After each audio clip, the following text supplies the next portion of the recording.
Tip for Nathan McKinnon. They're going to try again. Rantanen, open net. You betcha! Throw the chapeau! His second hat trick of the year. Rantanen, a one-timer. He scores! The Moose is loose! And his point streak, it's alive! Mikko Rantanen, 7 goals and 20 points over 12 games. Some people call him the Moose. Mikko Rantanen!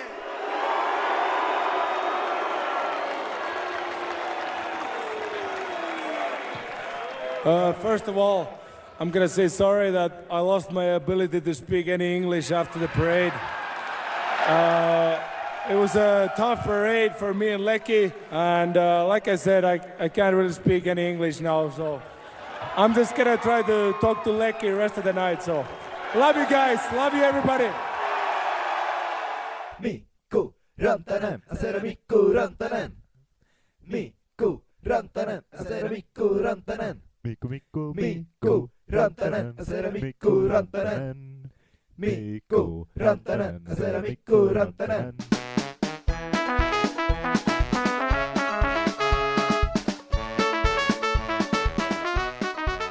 All right, so the Mikko trade happens, and initial reaction from almost everybody is shock.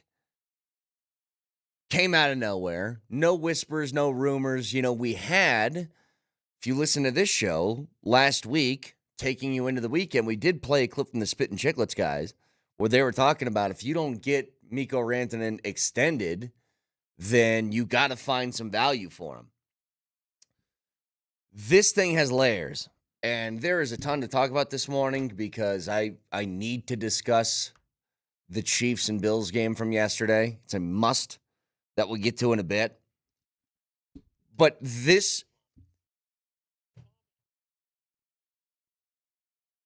What was Dempsey talking about there? Pretty much the only time Dempsey ever got that passionate about anything was national disrespect of Nikola Jokic. Oh, yeah, of so I'm course. pretty sure that was him reacting to somebody whose name rhymes with Schmendrick Schmerkens. Yeah. You know, here's the issue with the Mikko stuff. Is that there's about 15 different ways that I want to discuss this. One of them having to do with just the trade. The other one having to do with how you got here. Another one having to do with what other contracts are in place right now that they felt like made it impossible to sign him again. Another part of it was not talking to Nathan McKinnon beforehand. Like, there's a million different ways we can go about this. But here's the issue. In the front office's mind, Mikko was going to make more than they were willing to pay. And if that's the case, you have one of two options to go to. You can throw it all, like roll the dice, and, you know, take your stack of chips and put it all on black for one more roll, or you can pocket a few of them and diversify the portfolio and play the longer-term game. They chose that route. There was nothing that you were going to get in a trade for Mikko Rantanen that was going to equal the value of the guy that you're trying to replace. Nietzsche's had a good couple of games for the Avs, I will say that. Like, he looks like he fits in, but he's not going to be Mikko because almost nobody is Mikko. He is a high-level goal scorer and point getter. Now, the big discussion about Mikko now is you're outside of the McKinnon ether. Can you continue this level of play? I think he's talented enough to, but it is a question. Bottom line is, Mikko not being here is about a 15-pronged thing. It's not just one. You know, obviously, from all of the audio that you heard from McKinnon and Jared Bednar and everybody, this hurt. Like, they did not want him gone. But you're playing a numbers game here. And let's just start with that. You're trying to build long-time viability for championships. You are already cap-strapped right now. We all understand that the the cap is going to rise. You're going to have a little bit more room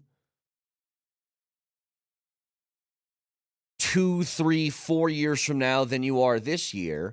But it's what percentage of the cap are you willing to let that guy eat? So Mikko right now, his cap is about $9.2 million.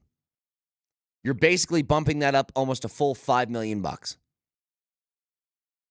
And you've got to think about other guys who have contract extensions that are due soon. You know, the one thing that I didn't like to hear about this was that there is a, quote, internal cap between anybody trying to make more than Nathan MacKinnon. That is silly. Like, I know it wouldn't make sense, right, that somebody makes more money than Nathan MacKinnon. But you know what? It doesn't make sense that a quarterback makes more money than Patrick Mahomes, and yet a whole bunch do because they're just the next ones up. That's the only thing where I was like, well, that shouldn't apply at all. But you look at the impact of what Mikko brought to this team and how hard it's going to be to replace. You know, it's not impossible. The way that they could really satiate the appetite of very upset Avs fans currently is if there's more moves to come, which I assume there's going to be. You've opened up some room. I think that there's going to be a place in which you can fit some more guys to build out depth on this team. But again, the issues, and we can just run a couple of these. Nelly, if you could find the Bednar audio, if you could find the MacKinnon audio talking about this, they're certainly hurting. Because in the middle of a season where they're trying to find chemistry with a whole bunch of new due to injuries and everything else, this just adds another sort of multiplier on it.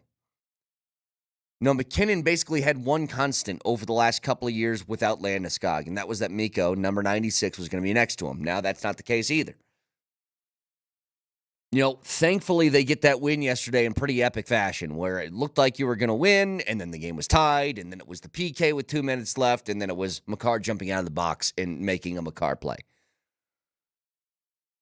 But you have so many different details that go into this where initially, I think I was like a lot of people, I was angry. I was like, why would you trade away such a key piece? I said that from the beginning. Like when we were playing the audio of the Spit and Chicklets guys, I was like, well, I don't think they're actually going to trade him. And they did, like right afterwards. But you have to have a longer-term plan. And I'll tell you something else that I think really complicated this. You felt every bit of the tension. You were a rubber band that was being stretched as tightly as possible with the Landeskog money that was virtually being unused. And I know people talk about he's been on LTIR and you've used the money, but you can't plan the money. That's been the issue. You cannot plan to spend the Landeskog money if he's still on your books, even with LTIR. That stretched you really tight. The Val stuff over the past couple of years, when he would disappear in the postseason, has stretched you tight enough to where the rubber band burst. But when you get to the point of talking about Mikko making an extra almost $5 million, and this depends on who you want to believe, by the way. Like listening to Mikko did not sound like somebody who thought he was going to be going. He didn't. But it was like a reporter war. Some telling you one thing, others telling you another. I'll give you an example.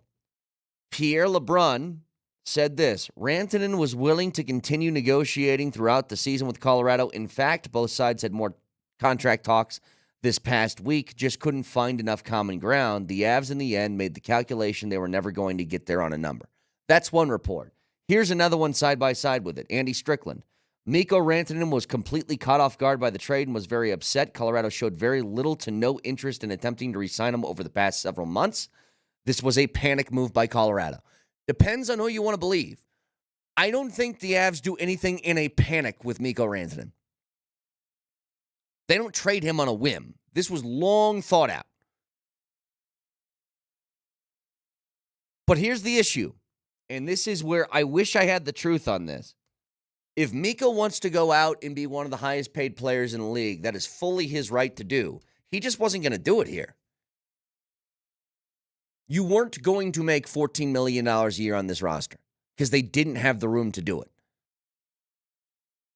Now, some reports that maybe he would shave off $1.5 million-ish from that, like a $12.5 to $13 million number. Maybe he was willing to do that, but in the Avs' mind, that was still too much for them to have the flexibility long term.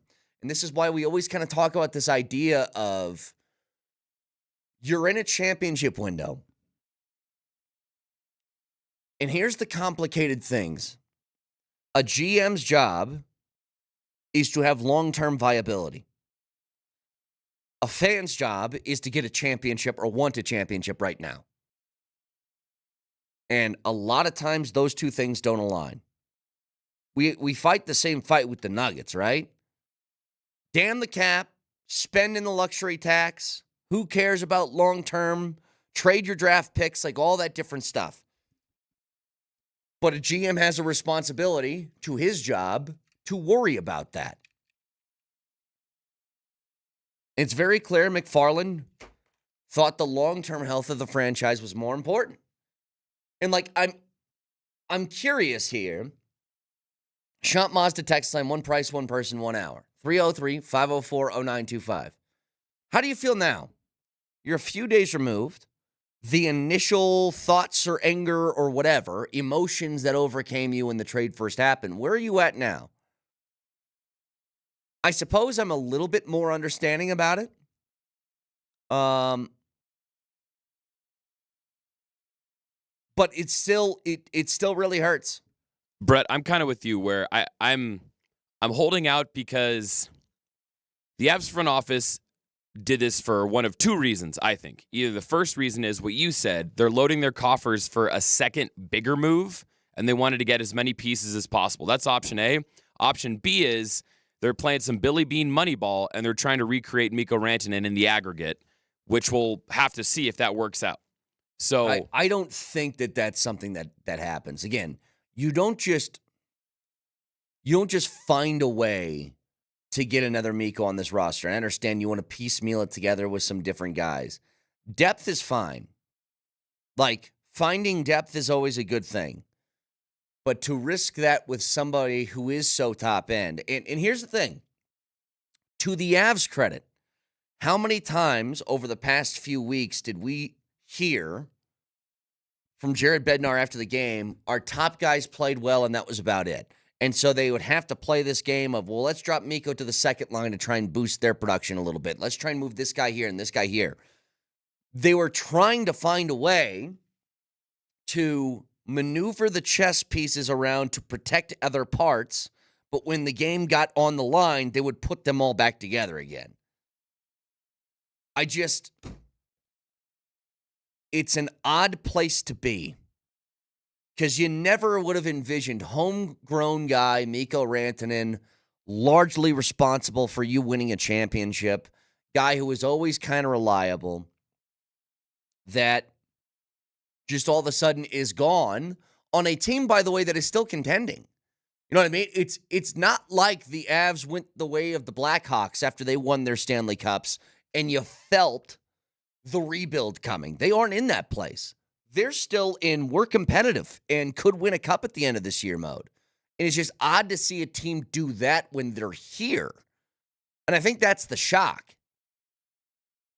You know, if Pittsburgh traded Sidney Crosby, which who knows if they will or not, but if they did, it would be a lot more understandable because Pittsburgh isn't competing for anything. The Avs are in the middle of a championship window. I'll get to a few of these reactions when we come back.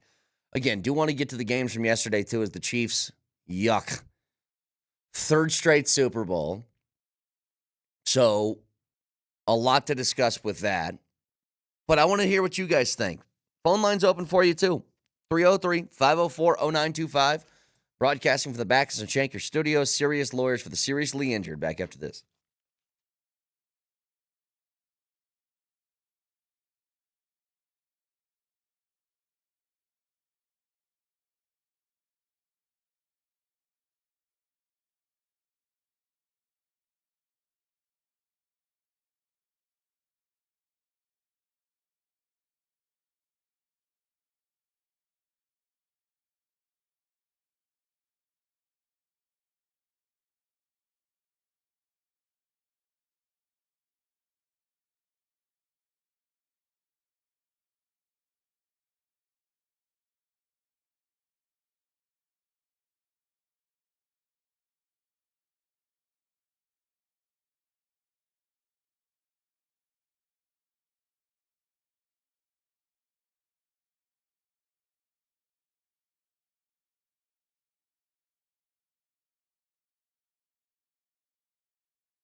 Hard about a game like this? Is it the butterflies? Is it the just getting used to teammates? All of it? Well, yeah, I think it's obviously finding out last night. You know, not a lot of sleep. Obviously, a lot of emotions going through because it was 10 years in Colorado. You know, so it was a long time, and so maybe that's the hardest. You know, just to but you know, felt pretty good. There's obviously kind of get better for sure. You know, but I think a lot of good players around here, and the system is good, so it should be good. That is Carolina Hurricane Mikko Rantanen. Again, Vomiting and all that. you have to have. Well, you don't have to. You can just be angry for angry's sake. That's fine. One of the better players in Avs history left. I don't know where he ranks in your pantheon of greatest players that ever come through this franchise because they've had quite a few really, really good ones, but Mikko was up there. And he did it in sort of the prime of his career. Now, I will say this. Couple factors, just things to keep in mind. This was mentioned by McFarland repeatedly, that depth is a problem. And I think we all kind of agree. Injuries certainly don't help that, but you needed to have more faith in guys down the line. The number one factor, and I've mentioned this repeatedly, when the Avs won a cup, the number one reason why, to me, yes, you were super talented on top, but I think that's something that has to be a given. You need talented players to win like that.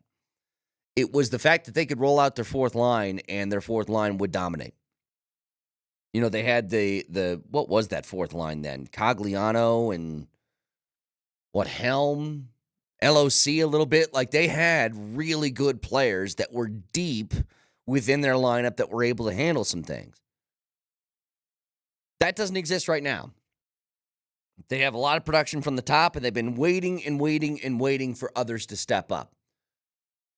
And it's almost as if they would trade, at least how it feels right now, combined with the contract that was coming up, a really talented players for a few pretty talented players to be able to even things out. And they're going to rely that Nathan McKinnon and Cale Makar are so good they can drag people with them. And that's certainly what happened against New York. Like, Cale went out, threw in 2 goals, and then had to play at the end to set everything up for the W. But when it comes to Mikko, it's a very confusing challenge. Knowing that he's due to make a lot of money, that if he wants that money, he's going to get it, that he could get more money probably elsewhere than he could here, and is he willing to take a little bit of a discount? That's something we don't know. There's been reporting on both sides. The complication in this, though, is you have guys due to make money, and you have money that's on the shelf that is not a given. And that first thing being Gabe. Like, you got about $8 million in cap space that has gone virtually unused over the past couple of years. Again, it's about planning for the long term, not the short. They can use the $8 million in the middle of the season if he's LTIR'd, but you can't plan on a 4-year contract with that. That's always been the problem, is that you're just trying to find a piecemeal way to use that in the middle of a season as opposed to in the offseason to plan for something larger. Now, if you got this, can we hear Nathan McKinnon? I believe this is post-game after the trade, right? So post-game, they lose, and it's the first time people get to talk to Nate. Obviously, he's a leader on this team, and he lost a line mate and what seemed to be a pretty good friend of his. Let's hear it. Pretty late. Well, it seemed late at night, and, just sad, obviously. I wish I could have talked about this, not right now, obviously losing. I'm upset about the loss, but yeah, just a bigger picture, obviously losing Mikko. Really great friend, 9 years, 10 years together, won a cup, obviously. It's just sad. I mean, I don't know exactly what happened. I know I called Mikko pretty shortly after. We talked close to 20 minutes, so But yeah, I mean, it's just unfortunate. Obviously, losing a great friend, great teammate. Yeah, I'm gonna miss him. Yeah. Again, he's going to have to kind of start anew with a new version of that top line like he had to when Gabe's been missing over the past couple of years. Now, I'll say this. I don't want to sound like totally sour this morning. I think the Avs can find a real way to put something together that works, and you can fill out depth on this team, and you saw the impact of Miles Wood being back in the lineup, and hopefully the same thing happens when Val gets back, and maybe you can add another piece or two before the deadline comes up at the beginning of March.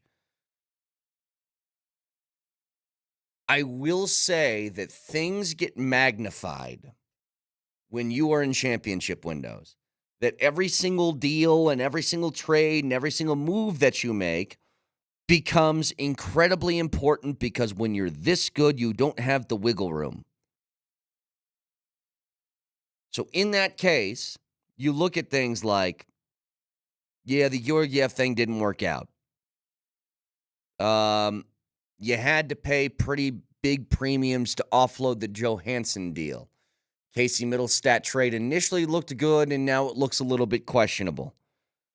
And then you get to this Mikko trade. It's just like they've done good things over the past couple of years to try and fill this stuff out.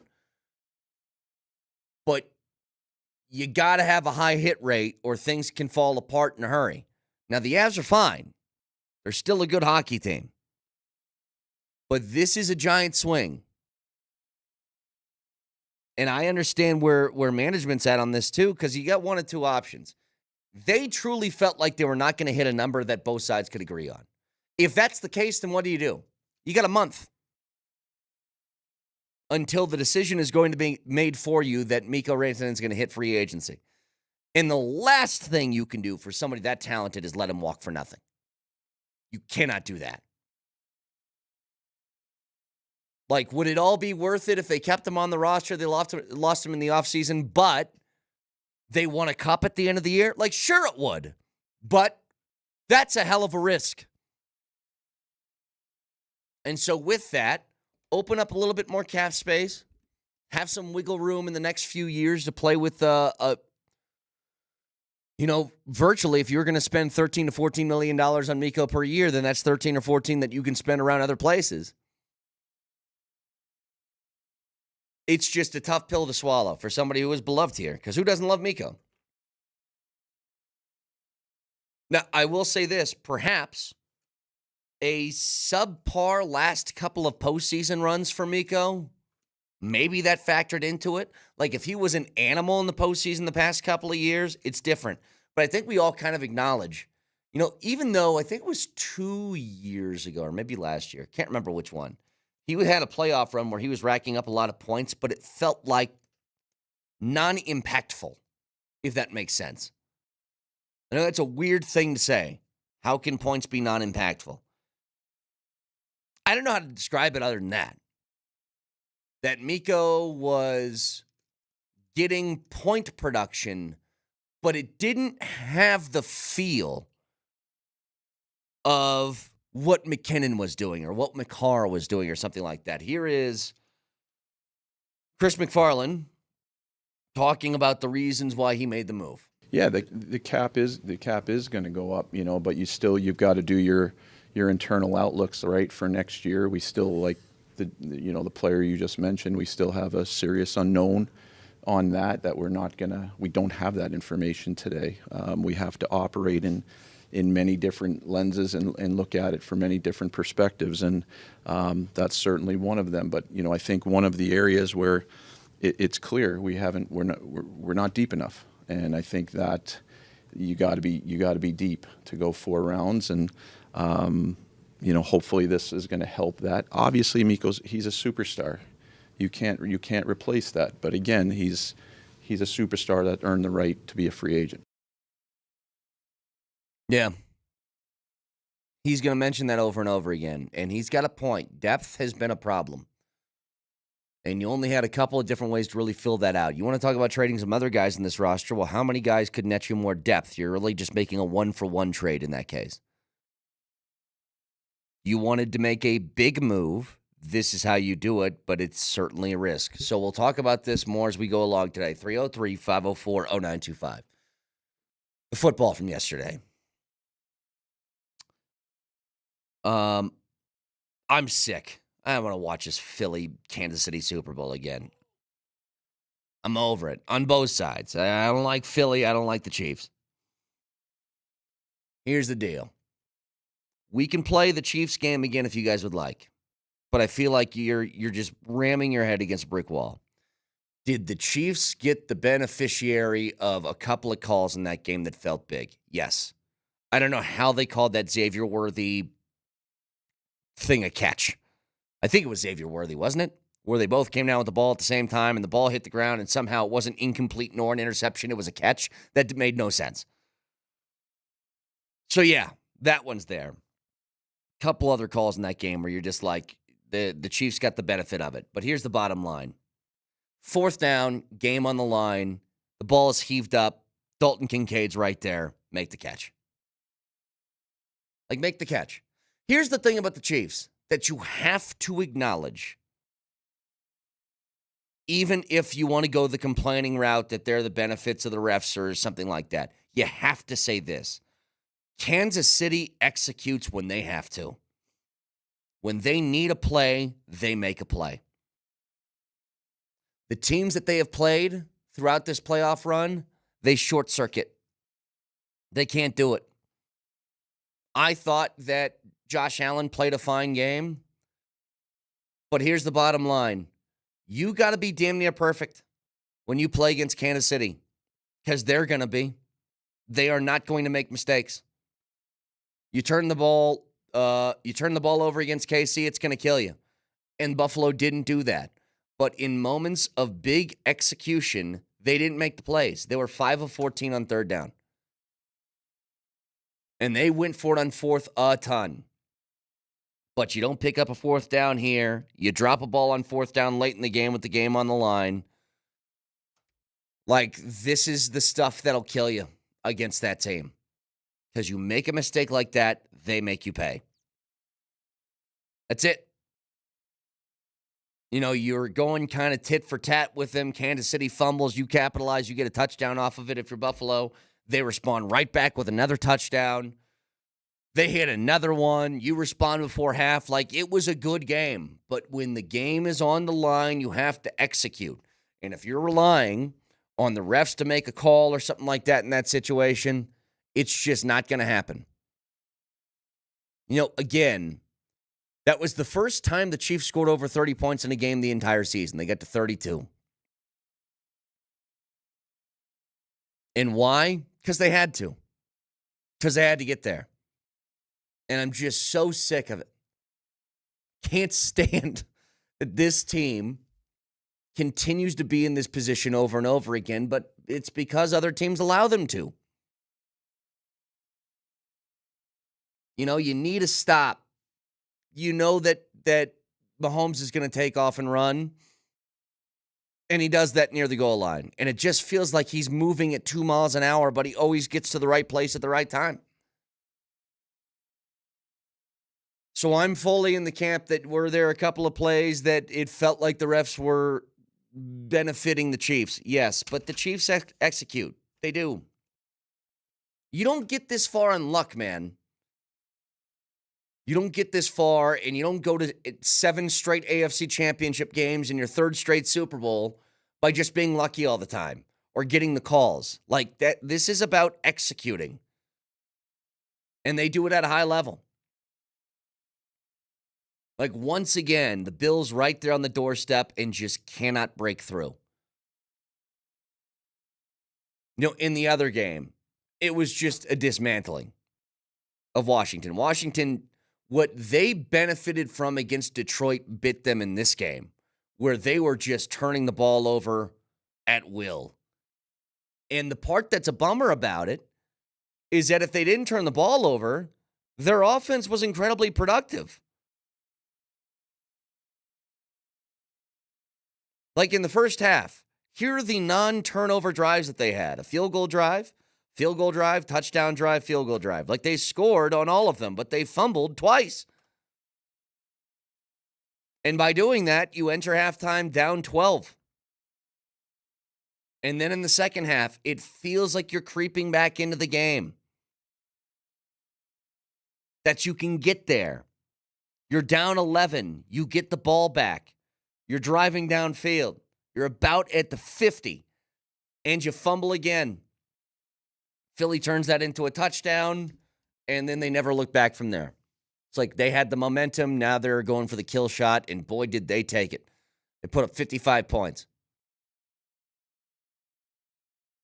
But I was just sitting there. I was like, can one of these teams, one of them, please, just make something happen?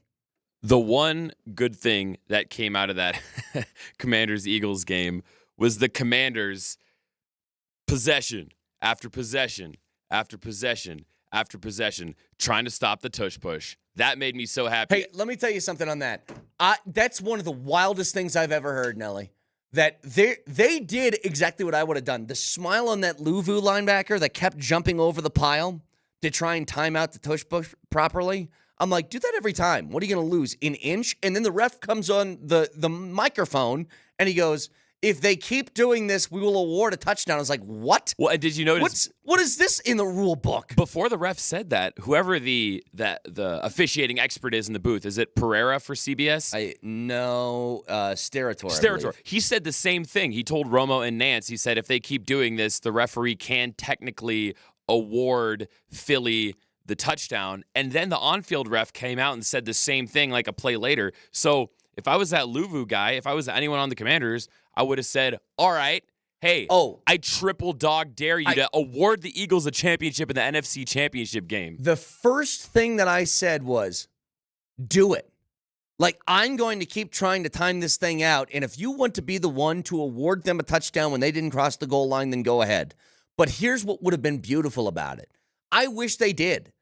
Because if those refs gave them a touchdown, I think that's the end of the tush push. I think you sit there like, I can't allow this to be a thing. Can't.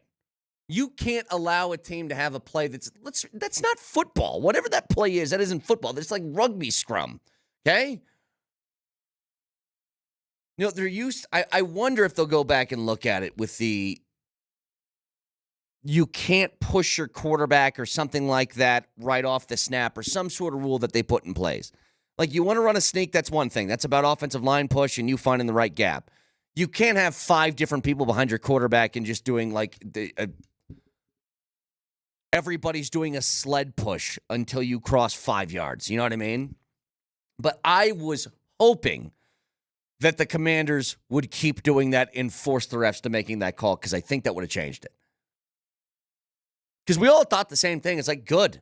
Keep jumping off sides. Keep doing whatever you want. If you're going to time it up, you'll time it up perfectly one of these times, or you're going to take a penalty. And you can move the football an inch every time if you want to. But we can talk more about this in just a second. 303-504-0925. Back after this.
just keep moving it a couple inches closer. Encroachment, defense number 4. Washington has been warned that if that foul is intentionally done again, it will be an unsportsmanlike conduct foul. For now, it's half the distance to the goal, and it's still second down. No, he's just trying to stop it. Lubu realizes going over the top. It's not effective when they stopped it once today, but not many people have been effective stopping this play. If you're Cam Jurgens, the ball is literally on the goal line. Cam Jurgens could probably just move it forward 3 inches and be in. I mean, Washington's got nothing to lose with those offsides at this point. Oh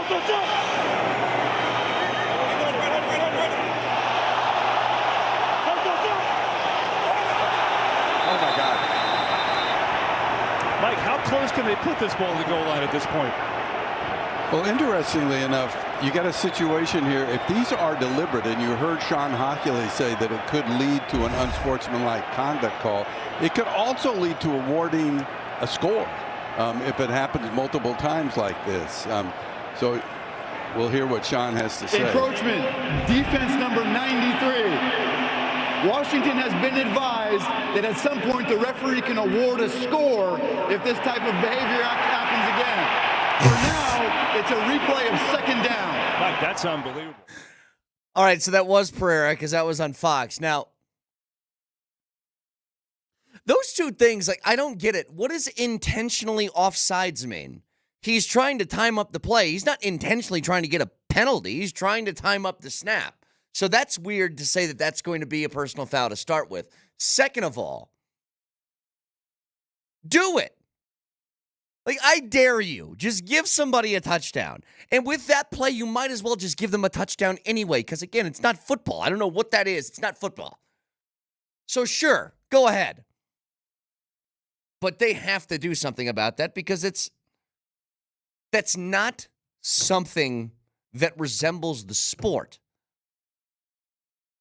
No, I'm trying to think of any type of equivalent in another sport of what that would be. And I can't get anywhere close. Like, I don't even know what it would be. But between that, and look, you want to go back to the Buffalo and Kansas City game, the biggest play, it felt like. Buffalo's up in the fourth. It's 13 minutes left. They're in plus territory. They're up 22-21. 3rd and 3. They do this little bubble screen out to Dalton Kincaid, and it looks like Kincaid might have picked up the first down. He's a little bit short. Buffalo lines it back up, 4th and inches, and something bizarre happens. I think we all felt in real time like Josh Allen picked up the first down. It was close, but it felt like he picked it up. And I watched the two refs who were spotting the ball. One was clearly across the 40-yard line. Another one was clearly behind it. And I don't know how they make the determination of who saw it better because it's a mass of humanity.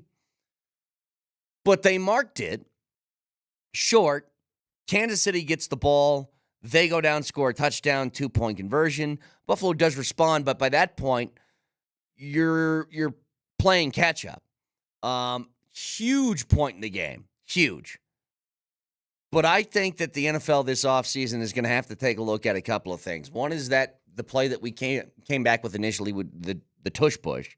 Secondly, they got to find a better way to spot the ball. I know they were messing around with the microchip thing in what league was that? Was it the UFL or XF, whatever it's called now? But I'm kind of in shock by a couple of the things that happened in that game. I still don't know how you have a safety with two hands wrapped around the ball, and the wide receiver's hand is tucked in between the safety's hands. They hit the ground, ball touches the ground, then receiver gets other hand on football, and it's wide receiver. Like, that was some Fail Mary replacement refs type of stuff. Remember that in the Seattle and in Green Bay game where they called that touchdown for Golden Tate when it was very clearly an interception? Shout out the replacement refs. I don't know, man. It's pretty crazy. Again, I will reiterate this for Kansas City people listening to this show. Kansas City fans. Kansas City executes when they have to. Kansas City also gets on the plus side of some 50-50 stuff. I don't think there's any arguing that. But they execute when the time comes where they have to, and they did that again against Buffalo, and it's why they find themselves going for a three-peat. And who do I want to win the Super Bowl in 2 weeks? I want a meteor to hit that field. That's what I want. I want nobody to be happy at the end of that. Because I dislike both of these teams. And all I wanted was either the Commanders or the Bills just to win, just to give me some sort of rooting interest I can have. And now I don't know what I'm going to do. I'd probably Philly, probably. It's going to be one of those games, though, like it's going to start, and then I'll just judge my emotions in the middle of it. Again, a lot more to break down with this Mikko trade because you're talking about one of the best players in Avs history that was in the prime of his career and due to make a bleep ton of money that they just couldn't. For whatever reason, the front office said there's a number that is too high and Mikko is going to be above that number, so we need to find a way to get value for this before it's too late. And to a certain extent, I think you have to at least appreciate that mindset that this sucks. I don't like it, but I can't let a talent like this walk for nothing. Like, that would be some Rockies stuff to do. Super talented player, contracts coming up. We know we don't have the money to pay him, or we are unwilling to pay him that money. And then Trevor Story walks in free agency for nothing. Or then you name player X that walks in free agency for nothing. Like, how many times around the trade deadline in the MLB do we talk about, are the Rockies going to make a move? They should for this guy and this guy because these guys are going to be free agents, and you don't want them to walk for nothing, and then they walk for nothing. Mikko was more than that. Mikko is a historical pillar in this franchise's history that helped you win a Stanley Cup. And it feels like it caught a lot of people on this team by surprise, including Mikko, for the record. Again, I don't have a real clear vision here on where the line of demarcation was between payable option or not. And there's been conflicting reports on all of this stuff. And we'll talk to Moj and Vic about this in a few minutes. But this has the ability to go one of two ways. And it remains to be seen what that's going to be. One way is this. Mikko leaves, but with the stuff that you got in return with the Nietzsches and the Drury, along with some extra sort of cap maneuvering you can do now, maybe you can acquire another player or two to fill out the depth. Maybe that was the missing ingredient, that it wasn't, they were too reliant on the top-heavy stuff when they needed depth, and maybe this could really work. Or here's the other thing that could happen. Like, this is possible. Losing Mikko Rantanen is losing a giant part of what made the Avs, and especially that top line, and it's very difficult to replace, and it's not as good as it was before. That's also possible. Now, I hold out a lot of hope because just watching Nietzsche in the last couple of games that he played here, when he's just trying to get his feet under him, he looks like somebody who can operate at a high level. Like, the question for Mikko, fair or unfair, has always kind of been this, as it is with anybody who plays with Jokic. You leave, can you be the same guy as you were in the ether of a McKinnon or a Jokic? It's always the question. And on the Jokic part of things, the answer is mostly no, they can't. That they're still a good player, but they aren't nearly as efficient or as productive when they're with that guy on the floor. Can Mikko be the same guy without Nathan McKinnon next to him? And I think it would be very fair to say he's going to have a little bit of a dip in production when he's all by himself, but he's a hell of a player. So, can break more of this down for the next 3 hours. Can get in touch with us on the Champ Mazda text line, 303-504-0925. Can also watch on Twitch and Altitude Television. That is the Safeway Twitch feed. You can shop Safeway's 4X Winter Points event and earn up to 4 times the points to redeem on gas and groceries. Save big on the season's hottest items this winter, whether you're hosting or cooking dinner. Safeway is there for your grocery needs. Clip the offer in the Safeway app to start earning today. Moser, Lombardi, and Kane next.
Tip for Nathan McKinnon. They're going to try again. Rantanen, open net. You betcha!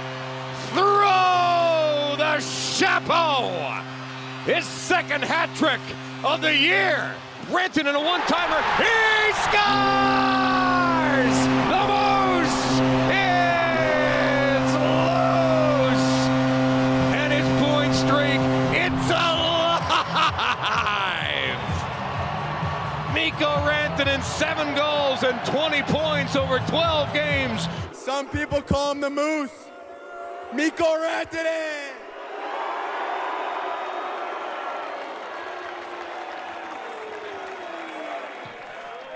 First of all, I'm going to say sorry that I lost my ability to speak any English after the parade.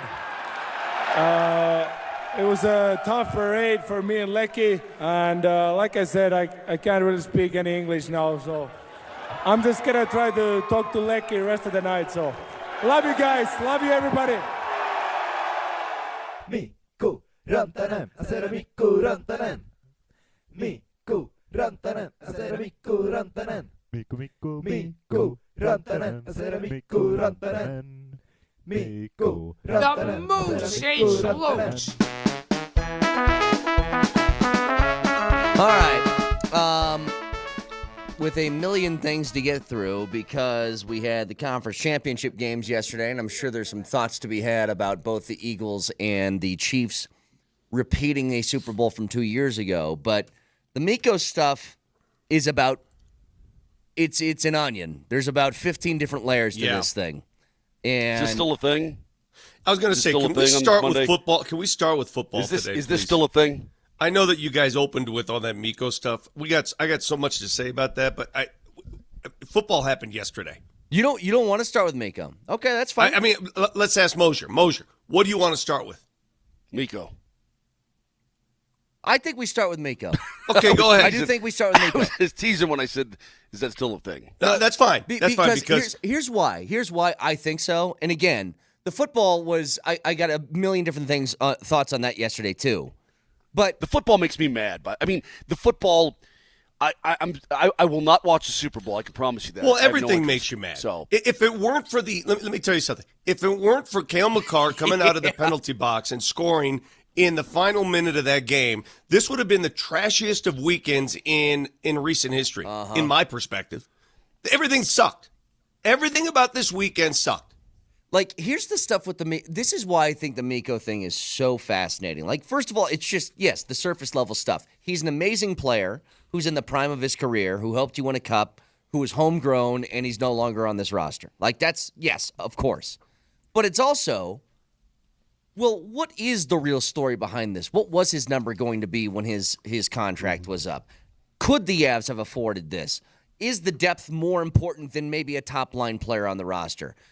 Did they really not consult guys like Nathan McKinnon before something like this was done? Like, there's a million different ways we can go about it.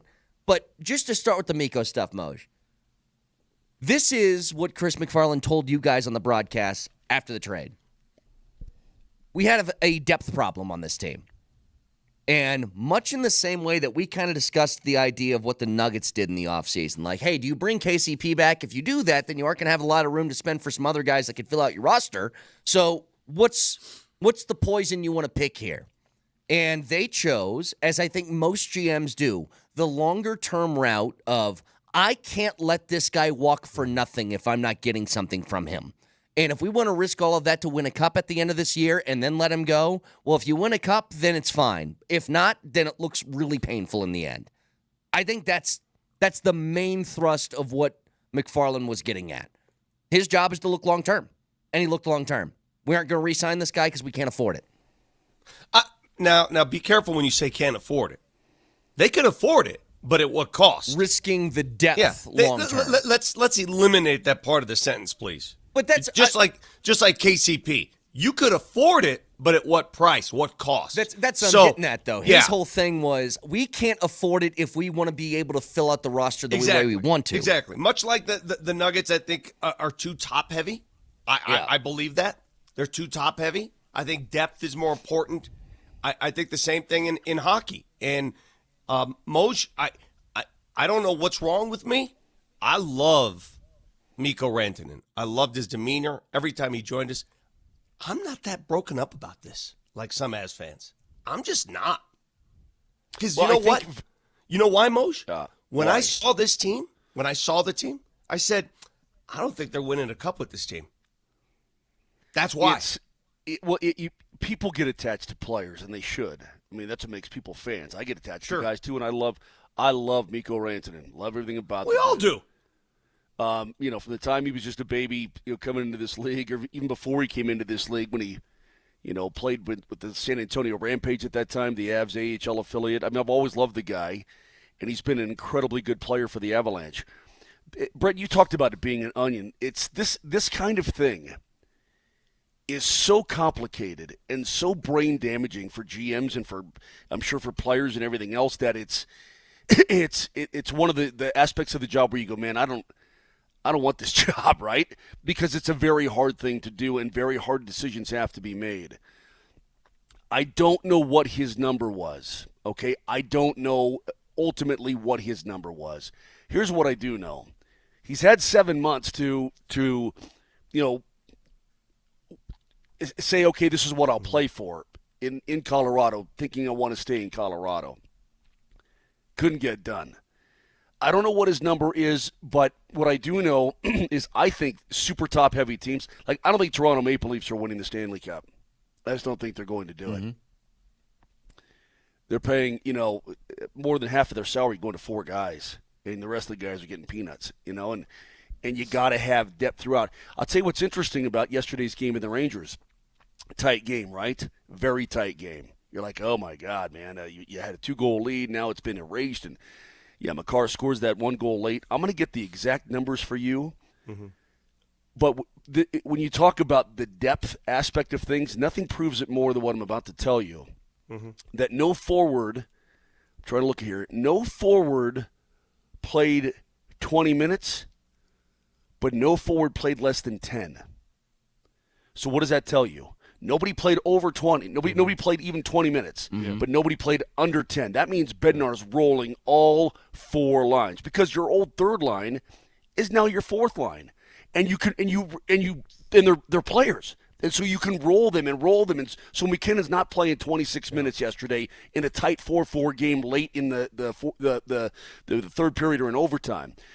And Parker Kelly and those guys aren't playing 5.5 minutes a game or 8 minutes a game, that sort of thing. I mean, they're being used. So there's where the example of depth comes through. You hate to lose a player of Rantanen's capability. He's a top 5 player in this league, top 10 player in this league, wherever you want to put him. But in terms of points, he's been there, and it just stinks. You have to. He forces your hand because your time is running out. Moj, if they wanted to pay him, they could have, just like the Nuggets could have paid KCP. But the decision has been made that they're not going to devote that kind of money to the very top end of the roster. And I get it. I do.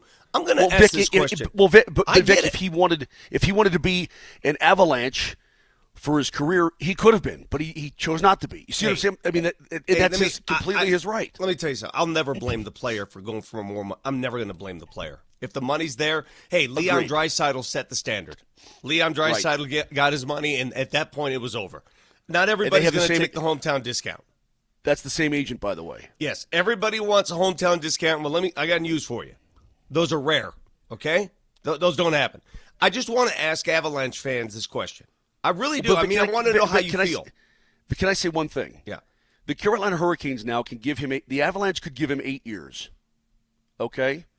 The Carolina Hurricanes can give him 8 years, okay? Nobody else can. Yeah. Other teams can only give him 7. So if you're talking about making it up on that 8th year, it could have. I mean, he could have made up that money on that 8th year. Yeah, well, good for Carolina. They don't have Cale Makar. They don't have Nate McKinnon. They don't have guys that are sitting there that deserve to be paid more. That's the thing about this roster. There are guys on this team that deserve more than that guy. That's the truth. Yeah, the couple of factors here that I think are important are the one thing that I heard was there was a, quote, internal cap with Nathan McKinnon that they didn't want to pay somebody more than him. I think that stuff, that's silly, okay? That shouldn't be – that's an ego thing. I don't think any player cares about that either. The team doesn't care about that. It's about Patrick Mahomes is the best quarterback in the league, and there's plenty of quarterbacks making more money because that's where the cap is there. Totally. So and if you heard McKinnon yesterday, it doesn't sound like he cares. No. The second thing to this, and this is what's going to make this really interesting. I love Mikko. I think Mikko's a hell of a player. I wish Mikko was still here. There is a question around guys like Mikko, as there are guys on the Nuggets, as there are guys on Edmonton. When you leave that guy, the dude next to you, are you as productive or are you part of a machine that elevates your game to a higher level? Like, we'll find that out with Mikko in Carolina where he's going to be like the guy, right? He's going to be the dude there. So if he can keep this level of production, then good for him. He's always been that guy. He's just been playing next to McKinnon. If he doesn't, he's part of the machine. Right. And I don't think there's any question that Mikko is a very good player still. It's just a matter of, is he $14 million a year player or not? Much like Naz Kadri. Correct. Okay. I want to ask you guys a question, and this is the fundamental, this is what it comes down to. And be honest with yourself, Avalanche fans. 4 days ago, when you saw this roster and this team, in your mind's eye, is this a Stanley Cup championship team roster this year? Not mine. There was something off. What made it so difficult, though, is that they weren't healthy the entire year. Even if there was something off. There was something, I don't know what that was or what it is. It wasn't there. In my eye. Everybody might have a different viewpoint. I think they need a shakeup. I have no problem with it. Now, did they get enough back? You could argue that. I don't know. Could they have paid him? Yes. Yes, they could have paid him. They could have gone on with the same song and dance and tried it again. In my eye, change it up. Change it up. No problem. Yeah. And by the way, Moj, he just looks like he fits pretty well with this team. Like, I know it's a limited couple of games here that we've got to see him with this squad, but he looks pretty good with them. Well, yeah, can I address he's that? He's not a family member. Let's calm down a little bit. Well, I think there are some people who'd rather trade their family member. I know. It's weird player. to me. No, it's weird. Vic, I just think it's people believe that he is a major piece as to why you won a Stanley Cup and that you lost that major piece and you don't know the unknown of what's coming back for him. Well, is not guaranteed as good. If the Avs had remained intact after winning that cup 2 years ago, if they didn't have the injuries and the issues with Val, then I'd say you don't touch this core. You don't touch it. But they have, and you got to do something. How many people are saying, "Well, where's Rantanen in the playoffs the last couple of years?" And I say, "Well, I mean, look at his numbers. They're right there. I know, but it doesn't feel like he's really doing anything, right?" I'm one of those guys. Yeah, do you remember talking all about that? Mm-hmm. And then I would defend the guy and say, look, the numbers are there even if it doesn't feel like he's pouring the puck into the back of the net or anything of that nature.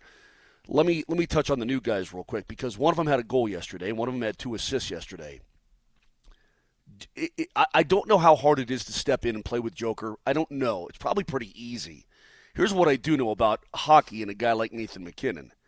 It's hard to play with a guy like that because he thinks the game so fast. He plays the game so fast and so powerful that you've excuse me. Speaking of powerful. Hugely powerful. Okay. That really he's near death. Yep. He's purple. That's exactly Moj what happens purple, when you play the right? game that fast and you give Mark the puck. He just coughs it up. That's exactly what I do. The perfect analogy, Vic. I would cough it up. I think I had some spit go down the wrong pipe. But it's hard to play with that guy. So when you find people that can play with that guy, obviously Jonathan Drouin can, Mikko Rantanen can. You think Marty Necas can? Looks because like he, 2 games in, dude, his speed, his flow, his little plays that he makes, I think that fans are going to love his game. And I think the guys that he's playing with are going to go, whoa, this guy, I mean, I think they already have said this guy can friggin' play the game. So the players you got back are good players. When was the last time a team traded its top scorer, which is what Carolina did? That just was the top scorer for the Carolina Hurricanes. They're like, okay, late. Drury with a great redirect yesterday for the goal, right? He's winning faceoffs. He's doing this. He's going to be a perfect third-line center kind of guy. So you got good players back in return. It's the emotional aspect of things, Vic, where you are emotionally tied to a guy for a decade, and so when he's gone, the initial shock and awe hurts people. Well, that's what you have to, and I know it's hard to do. It's very hard. This is what we do as sports fans. We tie ourselves to players, and again, I love the guy. He was always nice to us, nice to me personally. I love the guy. They weren't winning the cup this year with him. Listen to me. Look at me. They weren't winning the cup. This team needed a shakeup. And if it means it opens up the window a little bit more for the other guys you have, there are 2 players on this roster that are untradeable. Cale Makar and Nate McKinnon. That's it. The end. That's it. Now you go get better talent. You hope it's better talent. You hope it's deeper talent because these guys coming in, they're not as good as Mikko. We get it. But as a team, can they play better as a team? Can they? I hope that before that deadline early March comes along that maybe you got another piece or two that could be in the works to come over here as well. Again, seeing this team after healthy Val, and it was good to get Miles Wood back in the lineup this week, and all that stuff's great. But there's no doubt when you trade somebody that is as good and as productive as Mikko, 50 goal scorers and 100-point guys in multiple seasons don't grow on trees. Right. You have – it's a big swing. The easy thing to do is just keep it. But there's something to the Chicklets guys the other day, Moj. Before this trade went down, this was, I think, Wednesday or Thursday last week, they said this on their podcast. If Rantanen's not signed, you can't risk losing him for nothing. That will up that entire organization. But then, imagine telling McKinnon, we just traded Rantanen. This is one of the crazier ones I've seen, and this all goes back to the Draisaitl contract. That's when everything changed with his ask. But what do you do? Do you think you consult McKinnon on saying this is where we're going to go number-wise? This is the max we're going to go, and if he doesn't go to it, we're going to have to move on from him? Do you have to run that across McKinnon's table? You don't have to do anything, but you're crazy if you don't. You're crazy if you don't. So that was just a piece of the discussion last week. And here's what sticks out the most to me is the reaction from McKinnon afterwards, to me, is the biggest thing. That is weird. Yeah. That you didn't.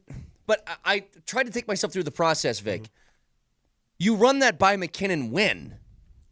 Because he's friends with Mikko. Yeah, I know. And so if you how do tell you do him, that? it'll get to Mikko. You're right. It's almost as if they have to save him from himself. Because if they go to Nate McKinnon and say, what do you think? It's going to get to Mikko. If the radio station came to me and asked me about something regarding Mark Moser, sorry, everybody, it's going to get to Mark Moser. Yeah. Okay. No, it's true. Mark, do you agree? I know, but I hope. We're friends, right? Do you agree? If they came up to you and they said, "Hey, we're thinking about replacing Brett on the show," I would hope you would give me a heads up that they had that discussion. I would be all over it. Yeah. No chance in the world I wouldn't tell my friend what's happening, and that's exactly the case. They couldn't go to Nate. Mm-hmm. They could not go to Nate with this. It was too sensitive. And that's why Nate yesterday or 2 days ago when he was asked about it sounded so shocked. Mm-hmm. He had to be. That's the way he goes. That's because that's all. That's your friend. You've played together for a decade. You won a Stanley Cup together. You've gone through the highs and the lows and all of that. It's the shock. It's the initial shock.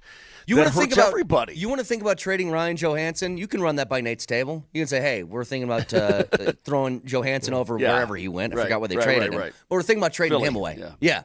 Then you ask Nate. Hey, your best friend. Hey, he's on the block. Free agents in the offseason. Hey, we're thinking about these guys. We're looking at these guys. Absolutely. But at the end of the day, a deal like this big of a deal at this time. And by the way, people are like, well, the timing of it and all this. You got to do a deal when the deal is presented to you. Yeah. The Carolina Hurricanes GM said he's been trying this for 2 months. Yeah. And the Avs wouldn't do it. Avs wouldn't do it. Avs wouldn't do it. Avs wouldn't do it. Finally, and I don't know what the offer was 2 months ago or what it, I know what it became. That's a pretty damn good offer. Listen, to give up your leading scorer and your third line center and Jack Drury, who's still a young guy and only going to get better, plus 2 picks for this one guy that you don't even know that you can sign, is a it's a pretty big give on Carolina's part. So the Avs didn't want to do it. Look, they didn't want to. They had to. My last thought. There's a difference. My last thought, and we will hear from Nathan McKinnon later in the show. You have to hear this because it was very, wow. When I heard it, I was like, man. And you will hear from Mikko Rantanen as well. Now, when Mikko says he was surprised, you can be surprised. I'd be surprised too. But you cannot look me in the eye and say you didn't tell your agent how to go about this. Your agent was handling all the negotiations. All right, so do not tell me you're surprised when you gave your agent specific indication of what you wanted. Well, let's hang on to this for just a second. We'll get back to it along with the weekend that was in football. Chiefs, Eagles, yuck. Repeat of 2 years ago. We'll get to all that next.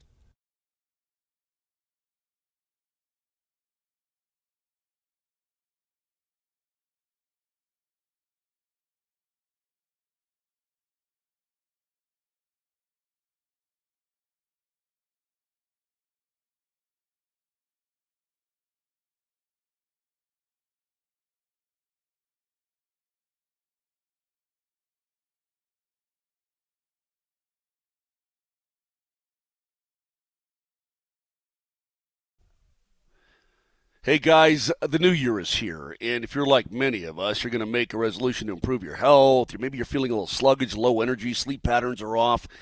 Maybe it's just not what you used to be. Well, why don't you check out the Rocky Mountain Men's Clinic, because maybe they can help you with that resolution.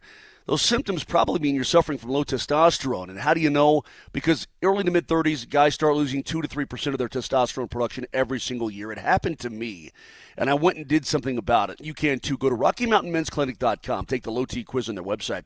10 simple questions, yes, no answers, takes 2 minutes, and then schedule a consult. They're going to draw your blood, have your results within 30 minutes. A Colorado licensed medical provider is going to go over those results with you, discuss what your options are should you need their help or anybody else's help. Cost of the appointment's only $99. Includes the consult, the T, the PSA test, and if you do sign up for testosterone treatment the day of your appointment, it's absolutely free, that appointment. So do yourself a favor. Get higher energy levels, better gains in the gym, sleep better, better libido, all of that stuff. It's going to happen for you. They've successfully treated tens of thousands of men for the past decade, so no need to wait. They've got 5 locations from Fort Collins down to Colorado Springs, so give them a call. 720-440-7900. That's 720-440-7900. Or go to RockyMountainMen'sClinic.com.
All right, I say we jump to football for a little bit. We'll get back to Mikko in a second. Because obviously there's a lot more to get to with the Mikko stuff. But to football.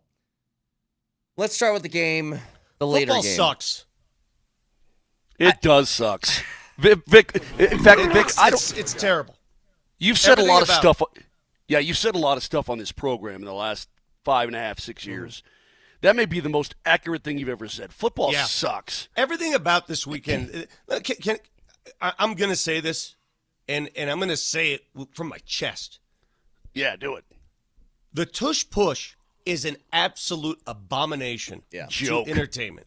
It's dumb, and for those who think they're tough men, I'm tough. I love, stop it. If you, it's stupid. Hey, everybody, it's stupid. It's not boring. football. It's not entertaining. It's dumb. It's rugby. I don't know what the hell I'm watching half the time. You can't spot the football, as we saw yesterday with the Buffalo game. You can't see the football. You don't know where the football is. It's dumb. Get rid of that atrocity now. And if you think it makes you tough because you can run the tush push, oh boy. So when the Commanders kept getting called for jumping off sides or Luvu jumping over the top of the pile and the ref came on to announce, if you do it again, we will award a touchdown, I was like, how is that even possible? Do it. I would have done the same thing. Yeah, I would have leapt. I would have leapt and tried to time it 100 times in a row. Make them go make them go millimeter by millimeter, half the distance to the goal line. Do you remember when the water boy I'm going to give him a touchdown if you try it again. Screw I you. can't think of two teams I despise more playing in the fun.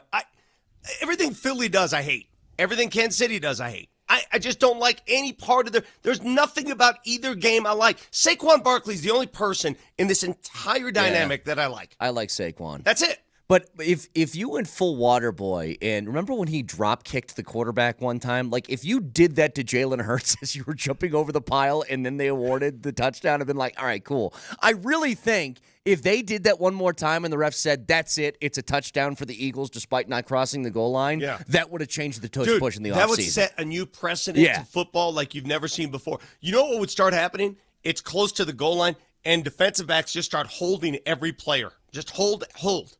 Pass interference everywhere. So here's the other thing. We'll get back to Is there some sort of rule that you can't take so many penalties in a row or something? I mean, I guess I've never even heard of that. See, you guys, some of you people don't understand where I'm coming from on this, and I want you guys to respond to this regarding the tush push. Vic, you would love it if the Broncos could do it. No, I wouldn't. It's not. Look at me. It's not no, football. I wouldn't. It's stupid. I used to coach my kid in football. I was one of the coaches. They were 10 years old. We played this team from Arvada, and they ran. You're 10 years old. You're trying to learn the fundamentals of the sport. Hand the ball off, pitch it, pass it. All they did is line up in that exact formation with the quarterback and two wings next to him, and all they did is run up the middle the entire game. It was I remember yelling at the other coach going, What are you doing? They're 10 years old.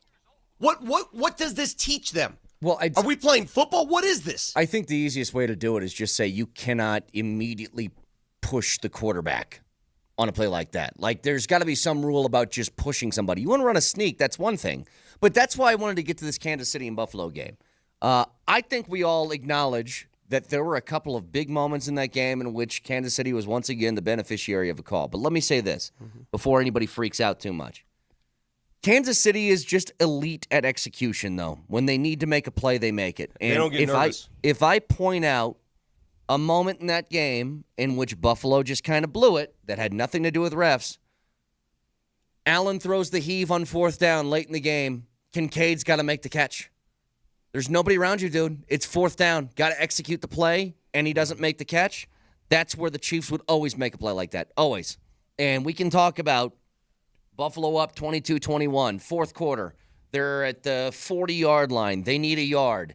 On that bubble screen to, that was either Knox or Kincaid. Can't remember who it was. Did it look like he got the first down? Yeah, he might have. But they don't challenge it. They line up 4th and 1. Does it look like Josh Allen got the first down? Was it weird that one ref was half a yard in front of the 40 and another one was half a yard behind it? Yeah, weird. Yeah. But again, execute the play late in the game, man. You got to be perfect against that team. You have to. You know, and I know we can complain about the officiating because we always do when Kansas City's involved. Maybe that was a first down. Clearly, the ball did touch the turf on that pass that was called a catch. Clearly, it did. But let's say that those plays are reversed. Let's say whatever. I'm still confident in saying Kansas City would have the ball in their hands at the end of the game with a chance to win the game because that's what they do. That's what they do. You have to. It's Dracula, dude. It's a vampire. You have to stab them in the heart. Wait, how do you kill a vampire? That's a good point. How do you kill a vampire? It's a wooden stake to the heart, right? A stake? Yeah, wooden stake. I was going to say silver bullet, but I think that's for a werewolf. You can wear some garlic, by the way. Yeah. Something about garlic helps. I don't know what it is. Away. They don't like the taste. Hey, Brett, you remember during the course of the season, you're like, this Chiefs team just isn't the same. I'm like, man, you maybe are right about that, but they're going to be home all postseason long. They're going to get a bye, and they're going to be home. And you got to go to Arrowhead and beat those guys. And, man, I don't know whether it's intimidation, it's lack of execution, maybe it's everything under the sun, but it just seems like you can't do it, man. Nobody can do it. And it's for all of us who want to see, a new winner of the Super Bowl or see something different, it's a bummer. But then until Vic says, like Vic says, until somebody goes and absolutely vampires those guys, then, Lost Boys, what are you going to do? I don't know if it's sour grapes. I don't know if it's just, anger after the emotion of the game. What's that? Vic, did you like Lost Boys, by the way? Yeah, it was pretty good. It was all right. Okay. I don't know what it is about my feeling toward this, but in less than 2 weeks, there's going to be a Super Bowl played. And I am not joking when I say this. For the first time in my life, I don't care about the game. I really don't give a and I don't know how many people out there feel the same. And it may change as the game approaches. Like, everybody has Super Bowl parties. But I don't care who wins. I don't care about this game. Do you guys care? Is there any... I don't have a team I don't care. No. The last Super Bowl that I can remember watching the whole game was when Jim Plunkett and the Raiders beat the Eagles. What year was that? 79, 80... What do you mean? You never watched the Super Bowl since then? What are you talking about? No. What are you talking about exactly? The first time that I can remember watching the whole game was the Raiders and the Eagles. Jaworski lost it. Yeah. I remember watching parts of the of previous Super Bowls, including the Broncos, but that was the first time I really remember watching the entire game and as a little kid being into it all. And I haven't missed even one Super Bowl since. Not one. You know how you go to these Super Bowl parties? And you know what? I don't. First of all, I'm going to be in France. I don't think I'm going to get up and tune in. I wouldn't. Good Lord. You don't usually go to these Super Bowl parties, and I got to watch the game. Quit bothering me. I don't want to do this chit-chat. I'm going to be the chit-chat person at this year's Super Bowl party. I'm not going to care. I'm not going to care because the game, it carries no weight. It carries no emotional weight for me. I hate everything about it. No, hey, I'm open the door. Terry and Chatty Cathy are here. Come on in, guys. Yeah, think about it. One team is easily for a Denver. If you live in Denver and you don't hate the Chiefs, there's something fundamentally wrong with your head. All right, that's one. The other team does the most ridiculous play over and over again that just makes me want to walk out of the room. I can't stand any of it. If I had to call it now, I would say I want the Eagles to win 14-0 and Saquon runs for 300 yards. That's how I'd want it to be. Like, if you gave me that, I think that's the best case scenario, but I'm kind of rooting for a meteor. Then you're going to say Nick Sirianni, Super Bowl. Oh God, see, but I can't do that either. Coach. I know it's hard to fathom. It's hard to stomach. It's hard to even say. If I have to see Taylor Swift on the one more time. Can I ask you something, by the way, about that catch from Xavier Worthy, that he only had one hand on it and the ball hit the ground, and then he put his hand on it and the safety had two hands on it? You know, all that different stuff that happened in that play. What's happening there? It's very clear. If we're playing like backyard football and you try and tell me that that's, out of all the options, a catch by the receiver, we're probably fighting. We're going to fight. We're going to fight, yeah. We're going to fight. 100%. It's the only option that I think is irrational. Is that's a catch. It's either incomplete or it's a pick. It's one of those two. There's the advent of replay and challenges and all this crap. It's added a layer of uncertainty to every call that is so stupid.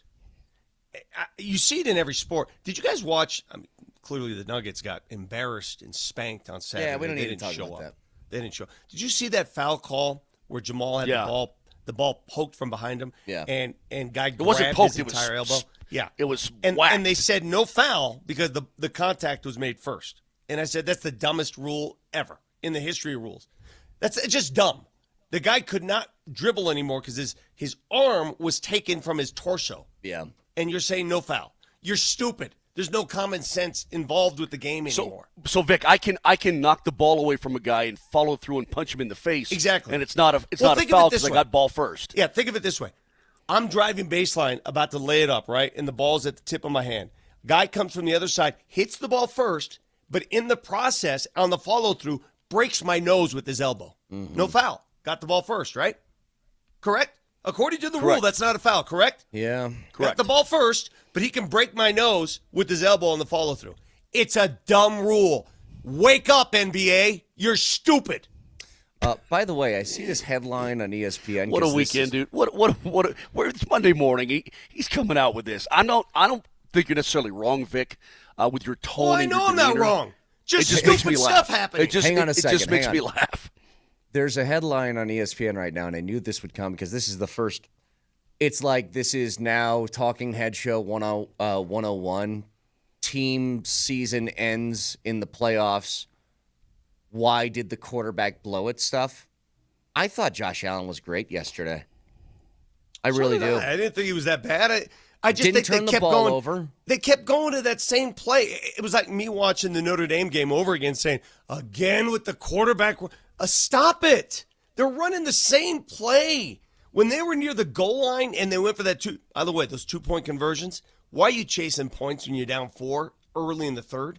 Why are you chasing points already? I don't know. Why not just kick the damn extra point there? I don't know. What are we doing, chasing all these points? I don't know. You know, I was just looking this up with Josh Allen. So he's lost 3 times to the Chiefs now in the postseason. Or this is 4 times in the postseason. In his last 3, he's got 9 touchdowns and no picks. And he's lost all 3. For the Buffalo Bills fans, this has got to be like for the youngins who didn't experience the 4 Super Bowl losses, but every year they've got a team that can probably win the whole damn thing, and you get bounced out by that guy and his running mate and the girl up in the luxury suite, and you keep getting bounced by that. That's got to suck. I mean, that's got to really hurt. And for the old ones, Vic, for the olds who were there for the 4 Super Bowl losses, now to go through the Taylor Swift era of getting bounced out of the postseason, that's gotta be hard. I have a buddy of mine who's just an ardent Kansas City fan. He lives not too far from me. And he said to me, well, since I rooted for Notre Dame, you have to root for Kansas City. And I said, I would rather never talk to you again for the rest of your life. Yeah, good luck with that. We're trading fandoms, are we here? Yeah, that ain't happening. 303-504-0925. Shop Mazda text line. One price, one person, 1 hour. So, again, lots to get to. Adam Schefter is going to break down the conference championship weekend in about 20 minutes. Stick around.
Hey, man. Hey, man, we're getting trolled from Topeka. 785. Some dude from Topeka. Topeka boy. Here. Why are you listening to us if you live in Topeka? Hey, Topeka boy. I've been to Topeka. I wouldn't. Let me rephrase Start this, over. Brett. Hey, Topeka loser. Okay, let's start again. He's not a loser. Nobody's a loser. He's actually a winner today. Hey, Topeka clown. Okay, that's better. Okay, Topeka clown. I've been to Topeka. I wouldn't exactly be advertising that I'm from Topeka, brother. Okay? I'm just saying to start out. Second of all, we're in Denver, Colorado, and we are tired of your stupid football team. We're sick of it. Do we sound like a ambulance? Yes. Absolutely You're damn we right. do. 100% we do. And I fully admit it. Brett fully admits it. Vic fully admits it. Hell, Nelly will probably fly the flag. Well, you know what? I'm done with it. I'm over it. You bring up a good point. I'm sick of it. Can I say this? The NFL's been made for parody, right? Oh, parody NFL. And yet in the last 20 years, we've seen 2 dynasties. And I'm like, where's the parody? Every other league, it has more parody than the NFL. Every other league. Where is it? New England, Kansas City. Boom. In the last 20 years. Where's the parody? Maybe it's the teams that compete against them. Oh, boy, compete. Do you have a chance to win at the end of the day? Well, Washington, I don't think anybody saw a number 2 overall pick team going all the way to the NFC Championship game. That's pretty That's a lot of parity. Dynasties are made by winning it all. Oh, sure. Here's the thing, though. The issue that I think most people have, and we can talk more about this with Schefter in a few minutes, when it comes to this game and these 2 teams in particular, is that there's an unpalatability in the way that they're successful. So, right or wrong, people think the Chiefs get a favorable whistle, we'll call it. Yeah. And I think that is there a preponderance of evidence? I don't know that there is, but it just feels that way, Brett. I mean, Spidey So right or senses wrong, are up, I that's think. how they get it. That's how they feel about them. When it comes to the Eagles, I don't think anybody's a fan of this tush push thing, and they've made a mockery of like a 3rd or 4th and short. Yeah. And so that drives people nuts. Like, it's just a very unpalatable way to go about the way they win, I suppose. Whether I don't know agree or what it is disagree. about the Eagles. I don't like anything Philly. And I know our program director is a Philly. I hate you.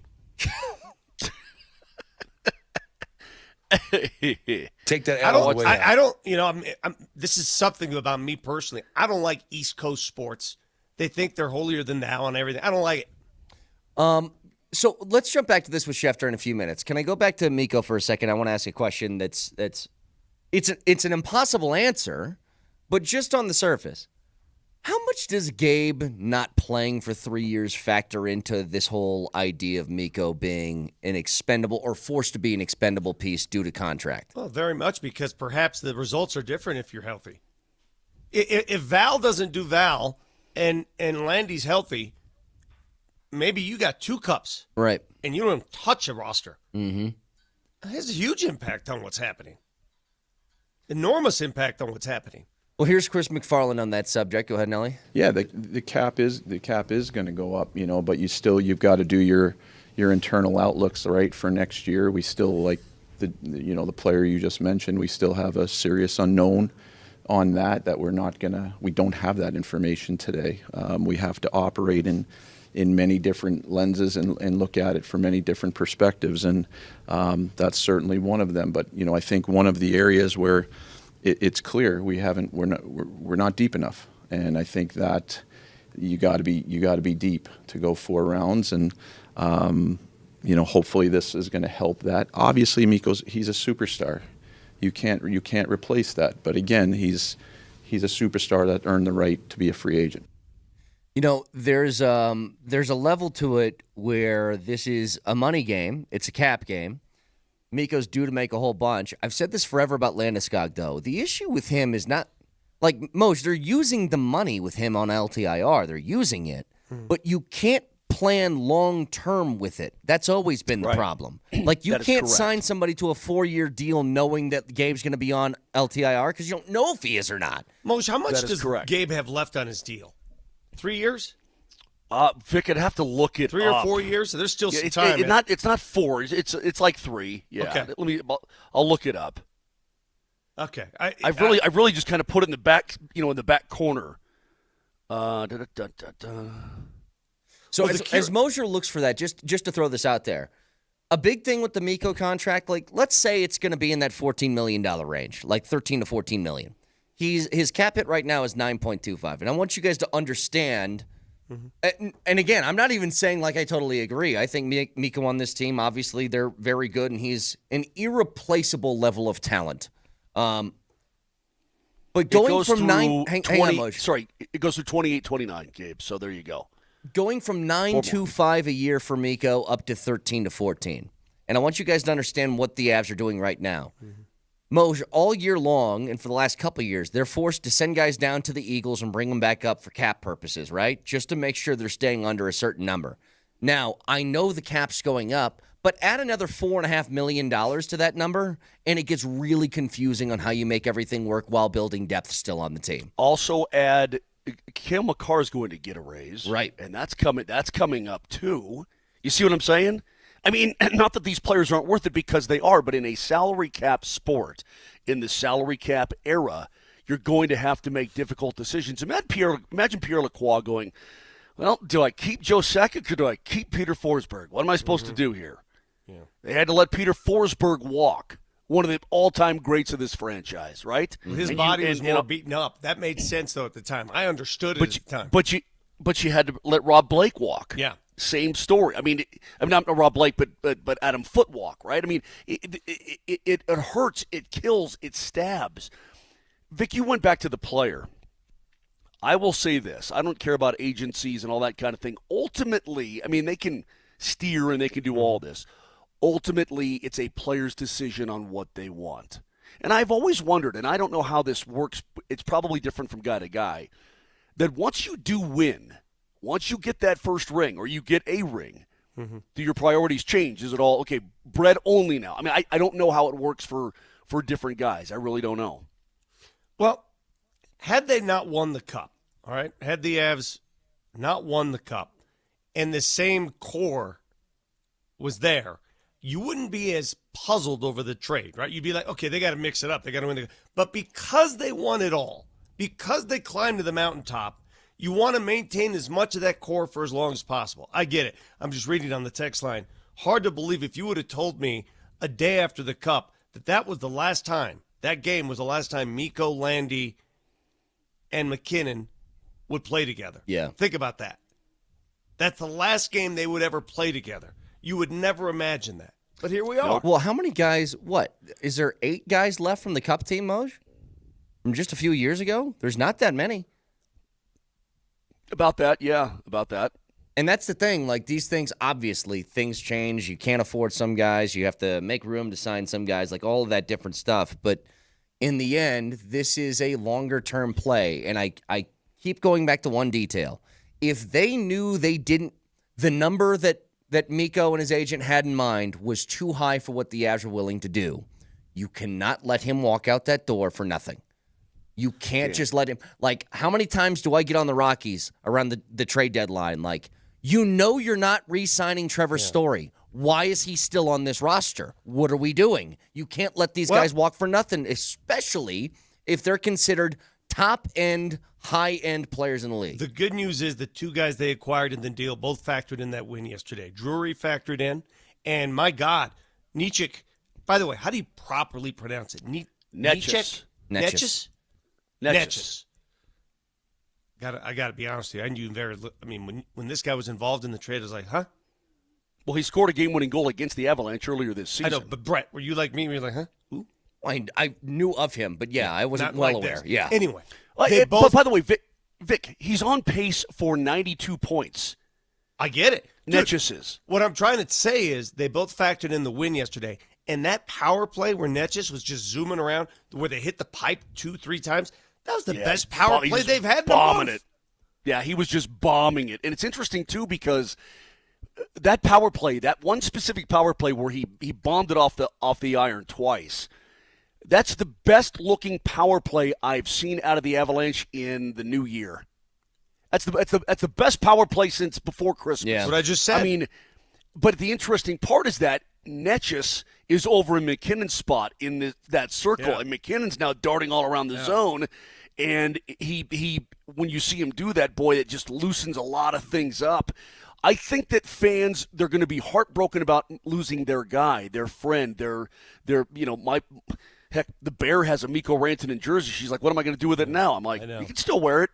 But the thing is that I think when hockey fans see how these guys play and they see how they fit, they're going to be like, okay, it's palatable. You know what I mean? At least in terms of the emotional side of things, because these guys can friggin' play the game. Just quickly here, the texter says the NHL's hard cap is so stupid. There's a big reason why the NHL struggles to showcase its stars and grow viewership and grow the sport. Incorrect.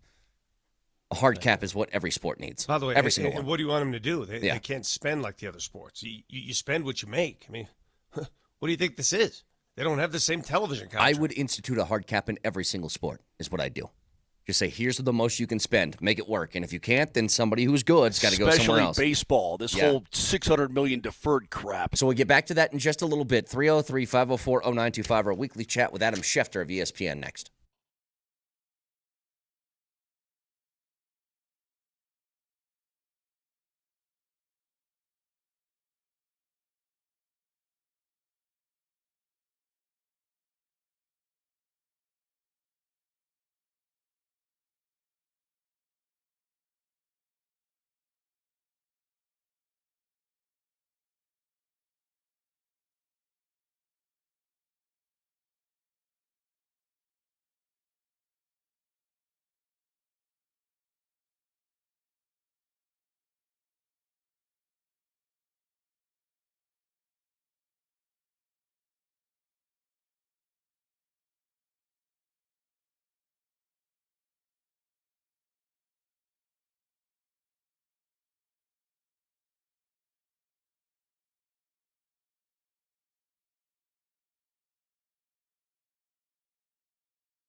say. Encroachment, defense number 93. Washington has been advised that at some point the referee can award a score if this type of behavior happens again. For now, it's a replay of second down. Mike, that's unbelievable. Yeah, well, it is to keep this happening. Deliberate acts like that to prevent a score after a warning, even though it's two separate people here, can lead to what is called a palpably unfair act. That's how it's defined in the book. And you can do as a referee whatever you'd actually like to do. It's one of the most insane things I've ever heard in my life. And I wanted it to happen. I wanted Luvu to jump over the line again and force them just to give the Eagles a touchdown. They were going to score anyway, but with that, let's welcome in Adam Schefter. First of all, Adam, my first question for you, and we'll get to that in a second. How were your mentions after the Chiefs game yesterday? Because I saw, like, Eric Stone Street was calling you out. What's going on? I clearly a hot button issue, right? I just presented facts. Sorry that some people felt that way. Right. I mean, I report on a story that they're going to potentially include the quarterback slide and replay assist. Yeah. Here are the numbers, and that touched it over with a lot of people. Well, you told us last week. Remember, I said, hey, do you think they'll ever do anything about the slide? And you said you were going to look into it. So thank you for looking into it. Thank you. Yeah, that's what I did. And I was interested to learn that they are going to look into that. They are going to discuss it. And it sounded like they're going to be including that in replay assist. So there we go. So here's the next project Chiefs, for you. angry Chiefs fans in your mentions are Vic's fault. We figured it out. I'll take the blame for it, Adam. I have no problem. Here's another one I want you to look into. I'm going to just give you assignments every week here, Adam. That's what this show is. Go ahead, let me write it down. All right, write this one down. Last week, so that worked out real All well. right, yeah. Here's the next one. Can we trash this ridiculous tush push thing? Can we get this out of the game once and for all? Because you talk about palpably unfair. That's palpably unfair is watching that crap every week. Well, that I don't think you're going to be successful at, because there have been a lot of people that have complained about that for a while, and it is what it is. Like, it's a part of the game. And you know what? If it's that easy, everybody could do it at any point in time to gain a yard or two or three, right? Like, not everybody does it. So that's, I mean, it's unfair that Josh Allen is built the way he is, and Lamar Jackson can make the plays he does, and Patrick Mahomes is as clutch as those are also unfair, but you have to live with it. It's just bad football. It's just boring to watch, Adam. Well, it's just boring. That's fine. That we can debate that, but I don't think it's going anywhere. But Adam, I guess I didn't realize that what he said was part of the rule book. I've never seen it employed before. They're like, encroachment number 93 defense, and hey, look, I got the power here. Quit screwing around, dudes, or I'm going to be awarding touchdowns all over the place, and you're not going to like that. I mean, I never heard that come out of a referee's mouth. I was like, I didn't even know that was humanly possible to just give a team a touchdown. I didn't either. And who gets it? Like, for fantasy purposes, who do you award the touchdown to? That's what I want to know from a fantasy standpoint. Who gets the touchdown? Yeah, it's funny. It's just like a scolding. You guys quit screwing around. I told you once. They can get either way. Look, I mean, it's hard to beat. It's hard to beat the tush push, and it's hard to beat Kansas City and Kansas City. I'm bummed about it the way it went down, but I probably shouldn't be surprised, Adam. They are an impressive clutch team. When it's a one-score game, nobody beats them. Everybody has a chance. Nobody does it. And it's coaching. It's the players. It's everybody pulling through. And there's a reason that they are the first team in NFL history now that has a chance to three-peat right here. So, are you going to be surprised if they win the Super Bowl? No. No. You know, especially on the AFC side of the ledger, I've made this comparison before, but it's like, if you watch Inside the NBA on TNT, Shaq always gives Barkley a whole bunch of grief for not winning a championship. And then you realize that in order to win a championship, you had to go through Michael Jordan. And I look at a guy like Josh Allen, who over his last 3 playoff games against Kansas City has 9 touchdowns and no picks and can't solve it. Like, what does a team like the Bills do when you have the Chiefs just always the impediment, the speed bump on your way there? You know, I looked at the numbers last night, right? And I just want to get it exactly right. But they've played 9 times now, Mahomes and Josh Allen have 9 times. And in those 9 games, Patrick Mahomes' offense has scored 245 points. In those 9 games, Josh Allen's offense scored 240 points. Separation of 5 points 5 points in 9 games, and Patrick Mahomes is the first quarterback to ever defeat another quarterback 4 times in in the postseason. That's crazy. Yeah. His heartbeat just slows in key moments. That's why I'm not one. I know some people are walking away from that game. Oh, Bills are robbed. Okay, there were a couple suspect calls. That's not why they lost that game. They lost that game because, as you mentioned, they got that witch over there that's able to rebound and just find his way to just enough points to beat you every week. Having said that, is there any doubt in your mind that Kansas City's going to win the Super Bowl, or does Philly have a chance? You know, I said it yesterday. We were sitting around the set. Like, you pick against the Chiefs at your own peril. Yeah. Just like you pick against the Patriots at your own peril. You could pick against them. You might think the Eagles are going to win, but the chances are the Chiefs are, because that's what they always do. It's what they've been all about. And you're going to be wrong a lot more often than you're right if you're picking against the Chiefs.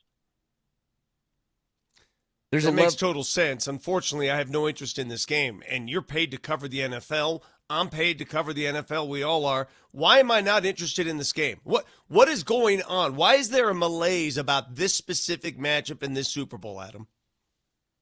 Because I think people have seen it before. They've been there, done that, and it's sort of like it's the first Super Bowl rematch since Buffalo and Dallas.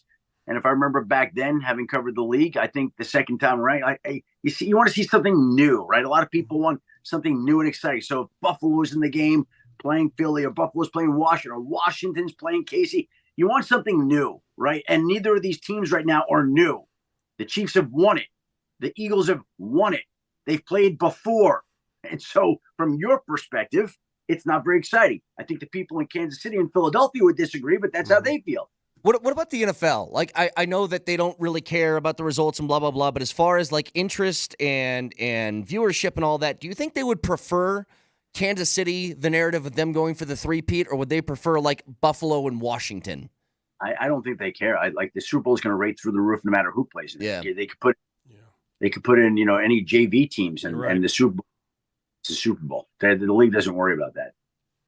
Yeah, it's a staple of America now. I mean, it's basically a national holiday. That's why we can claim we're not going to win or watch, but we will. Hey, elsewhere in the National Football League, what do you think of the chances of Russell Wilson ending up in the AFC West again, reuniting with the boy Pete Carroll? I mean, look, there's a relationship there, and I think if they need each other, then that would certainly be an option. But I think Russell's very happy in Pittsburgh. I think they're happy with him. Doesn't mean they're going to bring him back. They still have to work out a deal. And I mean, there was a time when Pete and Russell divorced, right? Like they sent him away. Now, plenty of times we see people get back together, but I think it's an option, and I don't think it's anything more than that right now. I'm not saying, oh boy, I'm waiting for this to happen. Maybe it will, but there's a lot of things that tell me that maybe it won't. So we'll just have to see. Well, the heavyweight aspect of the AFC West now in terms of coaches is crazy. Touched on it briefly on Friday, but, I mean, you look at Carroll, and you look at Peyton, and you look at Harbaugh, and you look at Reed, and you're like, oh, my God, it's a murderer's row of guys who have Hall of Fame credentials or will or that sort of thing. How much does Pete Carroll have left in the tank? Because, Adam, I don't care how old he is. I don't care about his age. I think mentally he's still a young man, and I still think he's a really, really good coach. I'll just say this again, having been around him a little bit, the one thing that blew me away is his energy level. That guy's got more energy level at 73 than most people do at 33 or 43. He is unique, and he is rare, and he knows how to coach. And I think the Raiders knew that they needed a quarterback, and they had to rebuild, and there's plenty of work to do. And while they're doing that, they feel like he can help make them respectable until they rebuild the roster the way they want it done and can move forward. So, I mean, I think it's a logical hire. I know people look at the age. That's fair. He's going to be the oldest NFL head coach in history. Like, that is amazing to me. That is really something. Like, we've never seen a head coach older than Pete Carroll in the NFL next year when he's 74. You're telling me like Chuck Knox didn't coach till he was like... Those guys just looked older. It felt like Marv Levy was 93 at one point. Marv Levy looked like he was 106 when he was coaching the Bills. Like Sparky Anderson, he's like 42 years old managing the Cincinnati Reds, and he looked 70. You're like, what the hell? thing Vic, I remember, we're covering the Broncos, and I remember the day that they fired Dan Reeves, which would have been 92, whatever it was, and they had a press conference, and the local news stations were playing video of Dan when he first got there and Dan when he left 10, 11 years later. Oh my God. Like, there's no job outside the president of the United States that ages you more than being an NFL head coach. And that was back in the day, pre-social media, pre-mentions, to go back to the mentions phrase here, right? So that job ages you real quick. But yes, nobody has ever been older than Pete Carroll and been a head coach in a football game, an NFL game. Can I ask, what do you think the sell was from the Raiders? Because I know it's like, okay, we can give you a ton of money to be a head coach and all that. But as far as just the football aspect, you're going to a division with 3 teams that made the playoffs. The only other job that had that was Chicago. But the difference with Chicago was they had a quarterback who was kind of in place. The Raiders seem to be restarting. What do you think the appeal was for Pete Carroll? He wants to coach. And that was the opportunity. He gets a job, right? It's a job. Work, right? Like it mattered to him. That's how he viewed. Like, he's been teaching classes at USC. He's going to keep teaching this week. He's going to finish up the class, but he wanted to coach. That's what he's been. And so this is where the opportunity came. And, the money wasn't going to be an issue. And the year, like, he wanted to coach. He took the year off, thought he didn't want to do it. And then it came out on Christmas Day that he did want to come back and coach. And this was if the Bears had offered him the job and the Raiders, but the Bears didn't. So the Raiders did. He was the right guy for that job at this time in their eyes. And so they're moving forward. Yeah, the division, it's a crazy amount of coaching brain power in there. I mean, it's unbelievable. Speaking of Chicago, the Bears have raided the Broncos closet. And by the way, it's a good thing when the Broncos organization it's never a good thing, but it shows the respect for the organization when other teams are coming in here and picking guys for their positions. All right, it happened with the Jets and their GM, and now the Bears hired. And forgive me here, guys.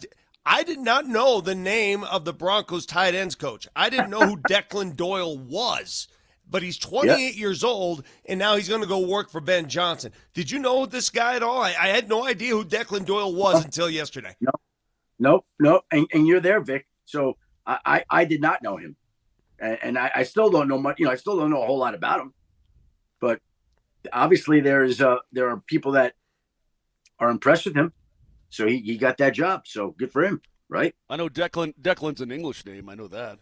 I know this because he's going to be working for Ben Johnson. And, Brett, you could speak to this. He ain't going to be calling the plays. Ben Johnson's calling the plays. Of course. Well, that goes without saying. Yeah. I mean, it's Ben. That's why they hired Ben Johnson, right? Like that's what it's about. Last question for you, Adam, on the coaching ranks. Did Dallas kind of miss their window with some of the top-end assistants that were going to be rumored for head coaching jobs by, I guess, waiting on the contract of McCarthy to end? Did they miss a window for that, some of the top guys? I don't believe they did. I think that, look, Dallas was going to do what they want to do. And their interests, their candidates were different than other teams' candidates. Nobody was interviewing Brian Schauer. And so I know that a lot of people aren't pleased with the hire, but having spoken to Jerry Jones on Friday night, he could not have been more excited about the hire. And at one point in time, Brian Schottenheimer was one of those hot coaching candidates about a dozen years ago. And he opted not to pursue certain opportunities, turned down certain interviews, didn't become a head coach, and then he's been in Dallas. Well, they wanted Brian Schottenheimer on that staff all along, and they wanted him working with Dak Prescott. And the way that it shook out was when they interviewed him and they heard what he had to say, son of Marty Schottenheimer, around coaching his whole life, they felt like he was ready. So all these people who don't like it, that's fine. But the fact of the matter is they really did like him. And Jerry likes to do things different than other people anyway. So just because Brian Schottenheimer wasn't the lead candidate in Vegas or Chicago or New England doesn't mean that he's not going to be a good head coach. We don't know yet. Adam Schefter joins us every single week. Can we please have a moment in the Super Bowl, Adam? Can you make a couple of calls to have the ref just award a touchdown without somebody crossing the goal line? Because I think it would be incredible. Yeah, I'm going to stay out of ref downs in Kansas City, okay? Yeah, got it. By the power vested in me by Roger Goodell, I'm giving 10 points to the Eagles before we kick off, all right? That's All right. right, let's go do this thing. Adam, always appreciate the time. Thank you so much. Guys, thank you very much. Adam Schefter joins us every single Monday to recap the football weekend at 8 a.m. And all conversations with Adam brought to you by Colorado Credit Union. Love where you live, love where you bank. Visit ccu.org to learn more. Nelly, can I hear that one more time from the ref, by the way? I need to hear this again. Because it really is like a parent in the back. All right, it's like Sister Patricia Marie in third grade to me. Right. That's what this is. Go ahead, Nelly. Encroachment, defense number 93. Washington has been advised that at some point the referee can award a score if this type of behavior happens again. For now, it's a replay of second down. That's unbelievable. Yeah, well, it is to keep. All right, listen. You're so right. You know what that reminds me of? It's that ref who goes, all right, you're going to kick. Exactly. Okay? Yeah. You're going to kick. But you're right. The malcontent in me would want to respond by, all right, Absolutely. let's see you do it. Let's do it. Yeah. It would be like, but he's like, Washington has been warned that this is pissing me off. Listen, I'm 100%. I'm getting super annoyed by this. They keep leaping over the top at him. And look, I'm just gonna throw the ball in the end zone myself. All right, let's play. Moser has called me a habitual line stepper before, and this would be the prime opportunity to do this. Because if my camera is the offensive lineman, here's me after he does that. I'd stand up and I go. Yep. Like, just Every give time. 1 little tap. You're like, Cater, come on. 100%. Give me the touchdown call. I dare you. They're scoring I would anyway. Keep doing it. I would have every single player on the opposite side fly over the line of scrimmage. I mean, everybody's jumping in the air all at once. Because to me, that sounded like you were daring me. Right. And I don't know about you guys. I give in to peer pressure. Okay?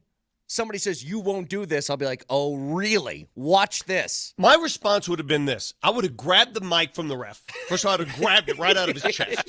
I would have said, you're talking about palpably unfair. How about this stupid that Philly started and has ruined the game? Palpatine? That's palpably unfair. Talk about palpable. How about if they just went full Breakfast Club? It's like, you want to get another touchdown? Here's another one. Go ahead, play this game. Say it again. Oh, there's another 6 points. There's another 6. I'd be like, go ahead, give him 150 points. I'm not stopping. All right, 303-504-0925. It was so shocking. I've never heard that before. So funny. Schefter joins us on the Ramos Law Hotline. Car accident, you need Ramos Law, medical doctor and attorney, ramoslaw.com.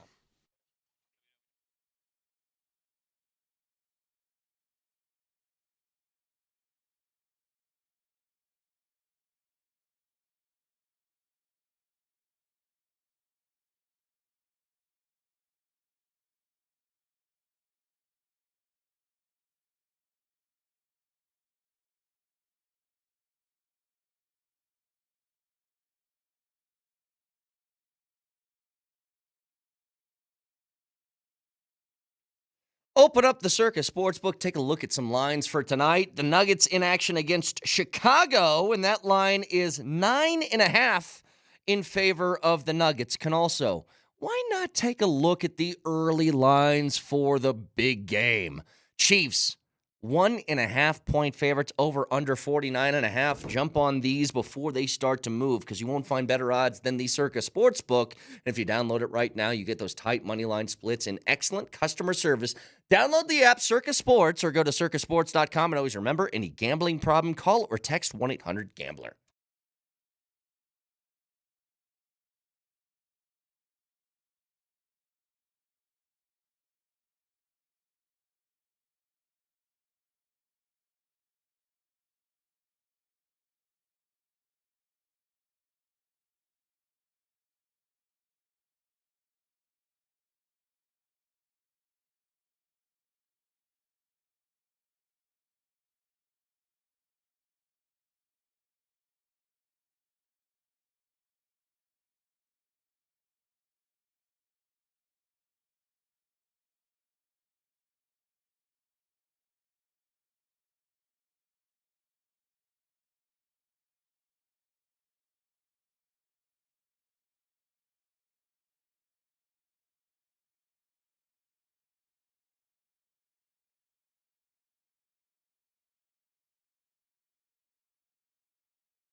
Hey, I'm going to read something here because it was like a battle of reporting when the Mikko news first broke. So these were two things I saw back-to-back on my timeline, okay? One of them is from Pierre LeBrun. And he said, Rantanen was willing to continue negotiating throughout the season with Colorado. In fact, both sides had more contract talks this past week. Just couldn't find enough common ground. The Avs, in the end, made the calculation. They were never going to get there on the number. And then... Can you hold on a second? They're negotiating. But it's not like Mikko's on the phone talking to McFarland. This is his agent. He gives his agent a number, and his agent takes it from there. So Mikko's not doing the negotiating. Let's be very careful there. Yeah, I just want to say when everybody says, when Mikko says he was unaware, well, your agent was aware. Yeah. The report next to it, though, that I saw was from Andy Strickland, who said Mikko Rantanen was completely caught off guard by the trade. Hang on. And was very upset. Colorado showed very little to no interest in attempting to re-sign him over the past several months. This is a panic move by Colorado. Because I saw a texter earlier in the show call it panic. Let me tell you something that I know for a fact. Well, shouldn't say for a fact. It's not a panic it's move. It's just a total common sense way to think about this. They aren't caught off guard by these negotiations. The Avs have been doing this for months. Months.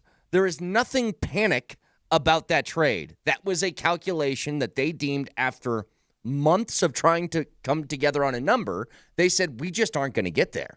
That's it. That's all this was. And when you have somebody of the caliber of Mikko, you get put in this place where it's, I don't want to let a superstar like this go. But if I have to, he's not going somewhere for free. Okay? I'm getting something in return. That's it. And they had to plan for the future because that's the GM's job. It might annoy us because I know, Vic, you and me talk about this all the time in regards to the Nuggets. It's like they have to think a little bit in a long-term plan, and we're like, we don't care. Well, I want the now. But that is McFarland's job, is to think about the long-term health of the franchise. I don't want to divorce myself from fandom. Fans automatically become attached to certain players, and I respect that and I understand it. This doesn't hurt me as much as it does a lot of folks that I'm getting responses from. How it's upsetting when you hear he's gone, but when you have some time to think about it, let it sink in, you understand why. It's a business, first and foremost. And somebody brought up, well, Vic, you wouldn't react this way if the Nuggets did the same. I go, yeah, because we talked about this with the Nuggets. I said this summer, remember, guys, I brought this up. I said, I think the Nuggets are too top-heavy. Mm-hmm. I don't think it's wise to have 3 max contracts. Do you remember me saying that? Mm-hmm. Yep. I said that back in June, way before they re-signed Jamal Murray. I said, I don't think it's a good idea to have 3 max contracts. That was me back then. And I still think that way. At some point, you have to strategically build a roster to what you think is best fit for that league. So this did come up with the Nuggets. It already has. And I had the same feeling then about the Nuggets as I do now about the Avs. I thought the Avs were too top-heavy. And I don't think there's anything wrong with sharing the wealth. That's Absolutely. what they're doing. I also think by the way, you guys can ask me any questions you want. Well, I wanted to ask you something. I think, okay, how about this? Did McFarland and the front office make a calculation that Mikko, who is very, very good, is buoyed by playing alongside Nathan MacKinnon too? Like, if Mikko was not a line mate of Nathan MacKinnon and he was the number one somewhere else, would he still be getting $12, $13, $14 million a year contracts? Yeah, would Leon Draisaitl get 14.5, right, which kicks in next year per, if he wasn't playing sometimes with Connor McDavid, sometimes not? He's a damn fine player, that Leon Draisaitl. He's a former MVP, right? And I mean, look, so he set a high market. I'm sure, Brett, that in deciding if you're going to make a move like this, which is, for all intents and purposes, this is a pretty earth-shaking move in the National Hockey League, is it not? Yes. Of course it really is. You're trading a top 7 scorer on any given night away. But at the same time, they've got to weigh everything. How many points do you think Marty Netschis is behind Mikko right now in the season? How many points? Now, I'm taking the personality aside, the camaraderie, the decade, the love, the friendship. I don't think he's all many. That aside. Well, he was Netschis. Let's talk about Kane's leading scorer, correct? let's talk about productivity. As we sit here on, January 27th, and there's still a lot of season left. I'm going to be very interested to see, Brett, because I really don't know what it's going to be like. Do I think Rantanen's an awesome player? Absolutely I do. But Netjes is only 7 points behind him right now. Yeah. Mikko's got 64. Netjes got 57. Okay? He's been more than a point-a-game guy. Netjes is on track to set a new career high in points. And then you saw what that friggin' power play looked like yesterday. Yeah. And these guys were swerving. And he they ranked were 3 all posts over the yesterday. Place. Damn it. And that one went off the post and hit Shesterkin in the back of the head. Damn it. I'm like, you got to be kidding me. So, I mean, so I'm very interested to see. This is just maybe a lab experiment from this point on. Does he catch him by the end of the season? Does he catch him in terms of listen, the Carolina Hurricanes have terrific players. Yeah, how did Rants do player. Sunday? Or when did they play? Saturday night, Sunday? How did he do? No goals, no assists in 18-plus minutes. I was just curious. Okay. Now, by the way, friend and longtime teammate, obviously, of McKinnon or of Rantanen is Nathan McKinnon. Nathan McKinnon's initial thoughts after the post game or the game wrapped up on Saturday. Here's what he said. No, I mean, I've been asking him, like, is it, it's just tough. Like, you don't want to get in someone's business. Yeah, it's just hard. I mean, even when I remember when Gabe didn't sign, it went to like the last hour, and he was up. So I just assumed it would be kind of the same thing, like I never thought in a million years he would leave. So yeah, it just sucks. He's we talked about this earlier, but one thing that did surprise me, but I had more time to think about it and it makes more sense now, was that when you make a move of this magnitude, you typically run this by your stars. You run this by your top guys. And I was like, man, they left McKinnon in the dark on this, and he was as shocked as anybody. And then I got to thinking about it. Mm-hmm. Him and Mikko are boys. Yeah. If they start to float this idea to McKinnon, it's going to get to Mikko before it happens. 100%. We brought this up already on the show. It's not palatable. It's not possible to keep a secret from friends. If management came to me and said, we're thinking about making Mark Moser the overnight producer and taking him off his role, what do you think? Moser would know about that 1 minute later. Yeah. That's just the way it is. Yep. That's just the way it is. And so you can't keep that secret between friends. They're not going to go to Nate McKinnon and say, what do you think? You can't. Not possible. Mm-hmm. Hey, listen. You just got to conduct business. Yeah, absolutely. It's one of those things where off-season moves, targeting free agents, maybe even at the deadline, hey, is this a guy that maybe you'd like to go get? You certainly take the temperature of a Nathan McKinnon and a Cale Makar and a Gabe Landeskog, who's still around. You take temperatures, but you're making the decision here. And by the way, I mentioned this earlier, but let me restate it. Sometimes you don't have a deal until, bam, you have a deal. All of a sudden, yeah, we'll do it. Like, who knows why this deal couldn't get done as the Canes pursued it 2 months ago? Number one, the Avs still want to try to sign Mikko Rantanen. So we're not going to pull the trigger on any deal because we want to keep the player, right? We want to come to terms. Number two, maybe Carolina didn't sweeten the pot enough. Maybe it was Netjes and a pick. But then you got Drury and a second pick involved. You see what I'm saying? Right. So it's like, and the depth is big too. So all of a sudden, how about Friday? The Carolina Hurricanes call Chris McFarland, go, all right, you get all you want. We'll do this thing. Right? And then you make the deal right then. So there's no time to consult. There's no time to babysit. You gotta do what's right for the team, man. And it stinks, but that's and by the way, Chris admitted it too. Listen, Mikko's earned the right to be able to go free and get all he wants, but that's just part of the game. Moshe, can I raise my hand? I have a question that I've had since this deal went down Friday night. Please. You texted the group chat after, by the way, you sent a weird text where you complimented me on making that 75-foot I want to get to that. I want to get to that. Yeah, don't talk about it. It was the weirdest text ever. In the same sentence you mentioned Mikko, I'm like, what? Anyway, I want to raise my hand before I get to that, and I ask you this. Why is Chicago paying a large portion of Mikko's salary? I have no idea. What is Chicago doing? Or no, they're paying part of the salary. Mikko, right. I don't know why. What is Chicago? They're paying Somebody the explain salary, this? and then they traded Hall, and then they got a third in return. What- It's like, what what is- is what that? is Chicago doing? I don't know what they're doing. They've got cap room. I don't know what it is. I don't even know why they're involved. Why in are this, you other paying than for a guy that doesn't play for you? You guys ever had this a lot before? of teams do that. Hang on. A lot of teams do that, Vic. Yeah, a lot but of when teams they with- get something that benefits them, a third? Yeah, I think isn't Chris Pronger still on somebody's payroll someplace, or was until like What this is year? Chicago doing? I don't know what they're doing. I You'd have like no that, idea. wouldn't you?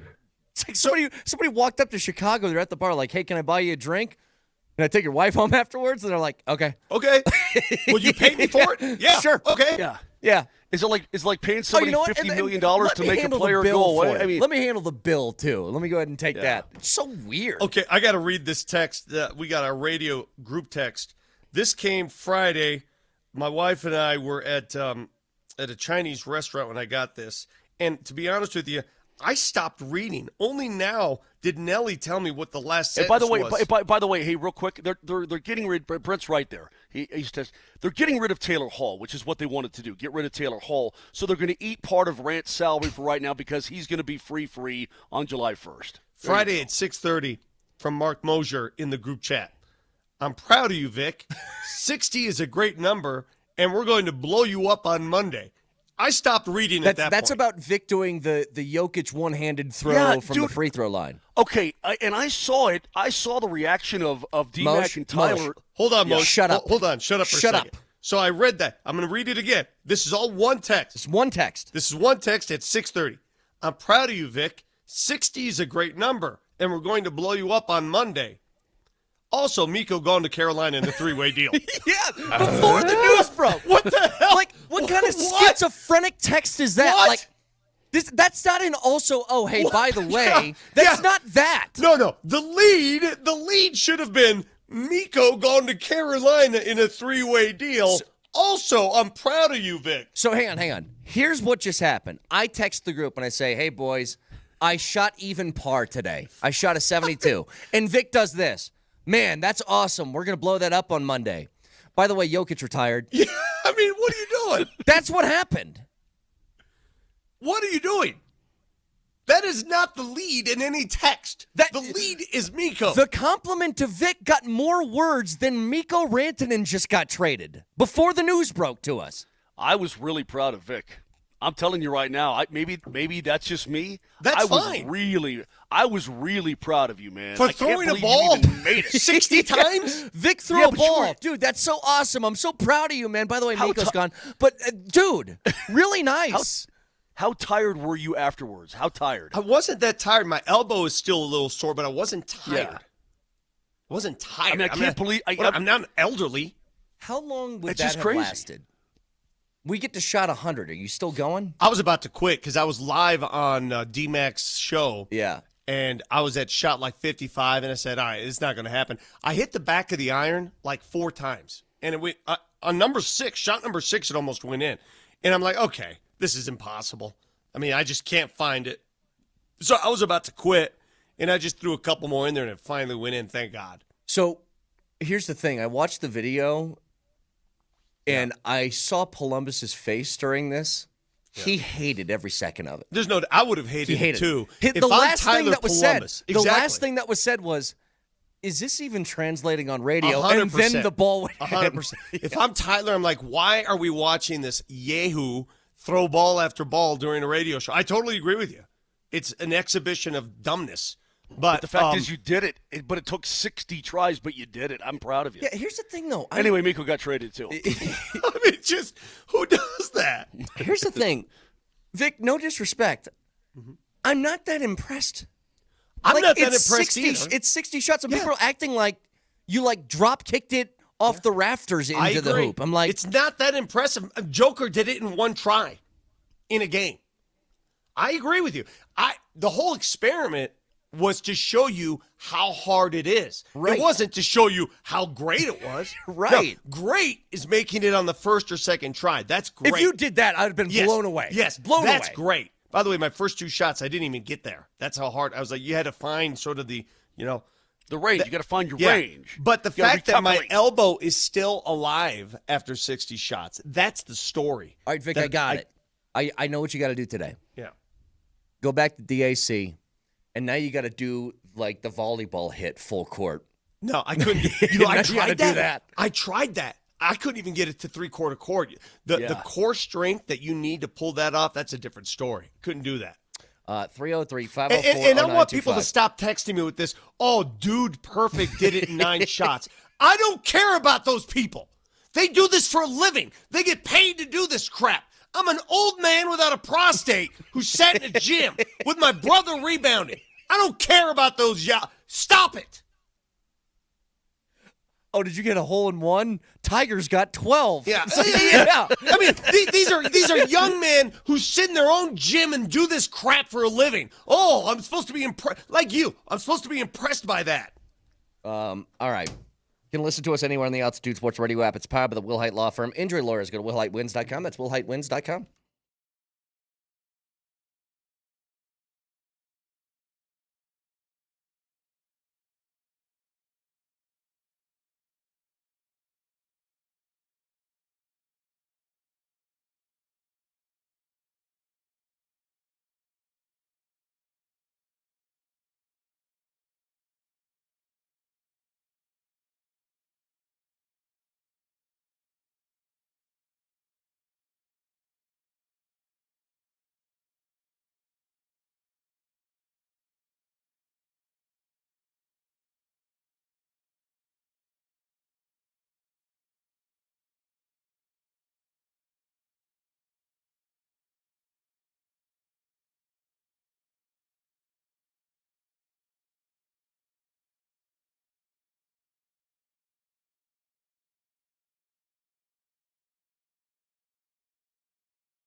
Washington has been advised that at some point the referee can award a score if this type of behavior happens again. For now, it's a replay of second down. Mike, that's unbelievable. Yeah, well, it is to keep this happening. Deliberate acts like that to prevent a score after a warning, even though it's two separate people here, can lead to what is called a palpably unfair act. That's how it's defined in the book. And you can do as a referee whatever you'd actually like to do. What? Say encroachment again. Say encroachment again. I dare you. I double dare you, mother. Say palpably unfair act. one more damn time.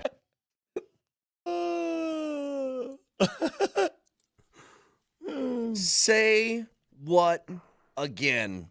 Palpably unfair. What would you deem a palpably unfair act in your life? Like what's palpably unfair? In my life, it's palpably unfair that you guys can go outside for 2 hours without sunscreen. Palpably unfair. It's palpably unfair that your feet reach the floor when you're sitting in one of those tall stools. You know what's funny though? That's palpably unfair. You ask, I'm not kidding. You ask anybody my height, if they sit somewhere where their feet don't touch the floor, you turn into a 2-year-old. You start dangling your feet, that's kicking me on them every around. chair. Yeah, that's me on every. So I don't know what else could be palpably unfair, but we saw it in the National Football League yesterday. Somebody said that I guess it's always been a rule, but in 2016, the league put an emphasis on the referee's ability to say that and do that because Sean Payton's Saints were just tackling guys at the line of scrimmage on late in the game, tackling wideouts, and all he's doing is running time off the clock, right? Just by committing penalty after penalty, and so they're like, "Hey, knock it off." Moj, you know what was palpably unfair? The fact that as an expansion team, Vegas was able to climb to the top of the competitive pyramid right out of the gate. That's palpably unfair.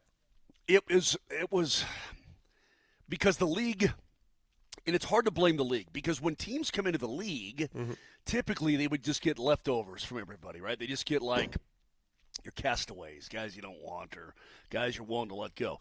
The league made it mandated that teams were going to lose some good players, right? Yeah. And because of that, they went too far. The pendulum swung too far where Vegas, and they also were smart, but they were like, taking ones to take this player on, and they're like, yeah, we'll do that too. I mean, they made it very easy for them to be ultra competitive right away. It is palpably unfair that I was forced to be a Lions fan. Well, I'll tell you what's palpably unfair. The stupid tush push to begin with. And here's a text from Matt, who's a loyal listener. Appreciate you listening, Matt. And I'm not trying to pick on you here, but I want to read your text. Vic is whining about a football play that embodies the very essence of the game. Taking a man and moving him to where he doesn't want to go. If you don't like a play, figure out how to stop it. That's in regards to the tush push. I've never liked the play. If my team did the play, I would still not like the play. I don't care who runs it. I think it's stupid. Buffalo ran it yesterday, and it didn't work. They didn't get a first down. It's a stupid play. Because if that's what football is, and they ran that every down, if they ran that every play, how would you watch it? What would you think? The league would fold. The league would what fold. would you think about the game? Yeah. It's stupid. It's lame. Yeah, it's not entertaining. It's stupid. It's not about, tough guy, move a man to where he doesn't want to go. It's stupid. Okay? I don't know how other way to describe it. Oh, well, if you don't like it, stop it. Well, you know what? Hell, the Redskins tried to stop it, but they were scolded by the referee for being palpably unfair. Commanders. I'm sorry. Here's the thing. Did the NFL ever have this rule? Because college used to, that you couldn't push somebody. Yeah, you couldn't help somebody. Was that ever in the Vince NFL, Evans, or is that just college? Was it Vince Evans against USC? It was Leinart and Reggie Bush. Yeah, that was that what it was? That was the original. The Bush push game. Yeah, the Bush push. Because that used to be against the rules. Wait, the what? And they've since changed. You heard what it was. Yeah. Because they pushed Reggie Bush into the end zone, so it's the Bush push Don't game. you remember that? Matt Leinart, they had the ball at the goal line. Hey, we've seen instances where a running back is pushed by his fellow offensive lineman in the middle of the field, gain 10 more yards. We've seen that, and everybody's like, oh, yeah. Yeah, well, if it means getting rid of that at the expense of get it all out of there. No helping running backs anymore. You cannot grab your running back and move him if you're an offensive lineman. Quinn Miners, didn't he? No, it was. Remember, Javonte Williams got pushed into the end zone in a game. Not by Quinn. No, who's the lineman that's gone that went to Dalton Reisner. Dalton Reisner. He threw Philip Lindsay into the end zone. He picked up Lindsay and he threw him into the end zone. You know what? Bro. If it means getting rid of the tush push, so be it. No more. You cannot aid or abet your running backs anymore.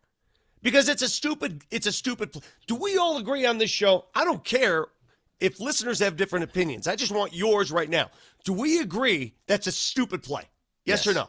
Yeah. Brett, read the 938. Yeah, I read it. This is when you guys say that. Then that's the name of the play. They called that. That's the name of the play. It was called the Bush Push. Hey, we'll get to keys to the game in just a second. Can I just mention one thing for 20 seconds here? That the Rockies went full office and named Chuck Nasty special assistant to the regional manager. Did you guys see that? I don't know what this role entails for Chuck Nasty. He's going to be hanging out at the ballpark in a polo watching some stuff. I would love to have, it feels like a ceremonial role. I've told you forever. What do I want more than anything, Moj? I want the illusion of power, okay?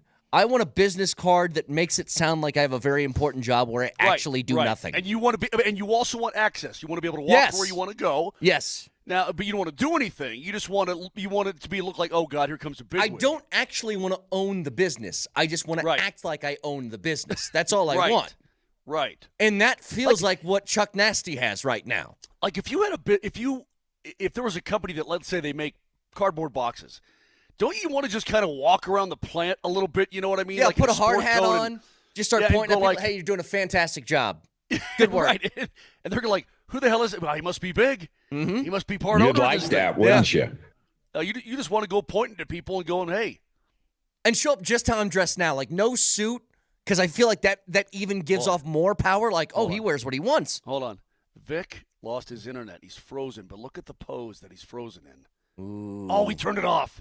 He was picking his nose. Did you see that? He was a thumbnail deep in there. Yeah, he was, dude. He was way in there. I mean, of all the times to lose your internet and freeze when you are up to the thumb knuckle deep. Wait, Twitch commenter says this. Brett wants to be Spike Lee at MSG. Exactly right. I just want to be able to walk where I want to walk with nobody stopping me, but I have no actual impact on the business. A mascot, we'll call it, without the costume. That's what I want to be. Okay. We'll get to keys to the game. Let's do it right now. Keys to the game for Nuggets and Bulls tonight. Do whatever it takes to win. It's the Johnson Auto Plaza Keys to the Game. Johnson Auto Plaza. Experience the power of the plaza, where they have the keys to performance and style with Ram, Jeep, Chevy, Buick, and GMC, and a huge selection of used all in one place. Johnson Auto Plaza. Here's Moser, Lombardi, and Kane. Is Vic back or not? Oh, he's here. Okay, Vic, you got 30 seconds keys to the game for the Nuggets and the Bulls tonight. Turn his microphone on. If it's not, go ahead. Let's try this again. Nope. Vic is not on. I'm an old man without a prostate. And that is your keys to the game, brought to you by Johnson Auto Plaza. Experience the power of the plaza. They have the keys to performance with style with Ram, Jeep, Chevy, Buick, and GMC, and a huge selection of used all in one place. Keep a lookout for that tonight. The angry man with prostate. Can I give you the game. Can I give you a key? That Minnesota game, and I'm the first half they're down, right? And I'm going, it doesn't feel as bad as it is. It doesn't look as bad as it is. And then it got worse, and they just fizzled out in that fourth quarter, and that was all she wrote. Hey, man, the Bulls are an under 500 basketball team. Levine can fill it up. There's no doubt about it. But you got to go defense first tonight against the Chicago Bulls. They score a lot of points. They're defense one of the leaders in the league. Against the Chicago Bulls. I'm not worried about you getting your points. You go defense first because that Minnesota game was a complete script flipped on what they were doing the previous fight. Yeah, the key is pretty easy, guys. All right, listen. Come to play. Just come to play. Because what we saw on Saturday, and it stresses my point, we as fans are always more emotionally invested in any rivalry or any matchup. Like, For us, we still feel the pain of Minnesota rallying to beat the Nuggets in Game 7, correct? We still feel it. The Nuggets go to Minnesota, and they just lay an egg on Saturday. That was pathetic. That was pathetic. It's like, come on, man. Show some pride. That team eliminated you from the playoffs. That team danced on your grave. Danced on your grave. And they looked complete. The malaise from the very get-go, the lethargy, it wasn't there. They had no emotion in that game. Show some pride. That's my key. How's that? Again, key to the game. I'm an old man without a prostate. Keep an eye on that tonight. Back after this.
Hey, guys.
feel like that was the best keys to the game that we ever got. Yeah, absolutely. Can I hear that again? By the way, Nelly?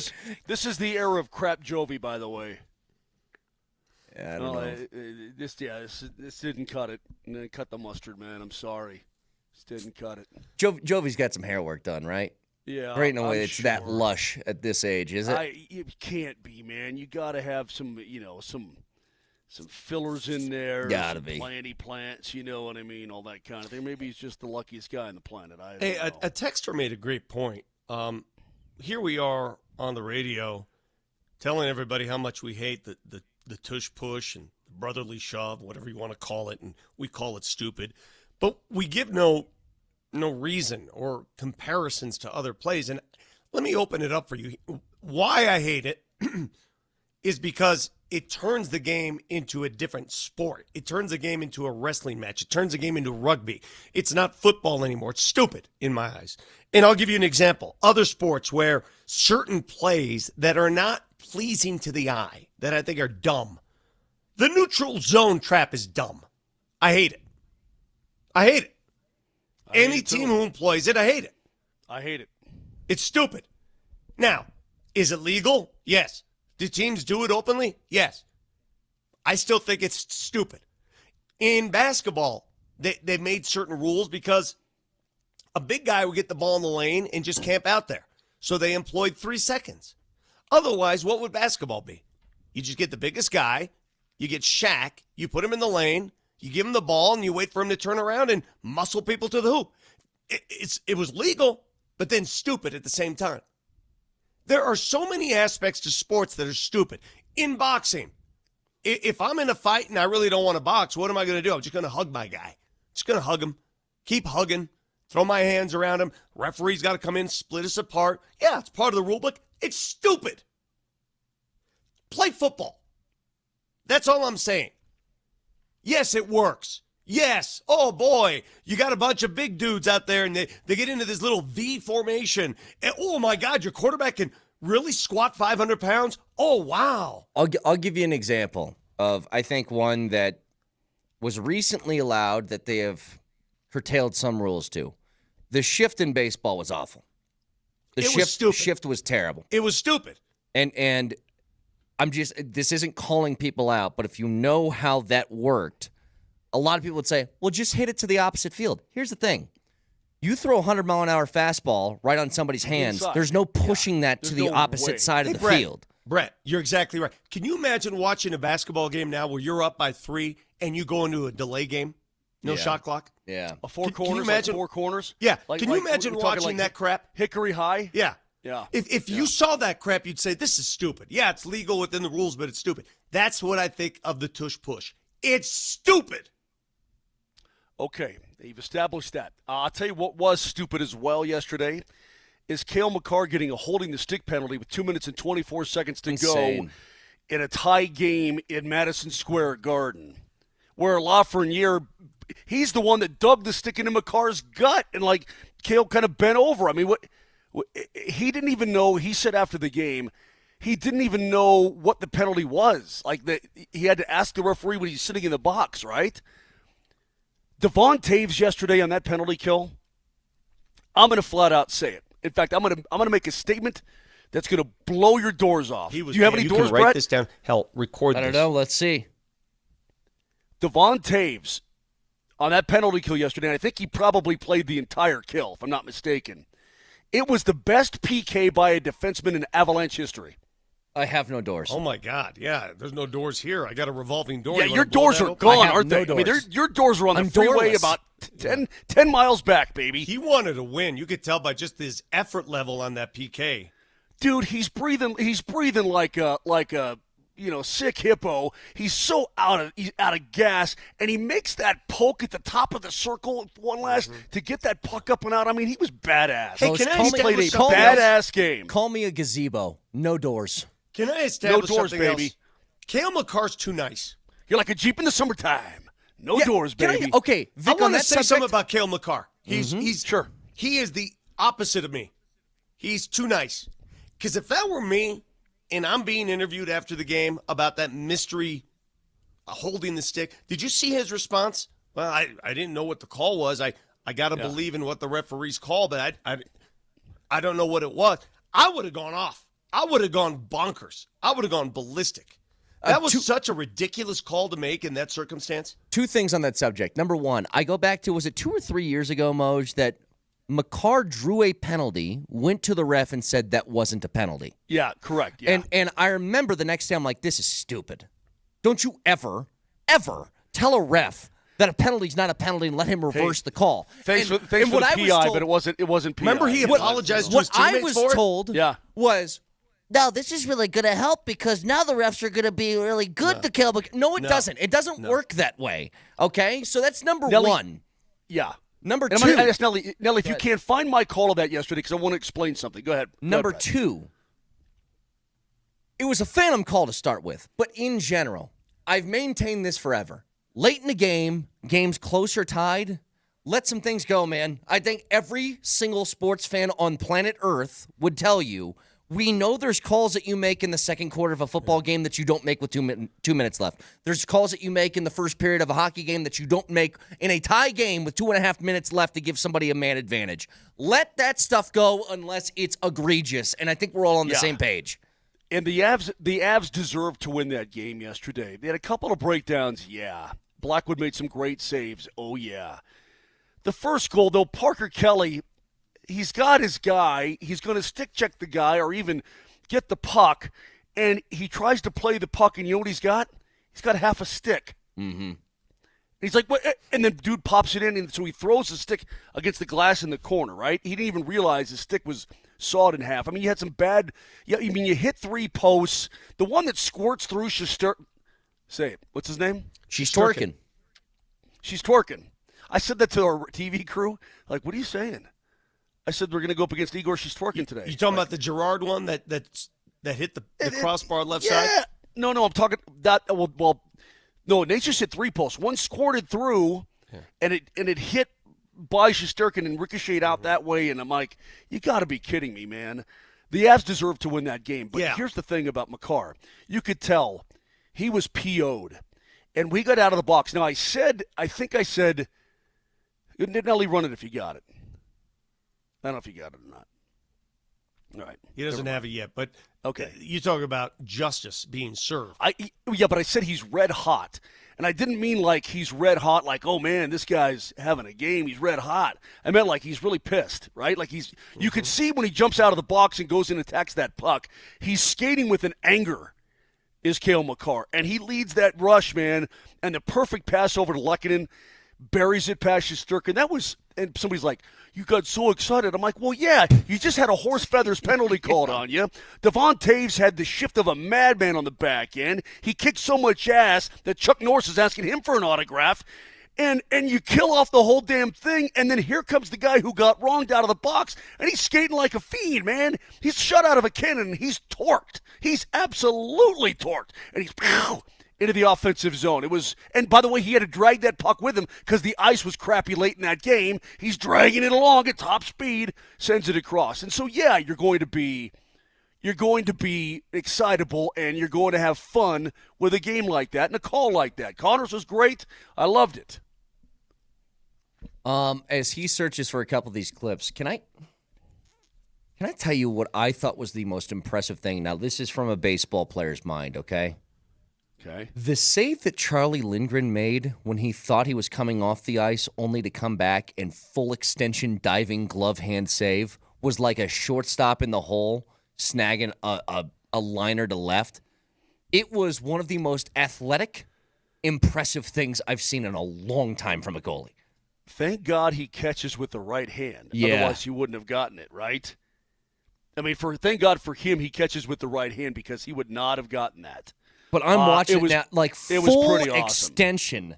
Like, did you see this play, Vic? Charlie Lindgren. No, he doesn't. He has no idea what he has no idea what you're talking about. You could be talking about space aliens and wormholes, and he would have. Sorry, no. I'm trying to come up with other things in sports that are comparable to the tush push that are stupid and should be banned. Another one in my mind: if you play rec league basketball, and the opposing team trots out and throws a zone at you, that team should be shot to the sun. I've had arguments in the middle of games, like rec league. Wait a minute, we're playing rec league basketball. You guys are playing zone. Wait, you've gotten in an argument. I've stopped dribbling. I've said, you guys are seriously going to play zone in a rec league basketball game. Zone. Hold on a second. You've gotten in an argument at a rec league game. That sounds so unlike you. Yeah, but think about that for a second. Think about that. You're playing zone. Yeah, I don't want to get rec gassed. League game. I don't want to get gassed. So what's the purpose of playing zone? What is it? What is it? I want you to look so you don't at have this. to chase your guy all over the damn floor and get tired out. Because you're too lazy? It's just rec league. Vic, I want you to watch this, by the way. This is the save I was talking about. Look how impressive this is. So Lindgren's leaving the ice to try and get an extra attacker. And then he realizes, they got the puck back. Look at that save. Oh, my God. That's crazy. I was laying out. Full extension Superman style. Anyway, Hey, if you guys also- missed, I wanted to give you credit, Moj, because here's your call at the end of the Avs game. Makar coming off the bench and perfectly just picking off a pass and going on a 3-on-1 the opposite way. We got that, Nelly. Go ahead. Job by number 7. Here's Miller up the gut. 3 to go in the kill. Makar wants out of the box desperately. Miller steers it up. Makar's out, and he steals that puck. Here come the Avalanche, and Makar's racing. He's red hot through the circle. Makar in front shot. Score! Arturi Lehkonen rips it past Shesterkin with 14.7 left, and the Avs have taken a 5-4 lead. But the reason I bring that up is because I was trying to have the connotation, and you have to say it fast because he's racing, is that he's mad. Like he's so really mad. He was so mad. And you could see it. I mean, you watch these guys play long enough, you see little things about their games and about their stride. You could tell he was really pissed. So why wasn't he that mad afterwards when he was asked about it? Because he's a more rational human being than you or me. No you doubt would have about gone out. You would have gone on that microphone and MF'd him all the way up one side and down the other. He's too rational. Right. Okay, but he also, not only that, but he had a hat-trick goal taken away on what I thought was a horse feathers call, too. The Avs could have challenged it, but why did they wave it off on the ice? Why not? Stay with me now. Why not award the goal and make the Rangers challenge for goalie interference? Yeah. Why not err on the side of hat-trick city? Why not?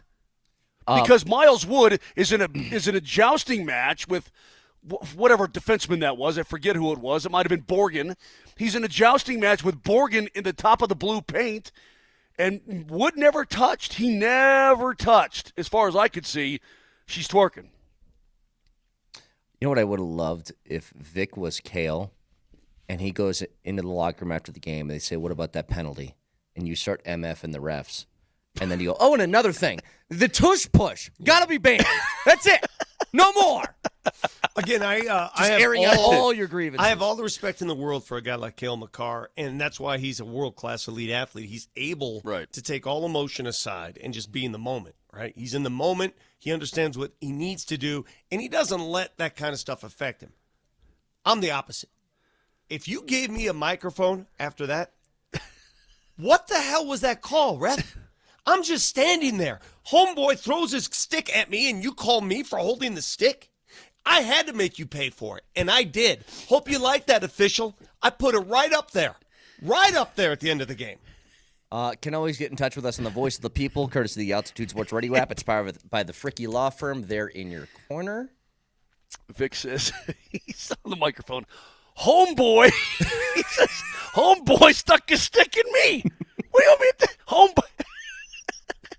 All right. Alexa Lafreniere is now homeboy. From now on, he's going to be homeboy. From this point on, I promise you. Still a lot to get to. Football over the weekend. And, I don't know why that makes me something laugh so Broncos hard. related. Vic mentioned this earlier, but I want to get to this. A sign of respect. Next. Palpably unfair act.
53 seconds. Go to the box, please. Go to the box, please. Now. Go to the box, please. Mentioned this last week. When you have the season that the Broncos did, which was a surprise, and you have an offense that clicked along with a rookie quarterback, and maybe it wasn't always consistent and beautiful, but it was a lot better than people expected. You should expect a lot of these guys on the Broncos staff to start getting interviews for jobs. I brought up a name last week that John Morton was one of those guys. He is interviewing for the offensive coordinator job in Detroit. We just saw the tight ends coach. Declan Doyle is heading to Chicago for... Nobody on this show had ever heard of him. Well, he's heading to Chicago to be their offensive coordinator. Now, that is a job that, look, it's ornamental in a way because Ben Johnson's going to be calling plays, but still, guys getting promotions. We just saw Mogi took the GM job up in New York, and there's a lot more guys that are starting to get phone calls now on this staff. This is a sign of respect that people have appreciation for what you built in 1 year with a rookie QB, and it's always, like, never good to lose assistants, but it's good to have assistants that are wanted because it means your team's good, right? You aren't firing people. They're being hired elsewhere. And I don't think that's going to stop just with this Declan Doyle hire to Chicago either. So just something to keep in mind. By the way, as we move ahead. Is it bad that I don't know who he is? Is it bad? I mean, did I go through the whole season not knowing about Declan Doyle that I should have known something about him? I feel bad. I guess it's good that they're targeting your team and your organization. How about this? For Declan Doyle specifically. He was what positions coach? Tight ends, which wasn't exactly a prominent position. Was largely the most unremarkable spot of the Broncos offense this year, right? So it's not like he was going to be highlighted all that much for the prowess of Adam Troutman getting 2 catches for 10 yards. All right, so what is your boy Ben Johnson seeing a 28-year-old tight ends coach to say he's going to be my architect of the offense here? And we know Ben Johnson's going to call the offense. Well, I would say this, Vic. You know when coaches take over, especially their first spots, like this is Ben Johnson's first ever head coaching gig, what do you like in your assistants? Familiarity. They coached together before. Dennis Allen is also coming over from New Orleans. Basically everything in that Saints tree is... I mean, Dan Campbell was part of the Saints tree from Sean Payton, and that's why you saw guys like Aaron Glenn going over there and all that. Like, I just think it's familiarity. He probably knows the guy, coached with him, trusts him, that sort of thing. And for that spot, it's always odd. I don't know how you judge offensive coordinators who don't call plays. Like, what's the line of success and failure for that gig when you aren't in charge totally? Okay, so does it feel like Ben Johnson maybe is just paying it forward a little bit too? Because I mean, not that Doyle's not good, maybe he's very good, but I mean, he's a young guy. Well, he was a tight ends coach before he was the offensive coordinator in Detroit. Yeah. So it feels like he sees himself in young Declan Doyle, right? And maybe he's like, okay, look, I'm gonna be doing everything here. I'm calling the plays. So. I'm coming up with a game plan, all that stuff. But dude can springboard off of this. The other news today, Broncos defensive backs coach Jim Leonard, who's drawn interest from different teams, has elected to stay in Denver. And I'm telling you, there's more to that story. Yeah. There's more to that story. Like what? Possible promotion. Okay. Stay in Look, Denver. I'll say what Vic's not saying because I don't know any of this stuff, but just like connect the dots here. There's been rumors about Vance Joseph, whether he's coming back or not. If he doesn't, a DC job is open. Jim Leonard, who is interviewing for DC jobs across the league, has said, no, thank you. I'm going to stay in Denver. Why? Potentially, if Vance Joseph is not here, he would be elevated upward. I'm just trying to connect the dots here. Read between the lines. Who's the guy you said was going to Detroit? He's interviewing for the job, John Morton. And he is the Broncos' passing game coordinator. Yes. See, that's the other thing. There are so many damn assistants anymore, you lose track. Right? Mm-hmm. There's so many different roles on a team in so many different ways. If you really wanted to promote a guy and give him a title, you could. If you want to really keep a guy. Sure. if you were desperate to keep a guy, I don't want you to go, I'm going to give you this title. Vic, it's almost like you could just make up a job like special assistant to the general manager and keep a guy on staff that way. It's almost like you could just do that. Hey, come on, man. Well, that's what oh, come on. That's Charlie Blackman's made-up job. I understand, but okay, but I mean, I'm not saying he's not doing anything, but they made up a job for him. Do you think that he can contribute in some way? Sure, yeah. I'm sure he can. Okay, coaches. How many coaches did we count for the Broncos this year?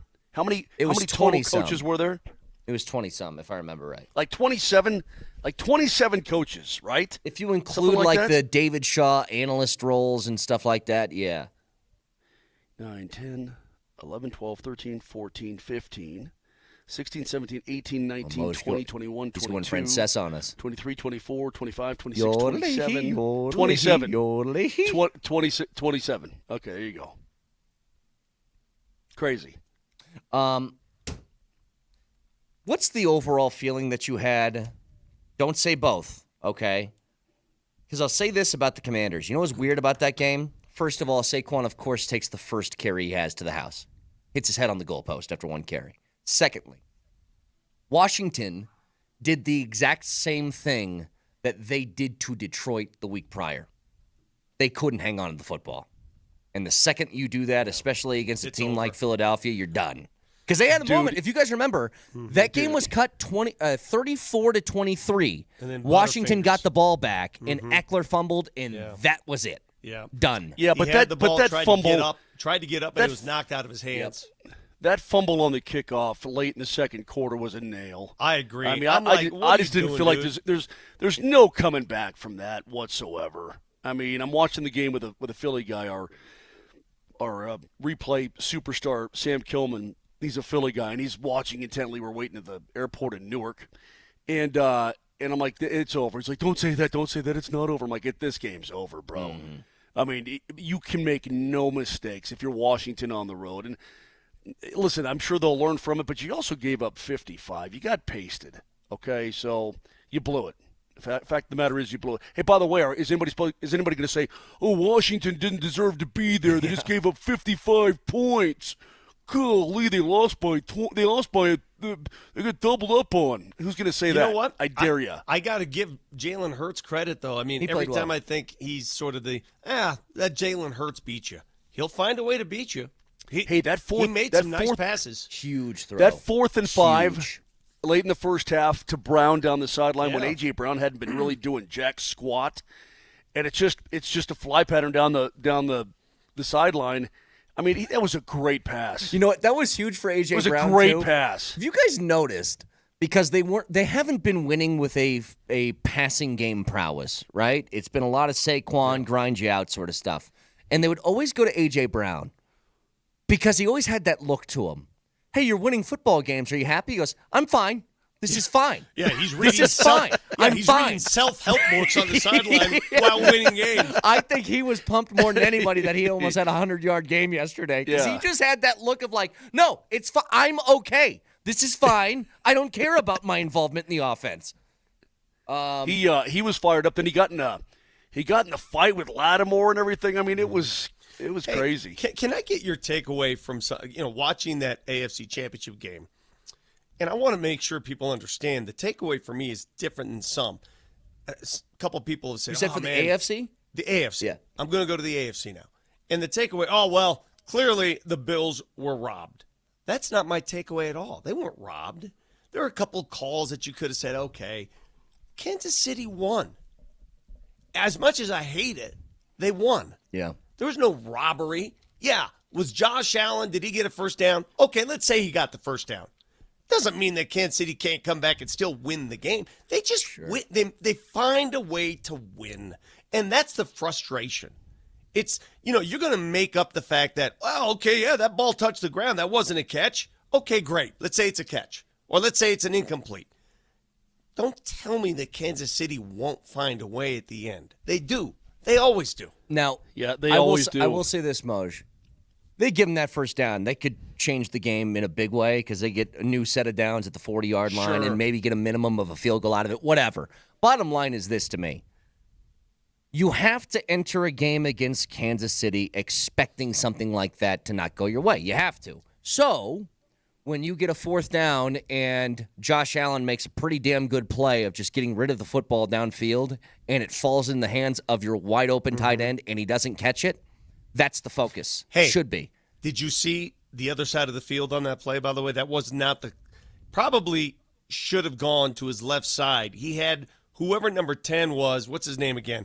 Number 10 for Buffalo ran that little orbit play where he makes his motion back to the line of scrimmage and then ekes back to the left side. He was wide open. If he throws it out left on that play, go back and look. If he throws it out left, that little dump off, it's a first down. Yeah, here's the thing, though. I see this from a texter. Allen bleeped the bed. He blew it, period. See, this is the issue that I have. Everybody goes to the quarterback. What if Kincaid makes the catch? Like, he put that in a place where Kincaid could have caught the ball, and he didn't. In much the same way that Lamar put it in a place where Mark Andrews should have caught the ball, and he didn't. And then you're going to look at, Lamar and say, he blew it? I thought Allen played well. I agree. And I'm not making I'm not trying to defend the Chiefs here. I hate the Chiefs. But on the play where Allen clearly, I thought, should have gotten the first down, both people in the booth and Gene Sarator, they all thought it was a first down. Whatever. So Kansas City gets the ball back. How do you respond in that situation if you're Buffalo? All right, you got denied a first down. Make a stop. Yeah. They got mowed down like nothing. It was on that drive, they just laid – it was silly how bad they looked on. That was their worst defensive effort of the game. Yeah. You know, can I say this? And again, I'm all mad. I'm not interested. I was hoping the Bills would win. But to have the drive, to have the want to have the – it's hard to win in the National Football League. It's hard to go back to the Super Bowl year after year, mentally and physically. Those Chiefs, man, they still put it together. I mean, they still – They've made seven straight AFC Championship games. It's not luck. They still have the desire. I mean, the desire year after year after year, right? I mean, once you win a title, is the desire the same as it was the year before? Yeah. 2 years later, is it still the same as it was that first title that you win? Yes. I would argue probably. Well, not for everybody, Vic. No, for them. I would argue for them it is, yeah. For them it is. Yeah. Some guys, they get a ring and they're like, whew, that was a pain in my butt. Yeah. It's going to be hard to ever do that again. Well, these guys just keep doing it. So well, you're exactly right. And they've taken full advantage of their window of opportunity, and they keep producing. Did you say 7 straight AFC championships? Yeah. Yeah. Man, when you give me that number, I mean, we're used to seeing them there, but when you put that number out there, that is stunning to me. So who's beating them? Burrow beat them. Who else? Burrow and who? In the AFC title game? Yeah. Burrow. And is that it? Let me look at this. Burrow. It's Burrow, and then that dude. That dude. That's it. Burrow's the only one, because it's been since they've lost the Super Bowl too, obviously. But since 2020, Kansas City was in Super Bowl 54. Kansas City was in Super Bowl 55. Okay, so here you go. 2018, Brady beat them with the Patriots. Following year, Kansas City beat the Titans. Year after that, they beat the Bills. Wait. Excuse me? Following year, 2019, New England was in the Super Bowl. No, that's the 2019. Well, it's 2018, 2019 season is where I started. So 18 to 19, 19 to 20. Gotcha. So it was New England who won the Super Bowl their first time there. Right. And then they played the Titans in the AFC Championship game the year after that. That was that Tannehill, Derrick Henry magic year. Kansas City won that. Then they beat Buffalo. Then they lost to Burrow. And then they beat Burrow, beat Lamar, and now beat Josh Allen. Jeez Louise. Yeah, that's a dynasty. That is a dynasty. And by the way, all of those games at Arrowhead Stadium, except for Baltimore last year. I'll go back to the late great Peter McNabb and his Boston Bruins. Man, if it wasn't for the damn Montreal Canadiens, the Bruins would have 3 Stanley Cup championships because they were the second best team in the league. at that time, right? And every single time they come up against the Montreal Canadiens and they lose. The Canadiens had 11 Hall of Famers on their team, 11.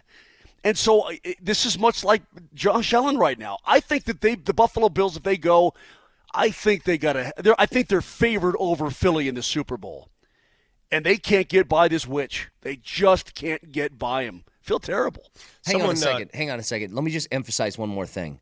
That's 7 straight title games. Did you guys hear who I said stood in the way of the Kansas City Chiefs on the way to a Super Bowl? Yeah. Brady, Burrow, Lamar, Josh Allen. Just to compare that to the NFC side. Hall of Fame quarterbacks. Let me list off the NFC side since 2018. Your so mom, you had Goff and your Breeze. aunt, You Susie had down the street. Garoppolo, Rodgers, Brady, Rodgers, Stafford, Garoppolo, Jalen Hurts, and Brock Purdy. Brock Purdy, Jared Goff, and now Jalen Hurts and Jaden Daniels. Little bit different. Some good path quarterbacks in there, to but get it's a there. different path. Yeah. But it's not close to what the Chiefs have to run through every single year to get there. That's crazy. You think Stafford's a Hall of Famer? Is Matt Stafford a Hall of Famer? I think he is with the Super Bowl. I do. I think he probably is too. So we're going to throw a Hall of Famer in there. Brady, obviously.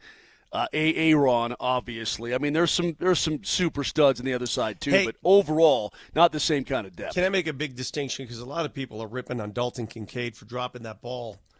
And someone said, wow, it's the same thing as Mark Andrews. It's not even close. No. It's not even in the same.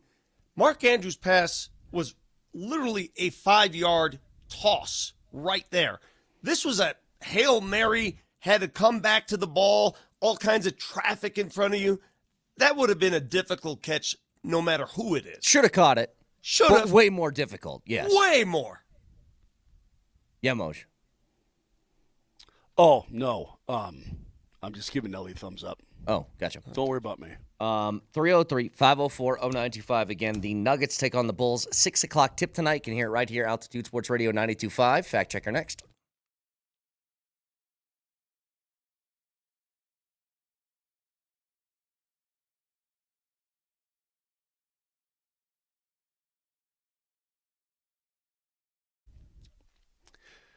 Certified pre-owned means something. It means that ride is exceptional. And right now, they are ready to go at Silverheart Motors in Broomfield. I was up there last week, and you ought to see the deals that they have. Check this out. You can get up to a 75,000-mile warranty on certified pre-owned Volvo, Ford, Lincoln, and Mazda right now, and a 5-day exchange policy. Silverheart is family-owned. They've been in business for 65 years. Greg Larson and his staff kick some major butt for you. I mean, they're great. It's the best dealership I've ever worked with by a country mile. So you need to get yourself there to Highway 36 in Wadsworth and see over 1,500 vehicles right now. Or just go online and peruse at your own leisure at sthmotors.com. That's sthmotors.com. It's Silterhar. Everything you want out of a dealership.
Texture says, if the Chiefs win, is it a dynasty? I got a news flash for you, buddy. Yes. They've been that. They've been that. They made 4 Super Bowls in 5 years. They've won 3 of them. They might win 4 and 6. There's no other way to put it. The only question now is, can Mahomes catch Brady? We thought Brady's pinnacle of his career was uncatchable. I mean, unrivaled. Well, this guy's making a run at it already. Here's the thing. Let's see. My choices are Nick Sirianni. When I don't mind Jalen Hurts. I like Jalen Hurts. I don't mind him. The first part of being smart is knowing what to do. So my options are see Kelsey get another Super Bowl and everything that comes with that, or see Sirianni get a Super Bowl and what comes with that. Those are my choices. I'm telling you, this is cut your wrists and wade into the shallows and let the sharks get you. This run could be more impressive than the Patriots, at least in a shorter time span. It's as good as anybody's ever played over this 5-6 year run that you can imagine. They are an impenetrable wall, and you know it. The only shocking thing of the last 5 years for the Chiefs, or 6 now, including this year, is how did they not make it that one year? How did Burrow actually win against them? That's the bizarre part. How did that happen? That's how good they are. That might be the only time it ever happens for Burrow. Yeah, I mean, they just hey, man. Brett, we had this argument, and I didn't disagree with you in terms of, well, they don't look like themselves. They're not the team they used to be, and all the. I'm like, yeah, but they're winning games, and you're going to have to go through Arrowhead. I mean, come on, man. The greatest attribute of a championship team, in my humble opinion, is exactly that. The ability to slow your heart rate down when things get tight. When the Nuggets won the NBA championship, that was the greatest characteristic. If it was go time, crunch time, if it was tight in the fourth quarter, the Nuggets just carved you up. They carved you. They were the best when the game was tight. The best in the NBA. Yeah. Yep. And the Kansas City Chiefs, for 7 straight years outside of that one that you just mentioned, they're the best when the game is tight. Texture, here's funny. A texture has written in 2 different texts to us, the 0796, and the word duck has been used for 2 different slurs towards us, by the way.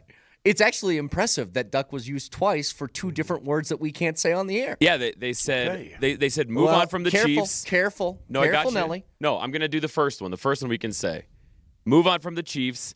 Nobody gives a flying duck. Yep. So we can talk. We can give grounded ducks. We can give emus about the Chiefs, but no flying ducks. And then duck was used as a body part that got autocorrected too. Mm-hmm. So how about that? Pretty impressive. Well, Riker was spouting. Riker was spouting in the booth yesterday a little bit, doing something. I forget what it was. Well, can we reset? I said, what do you tell that group of geese? You tell them, shut the flock. Okay. We get it. Hey, a couple things, kid. Hey, but hang on, Moj. I want to go back one more time to where we started this morning, which was the Mikko trade, and that's where I want to go to too. Obviously, absolutely, it stinks to lose somebody who is such a key part of your organization, especially on the way to a cup. And it's not like Mikko's 35 years old; he's in the prime of his career. But if I could boil it down to something simple here, with just a few minutes left in the show. They have what they perceive to be a depth problem. And if they signed Mikko, they would have what they perceive to be a cap problem mixed with a depth problem.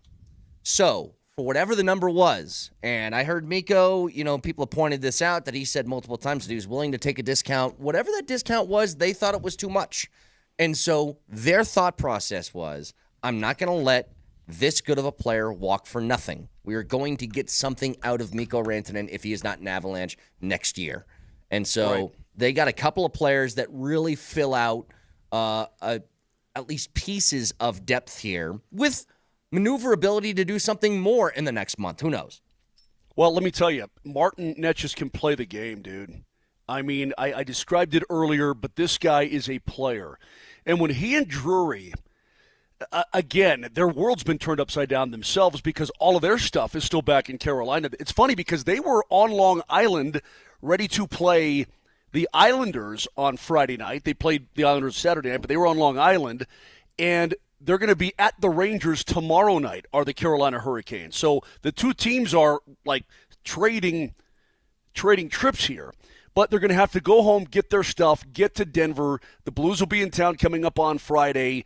You know, they've got just enough clothes to get them through this little trip to New York. And then, you know, but once they get adjusted, once they get fully comfortable with walking into the Avalanche locker room and figuring out where the bathroom is, that kind of thing, then they're going to these guys are real players, man. So people talking about the return, this and that.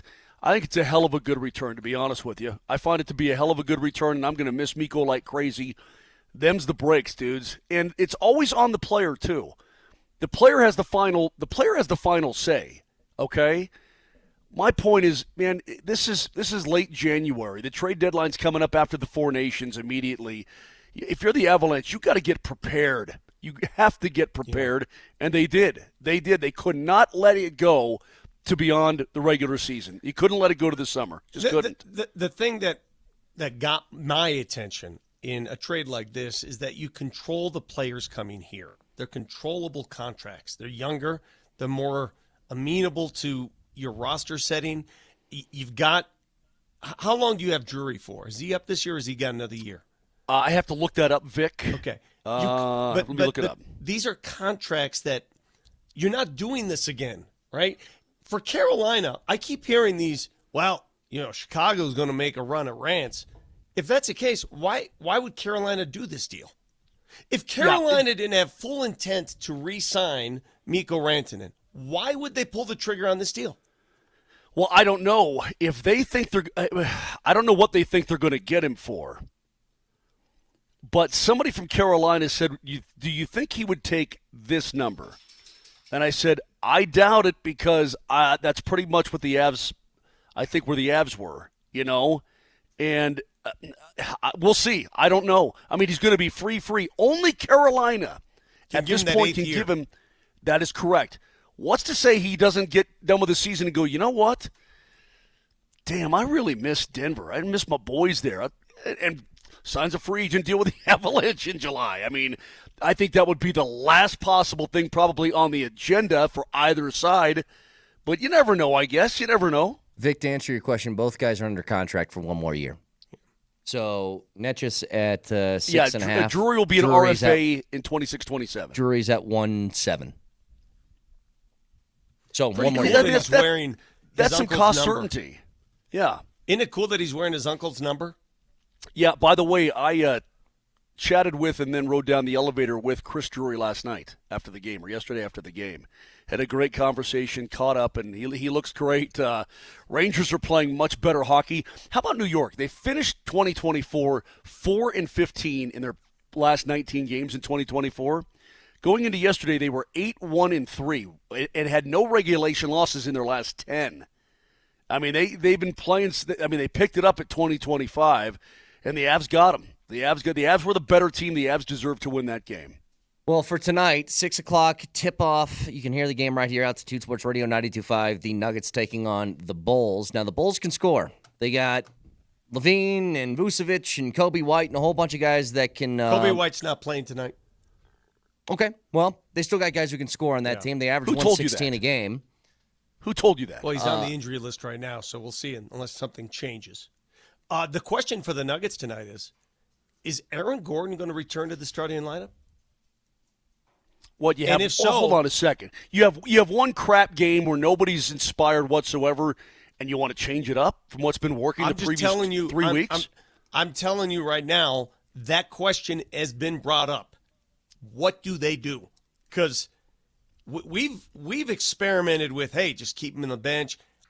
I have a feeling that he's getting tired of coming off the bench.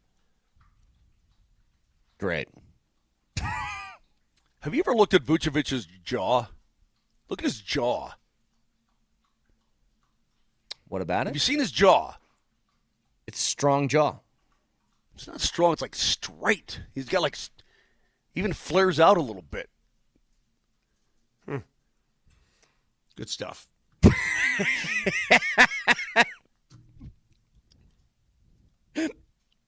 There's only room for one chin, is what you're saying, Moj. Is that what you're trying to say? He's got a flared jaw. That's the only way I can describe it. Flared. Good stuff. Fact checker, please, Nelly.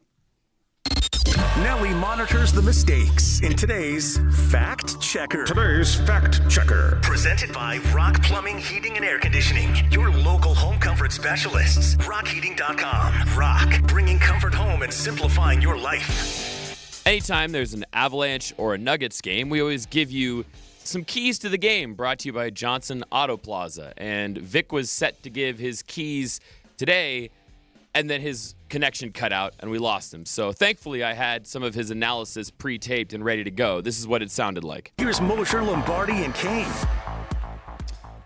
Is Vic back or not? Oh, he's here. Okay, Vic, you got 30 seconds keys to the game for the Nuggets and the Bulls tonight. Turn his microphone on. If it's not, go ahead. Let's try this again. Nope. Vic is not on. I'm an old man without a prostate.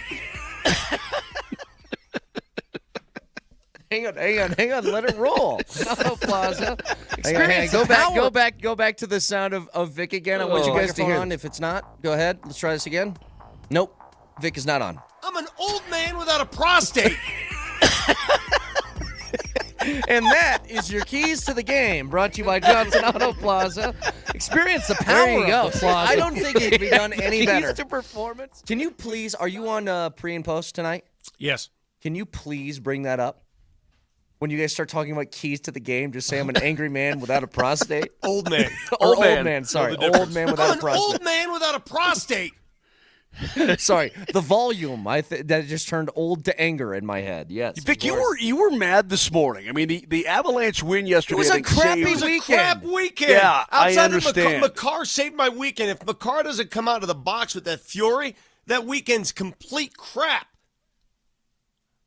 Yeah, it was. But how long until It's a complete crap. How long until we have the dust settle? I mean, that we don't talk about this trade anymore on this show. Soon? How long are you going to give it? Maybe a few days. Okay. It's a big deal. It's Okay, like one of the bigger trades the NHL's had in a long time. Prediction: will the Toronto Maple Leafs ever win a Stanley Cup with this team? No. Will the Edmonton Oilers win a Stanley Cup with their team? I think last year was their shot. I think they and blew then what it. happened? I think they blew it. Okay. I'm telling you, man, if you get too top-heavy in this league, you're going to lose. It sucks to not have guys, but they've earned the right to break the bank. You know what? You know what? I think this show's a little top-heavy. I think we got to consider something big. Change it up a little bit. It's stale. Gotcha. Well, you can find our podcast, iTunes, Spotify, wherever the quack you find your podcast. Did I That's just where you get can find traded? it. Moser, Lombardi, Did I just get traded and to Kane. Houston? What happened? Have a wonderful Monday. We'll talk to you guys tomorrow. Love you. Bye.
Yeah, tough day.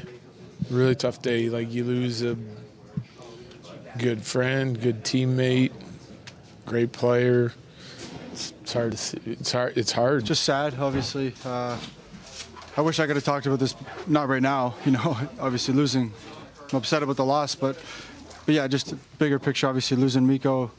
Really great friend, 9 years, 10 years together, won a cup, obviously. It's just sad. Well, I was shocked yesterday. I was surprised, but I don't really want to get into too much details. But it was a surprise for sure. So much to get into today. NFC and AFC championships are in the books. Eagles and Chiefs Super Bowl 59 coming up on February 9th. We'll get into whether or not Josh Allen is ever going to, let alone win a Super Bowl, make a Super Bowl in his career. But we got to start right here. There is no other place to start than on Friday evening at about 7:30 p.m. Mountain Time. One of the biggest trades in National Hockey League history gets dropped on us out of nowhere. Really? One of the National biggest Hockey League history. It is one of the biggest trades in the history of the league. Why? Because you traded away a Hall of Famer. Mikko Rantanen is a first ballot Hall of Famer. In the history of the National Hockey League, it's one of the big. It is. You without traded a doubt, away your third best player. Yeah, and it's the biggest. It's biggest. I never said the biggest. Okay, one top 10. Yeah, I'd put it in the top 10 without a doubt. Like bigger than Gretzky trades and. No, the Gretzky trade's the biggest trade in the history of the NHL. Bigger than the when Gretzky went from Edmonton to LA, that is the biggest move in the history of the league because it changed the landscape of hockey. Is it going to be bigger than the looming Sidney Crosby trade? That's likely never going to happen. I would love for it to happen, but it's never going to happen. I'm just going to speak it into existence. It is certainly either the biggest or the second biggest trade since the 2004-2005 lockout when Joe Thornton was traded from Boston to the San Jose Sharks in a season in which he won the MVP. Big Daddy C goes, "This happens all the time, Raj. Give it a rest." No, it doesn't. This does not happen all the time in the league. Big time players get traded. First ballot Hall of Famers in the middle of their prime on a Stanley Cup championship contending team do not get traded going into a UFA year. This is anomalous. It's big. And cool adjective. I appreciate that. Proud of you. And it deserves to have the type of feel that it's had around the state of Colorado. Are you blindsided? He's one of the biggest stars in the league. He's a first ballot Hall of Famer, as I've said.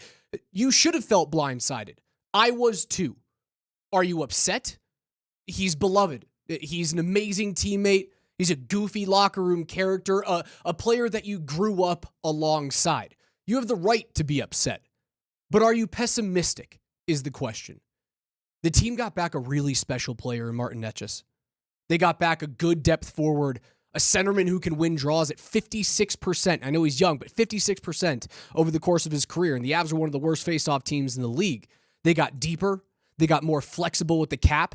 Pessimism shouldn't be your course of action right now. It's one of the biggest trades that we've ever seen. It is not, I wouldn't say it's as big as WA, but that's a different, the trades that were made prior to the lockout are vastly different than when we see trades in the salary cap era today. So yeah, there's big trades out there. There's WA, obviously Forsberg gets moved, but it's monumental and it should feel monumental. But I don't believe that you should say, well, this is over now. The Avs suck now. There's no way they can win a cup now. The Avs, they saw two main problems with this situation. One, the team was too top-heavy. They relied on McKinnon, Makar, and Rantanen, and basically nobody else, and hoping that it was going to work during the postseason. And Chris McFarland looked at Edmonton and went, their window's wide open right now. But when Draisaitl's contract extension kicks in, McDavid has to be extended next offseason. What are they going to do after that? He realized they were too top-heavy. We need to get deeper. And we also need to find a way to open up cap space. And the second big thing they realized was, we're never going to agree upon a number with Mikko Rantanen. And therefore, we're not willing to get left at the altar on July 1st when he eventually decides to become an unrestricted free agent. It hurts. It should feel like a kick in the nuts. It really should. But if he were to have left on July 1, anything short of winning a cup this year, and he leaves on July 1, it would have felt so much worse. Because you get nothing in return. Because you would have gotten nothing. You don't want to... Look at what the New York Islanders are right now, guys. Remember what happened with the New York Islanders? No. John Tavares, captain, amazing hockey player, couldn't agree on a contract extension.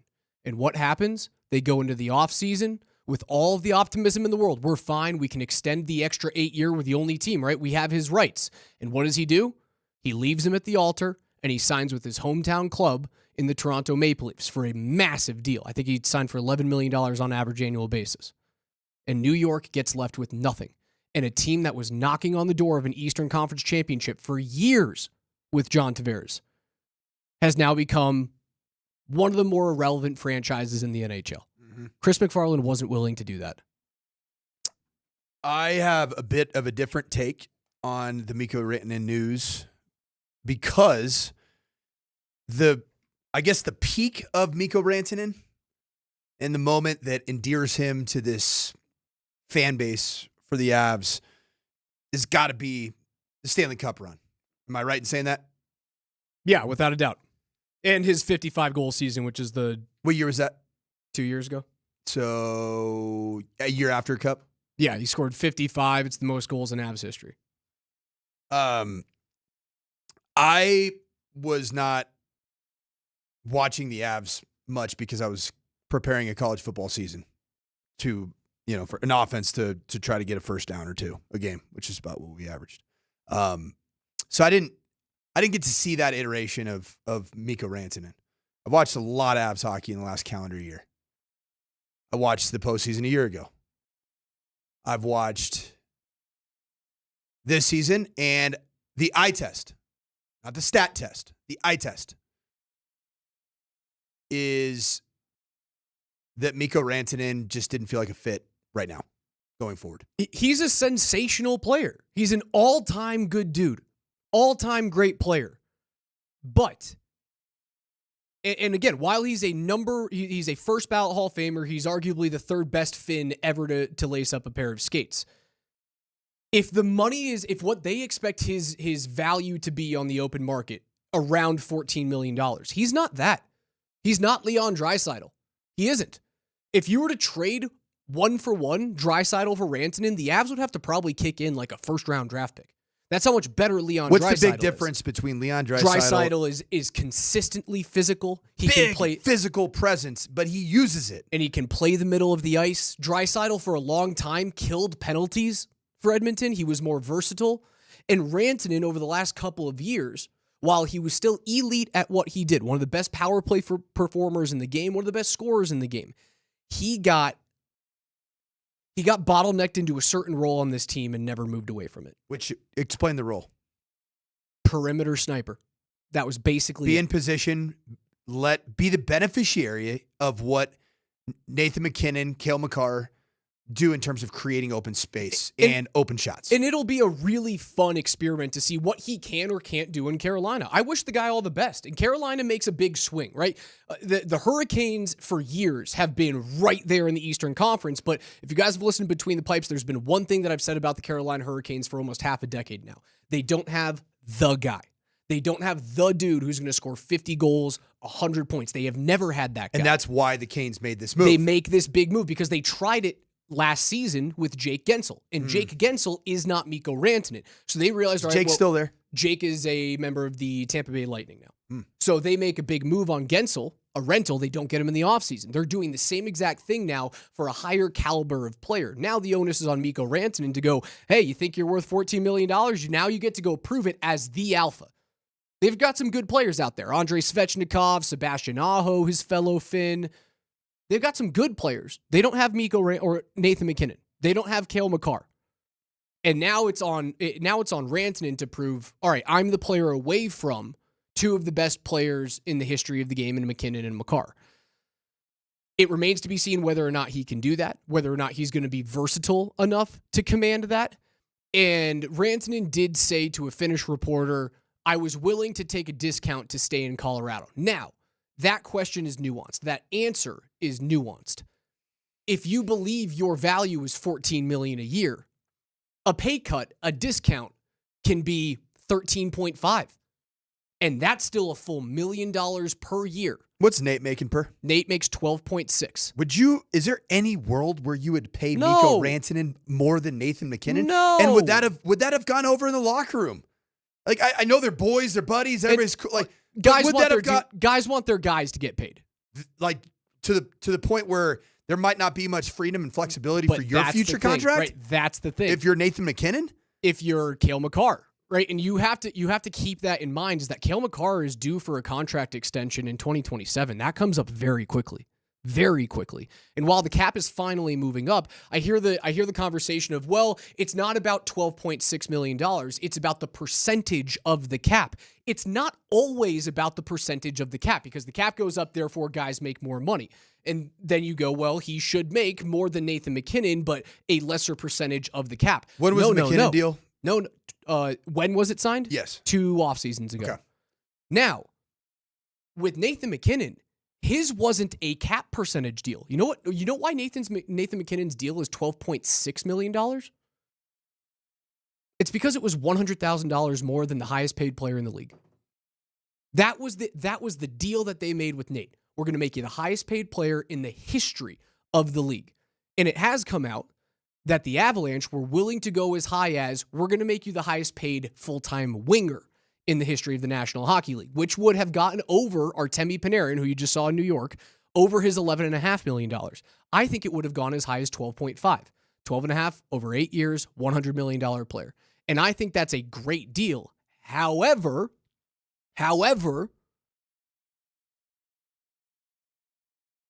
his camp must have been looking at percentage of cap. I think this is a fine move to make. It should hurt. And DMac asked me the question on Friday night. He asked me and Springer and Connor McGahey on an emergency podcast that we did. Are the Avalanche better today than they were on Friday? The answer, unequivocally, right now, is no.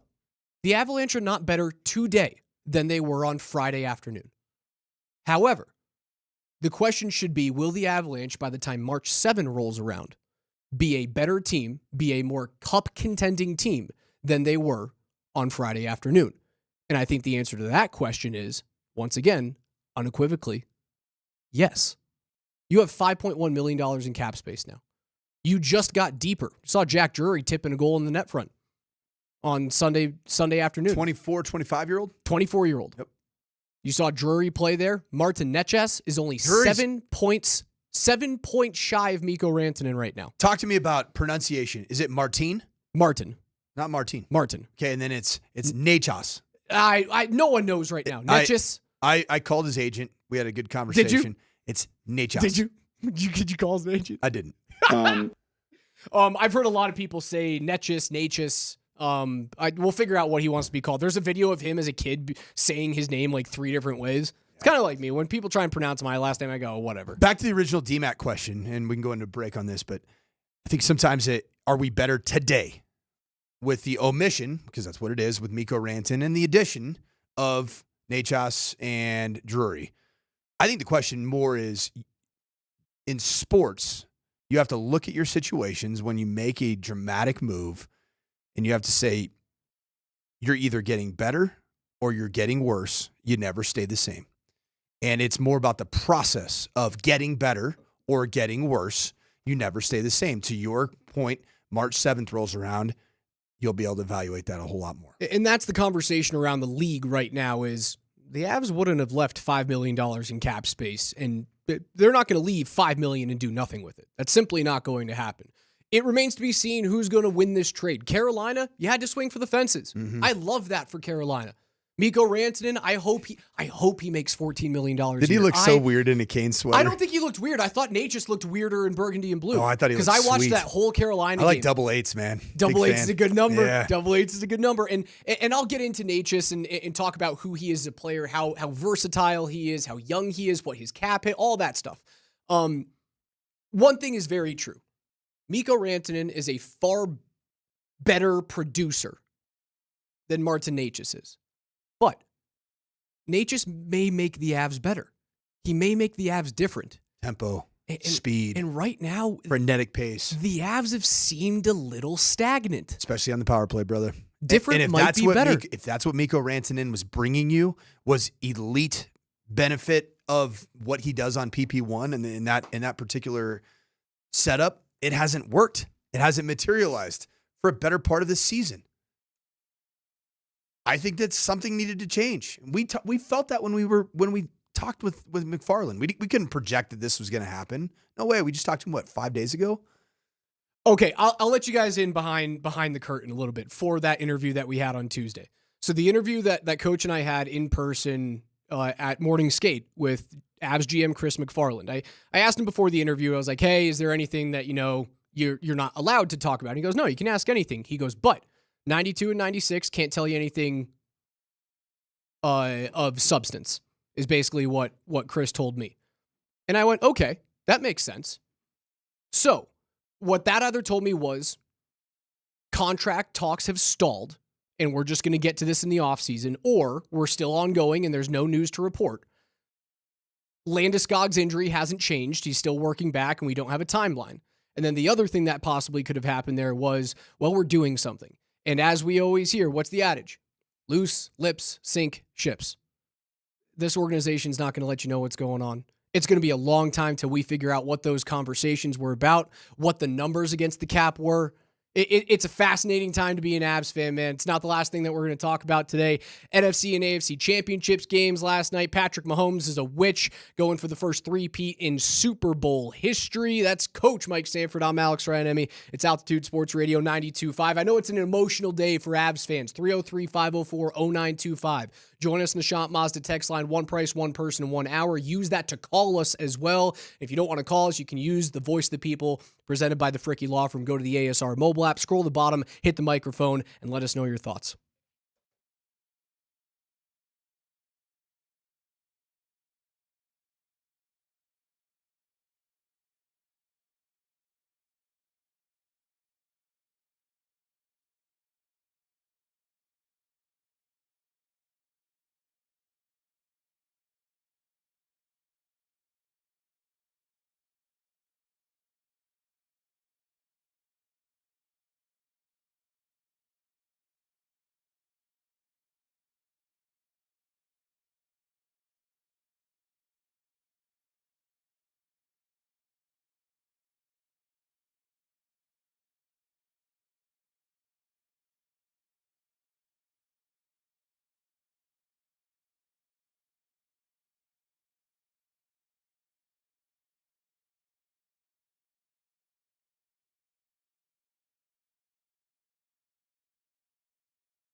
Wild weekend of sports. No college football, obviously, but, that ends up being fine when the Avs trade Mikko Rantanen. It's not like we were hurting for any news. AFC and NFC championship games. The Eagles hammer the Commanders, man. That got out of hand quick. Do you remember my poll that I posted yesterday? I do remember your poll. Yeah. So I set out a poll of just, most desired Super Bowl matchup. And I laid out all 4 possible options based off of AFC and NFC championship results. And obviously the 2 least desired outcomes for a Super Bowl in terms of the matchup involve the Chiefs. Not shocked. Understandably so. A lot of my followers certainly are in the Denver market or in the western United States, not in Kansas City. In the Broncos region. A lot of Broncos region. I'd consider Boise, Idaho part of the Broncos region. So 6% of 646 people that filled out this survey said that they were excited and desired the matchup of Eagles versus Chiefs. 6 out of 100 of them.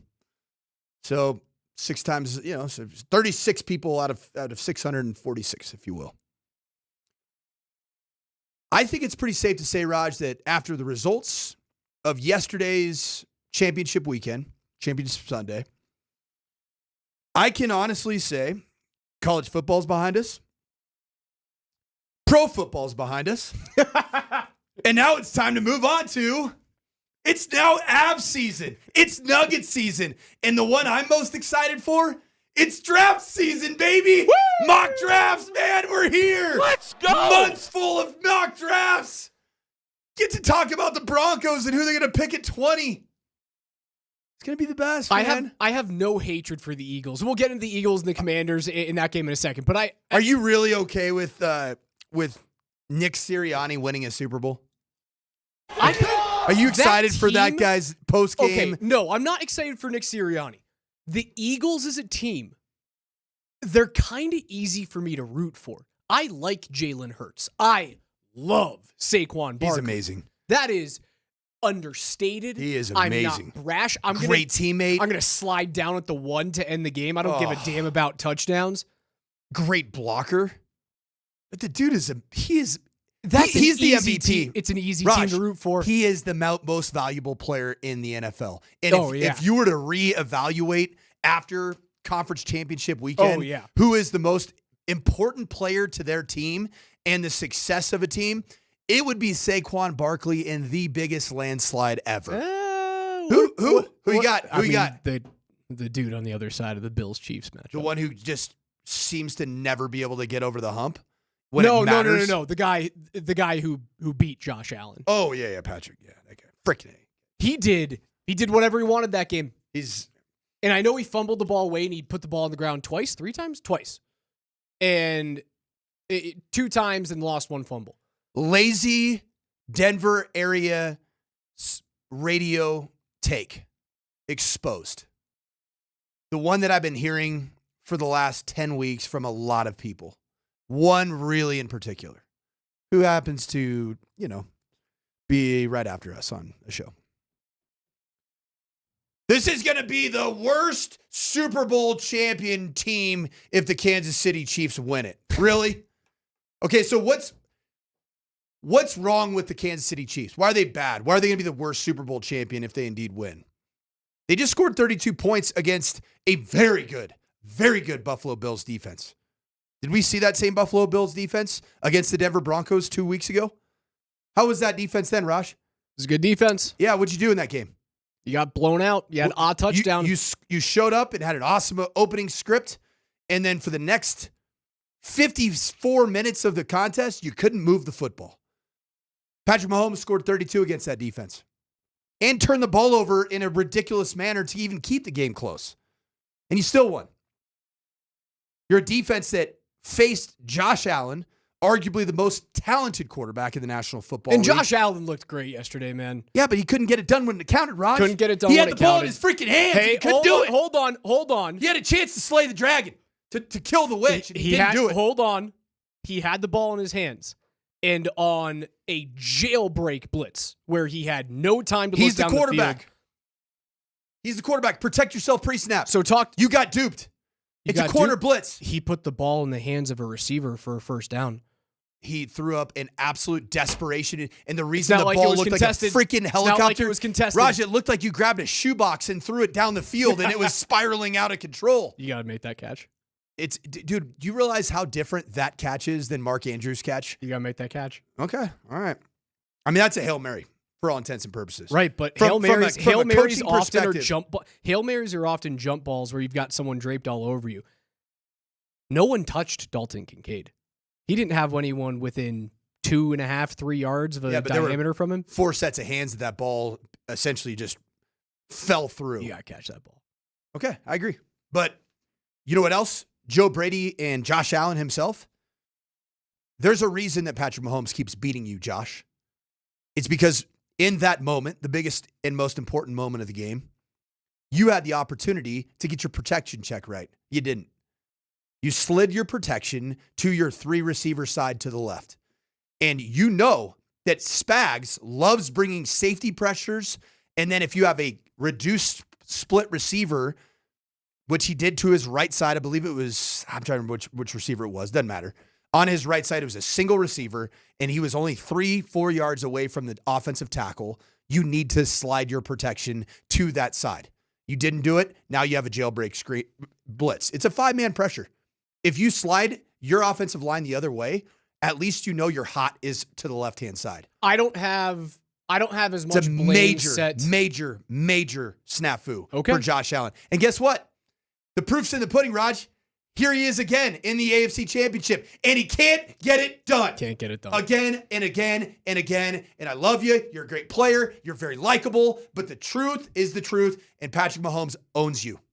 Allen. And you have to live with that. He makes a mistake there. But again, he puts the ball on the hands of a receiver in a situation where he shouldn't have. Like, that should have been a sack, a fumble, an interception, something. And he hit his guy in the hands somehow. I still think the blame goes on McDermott. I think it goes on Brady for failing to hand the ball to James Cook, who was eating in that second half. But McDermott made the biggest mistake of the game at the end of the first half.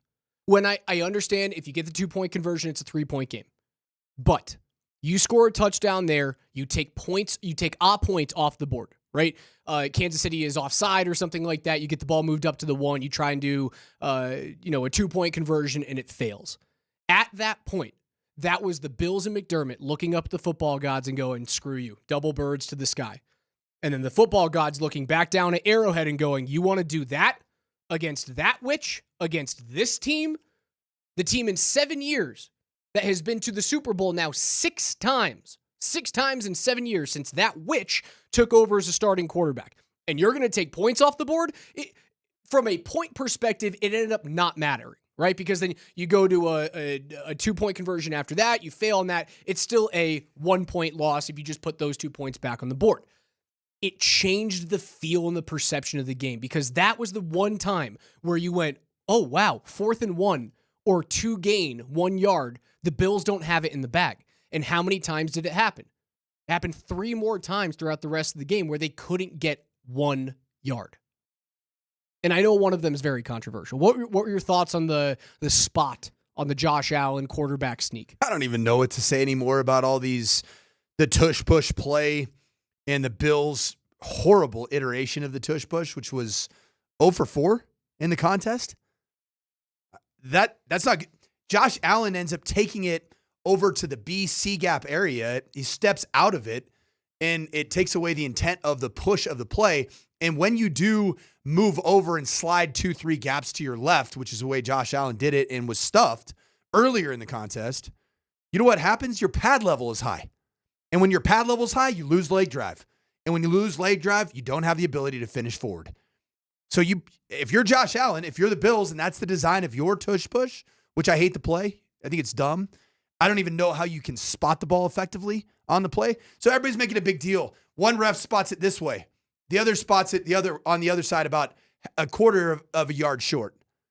Have you ever tried spotting on both sides of the line of scrimmage. It's completely different angle. Right. But how is There's it 2025 and we're not at a point where there are chips in the football? I agree. That is insane.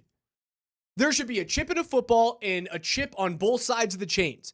And there should be a green light or a red light. If it's a red light, you're short. And then you get to do, like the thing in TGL, like Tigers Golf League, the Tomorrow's Golf League or whatever it's called, where they hit a ball to the green and then something illuminates on the green. There's a little pinpoint where you place the ball right there. And that's where you putt from because that's where it was on the green. It's very easy. The technology's there. So we're relying on a couple of 65-year-olds. It exists currently in soccer. VAR. Yep. What are we doing? And maybe that doesn't change the outcome of the game. Who knows? The third down. Well, let me ask you this question.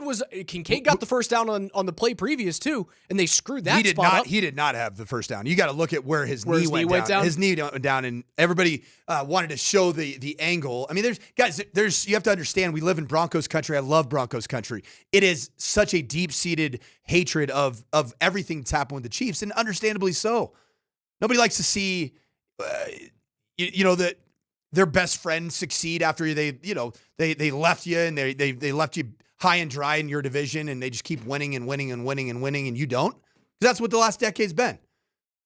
But the still shots that are taken and then used as Exhibit A, I want to ask you guys this question. I want to ask our Shot Moser texters. I want to ask our Twitch feed. Can you say, when you saw the actual side angle of Josh Allen, where the ball is hidden, can you say beyond a shadow of a doubt that he had the line to gain? Can you say that? Beyond a shadow of a doubt that he had line to gain? Because how was it called in the field? It's called short. Original, dude, before the short side. If it was called a first down, what would it have gone? It would have been a first down. Exactly. Before the short side judge, like the camera side judge, got to the ball, when he first started running, his left foot, which is where they typically place that ball, his left foot, upfield foot, was above the line to gain. Two Kansas City players get in his way. He has to step downfield toward his right to get around the Kansas City players. When he reestablishes his footing, he is at least half a yard downfield then. It was weird. It was sketchy. Do I think it was a Chiefs thing? No, I don't. What it is it is a massive, massive miss on the NFL. The fact that soccer has it, professional tennis, anytime that I watch a major. So good. So cool. It's so fun to watch. Where everyone's waiting and it's in or out. How great would that be It'd be in football? so good at the stadium. It would be unreal. That'd be so Entertainment value for a dead ball, right? Because that's the only thing that, if you're in the stadium for football, as you guys know, it's a way better experience watching football on television than it is in person. Oh, yeah, you're sitting there, it's just 45 seconds in between plays. Everybody's just talking to each other. Do you think you got it? No. No, they're going to screw us again. They're going to screw us. If you guys have the ability to go watch a football game from like a stadium camera with no entertainment in between, it's almost unwatchable. All right, I got a great text that I got to read from. How much fun would that be? From 3042, and this is so dang true. And this is coming from a lot of Broncos country that's listening to us currently. Coach, can you just please hate and be pissed with the rest of us? Ignorance is bliss. Yes. I need to do that. Yes. I agree. Just so hard. Just assimilate. Just so hard as a football person. One of us. One of us. One of us. Okay, I'm ready for this one. This is also from the text line. The worst call from yesterday was the catch that Xavier Worthy got when the Buffalo Bills defender had two hands on it. The bottom line on that one, that's an incomplete pass. Period. It's an incomplete pass. The ball hits the ground before either player possessed it. It's incomplete. Wasn't there a Buffalo flag on that? There was. It was going to be first and 10 from the plus 20 anyway. So it's like they were going to score anyways. Yeah. It's like, That's what a game, man. And it was inevitable. It felt inevitable. It is inevitable. And a lot of the take that I thought was so dumb this year about the Chiefs, like, oh, they're just not good. They're not what they've been. It was the exact same thing Raj's last regular season. Yep. The 2023 regular season was identical. And in fact, it was worse. The Chiefs know when it's time to turn it on. It's the postseason. And Patrick Mahomes doesn't care about his regular season statistics at this point in his career. I don't think he cares He about cares the less. I don't think he cares about the postseason statistics. He cares about winning. Win football games. And he knows how to win. And they're playing chess. Actively playing chess in every game. They did and whatever they wanted. My goodness. The Bills weren't even playing checkers. The Bills were playing sorry. That's what it looks like. I feel like sorry is a more complicated game than checkers. I don't, man. You played sorry? Not in a few years. It's just, I mean, it just is sorry it plays the one, itself. Is sorry the one There's that no you like thinking. smack the bubble in the middle of the no? Sorry, you just draw cards and then it tells you where to move little pieces around, and it's so easy. There's literally no strategy. You're just like, let's call a run on 1st and 10. Oh, Josh Allen on 3rd down. Let's make sure that he has a 5-out protection. Oh, let's not protect ourselves on our blind side because Josh Allen doesn't. They're playing freaking sorry. And that's exactly what happened. And you know what? Rob Trujillo, diehard Bills backer. Love you. I'm sorry, man. But your team was playing sorry when Pat Mahomes, Andy Reid was playing chess. This is the Morning Sprint on Altitude Sports Radio.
Coach Sanford, Raj, hanging out with you guys until noon today. Nuggets and Bulls tonight. 92.5, 6 p.m. tip, 5:30 p.m. pregame show. Welcome to the official start of the Nuggets Avalanche and draft season.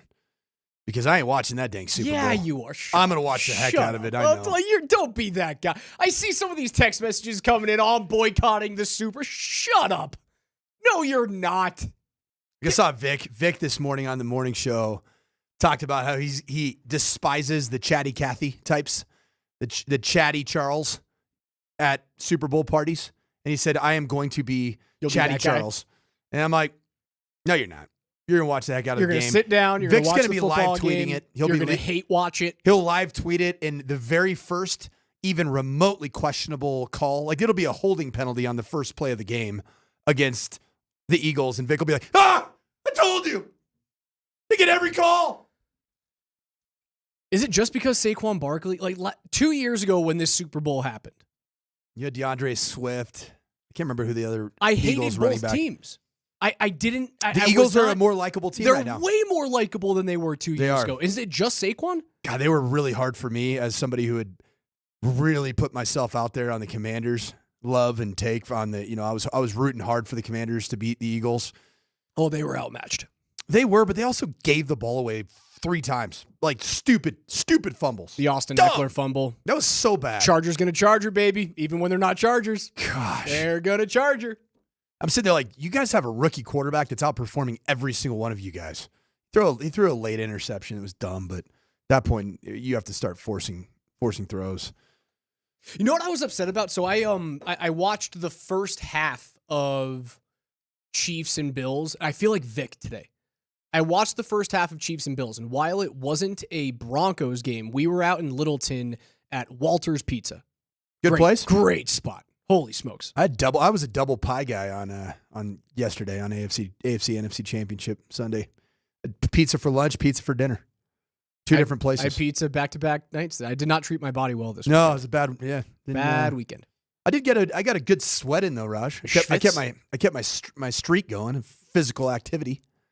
Which is good. Biking with Olivia Amadio? No. I did I did now that Kendall's not coaching there anymore, yeah, Coach. Kendall's gone. He left you high and dry, Raj.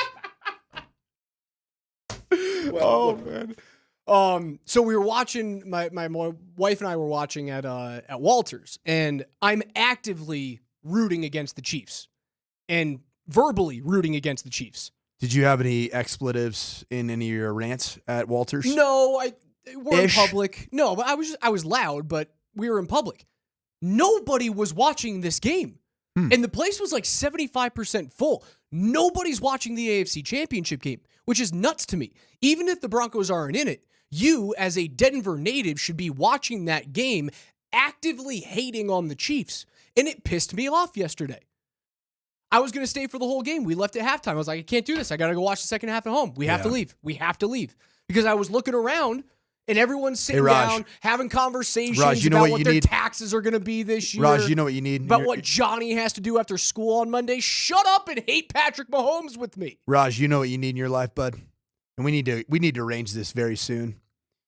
You need to come out to Weld County, where the watering holes and the pizza establishments full of people watching ball.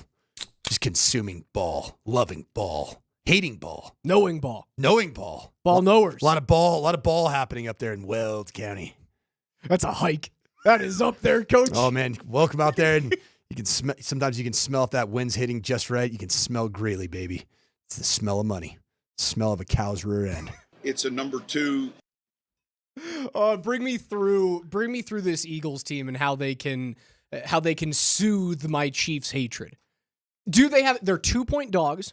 Do the Eagles have a legit shot at winning this game? Yes. Why? Their defense is the number 1 defense in the National Football League.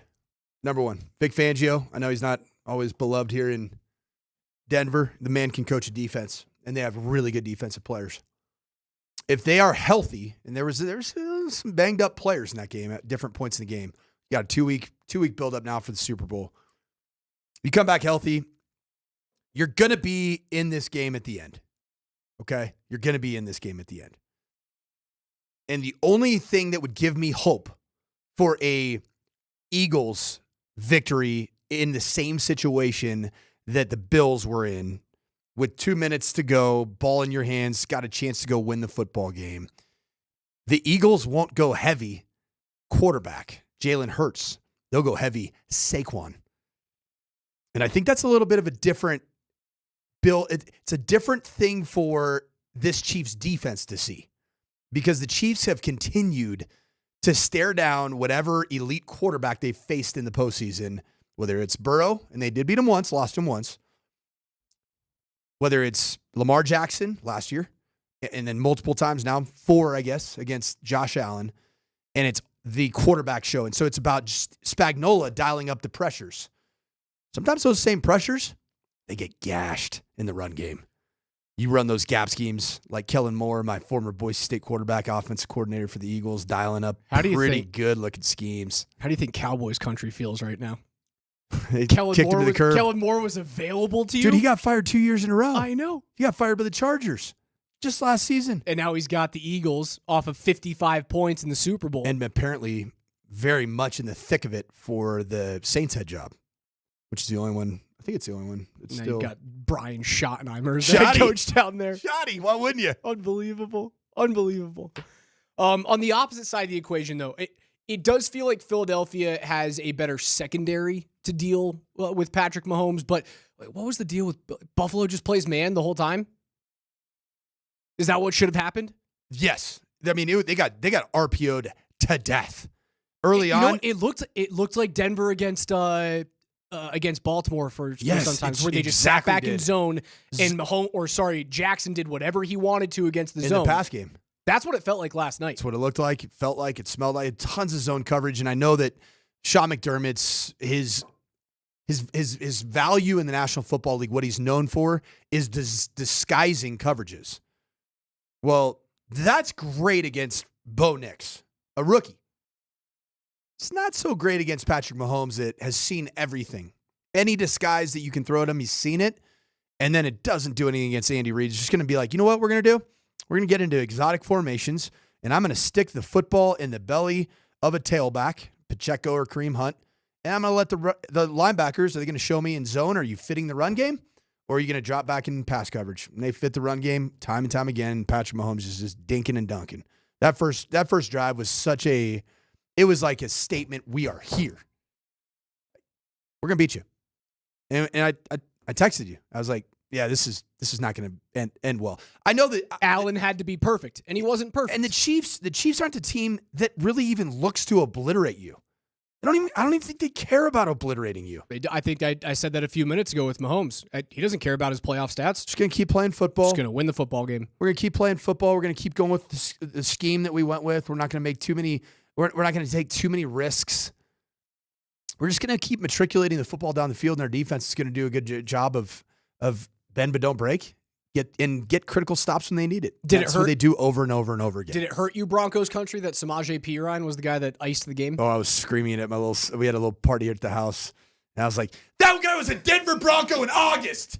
You guys realize that? Sean Payton cut him. Future Super Bowl champion, Samaje-Perine, as far as things go here. It's Coach Mike Sanford. I'm Alex Ryan. Hour 2 coming up. NFL Notes at 11:15. We'll get back into the biggest news of the weekend. No, it wasn't the AFC or the NFC Championship. The Avalanche trade superstar, future Hall of Famer Mikko Rantanen to the Carolina Hurricanes. We'll tell you about the pieces they got in return and whether or not it keeps the championship window open. Don't go anywhere.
This trade sucks for Avs fans, and it's going to hurt for a while, but one of three things needs to happen in order for things to feel better.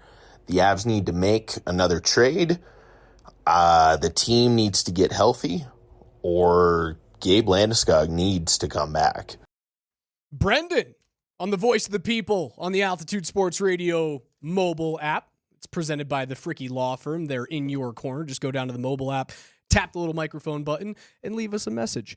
Avs trade Mikko Rantanen away. This is how the trade ended up happening. It was a 3-team trade that was facilitated, brokered by, laundered by the lowly Chicago Blackhawks. So, Colorado sends Mikko Rantanen to the Chicago Blackhawks for a 6th-round player from 2022. His name is Niels Juntorp. Carolina then sends a 3rd-round draft pick to Chicago, previously Chicago's own from last year, for Taylor Hall, former league MVP, and Mikko Rantanen, with 50% of his deal retained at $4.625 million. Rantanen's deal is up at the end of the year. He's a pending unrestricted free agent. Carolina then sends forward Martin Necas and Jack Drury to Colorado in exchange for Niels Juntorp. Thank you for your service, Niels Juntorp. Tell me a little bit about Niels. Give me the scouting report on Niels Juntorp. I've never heard of the guy. Well, I'm just impressed that you have a nice pronunciation of Niels Juntorp. Niels Juntorp. Hey, Niels I'm going to Juntorp. assume that Niels Juntorp is Norwegian. Yeah. That's a very Norwegian name. My grandfather's Danish. There ever been any good Danish hockey players? Or is Denmark just not really a part of the... Yeah, there's a few good Danes. I mean, you got Norway, Sweden, Finland. Niels Juntorp is he's Swedish. I apologize. It seems but like he's it's in that. always It's in that area, They're right? all They're all the Swedes. same thing. Four up there. nations, Swedes are in it. The Swedes, the Finns, the Americans, and the Canadians are in the 4 nations. Your best Danish hockey players active right now: Nikolai Ehlers, who's like him, Winnipeg Good player. Jet; Lars Eller, former Av. I get to stare down Nikolai Ehlers. You did stare down Nikolai Ehlers. Oliver Bjorkstrand, who you guys will remember from the Seattle Kraken, had that hat trick in the playoffs. Freddie Anderson, the goaltender. That's about it. Mikkel Boddicker, former Av. You guys remember that trade deadline acquisition? Mikkel Boddicker. Nightmare of a trade. I love all Danish names. My grandfather was Hans Christian Gunnar Sorensen. It's a good Danish name. That's right a there. good. That is a Viking ass name if Yes, I've it ever is. heard one. Yes, it is. Some pillaging blood in those veins. Easy Raj. So that's actually how the trade comes out. You lose a Hall of Famer, a fan favorite who, if you ask me, when Mikko Rantanen decides to hang them up, 96 should be in the rafters in Ball Arena. He's that good. 6th all-time in goals, 7th all-time in total points. He is 8th all-time in NHL history in points per game in the playoffs at 1.25. 8th. And he's alongside names like Mark Messier, Nathan McKinnon, Leon Draisaitl, Connor McDavid, Mario Lemieux, Wayne Gretzky, Bobby Orr, and Mike Bossy are the 2 players 9 and 10 behind him on that list. Like those are the who's who of hockey players. He's a Hall of Famer. He's a Hall of Fame talent. He was an amazing part of this franchise, a wonderful player to root for the fan base. And when he comes back, I think he should probably be cheered when he comes back. He will. I've had a lot of conversations with friends who are like, no, he should be booed because he'll be played cheered. his way out. I don't think he forced his way out. No. I just believe that the Rantanen camp had a number. And I would tend to say, yeah, they probably were willing to take a discount.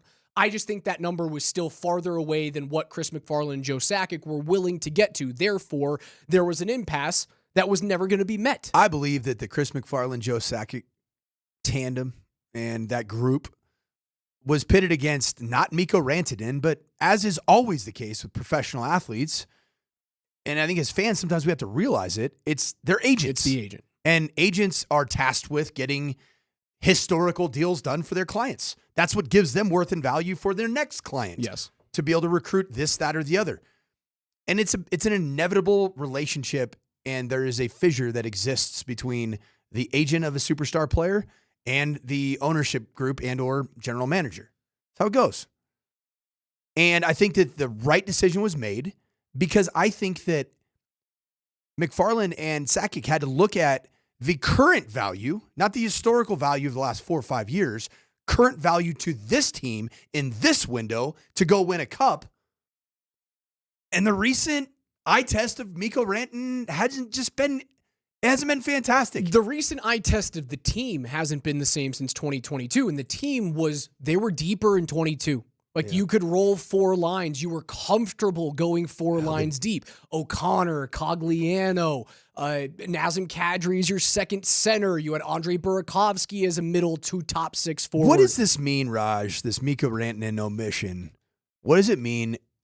Because we heard Chris McFarland talk about the unicorn player on this roster that's currently not on the roster, or he's not playing, he's not healthy. What do you think this means to Val Nichushkin in his role? To not have Mikko Rantanen on this roster? What does it mean with a fully healthy Val Nichushkin? Is he a consistent, if he's healthy, power play man, 1 and first line player? Consistent. I believe he is. Yes, he's very important to this team. All you have to do is look at the record with and without him. He is important to the 200-foot identity of the team. I think he's a first-line forward. I think he's a power play 1 forward because you need him net front. You need that body, that screen ability net front. The power play is something that, if you guys watched the game against the Rangers yesterday, the power play looked back.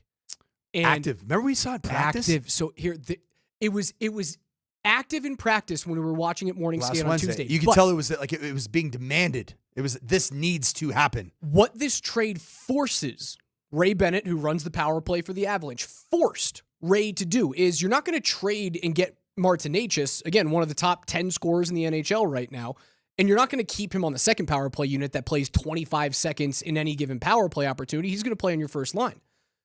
What Colorado now has a overabundance of on the first power play unit is what? Right-handed shots. So what it forces them to do is, well, you don't want to take Nathan MacKinnon away from his off wing, that one-time spot, and you don't want to put Natchez with his stick to the outside because then he's not able to take one-timers and get to the most dangerous part of the ice, which is in between the hash marks. It forces the Avalanche to do a lot more of what Edmonton does on their power play. Edmonton has a glut of left-handed shots on their power play. McDavid, Draisaitl, and then you've got your right-handed shot up top with Evan Bouchard. They run a 1-3-1, much like Colorado does, but they're not stagnant. They don't just have slap shot regatta on the sides of that 1-3-1. They move constantly. And what you saw against the Rangers, the Avalanche were moving constantly. It allows Cale Makar to jump off the top of the power play as the quarterback and go down his strong side, right-handed shot on the right side of the ice. He loves to shoot on his strong side. So now it allows you to get Cale Makar a little bit more active. He scores a power play goal. He has 2 in that game, as well as the assist with 14 seconds to go. But it also makes Nathan MacKinnon utilize his speed and get around the ice and get lost, because players and teams should be focusing in on Nathan MacKinnon. And what do you do when he moves around the offensive zone? You start looking around, you start getting out of your structure, and lo and behold, Marty Natchez, who has a laser of a one-timer, he hit 3 posts in that game against New York, 2 in 1 power play. He gets lost on the one-time side, so you don't lose that ability. I think it's the sneakiest part of this trade. This trade, even though you're losing one of the best power play performers in the league in Mikko Rantanen, the power play is going to get better. The power play is going to get better. Yeah. Sneaky part of the deal. Natchez is legit, man. He's not Mikko, but he's a guy who can put up 85 points in the right situation. He's a guy who can put up 90 points with the Avalanche bump. He's cheaper. He's under contract for next year. He's a sneaky player. You got deeper in the centerman. Jack Drury wins 56% of his draws. What is that? That's one thing that has been missing from this Avs team. You just feel it. Like, he looked different taking a faceoff than what I've been watching for the last several months. Raj, if you had a crystal ball and you look forward to, let's say, next season, wherever Mikko Rantanen ends up, because it's not guaranteed that Carolina is going to have the money and or the experiment works, because this is a bit of a window signing for Carolina right now. Window signing, and it's a prove it deal for Mikko. Yeah, can you do it without Nate and Cale? Prove it. Are you worth 14? Prove it. Crystal ball, 2-parter. does Mikko prove it with the Canes with the remainder of this year? Do we see the Canes make a deep run in the postseason, and Mikko is that one guy that they've been looking for? I think Carolina makes a deep run. They've been there year in, year out, and they finally have their guy, right? Like the last 50-goal scorer that Carolina had for their team was a guy named Blade Stoughton in 1981-82 when Carolina was actually known as the Hartford Whalers. They haven't had a 50-goal scorer since the 80s. Since Hartford Whalers. Since a year after Team USA beat the Soviets was the last time Carolina had a 50-goal scorer. Is the Hartford Whalers, is that one of the best sweaters ever? One of the best sweaters, one of the best sweater. logos ever made. Color scheme. Color scheme's awesome. Green Fantastic, and blue. yeah. Unreal. They haven't had a 50-goal score since 81-82. So they haven't had one in the history of their you believe that franchise. Mikko is going to, or the team, he is going to assert himself as the guy. I hope within he does. this season. I hope he does. I don't know. I have to watch a lot of Carolina hockey over the next month to see if that's right or not. Where will Mikko be? Where will Mikko be? Not necessarily team, just what will be the narrative surrounding Mikko Rantanen a year from now, calendar year from now, with regards to was it Mikko with the point production, or was it Nate McCarr, the creation for him? I think the conversation around Mikko Rantanen will be elite scorer, takes a small dip without elite teammates, but is still 90 to 100 points. Still a 40-plus goal scorer. I think he's going to be fine. He's too talented not to be fine. I think he's going to sign a deal anywhere between $13 to $14 million on an average annual basis. I would anticipate that Carolina, after swinging and missing on Jake Gensel and not extending him for 8 years, would try and do the same thing with Rantanen, not only this year, but in the offseason. But if Mikko doesn't rise to the occasion, and he's a perimeter guy that is a power play or empty net merchant, he goes to free agency on July 1 and tries to sign the biggest ticket deal he can at 7 years. It's an interesting time for both teams, man. I still think you should be very optimistic about this team. Marty Necas is awesome. He is lightning quick. He's a great fit on this team. The Avs got deeper. Are they better today? No, but they can certainly be better by the time March 7 rolls around with $5 million in cap space. Does that mean it's Sidney Crosby? Likely not. The reason why I always say that is because that is my dream. And I will always try and put that out there like, oh, is Sid really happy with being on a horrible Penguins team for the remainder of his career, even though he's a 1+ point per game player at age 37? No, I don't think he's happy looking at what Alexander Ovechkin and the Capitals are doing right now. I think he wants to win. That's who that guy is. So I'm always going to float that idea. Do I have is it baseless right now? Yeah, it's baseless. It's not a rumor. It's a hope for me. I still think that if you look at the time on ice coach, the time on ice was telling against New York. No player on the Avalanche of the forward group played north of 20 minutes against the New York Rangers. No player on the Avalanche in the forward group played fewer than 10 minutes against the New York Rangers. Prior to this trade, you would see McKinnon, Rantanen, Drouin, or Lehkonen, whoever's on the top line, playing 24, 25 minutes in that type of game, and your fourth liners getting 6.5 minutes. Your fourth liners played 10.5 minutes together in that game. Your defense, however, heavily relied upon your top four. 25 minutes from Kale, 25 minutes from Taves, 23 minutes apiece, and this is me just ballparking the numbers, 23 or so minutes apiece from Girard and Josh Manson, and your bottom pairing was around 6.5 minutes. I think they're going to make a move to go out and make sure that they get at least either a middle pairing D-man or a legit third pairing defenseman, because that's where they see they're getting deeper. They're not deep enough. The biggest hole that remains right now, middle pairing D-man. And I think that's the next move. It is. The Avs clearly got deeper, but I'll tell you what else happened with this crazy historic move. They got wicked smarter. They went out and got a Harvard man. They did get a Jack Harvard Drury. guy. Son of a Harvard man and a Harvard man himself. How about that? I love having a Drury wearing 18 we got here. We get a smart hockey franchise here. I kind of wish he was wearing 37 because that was the number that Drury wore when the Avs won the Cup. Instead of 18, he moved over to 18 once Deadmarsh moved on. Kind of wish he was wearing 37, but I know Mitzi's got that right now. Yep. I like it. What does this move do for Mitzi? I don't think it changes. I don't think they're good. I don't think they want to trade him, man. They signed him to an extension. He's young. Do you think it gives him any kind of shot in the arm to a little bit find a little bit more production? A little bit. There's a void. I mean, what's the big thing? If you can trade Mikko Rantanen, anybody can be traded other than Nathan McKinnon and Cale Makar. If you can trade Mikko, everyone but 29 and 8 is you ain't safe. Urgency, Casey. I'm waiting for him to step up. I still think it's going to happen after the Four Nations, but maybe it'll happen before. Coach Mike Sanford, Alex Rantanen, NFL Notes is coming up next.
Altitude Sports Radio 92.5 presents KJ's NFL Notes. Why are you smiling? Because I love football. Football's fun. Fun, sir. Fun, sir. It's fun. Brought to you by Mountain High Appliance. Locally owned and operated since 1993. Colorado's most complete appliance store. All right, listen up. Every day here on the Morning Sprint with Coach and Raj, we go through the biggest stories in the NFL a day after the AFC and NFC championships. Give us an Eagles-Chiefs Super Bowl on the 9th. KJ, take it away. Recently, we discussed Mel Kiper's mock draft, and we saw that Ashton Jeanty was expected to go to the Broncos at 20th overall. Well, Mel went on his mock draft podcast to explain why he has Ashton going to Denver instead of Dallas, who is expected to select at 12th overall. Yep. So at the end of the day, Ashton Jeanty for Dallas, I thought about Dallas at 12. They've gone Emmitt Smith, Zeke Elliott, but they got Tony Pollard in the 4th round. So I said, maybe they'll wait and get the receiver burden, take the running back, which is a very deep position. Okay. Some running backs we love are going to go 2nd or 3rd round that we love are going to go in rounds 2, 3, 4. Okay. There will be another Tony Pollard in the 4th round this year. Count on it. Believe me, there will be. Oh, yeah. So for me, the issue I had here was not going Colston Loveland. Okay, letting him drop to the Chargers. I didn't feel great about that. But Jeanty, and I'm not a running back in the 1st round guy, but I do think based on ability, and I grade on ability, not position and philosophy. Yep. On ability, I think he's the 9th best player in this draft. You're getting him at 20. I wouldn't sit here and scream and yell about a running back one at 20 when he's 9 on the board. Yep. Denver, for what they want, how about Bo Nix, get that offense, even keep the momentum going. Can you imagine preparing Jeanty with Bo Nix? I will be shocked if Ashton Jeanty gets past Dallas at 12. And here's why, Raj. 2 different things. The Dallas Cowboys under Jared Jones, he likes when he's got a bell cow running back. It has gone well for him in his history as an owner for the Dallas Cowboys. Also, you just hired Brian Schottenheimer. First off, what are you doing? Second off, Brian Schottenheimer is the son of, you guessed it, Marty Schottenheimer. You remember Marty Ball? Marty Ball, LaDainian Tomlinson was fun to watch. You got it. Never got it done. That was a fun guy to watch. And you knew who the number 1 comparison that I hear from NFL scouts of Ashton Jeanty is LaDainian Tomlinson. Similar body type. Really? Similar ability to catch the football out of the backfield. Similar ability to play and be available for long stretches and be that physical back that you want that also can hit the home run. I just don't see how the Dallas Cowboys, when you already have an elite pass rusher in Micah Parsons, you already have your highly compensated quarterback in Dak Prescott, who you could you could give him the Derrick Henry to the Lamar Jackson or the Saquon Barkley to the Jalen Hurts. You could do that with Ashton Jeanty. I think that he's going to end up being a Cowboy. You heard Mel Kiper said he's the 9th best player in this draft. Let's take it one further. What would it take for you? Would you trade up to 11? No. I'm like you, Raj. I like picks. I don't like giving away picks. I don't think I would trade up for him either. I wouldn't. I would sit and wait, and if he's there, I take him. And if he's not, I take one of the remaining tight ends.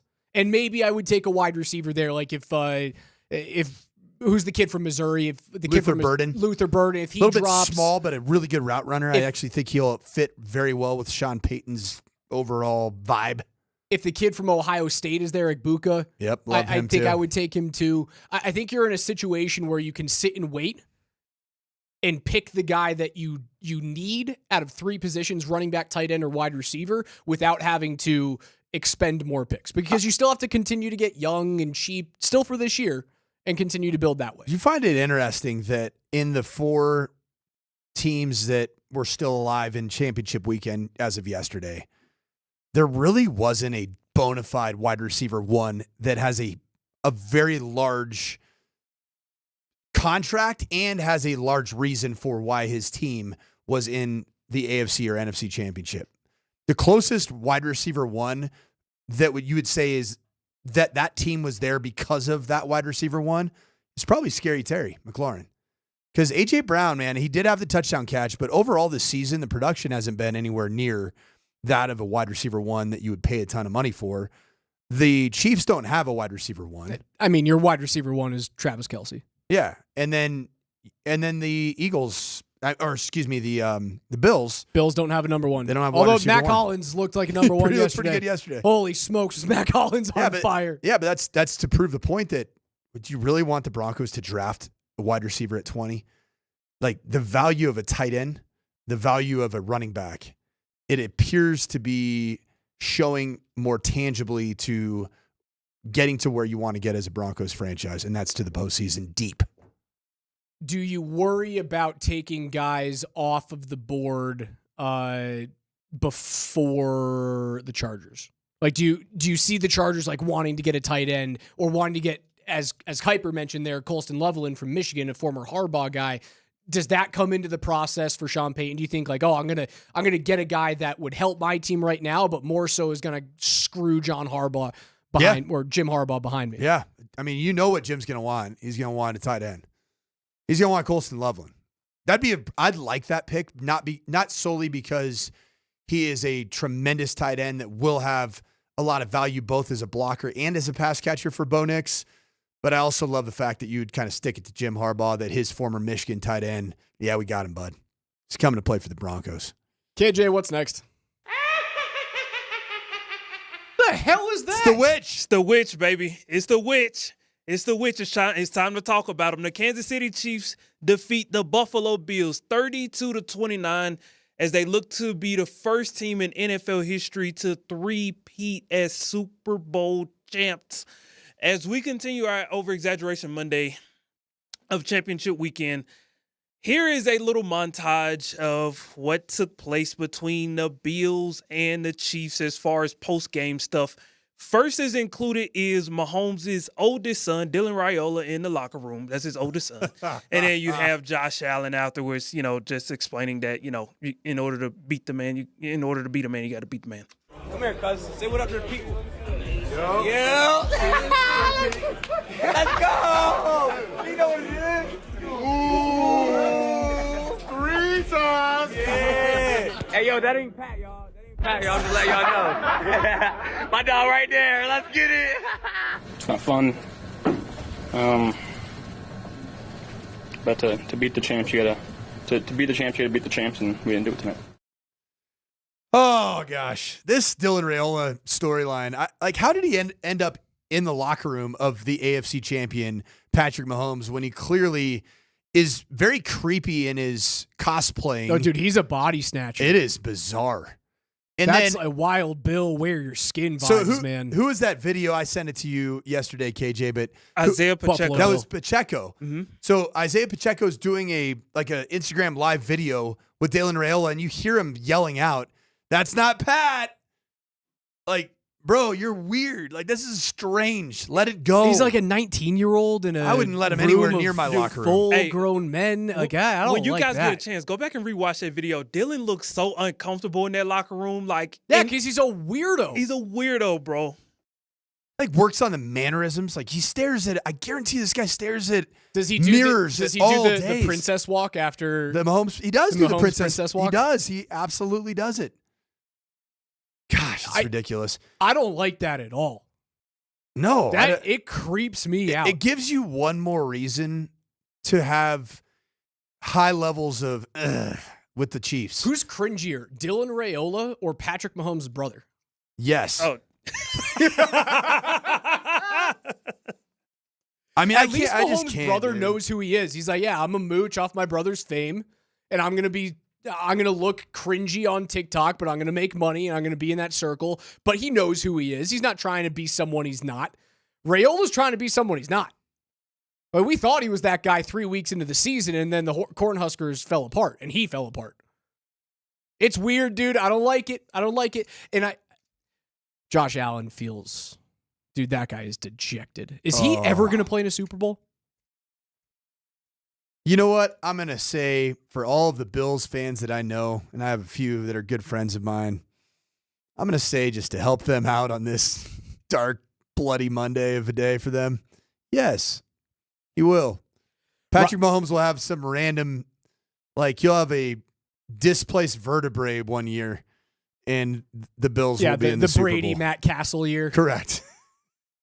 There's your chance. You get one shot at it. Hey, Joshy Poo. You know what that's going to be? Here's your sign. That's when Joe Burrow comes out of nowhere and goes, "Hey, Lamar, Josh, good try. It's mine now." Ryan Clark tweeted out there's going to be a bunch of AFC yellow jackets, yellow jacket quarterbacks walking Gold around jacket. Canton without rings on their finger. Mm-hmm. Burrow's going to have he'll have his LSU Allen. ring on. He'll have his LSU national championship ring. That's about it. What's next? Oh, I hate that. You hate it? Hate it. Hate it? It's the witch, man. It's not going anywhere. That's a reality. It's not. It's not. That is a noise that you have to take. You got to understand it's there. It is, and not only that, it's going to be a witch watch for a long time because Mahomes is not the only witch we have to watch out for here in Denver. Let's head to the NFC Championship game. The Eagles beat the Commanders 55-23 as they look to avenge their Super Bowl loss to the Chiefs from 2022. Post-game locker room sound. The Eagles chose to celebrate with famous podcaster Gilly, while Zach Ertz unfortunately talks about how the end is closer than the beginning.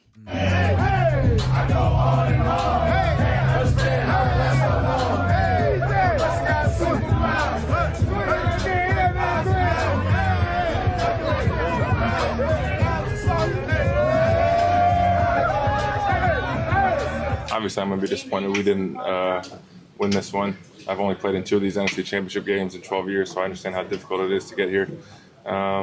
But the thing I'll take away is just the bond that I had, the guys that I met, playing with Jaden. You know, I wish I was 22 playing with him. Had my whole career in front of me with him. So it's just that's good. That's tough. But overall, just what an amazing group of guys, amazing coaching staff, DQ. I've loved every minute of being here with him. He just sets such a good foundation every day. And so when times get tough or things get tough, we just kept going back to our foundation. And so I've loved every bit of it. Sad time there for Zach Ertz, guy that I know well. He, ironically, yesterday, my wife wore a Zach Ertz Eagles jersey. He was at Sanford when we were coaching there. Tremendous dude. Just looks like he's at the tail end of his career. He had a phenomenal game yesterday. Ended up with like 11 catches, 100 some odd yards. I love what he said there, though. Just, man, I would have loved to have played with Jaden Daniels when I was 22 years old. He's got a Super Bowl, doesn't he? He does. I don't feel bad for him. Yeah, he won a Super Bowl with the Eagles. Yep. I don't feel bad for him at all. You're seeing your and then wasted the prime of his career with the Arizona Cardinals. That is true. But it is what it is. You got a ring. You got the money. You're seeing a little bit of your athletic mortality coming in. You've got incredible genetics in you got place. Julie Ertz. Yeah, you're create. You ain't paying for college in 20 years. Heck no, you're not. Everything's good. Life is good, Zach. You got 2 Stanford legacies there. Speaking about life being good, I'd love to hear from that, from all our texters and twitchers. What was that song that you heard in the Eagles locker room? Go ahead and play that one more time there. Just that backdrop of the song that was played in the Eagles victory locker room. It's Twitch can't hear it. Twitch can't hear it. We'll give it to our, I don't know if KJ's got that song. There it is. Uh-huh. Mm-hmm. Can you rap it for our Twitch?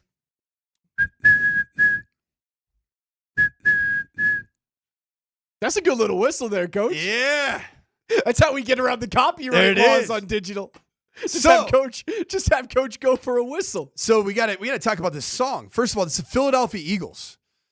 And they're taking as their song. Who's this Gilly guy you're talking about? This YouTuber podcaster? Some famous sports podcaster. Okay. He just, oblivious about sports. He brought about a song that's from the Bay Area.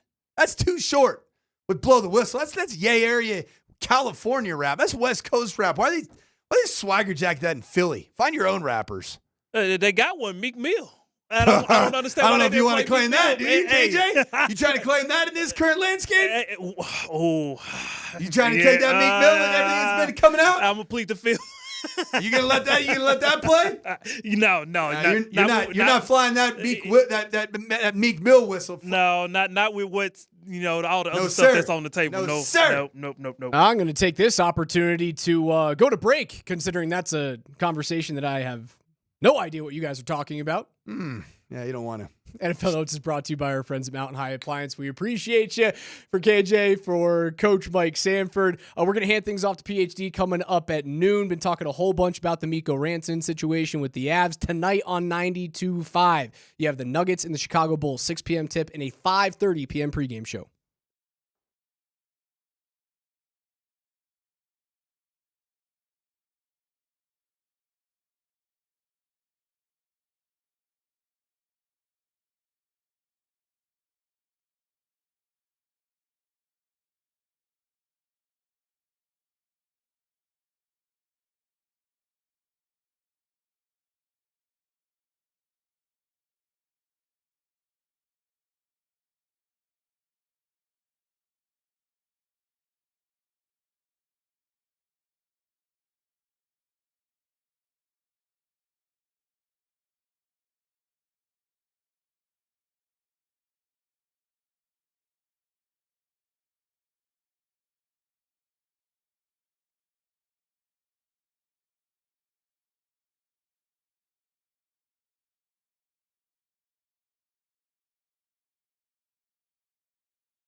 Coach and Raj, it's the morning sprint. Altitude Sports Radio 92.5. Coming Raj, off why the don't you Chiefs and the Bills. Go ahead and give people a little insight into what we're doing right now, what we're watching. Watching Patrick Mahomes be a witch. Yeah, watching him run the ball incredibly well, watching him throw the ball with confidence, watch the guy be the best quarterback in the National Football League, and it's not even particularly close. Not particularly close, but the question remains, if you are the Buffalo Bills, and now success is very binary for the Bills. It is either you beat the Chiefs or you don't. Now that you're 0-4 against him, is it time for Sean McDermott to move on? Well, I got a little fact for you, Raj. Thought you'd go there. Since 2019, which really covers the McDermott era, the Bills have won 78 regular season and playoff games, the most ever in a 6-year span for a franchise without a Super Bowl appearance. Whoa. 78 regular season and playoff games, no Super Bowls. In the same vein, in that same time frame, the Baltimore Ravens have gone 68-32 since 2019 in the regular season. They haven't been to a Super Bowl either. So my question here is, while success for both of those teams right now, because it is the Chiefs, then the Bills and the Ravens, and then everyone else in the AFC. Am I correct? Yep. Am I missing anyone? Did you say Bengals? I didn't say the Bengals. This year was they're rebuilding the defense. But offensively and Joe Burrow, yes. I think the Bengals are the next. Do you want to put them in with that group of three, or do you want to put them at the Joe highest Burrow's the of only everyone known, else? He's the only known witch slayer. The only one. He's the only he's Dorothy. He's throwing Yes. water on the witch. He has. He's done it. He's got the ruby He slippers. and Brady Dude, have done it. That's what. If Joe Burrow knows what's good for him, because Wicked's all the right. Wicked's still all the rage. Oh, Is yeah. that not Elphaba and what's the other one? Glinda? Yeah. Glinda. The G is silent. If It still became silent. It became silent. Correct. That's still the #1 movie in the country right now, right? It's pretty good. It is, even though it's being taken by one of them days. But if Joe Burrow knows what's good for him, dude, he should wear ruby encrusted cleats in the next playoff game that he plays against Patrick Mahomes. I'm Dorothy. I'm gonna throw some water on you. You're gonna melt. Come on. No, not for no. I'm a fan of that. I just can't. Bunch of rubies. This Mahomes. I'm gonna guy. wear your color in your building. No, This Mahomes that didn't guy. track. I thought that was gonna be perfect. Yeah. As I asked that question about McDermott, I asked the same about John Harbaugh in Baltimore, because it is a binary success or failure for both of those franchises right now. You either beat the Chiefs or you don't. Why is Harbaugh's job so secure in Baltimore? His last name's cooler. And I know McDermott's is far more, that seat's way hotter, but it seems as though they're probably not going to move on from him in the offseason. They're not moving on from him. So you're not getting better at quarterback. Nobody in the AFC is getting better at quarterback. You are not finding a better guy than Josh Allen, Lamar Jackson, or Joe Burrow. So it's not the quarterback issue. What is it? The next easiest thing to go to is, well, your head coach can't get it done, so see ya. Other teams do it when other teams are One losing more year? a bunch. Do you think it's one more year? It feels like it's one more year every year It does, with those doesn't it? guys. So just because Mahomes is on the other side and Reed is on the other sideline, those guys get a pass for not being elite and not getting to Super Bowl championships when other coaches are losing their job for going 8-9 in a year. It makes no sense to me. Your success is based on beating the Chiefs or not. Just like other teams that aren't as good as you, their success is, well, did you make the playoffs? Or did you improve from being a 4-win team in the previous season? Why are those guys immune? It makes no sense to me. Raj, I don't think anybody here in the Denver area, and myself included, definitely you, or KJ for that matter, are at the point yet where we can get to this realization. But are we ever going to come to the point of somewhat appreciating what we're watching with the Mahomes and Reed greatness? Okay, here's a little bit of a stat for you. Tom Brady didn't win his 4th Super Bowl until his 15th season in the National Football League. Patrick Mahomes has a chance to do it in his 8th season this year. Ridiculous, dude. 8th. It's so ridiculous. The 333, the Bills traded Mahomes to the Chiefs. Yeah, they did. That's the curse of the witch. That's You know why. who else they That's traded? why they're never going to get it done. You want to know who else the Bills traded essentially just this past draft? Xavier Worthy. Well, Worthy fastest Worthy guy. had a bit. Worthy almost cost the Chiefs the game, man. Falling out of bounds. Ron Ramsey goes, yet Bednar has McKinnon, but is excluded from accountability and moving on. Jared Bednar won a freaking Stanley Cup. It's different. It's different. He won a cup in that time frame. Harbaugh didn't win a cup or a Lombardi trophy in this time frame. He has won it won with one. Flacco. He has won one. McDermott, but no. he didn't win it in that time frame. McDermott has no ground to stand on. He doesn't even have a Super Bowl appearance. That's different. We're talking about different things here. Different things. I mean, Bednar won one, 2.5 years ago? 3 seasons ago. Yep. 2022. What are you talking about? It's not. That's not an apples to apples comparison. It's dumb. Lay off my Bud Rogers good friend. Take it easy on my guy Bedsy. He's got sweet, sweet I'm flow. not defending him as a friend. I'm not friends with Bedsy. I'm not defending him as a head coach. Having fun. He would go as quick as Jim Montgomery did to the St. Louis Blues when he got booted from Boston. Do you think Boston's doing better right now? Bruins. I know the Bruins beat the Avs, but that team sucks. What were you saying about Xavier Worthy costing the He almost Chiefs? cost the Chiefs the game. That drop that he had on the left sideline on third down forced the Chiefs to punt. Almost cost them the game. Fell out of bounds, dropped the ball on a ridiculous play from Mahomes. Almost cost them the game if the Bills end up finding a way to capitalize. He also had 6 catches, 85 yards, and a touchdown. I'm not saying he had a bad game. I'm saying he almost cost And he them. also had a play that essentially sealed that drive down the right sideline and with the field goal that won the game ultimately. That was an Xavier Worthy special. I just think Xavier or Xavier? I don't really care. Like, isn't the You know why I don't university care, is Raj? Xavier? You want to know why I don't But then care? it's Charles Xavier. Because it's no longer football season. It's draft season. You're going to watch the Super Bowl. You're going to watch the Super Bowl. Don't even feign like you're going to be that guy. There's a lot of people out there that text, oh, I'm not going to watch it. I haven't watched it the last 2 years. What else are you doing on Super Bowl Sunday? Do you not have friends? You're not a family? You got no one in this world? Because I know all your friends and family, even if they're not sports fans, are watching the Super Bowl. Come on. Don't be that guy. Don't be that guy. Xavier Worthy, in his 2 appearances against the Bills, 10 catches, 146 yards, 2 touchdowns. The team that had a chance to draft him, the fastest player in the combine.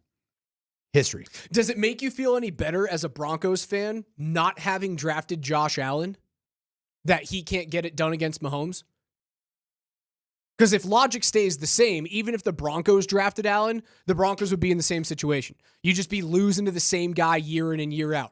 Year in and year out. So does it make you feel better that you drafted Bradley Chubb instead of Allen that year? No. It kind of makes me feel a little bit better. That is so sideways and backwards. Why is it man. sideways and backwards?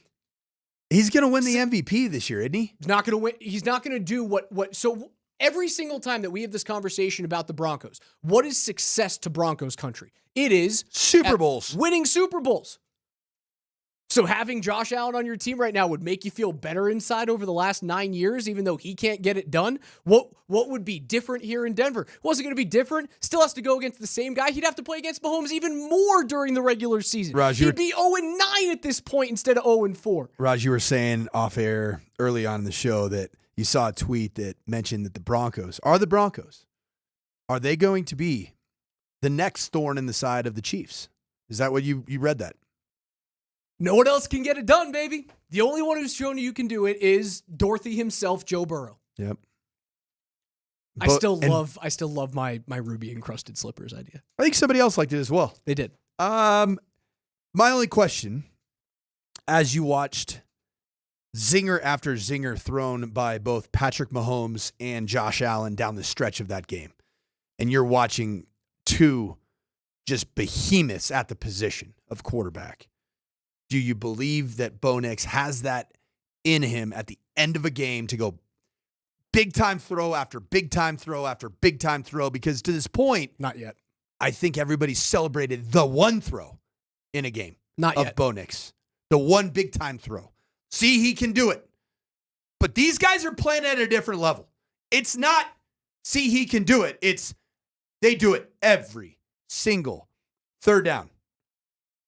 And it turns into a shootout that ends up as a 32-29 victory. But once again for Patrick Mahomes.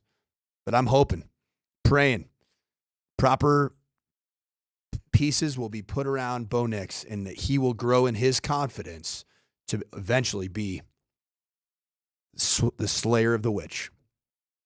That's Coach Mike Sanford, KJ Behind the Glass. I'm Alex Ryan-Emmy. Nuggets Bulls tonight, 6 p.m., 5:30 p.m. pregame show right here on Altitude Sports Radio 92.5. Way more Mikko Rantanen reaction and talk coming up next with PhD. Don't go anywhere. Can't wait to see you guys tomorrow morning at 10.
Kansas City Chiefs are going to be the worst Super Bowl champion team ever. You're so stupid. You're That so is a dumb stupid. take. Hate it. God, you're stupid. I hate Dumb him more than anything. But man, is that a dumb take? They are going to be the worst. They already are the worst Super Bowl qualifying team of all time. And they're going to be the worst champion of all time. How do you say things like this? How do you say things like this? They are so bad and yet winning again. Did you see something bad out there? You saw a bad football team? Just saw a mediocre team. That just kicked your team's ass. They won by 3. It's another one-score game. Hey, man. 12 of them this year. And to quote Hugh B. Brown a long time ago, told me, good teams win close games. That's not a good team. That's a great team. That is a great football team. And they've been doing it all year long. It's the reason why I said they were going to win the Super Bowl, because I'm not an idiot like DMac, and I knew that team was going to pull it out. Set up for the You know what they did? Most least likable Super Bowl of all time. We'll all watch it because it's the Super Bowl. But I might fall asleep during it if I have a good day of skiing during the day. That's hopefully the plan. I freaking hate that Andy Reid coaches that team, because I can't hate that man. I can't. Like, it was easy to hate everything about the Patriots. Everything. They're led by Bill Belichick. He sacrifices kittens to get himself wins. Andy Reid, what's there to hate about that dude? He's overexposed. The walrus thing. Enough of that crap. It's not cute anymore. I can't stand the Chiefs, bro. I'm just not into the Chiefs. I'm not into any part of the Chiefs. Not into any of it. I'm not rooting for the Eagles, though, because I can't stand them either. I like Saquon Barkley, but the rest of the Eagles, hey, actually, I'll say this, and I'll put myself in this category. Yes, I hate the Eagles fans. I was definitely one of the media members that was out there crushing Nick Sirianni for being a big idiot. Rock, paper, scissors. Let's go. Dude's been in the Super Bowl 2 out of 4 years. He's been there. He knows something. Yep. Well, but see, here's the difference, Tyler. You were an idiot. You were an idiot, and yet you own it. Other people just wallow in it. There you know, go. And what it does, I'm glad I'm not in that studio, because I guarantee the idiocy stank is all over that studio right now. Nobody wants the Super Bowl. Everybody realizes that, right? This is the least interesting of all the Super Bowl sort of pairings by far. I think it's kind of cool. Listen, man, I'm not telling you I'm rooting for the Chiefs, because I hate the Chiefs. But I think the storyline's fascinating. The first team to ever go for the three-peat, it's absolutely fascinating. I mean, he's about to do something that Tom Brady couldn't do. How is that not fascinating? Doesn't interest me whatsoever. All right, I'll throw it out, 303-504-0925. I mean, that is the storyline. There's nothing interesting about the Eagles.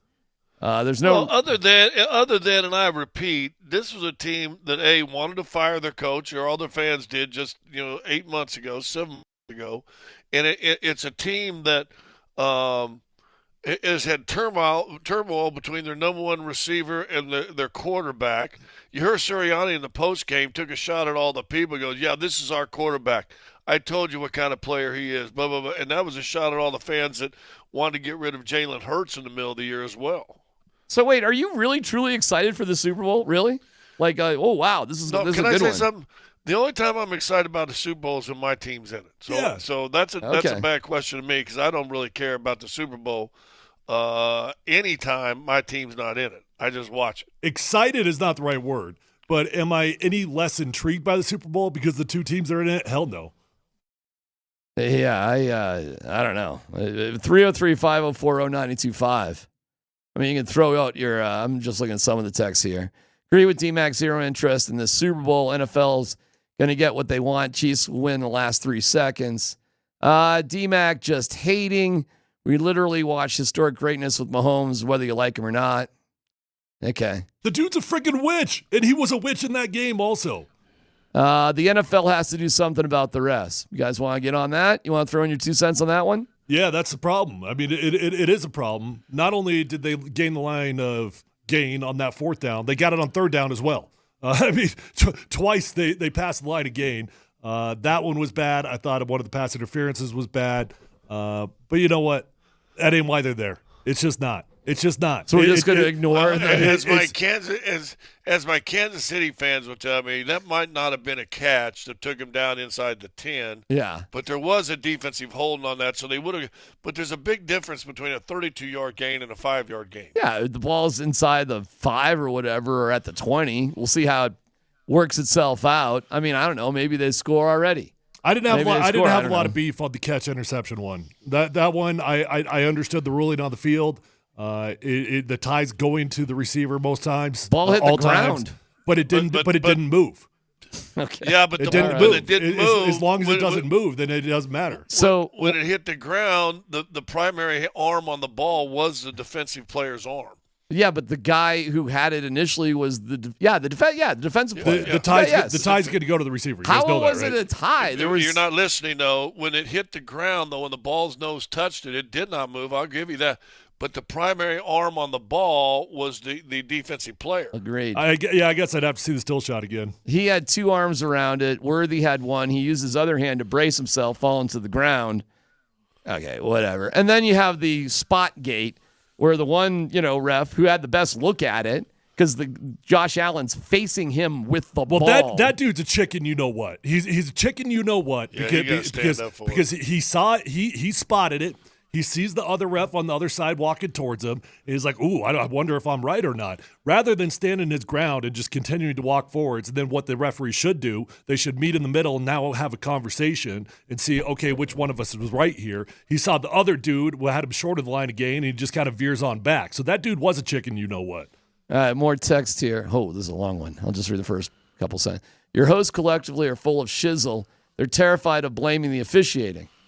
And then he goes on and on and on. Yeah, well, I think the refs was suck. Yelling about it. I think the refs suck. They do, and they absolutely have a bias towards the Chiefs. But I'll tell you this: the Chiefs win the game even without the refs bias. My Lord, I see today will be Tyler's dumbass takes. There's that one. Not going to mention the no-call face mask or holding on Samuel TD. Okay, yeah, there was that one too. Not the best Super Bowl, but come on, DMac, you're going overboard on this. Somebody's calling you, Tyler, a Chiefs apologist. And it kind of goes, people are passionate about it. We're getting tons of texts. We appreciate it. That's so if awesome. they're that passionate about it, how is there not interest for the Super Bowl? Yeah. Well, we're going to watch the Super Bowl because we're guys and we watch sports and we watch the Super Bowl. That's what we do. Now you'll watch it out of hatred for the Chiefs, which is fine, but you're still interested. Are the Nuggets or Avs playing on that day? Is there something going on? Oh, right. Okay. I'll throw it on. If they do, I don't think the Nuggets are, but if they do, it'll be like a one. Because we played on a Super Bowl. In fact, Tyler, the one you won, we were in New York and played like a noon game in New York, and then able to get to the hotel, and we found a Broncos bar in New York to watch the game. Normally I hate watching like a Super Bowl with a bunch of people because you want to kind of. I've done that. I've hosted a party. What a mistake that was. Never do that again. This is a Super Bowl where I would go out to watch it. How about that? So, yeah, I mean, this would be the most or I am going to plan a serious nap at certain points of that Super Bowl. Who's the halftime entertainment? Who we got for halftime on this one? You're lying to yourself. No, I'm going to go out somewhere to watch if I go anywhere. Maybe I can rent a friend or something. I don't know. A serious nap, though, at least during it. I just don't think this one has much sizzle. Hey, the Chiefs won 3 in a row. Wow. I guess they're really, really, really good. Or what? Nick Sirianni, redemption story? Saquon Barkley making the Giants eat it? Jalen Hurts, second-round draft pick, winning the Super Bowl? Told you so? Brotherly shove is awesome. Here's what I like. I like when the best teams make the Super Bowl. Well, the Lions aren't there. The Bills aren't there. The Ravens aren't there. weren't even close to being the best team. So you think the Eagles are the second-best team? The Lions, well, here we go. We can do this. The Lions could have been had they had not all the injuries. But if we're going to say that, listen, we all thought San Francisco when they started the season before they were decimated with injuries as well. So you got the best teams that survived the 17-game grind that was still playing. Philadelphia was hot towards the end of the year, played well. They sure were. Dude. And they're a little bit of a throwback. You mean there's teams in the NFL that actually rely on a running game, and it works? Huh? What role? I kind of like it.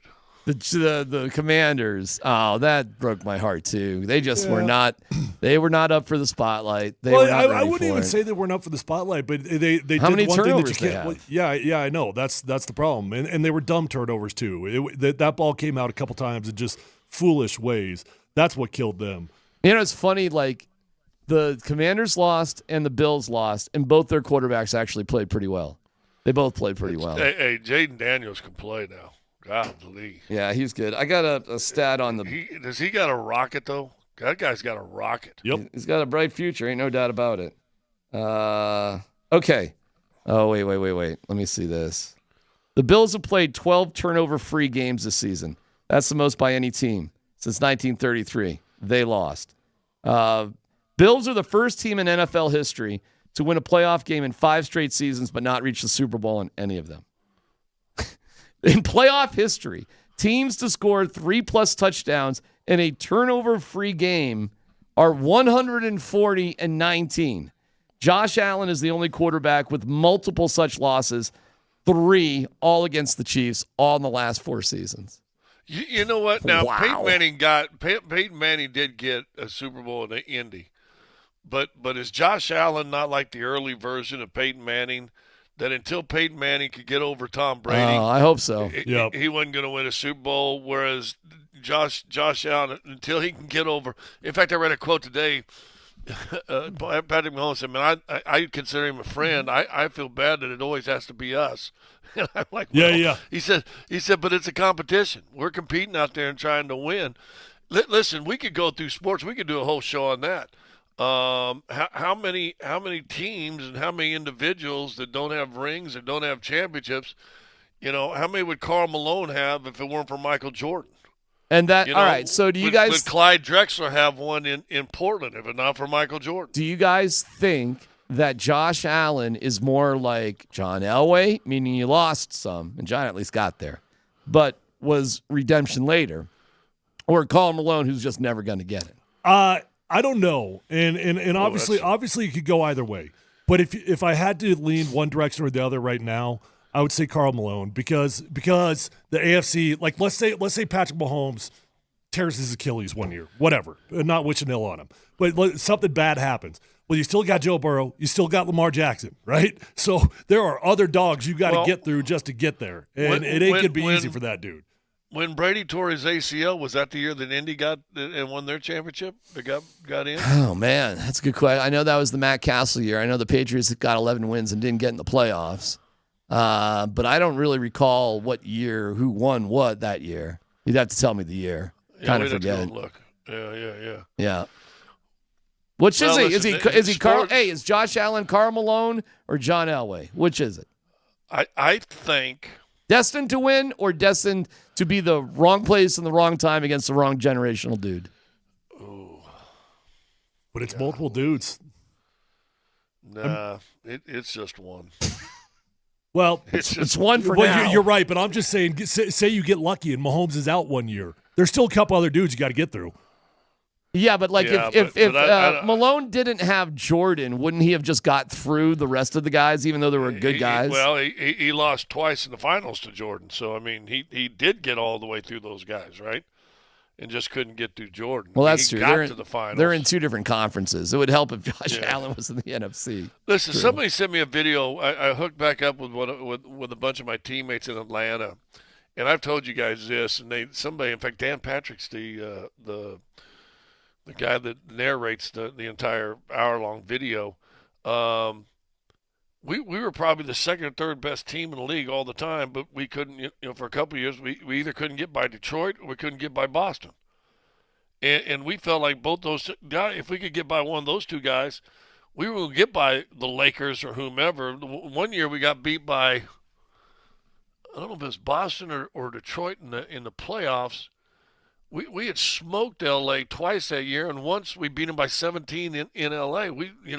That was our year. Well, no one ever is going to talk about the Atlanta Hawks ever, as far as being great teams, because they couldn't get by the Pistons, and then once they thought we figured them out, then we couldn't get by the Celtics or vice versa.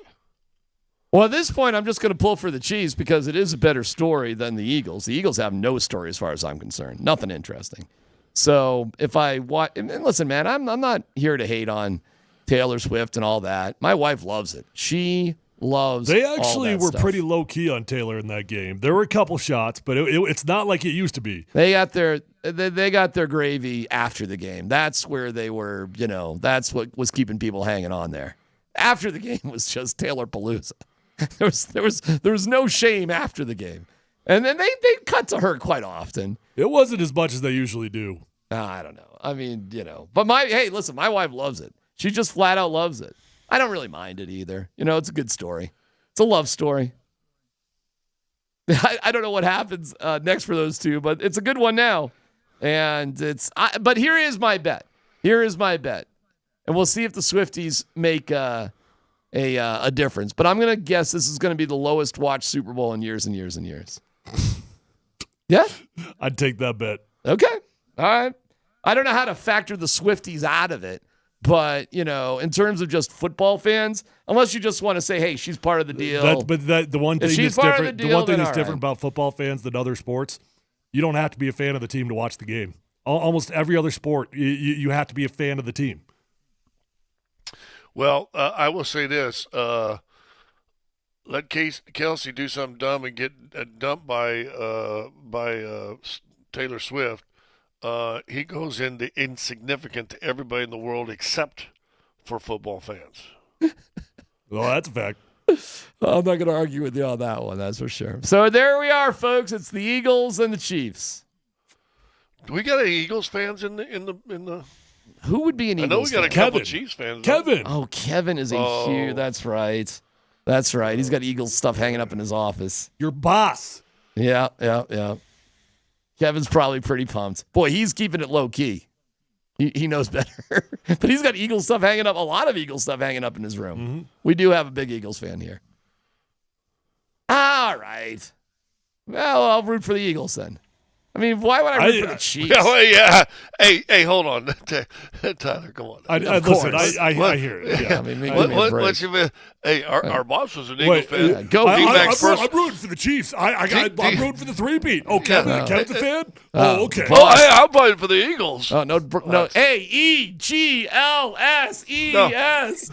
Eagles. E-G-L-E-E-L-S. Eagles. Eagles. All right. Meanwhile, Friday. Whoa, first chance that we have to react to the Mikko Rantanen deal. And somebody's not telling the truth in this deal. Uh-oh. Details coming up next.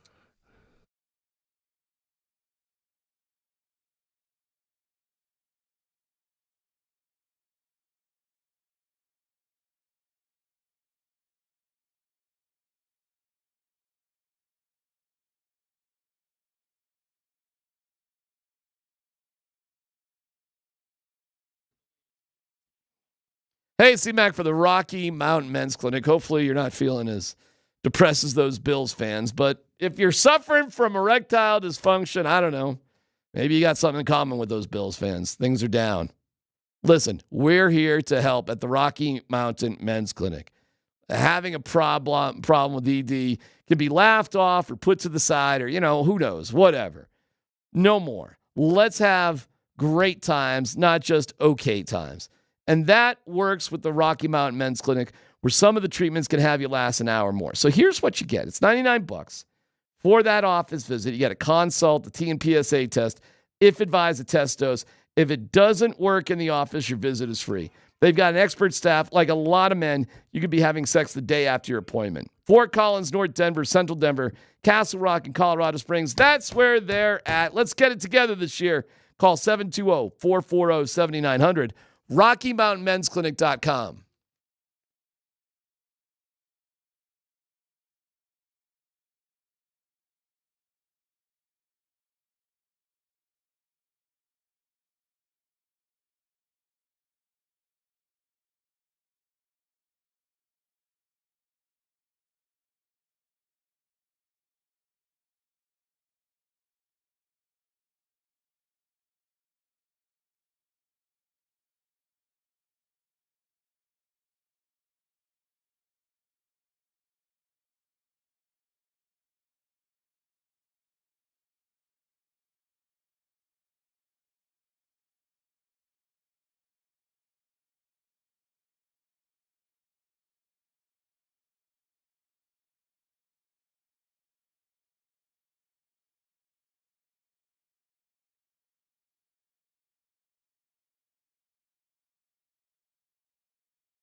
I don't think it's an issue at all. I think they're pros. It's not the first time, right? We've lost some pretty good players here, from the 2020s on. It's a byproduct of, the cap world. I think, COVID was a tough thing at the time of the cycle we were in. We certainly lost some good players because we didn't have the cap increases that were hopefully going to come, but that no one feels sorry for you. There's a lot of teams that have had to deal with that as well. But I think our guys are, they're a weathered group. They know it's at times it's a tough business, and I think this certainly is one of those times because Mikko is not only a superstar, and it's cliche, but he's a great person. So we'll definitely miss him.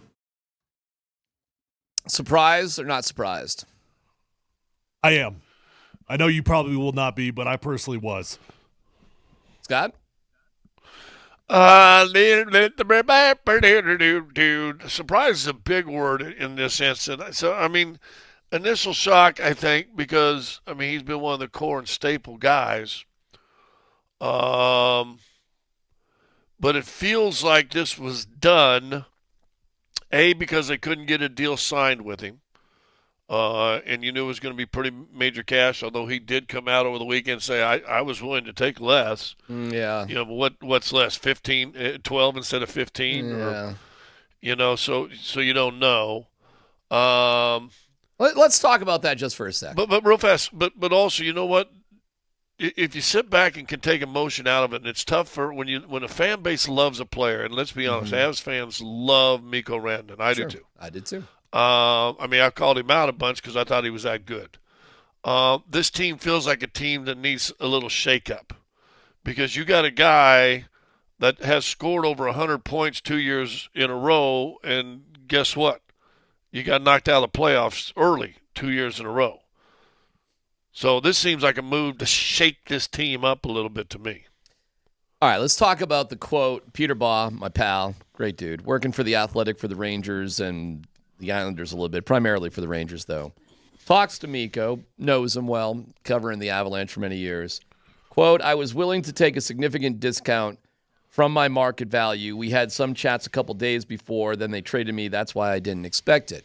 It's important to know that Mikko's got the same agent as Leon Draisaitl, who's just working out, a brand new big deal. The thought that Mikko was really willing to take some sort of haircut, I'm not saying there aren't elements of truth to it, so I'm not going to say he's a liar. But I don't think I think he's spinning something here a little bit. So I'm really not buying that entirely. I'm not calling him a liar, but I'm not buying that whatever he was willing to do was significant enough to really change what was going on. Well, so the number that got tossed out there was that he wanted $14 million plus. And you're sitting there, you're looking at Nate, who's making 12.5, 12.6, whatever it is, something in that ballpark. And as a team, you're like, well, first off, that's a little bit awkward. We're really going to pay you more than Nate. But second off, in a hard cap league like the NHL is, 14 is just a big number. And okay, so what is that discount? Is that 13? Is that 12.5? I could see, though, in Mikko's mind, okay, we had conversations. We really thought we were going to get this done in the long term, so we probably started on the high side and whatever our rebuttal was and thinking, okay, we're still going to have ongoing conversations. But whatever a realistic number to them was, clearly the Avs felt very differently about it. Well, whenever you get into a negotiation, you always run the chance that the other side will take you up on wherever things are. It's no guarantees. If you say, nope, that's it, I'm whatever, or the other side says, this is it for us, no matter what, maybe it's a bargaining chip to raise up or go down, or maybe it's not. And so you're in a position, too, that and you can have a great relationship with the player. It's why players hire agents. Agents are one of their jobs is to be the bad guy in situations. So they could have said, listen, let's just go to free agent. We'll see what we get out there. But I will always give you guys the opportunity. Well, they're looking at it going, listen, he's going to score 100 points again. And someone's going to come out and say, hey, here's $14.5 million a year for 4 years, 5 years, whatever. They do some long contracts there. They aren't willing to do it. If you want to live between 11 and 12.5, we're in. We're in. Let's go. But who knows? So, But who knows? And how involved Mikko is in it personally, he's not talking to anybody specifically, or I doubt it. It's probably his agent. And so he may think, okay, hey, agent, I'm trusting you. And we don't know what the agent's telling Mikko. I'll tell you this, though, and I had a rant on it last Thursday. I told you something was weird in the locker room. I said it was an odd vibe, and this explains a lot of it. Yeah, and when we had Connor on last week, I straight up asked him, I said, hey, talks ended, or at least were stalled between Mikko and the Avs. Anything to be concerned with? And I totally agreed with Connor's take at the time, which was, no, we'll get this figured out. This is going to get figured out. Mikko ain't going anywhere. And that felt just so natural to me. Like, yeah, of course that makes sense. Like you want to cup with this dude. He's a huge part of what you do. You'll figure it out over time. I do believe Mikko did not want out of here per se, but he was willing to leave for the money. It was odd though. All of a sudden he's not talking when he normally would talk. You know who takes the biggest risk now is once you make a trade like this, Carolina's got to sign him. Right? If Carolina doesn't have a deal in the next, month, 3 weeks or before the All-Star break that says he just signed an extension for 7 years and $92 million, they run a risk of losing him too, don't they? Oh, well, they would have made a far worse deal than Avalanche made. If they traded away their pieces and they didn't get him long-term, that'd be a far worse deal. Well, we'll see. He's with like his best buddy, who he was roommates with. What's his name? Aho? Sebastian Aho. Aho. So, I don't know. Who knows? Now he's with Carolina. That was uh-oh. Uh-oh. I don't know. Carolina's going to... We got uh-oh and uh-oh playing on the same line together. Watch out. Carolina's having a better season than the Avalanche right now. Not by a lot, but they are, points-wise. So here we are, man. So yeah, I'm not quite buying everything Mikko's telling Peter. He Ball sure looked there. like he had a lot of friends when he was walking around that locker room and shaking hands with everybody. They all know each other. Well, I know they all know each other, but you had some very aggressive hugs going on there. Like I know this dude, not just like I respect this dude. Well, he's the Avs just traded a Hall of Fame player. Okay, he's going to go to the Hockey Hall of Fame. That's that. I can't tell you about, Jack Drury, nephew of Chris Drury, and Marty the Party Netchus, however you want to say him. I think you could be, either way could probably make sense. We'll just call him Marty. And that guy looks great, but that guy is a righty, not a lefty, so everything just looks weird. Like, everything is just a little bit off.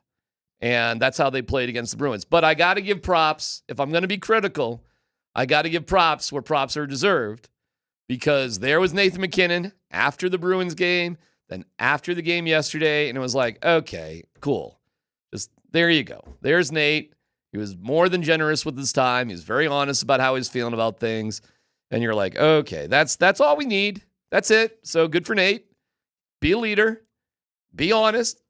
That's it. And he was there. So good for him. Just keep going like that, and we won't have problems. But there was a weird vibe, guys. The last week, no joke. They lost 3 of the 5 games. Granted, they got a point because one of the losses was in overtime. But they did lose 3 of the 5 games on the homestand. I don't know when Val's getting back. I don't know what's wrong with Val. I have no idea. I don't see Val around, by the way. A lot of injured guys you kind of see around. Have not seen him around, so I don't know what's going on. Good luck telling me what's happening. Does anybody know? I should throw it out there. Does anybody know what's going on with Val? Anybody? Bueller? Have seen him? I haven't seen him. I'm not saying he's not in the building, because maybe he is and I just didn't catch him. I'm just telling you, quite often you see the injured guys, because they're usually there, even if they're like watching the game in the dressing room, and then they leave. They leave the game before everybody else gets there, or before they leave the arena. I just have not seen Val around. I have no idea. I hope. We know he had a setback. Jared Bednar said he had a setback. So who knows where he is in his, recovery. We've seen Gabe Landeskog on the ice. We haven't seen Val at all.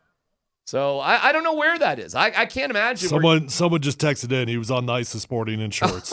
Okay, good. Well, somebody saw him. That's good.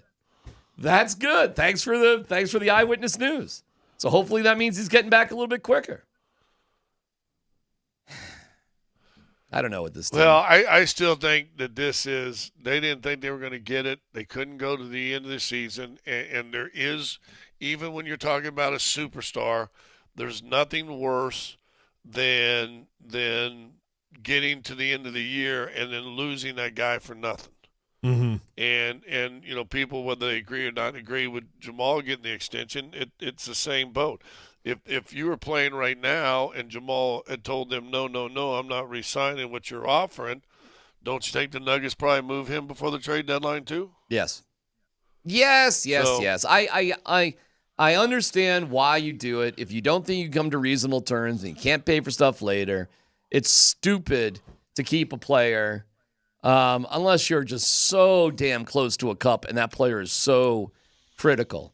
But that's just not the case, I guess, or at least they figured it wasn't the case with what they were getting back. And again, I'm certainly relying on other people on this side of it in terms of the analysis of the trade itself. But I've heard kind of contrary opinions on it of whether we got appropriate value back for him or not. I don't know. I guess I'd ask you, DMac, what do you think? Did we get appropriate value back or no? Not yet. We'll see. I mean, I think it's pretty fair to say you're not a better hockey team today by getting rid of Mikko Rantanen. Well, that was the big question. Are you better? Are you a better? That's a great question. Are you better today than you were yesterday? That sort of thing. I feel like that's a pretty clear no. Well, you can't just get rid of a Hall of Famer. It almost feels like two things for me. One, they're saying this is what this year's going to be. Let's start getting younger. Let's start getting some picks. Let's start getting some stuff. And push this window out 2 or 3 years, I think is dangerous because you never know when the window is going to close. Or this is setting themselves up financially for another move. And the first call I get was, well, does this open the door for Crosby, which has been the flirting trade rumor for the last 2 years, right? Yep. So who knows with that? Who knows with that? Okay, all sorts of drama there with the Avalanche. They're in Long Island. And you can hear that game 7:30 right here on Altitude Sports Radio 92.5. Pre-game at 7, puck drop at 7:30. And we'll see them when they get back. But a dramatic thing to happen while everybody was out on the road. It just so happened everybody happened to be in the New York City area. So it was like, bam, weird start time. I don't know how you guys like consuming those games, the 11 a.m. Well, it's tricky because the Nuggets were proving that they that Minnesota game, Scott. Yeesh. Goodness gracious, my Lord. So it is a bad matchup with those guys. I don't care what's going on with those dudes. That is a bad matchup. That is the Nuggets' kryptonite, man. Anything but the Timberwolves in the playoffs, Scott. That is not good for them. Yeah, I've been saying it for 2 years. You're right. They didn't come to play though. But okay, fine. Had they come to play, maybe they only lose by 12. That is a bad matchup. You were right. That's a bad matchup. You cannot face those guys in the playoffs, or it's gonna that'll be. I don't know. It'll just be over, I guess. Maybe. I didn't think they were real smart of a team, which if you're going to be in the limelight, you're going to play a lot of national TV games. But if you remember, Joker comes out in that first quarter and is dominating and crushing Minnesota, and you're right there, tied, 3-point, 5-point, 3-point tied, 3-point. You're right in there in the battle. And then all of a sudden, from about 8 minutes to go in the first till the third period, until like 4 minutes to go in third, he didn't even get a shot. Guys aren't even looking for him. Everything's one-on-one, do this, pick and roll, don't throw it over, bing. And I'm like, dog, what are you doing? So that's my take. Hopefully, I'd say, just real quick, back to that for 2 seconds, sorry. I would just say at the end of the day with the trade, it's one of those things that you understand, but it doesn't feel great. I mean, it doesn't feel good to get rid of Mikko, right? And if you're going to try to sell anybody on being excited about the trade, that's pretty much going to be an impossibility. Sorry to flip back to the Avs there real quick, but it's either you're banking on the future, and DMac and I talked this weekend. You're either saying, okay, we're going to load up for the future. Which, again, I say, all these people say, well, you got a window. You don't know how long that window lasts. If you got a window right now, you got to go for it. So it's either they're thinking they can extend the window, which is a dangerous thing to think, or there's going to be a big move coming in where they're going to bring somebody in that might be every bit as a name as Mikko Rantanen. Well, that was kind of fun when this was all going down because everybody was speculating about getting Sidney Crosby here one way or the other. But then that was kind of quickly shot down. But that was fun to, sort of play with a little bit. Hey, listen, the trade deadline's a little bit away. It's not like right around the corner. There's all sorts of things they could still do. All right, so who knows? Who knows? We'll try to stay optimistic with it. But it's brutal, man. It's tough. Chances are, whatever they do, they're not going to have Mikko Rantanen. Any player his agent represents may not be traded here. I don't know. What does his agent care? As long as Mikko gets the money, what does his agent care? I actually agree with you on that. The agents, I don't think they care at all. Yeah. They'll just do business with the new client wherever they can do business with the new client. He's probably telling Mikko, this is the best thing in the world that could happen to you. Absolutely. You're going to go to a place where you're going to be the star. They're going to, you're going to get the money. Hey, the money's coming your way, Mikko. It's happening. It sucks. I'm sorry. That stinks. But you are going to get paid more money than you've ever dreamed of. And never mind giving a discount. You're going to go for a lot more. I'll just ask you guys this. Is the letter A in more words in the English language or the letter B? I'm going to go with A. I'll say A. A. I would say A too. But sometimes B's ain't good at being A's, are they? I'm going to have to think about that over well, if you're a B, then you're a B. Latte. Exactly. So you're probably not the A. Exactly. And just because people say, well, now you can be the A. Okay. Okay. All right, we'll see. Meanwhile, speaking of A's. We got A's and B's all over this city. And you guys know them. Are there some B's out there that you would say, oh, yeah, he could be our A too? No. Probably not. There ain't no B's in this city that can be A's right now. I know something that can make everybody feel better, though. Mel Kiper has a mock draft out. What do you mean, everybody? Yeah, I actually looked at a mock draft today, and as I got down to where the Nuggets or the Broncos are drafted, I said, this is the stupidest thing in the world.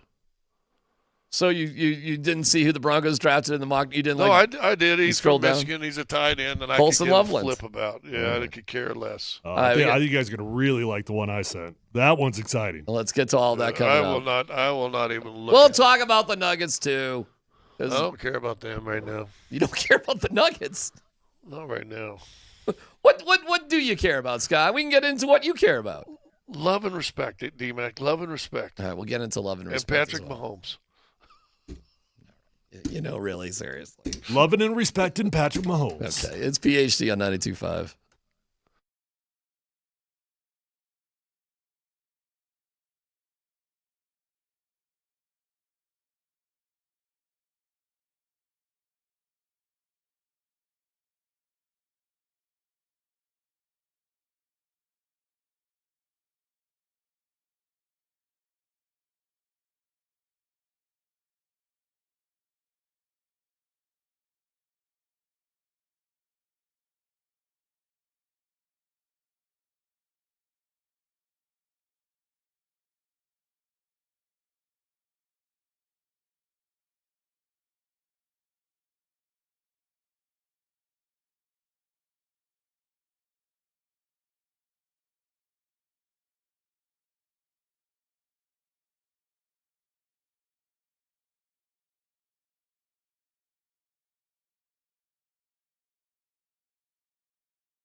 Here we go.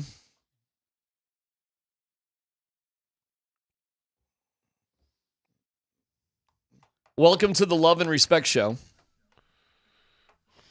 Brought to you by Scott Hastings. Scott Hastings in the world of love and respect. You got anybody you want to pass some love and respect along to, Scott? We can. No, you guys. I appreciate you coming on and let me join the show. I got to close this line, though, because I'm going to get blinded. Okay. Oh, shoot. By the way, gorgeous day here in Colorado, Scott. Absolutely killer day. Temperature is up in the 40s, brilliant sunshine, just like pristine winter sort of weather here on the Front Range. Love it. I think we got the same thing here in Chicago, too. It is sunny. The sun right here just blasting me. Just good to get outside. Got back on the bike today. Love and respect, Scott. Just enjoy nature, the outside. Just a positive thing to be outside. I love and respected my shoveling all the way down the entire path this weekend. You know, I put a little love and respect into my neighbors. Yeah. You know? You were handy dandy, helping out a little bit. It may or may not have been a spiteful love and respect because last time I stopped maybe a foot short of my property line, and when he shoveled, he left that extra foot that I didn't reach to. Really? So I may or may not have gone above and beyond the last 4 or 5 times just out of love and respect. I'll tell you, that kind of petty love and respect is something I don't deal with. Sometimes love and respect sends messages. Yeah. Because of moving in. Kill him with kindness, Tyler. That is a true story, though. I shoveled my sidewalk first, and I must have stopped like a foot, maybe 2 feet short of my actual property line. He shovels second, and he leaves a foot of snow. Man, it was that day that I realized my neighbor hated me. Brother, boy, did I 20 plus years of dealing with crap like that. 20 plus years, and it's just. I never knew he hated me until that day. It's just not part of my, not part of the language that I speak anymore. Just don't have to deal. There's a great story when somebody asks you to carry something for a mile, carry it for 2. Well, I'm doing that from here on out. Or move into a townhome where somebody else just, you pay for it to get done. Yeah. Hey, honey, did you shovel today? No. No, neither one of us shovel. Just gone. It's kind of like if you see that meme, and the lady's had enough with her husband, and she goes, "Can I ever get some help with laundry?" He goes, "Sure, watch." And he comes out, he takes the laundry and dumps it on the table and leaves. And she goes, "What?" He goes, "I don't know. I just leave it there, and next morning it's folded." It's magic. Get my stories to read. This is a quick one. I won't bug you too much. Mel Kiper's got Ashton Genty coming to the Broncos. See, that's it. That's all I got. How would you guys feel about getting Ashton Genty to the Denver Broncos? What would excite you, Scott? What would excite you? Nobody. I'll wait until training camp to see if they can play. Okay. I'd be fired up, especially if you could get him just sitting there at number 20 like that. That would be a dream come true. Seems hard to imagine he'd last that long, but you never know, I guess. I do think he's going to make it outside the top 10. But how far out that will be interesting to see. Dallas is obviously a very likely candidate to draft him. And they love their running backs. They keep bringing Ezekiel Elliott back because they love them so much. So there'll be a few other teams. And even if he dropped to, say, 16, 17, somewhere in that ballpark, I would even be okay with moving up a few spots to go get Ashton Who Genty. would you take Genty instead of? I would take him even over Colson Loveland. Okay, so over Loveland. Yeah. Over Ekbuka, receiver? Yeah, I would. Yes. Okay. Yes. Over Tyler Warren. Now, I'll tell you a guy that I don't know if I'd take him over. Can I get the music just real quick? Sure, of course. According to Daniel Jeremiah. Yes. In his first-round mock, he has got the Denver Broncos at number 20, selecting. Yes. Nick Imanawari, safety. Who plays safety. Yeah, I've seen safeties from a South Carolina. Times. That would be a nightmare. I think those are just lazy people, frankly. I don't think Daniel Jeremiah knows what the hell he's talking about there. Wow. Yeah, I think some of those dudes, I think they focus on the top 10, 15 guys, and then they're just like, I don't know. What's his reasoning why the Broncos would take a safety? First off, I do think the Broncos should take a safety this year. And, Okay. and if you wanted to take one, second, third round, I could justify it. Definitely not in the first round. Yeah, I mean, Look, in the first round, what's the logic? let's just keep it real. You think Sean Payton's going to pass on an offensive weapon with his first pick this year? No. Give me on Daniel Jeremiah's, I don't know if you have it, but if you have the next 3 picks, sure. Like who else is there? Like who are they passing Okay, on? that's a good question. It's a great question. At 21, Pittsburgh Steelers take Matthew Golden, wide receiver out of Texas. Okay. At 22, the Los Angeles Chargers select Colston Loveland. Yeah, they'll never take a safety over Colston Loveland, a tight end. Never. It's too big of a position of need with the player available. But if I'm going to play Scott's favorite word here, devil's advocate, for a second, most NFL teams are terrified of selecting tight ends in the first round. So that would not be a huge surprise to me if Tyler Warren were to be the only tight end selected in the first round. I just cannot imagine Sean Payton not wanting to give some weapons to Boaster. I can't imagine it, Scott. He's gonna want to fill it up. He's gonna want to fill that cup up.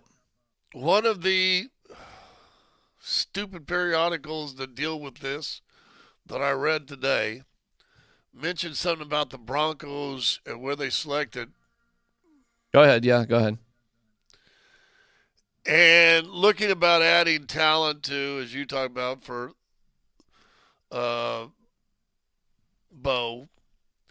And their thought was of the receivers that are left in that area that would be qualified receivers at 20, they're already like what Denver already has anyway. And do you want to just put another guy that's 6'4" and medium speed and stick out there? I'm not So overly excited. I'm not overly excited about it. I'm not. Hey, but you know what? I look at this. What's the cap for the Kansas City Chiefs? The speedster Murphy or what? Xavier Worthy. Worthy. Yeah. First rounder, last pick. You think as you're watching that thing, Buffalo going, why the hell did we trade that pick? Yeah, it's because that was Buffalo's pick. It was. You don't think maybe there's of all the people they got, why wouldn't Buffalo think they need some speed? I don't know. I'd have to go back and study the stupid Buffalo Bills draft. I have no idea. Got me. Wow. Oh, you said the draft and stupid, same word. God, believe you're coming along. That's love and respect for me right there, DMac. Thank you. You got it. I don't know if you guys want this right now or not, but there is some more news coming out about another Broncos coach that might be taking another job. We'll get to that because not just the one over the weekend, because there's one over the weekend as well. There's moves going on with the Broncos. They ain't sitting still. Details coming up next.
Well, congratulations to Darren Muji, who was the right-hand man to George Payton. He now is running the show with the New York Jets. In his opening press conference, happening less than an hour ago, he thanked George Payton, John Elway, Greg Penner, Carrie Walton Penner, Rob Walton. Wish the Broncos the very best, except, of course, when we play them. Aaron Glenn on Sean Payton, the influence he had on him. Sean taught me what sustained winning is all about, so nice words there. Quinn Miners has respectfully declined the AFC Pro Bowl invitation. Good for him. To replace Casey's Joe Thuney. That's interesting. I'd rather take my own vacation time. Okay. Good enough. He's got other things to do. And then, where is it? I don't know. Vegas. Isn't it always Vegas now? I think it's always Vegas. That's a good question. I have no idea. Meanwhile, the Broncos lost their tight end coach because he is Declan Doyle. Declan Doyle, yeah. He is now the offensive coordinator for the Bears. However, that's kind of like a Joe Lombardi Broncos situation because obviously Ben Johnson will call the plays. Yeah, but it was fascinating because first off, who even knew who Declan Doyle was? I mean, he's a 28-year-old tight ends coach. Definitely on the fast track there. I know he's not going to be calling plays, but to become an offensive coordinator in the NFL before the age of 30, that's pretty wild, man. Pretty impressive. John Spytek, of course, has Broncos ties. He's the Raiders GM. Clint Kubiak is now the offensive coordinator with the Seahawks. So, you may have some other people taken off here from the Broncos. You might have quite a shakeup with their staff right now. Well, we do have one more. Give it to me. And it's a name that, quite frankly, I bet you the majority of Broncos fans have no clue who this guy is, just like they had no clue who Declan Doyle was. The Lions are working very aggressively to hire Johnny Morton as their offensive coordinator to replace Ben Johnson. He's Who the is Johnny passing Morton? game coordinator. He's the passing game coordinator for the Denver Broncos, Okay. a positionless coach who you don't really hear a lot about because he doesn't really have a specific group that he is coaching. But what's fascinating about this is that clearly the Dan Campbell tree, they are going back to the well of the Sean Payton tree. Yeah. Ben Johnson takes Declan Doyle out to Chicago. There you go. Now we've got this guy, Johnny Morton, going back to Detroit where he'd been previously. Johnny's an older guy. I think he's like, not old, but in comparison to Declan Doyle, he's like 55, 56, something like that. But with lots of experience and been around the league. So Dan Campbell tree, loves him some Sean Payton tree. Same tree. Oh, he comes from the same tree, yeah. Yeah. He may know all these guys. Big deal, not a big deal that they're losing a bunch of guys? Well, in the big picture, it's generally a pretty damn good sign when your staff is getting plucked because that means you're doing a lot of good things out there and teams want them. I guess I'm just surprised that these are names that we cover them every single day. Have we ever once mentioned Declan Doyle? Once. A single time. I don't know if we've mentioned him. I mean, I know his name. I'm not telling you I'm not aware of who he is. I'm just saying for the most part, he's an irrelevant figure of what the Denver Broncos are doing this year. We're talking about your tight ends coach. How are the tight ends for the Broncos this year? Fine. Oh, okay. I mean, it wasn't exactly a standout position. Fine for what you wanted to use of him. Yeah, I mean, 2 catches for 4 yards in the final game of the season. Yeah, fine. I was saying fine to your point, not to how they were doing. Well, I guess my point is, it's not a standout position. You really don't break down like. And my point in saying fine is like, yeah, that's the surprise of him getting a promotion to become an offensive coordinator. Because who the hell is this dude? There's special sauce there. Maybe we're not aware of, despite Lucas Kroll. I guess who knows? Who knows with all these guys? I will tell you this: it's pretty damn clear. Once you get in that NFL coaching club, boy, you do not get thrown out of it, man. You just keep. It's just like. Dead or alive, it spins you round, round, baby, round, round, like a record, baby. It just goes around and around. They just pass the same dudes. Same dudes just go to different teams, but I same dudes. I always call the NFL incestuous because you just go to a new city and you go back to the same crew. It's true for players and it's true for coaches. Get in there. That's my advice. I mean, you might have to move every 2 years. So coaching's a little bit different because I don't know how a coach really passes or fails his job within the first 2 or 3 years. Like it's not as tangible. But I always told young players, you need 3 games. You need to put out film of 3 games of playing good football, and you'll play 6 to 7 years in this league. All right, what'd you guys? What was the biggest way the referees were corrupted by Patrick Mahomes yesterday? Scott, you first. Well, the one that hurt him offensively was the non-first down call. That was big because it turned the ball over and Kansas City went down and scored. That's probably the big one. The other one, listen, I don't like officials. Period. So we can talk any sports when it comes to that. I'm going to win this conversation with you no matter what. The Willie Nelson were to do a song, "Don't Let Your Mamas Grow Up to Be Cowboys." That'd be "Mama, don't let your boys grow up to be referees." I don't get why, but yeah. Listen, here's the bad place for Kansas City.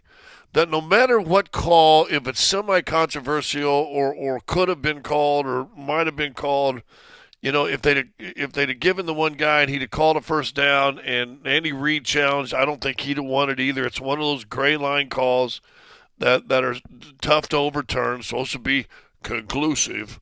But anything now, because of the narrative of social media, is going to be automatic against Kansas City, right or wrong.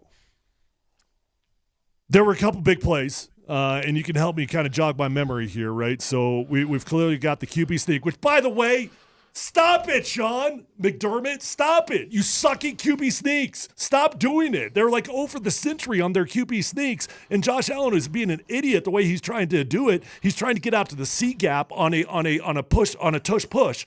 That's not the way that ball is designed to go. He's trying to get out to the C gap. It's not freaking working, but I guess it worked just barely enough on the one that they did not say past the line of game. I thought they were like 18 for 21 on that for the season. Well, not in this game. No, I get you, but there's a reason they were trying it at least. Fine. They sucked in this game. It sucked in this game. I mean, get a clue. You tried it a handful of times. There was a neat story that they brought up during the game. The Kansas City don't do the tush push anymore because last time they did it was against Denver, and remember Mahomes got hurt. His kneecap went out of joint or whatever. Well, I'll tell you this: there's no point of doing the tush push if your QB is going to try to get to the C gap.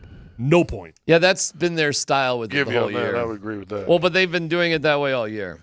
I mean, listen, give Kansas City credit, man. They stopped it. Kansas City rolls out, and I would say Josh Allen's probably a better and more threat of a runner, but Kansas City just rolls out Mahomes, and 90% of the time he runs it too. He picked up 2 big first downs rolling out and running. Yeah, get Josh Allen outside. They've run Allen plenty. First play of the game was a quarterback run. It wasn't even a sneak. It was just a designed run for him. He runs all the time. That's just the way they do it. But if you want to just say, hey, man, it wasn't working, what are you doing?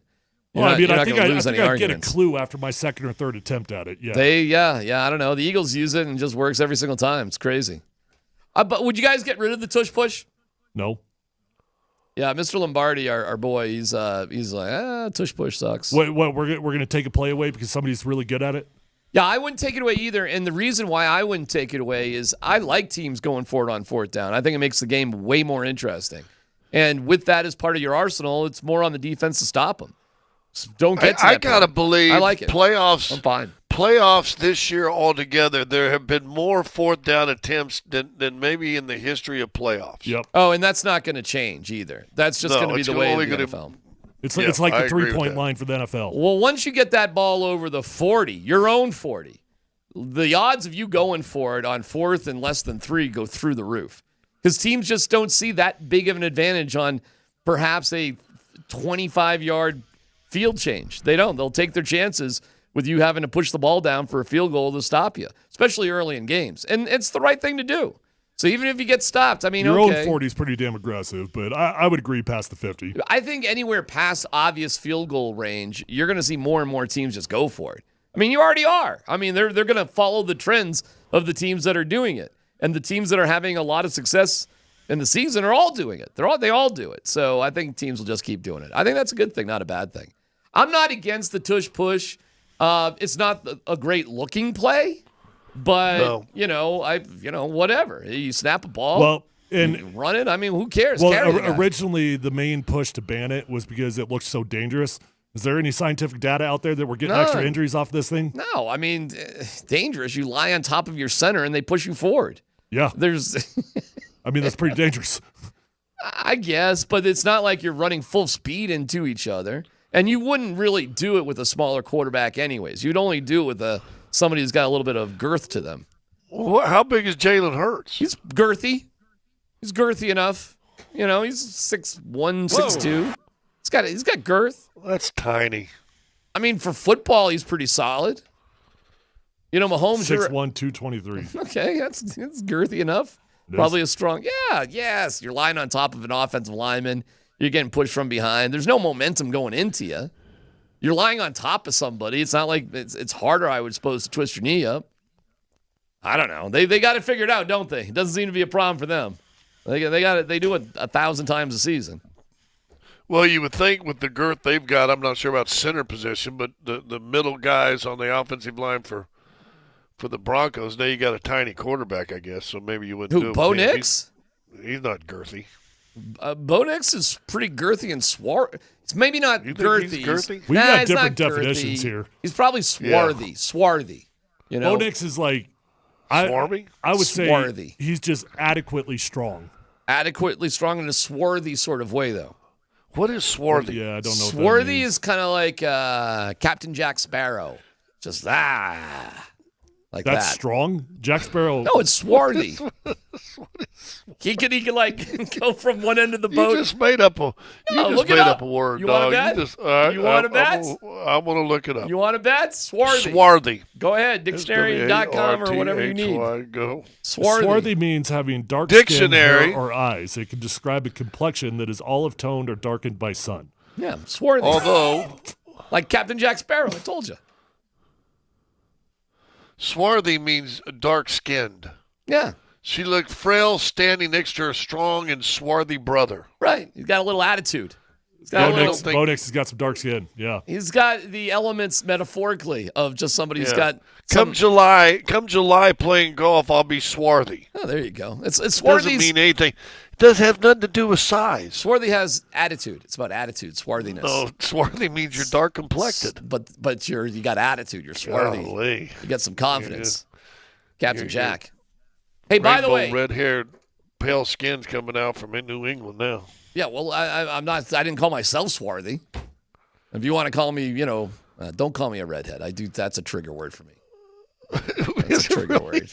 Because I'm not a redhead. It's blonde. You can call me a dumb blonde if you want. That's fine. Strawberry blonde. Do not call me a strawberry blonde. There's no strawberry blonde. There's no red hair. It's blonde. I think you would be more of a strawberry than red or blonde. I'm not either. I'm not strawberberry or red or blonde. What color is blonde, when your yellow. beard when your beard full comes out? What color is it? It's yellow.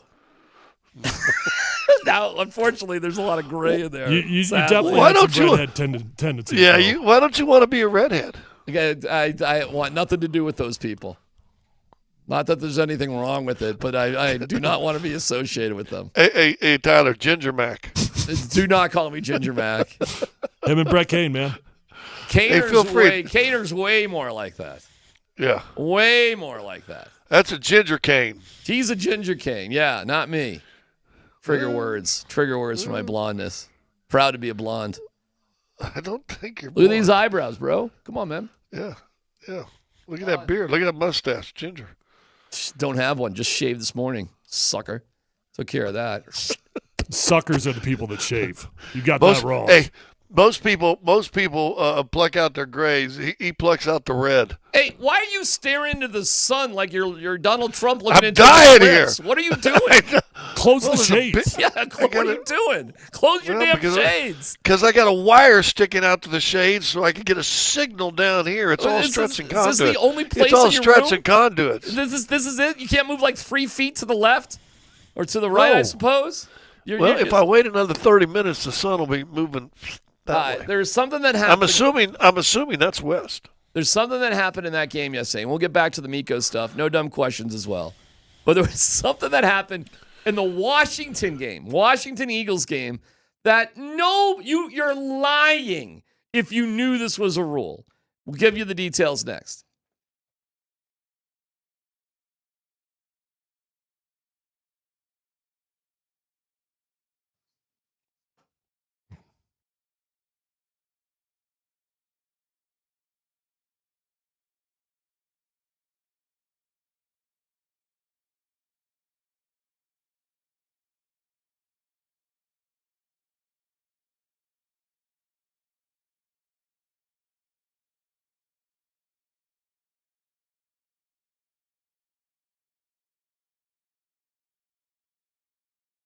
All right, guys and gals, if you're out there losing your hair, first off, I know it's a bad feeling, but don't stress about it. You can do something about it. You might have already gone online and bought the lotions, the pills, the creams, the potions, and you're frustrated because nothing's working. At least it's not working the way that you want it to, and you might feel like you're out of options. If you haven't called my friends at Advanced Hair Restoration, you are not out of options, guys. They will get you fixed up right. They will do it for life. When you go to Advanced Hair Restoration, nobody can offer anything like the Advanced FUE, and you're going to be in a calm, relaxed environment with the most experienced professionals. Dr. Tanya Pauls is flat out amazing. The entire staff at Advanced Hair, the best of the best. And what I love is a company that believes in what they do so much that they guarantee your hair is going to grow for life. That's a lifetime guarantee. Your own natural hair is going to start regrowing the very next day. So don't waste your time. Don't waste your money. Invest in yourself. Do it the right way with my friends over at Advanced Hair Restoration. Call today. You're going to get $250 off and $250 free hair grafts, but that is a limited time offer. Call 720-459-HAIR or check them out online at advancedhair.com.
All right. Honesty check here. I'm going to lie. Okay. Look for the heads up. No dumb questions coming up here in 8 minutes. Did you know that, Dan, you ready here? That points could be awarded to a team if the refs just say, enough of that foolishness. Washington has been advised that at some point the referee can award a score if this type of behavior happens again. For now, it's a replay of second down. So the ball's at the half-inch line, and there's no more ways to move it. This is in the Eagles-Commanders game, and the Commanders are just jumping over the pile and, creating havoc because they know what's about to come. And there's no further, why you could just keep going, I suppose. And then they came out with that. And did you guys know, honest to God, that the referees, in their own objective way, can just award the team points?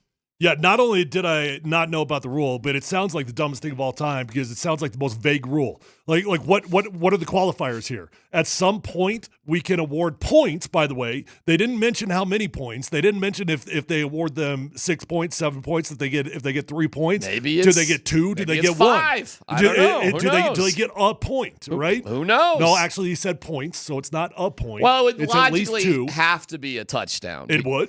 Yeah, because I don't know about that, actually. Well, then the team would turn it down if you're at the 1-inch line. And logically, it would have to be a point that the other team wouldn't turn it down. What I really want to know here, and I would love to get a rules expert on because I'm actually fascinated by it. What is the qualifier? I don't think there is one. I think it's when we're sick of this foolishness. Enough of this garbage. 2 attempts? 3 attempts? It's not defined. It's a rule. It is a rule. But there's no definition of it. Scott, you know about this rule? No? Scott? No? Scott doesn't know we're on Scott there. doesn't have the headphones on. He's got some news. Oh, maybe Scott's working on something there. We'll see. Well, I certainly didn't know it existed, and I thought it was fascinating that there's enough of this foolishness stuff. And then I'm watching Kyle Brandt this morning, and he pulls out an instance that this actually happened. What decade? 1954. Okay. And they have film of it. Unbelievable.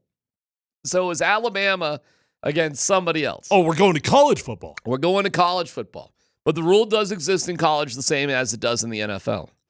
And in 1954, whoever this team was Alabama was playing, had a guy screaming down the sideline, gonna score. Nobody was in his way, no doubt about it.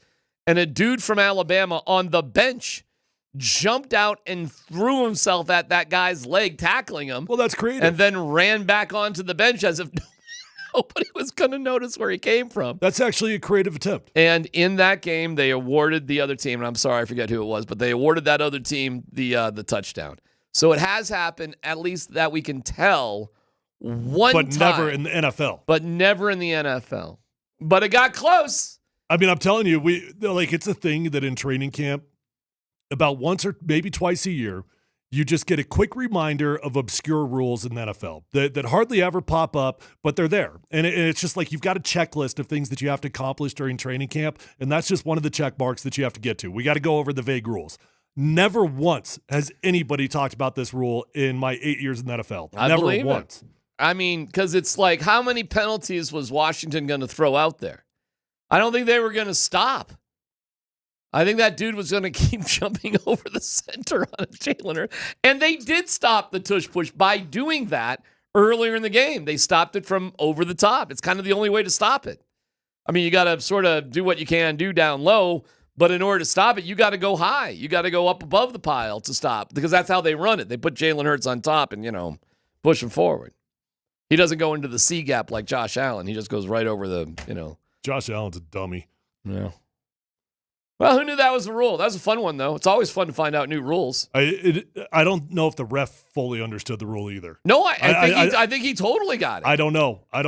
Because I think he would have made it more specific. I think he would have been like, you will be awarded 6 points. You will be awarded this. You will be awarded that. I'd honestly think that somebody chimed into his ear. It was like, hey, quick reminder. Well, maybe. You guys can call a penalty on this. Well, that you could be right on that because they do that assistant referee stuff all the time now. So I don't think he knew. Right. I don't think he knew the technicalities of it. Well, somebody knew it, and then Gene Steratore, he knew it. The guy in the booth knew it. He knew it. He talked about it right away. He goes, "Yep, that's a rule." I mean, I don't know. It's your job as a referee to study all this crap. They probably knew it, I guess. I didn't know it. I'd never seen it before. I kind of wish they called it. Like, who do you give the touchdown to? Who gets credit for it? Good question. Nobody, I guess. It'd be fun on the gambling lines, one way or the other. I mean, if you draw a penalty, if you're Washington, you draw a penalty, you can back them up 5 yards. It's not necessarily a gimme from the 1-inch line. Other weirder stuff has happened in the past. Okay, so Neil just texted in, and this was in Sports Illustrated, I guess. A touchdown can be scored when a referee awards a touchdown to a team that has been denied one by a palpably unfair act. Right, that's the word, palpably or whatever, unfair act. Yeah, that was the case in that college game. Like it's an unfair act for a dude to jump off the bench and tackle you when you're screaming down the sideline. Okay, that makes sense. But is a penalty an unfair act? If you do like a traditional penalty of 11 men on the field. If you repeatedly do something that there's no further consequence, I would say yes. Well, then, technically speaking, going back to Mike Vrabel versus Bill Belichick, when they continued to jump off sides at the end of the game over and over and over, technically speaking, they were at risk of the referees awarding a touchdown in that scenario. It was not. No, well, that's not exactly the scenario. It was outside of 5 minutes when the clock doesn't stop. That's why he did it. I understand why he did it. It wasn't at the end of the game. I understand why he did it. But technically speaking, that was a palpably unfair act. Yeah, they could have awarded a touchdown there. I guess, but it was a loophole that they closed because it was about the timing of the whole thing. I know, but who's to say they wouldn't have scored a touchdown? I don't know. I guess. I suppose. But they did change that rule. What rule are you going to change if you're at the 1-inch line? What are you going to change? What's going to happen? Well, I mean, the rule doesn't read anything about where they are on the field.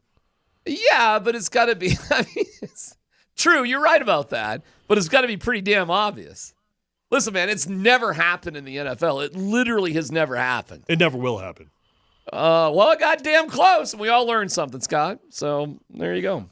Well, listen, what are you going to do? Keep doing half a distance? I mean, I guess there was nowhere to go. They were it. Well, that was it. They were as close as you could get. It was funny. Can you imagine if he just came up, do that again? They get a point. They get a touchdown. It's like they were being scolded. Like bad boys, go to the principal's office. Well, you know what? They could change the rule, make it like a clear path, and so hold a clear path. You give them a field goal for 2 points. They can kick it in. Now the play resumes, and now you give them an extra 2 points. Oh, that's fun. That's fun. It's like a technical foul in football. Yeah, exactly. Uncontested kick from like 30. Oh, that's kind of fun. That's a fun little twist. No, you're right. It's never going to happen again. I mean, how many penalties in a row is that? Like 5?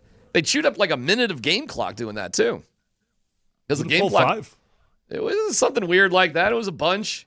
It was like 2 or 3 jumping over the pile, and then there was like an offsides, and it's kind of ridiculous. There's always weird little loopholes. The tush push will be talked about, I bet, in the offseason. I bet that will be discussed in the offseason. Well, they already tried to. I mean, last offseason they did it. The year before that they did it. I mean, this thing's been discussed every year. Yeah. It's. I'll give you this. It's an ugly. We thought for sure a couple off seasons ago it was going to get banned. It's an ugly play. It's just like it's not what you think football really is. Well, isn't a QB sneak an ugly play? Like without the tush push? What's the difference? The push. I mean, the way that is, the gathering of the offensive linemen. I don't know what makes it any different. I don't know. It just looks like crap. It's a weird play. I'll give you that. But hey, man, what are you gonna do? Well, what are you gonna do? Would you get rid of it or not? Hell no. Scott, would you get rid of the old tush push? I don't know. I mean, listen. everybody's smarter than they were 50 years ago. Because it seems like a play that's marked right out of the 1950s. The only thing you could do is they changed the rules how many years ago? 15 years ago, that you couldn't push a guy into the end zone. It used to be a 10 or 15-yard penalty on the offense. When I was playing, Scott, if you actually pushed a guy in. When I was playing, that rule existed, and guys around the league they would always do it. But I always got nervous when I got in that situation because I knew that rule. And so I actually never did push my running back into the end zone because I was always afraid of getting a penalty. But then I would get ticked off because all these other offensive linemen were doing it. I was like, well, should I do it or not? And what'd you do? I didn't do it because I didn't want to get a penalty. All right, time for no dumb questions. Polumbus, Hastings, and DMac present No Dumb Questions. This is your safe space. I like to use no dumb questions as parenting advice for myself. You're a smart guy. Send us your not dumb question now. Tweet it, text it, or Twitch it. It's No Dumb Questions on Altitude Sports Radio 92.5. Scotty, we don't have a sponsor. This ad for sale right here. If anybody's interested for no dumb questions. There you go. I don't know if you saw the play on Saturday afternoon, but it's the second or third time I've seen this happen. It's happened at least twice against Denver, if not three times. Maybe it happened twice in that last game. The NBA has an officiating problem, which I've been saying for 1,000 years. But they did a review. Minnesota reviewed a foul on Jamal Murray. They showed the play, and as Murray was starting to go up, a guy reached over his body, got hand on ball, but as he goes through the ball, basically hits the arm and knocks it all the way to the ground. Ball goes out deflected. They get the ball, 2 free throws. They go back and review it. Oh, they got all ball. They got ball first. The other contact was incidental. The replay showed him hitting the arm and knocking it all the way down. Incidental is now the ball's loose. I can't go get it because my arm's down to my side. And I'm like, when did we get so stupid? And maybe this is the same thing with replay. I'm almost to the point where I want replay out of everything because it's getting to the point now they've tried to fine-tune rules so much that common sense is like now out of refereeing. You know what I'm saying? So what's the question? Should we get rid of replays? The question is, should we just get rid of replay now if that's going to be the case? They had a play earlier. Joker goes to layup. Somebody blocked it. And then after he hit all ball first, the arm goes through and slugs Joker in the head. Well, because he got ball first, incidental contact to the head that jerked his head to the side. How is that a sane rule? I guess that's a question too. Those are two different things, right? Because you're pointing out like if you can foul the guy after the shot, basically is what you're saying. Which you never used to be able to do either. Yeah. Whatever flaws that may exist with replay are well justified by the amount of good that it brings. And I'll go to baseball for James Joyce and Galarraga blowing the perfect game. And again, I've always said every sport should be played as if it was invented yesterday. And if basketball or any of these sports was invented yesterday, you would use all the technology at your disposal to get it right. So even if you're bugged by it, it's not worthy of getting rid of it because it does way more good than it does harm. Way more. All right, good. so the answer is no to get rid of replay. B, why is that? Why that's just not common sense. Well, then why is that not still a foul? That's it wouldn't be a shooting foul though, right? It would be. Well, he was starting to go up and he got ball, but then he threw the arm all the way. What if he'd have dislocated the elbow? Right. By rule, it's a clean block. Minnesota's ball now, unless the officiating had nothing to do with them losing that game. But by rule, because he got ball first, oh, sorry, your arm got dislocated because of the contact after that, Minnesota's ball. How was that a sane judgment? Yeah. No, I don't know. I mean, you're bringing up like rule stuff, NBA stuff. I mean, you would be a better expert than us on that. It just started this year where I've seen more cases that if I hit ball now, I can basically stick a knife in your side and no foul because I got hand on ball first. Sorry about that. I got hand on ball first. Sorry that my elbow creamed you in the side of the head after I'd already gotten the ball. That just makes no sense to me at all, and I don't know. It seems like it should be a foul, but or a penalty, but I don't know if I don't think it could be a shooting penalty. Anybody, and this is when the referees when they announce it after after he got the ball, everything else was incidental. I'm seeing a text. What was it like in the 70s? They would straight up murder you on the court. Yeah. It would have either just been a foul or it would have been a ball got knocked out of your hands, one of the two. The 70s were a trip. Dan, what do you got there on the text line? On the Shop Mazda text line, one price, one person, 1 hour. No dumb question. What team is in a better place overall right now, the Houston Rockets or the Denver Nuggets? Oh, wow. I'd say the Denver Nuggets have the best player on earth. Anybody? Who's in a better what? Who's in a better spot right now? What's the question? Who's in a better spot? I know. I heard the question, but I'm just like, is there a question? I'd just answer with the Nuggets. They got Jokic. I kind of like where the Nuggets are right now. The Rockets are having a good season, though, for sure. The question is immediate or for the next 4 years, 5 years? Different question. Houston's set up for the next 4 or 5 years. You're sending us articles that say the Jamal Murray contract is one of the 10 worst contracts of all time. That was great to read. That was fun. It was up there with Deshaun Watson and Russell Wilson, if I get the article you sent me correctly. Yeah. So yeah, if the Jamal Murray, the reasoning being he's not playing to the value of his contract. He's playing to the value of somebody making much less money, and that probably is true. But I kind of don't care as long as you win. I mean, it's kind of like whatever. It is what it is. As long as you win, I don't give a crap. But if you're just Houston is the Nuggets 3 years ago. Well, good for Houston, man. That's good. 4 years ago. Listen, man, we know the window with Jokic is probably the next 3 to 4 years. We get it. 3-5 years, maybe. He's almost 30 years old, if not. I mean, how long is this going to go for? I get it. You get it. We all get it. We all get it. We all get it, and we all get, like when the Spurs dynasty was done, they sunk to the bottom of the ocean, because that's usually what happens with dynasties. It is what it is, man. So this is why you got to go for it. You can't hold back, man. If there's a way to get better or a way to win it now, you got to go for it. I don't know. I'd rather be Denver now because who knows with Houston in the future. But they're set up nicely. But they have set themselves up nicely. But a lot of teams set themselves up nicely. What transpires from here? Would you rather live in the now with your team or be more excited about the future? Which would you rather be? You tell me. I won't be now. I'd rather be now for the Nuggets at least. I'm a now. Now is reality. Future is a dream. Okay. That's why you're a Chiefs fan. Stupid. When is now going to end for being a Chiefs fan? Like, when is the now over?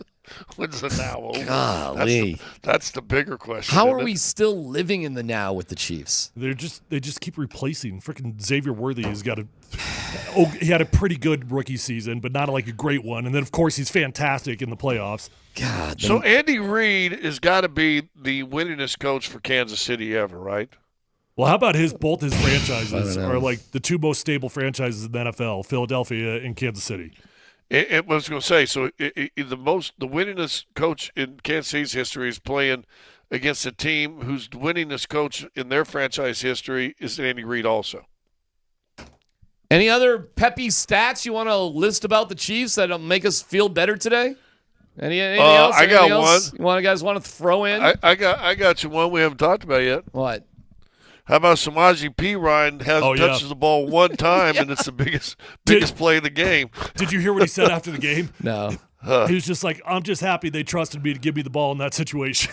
Like, you're right. Yeah. One play. I'm just happy they trusted me.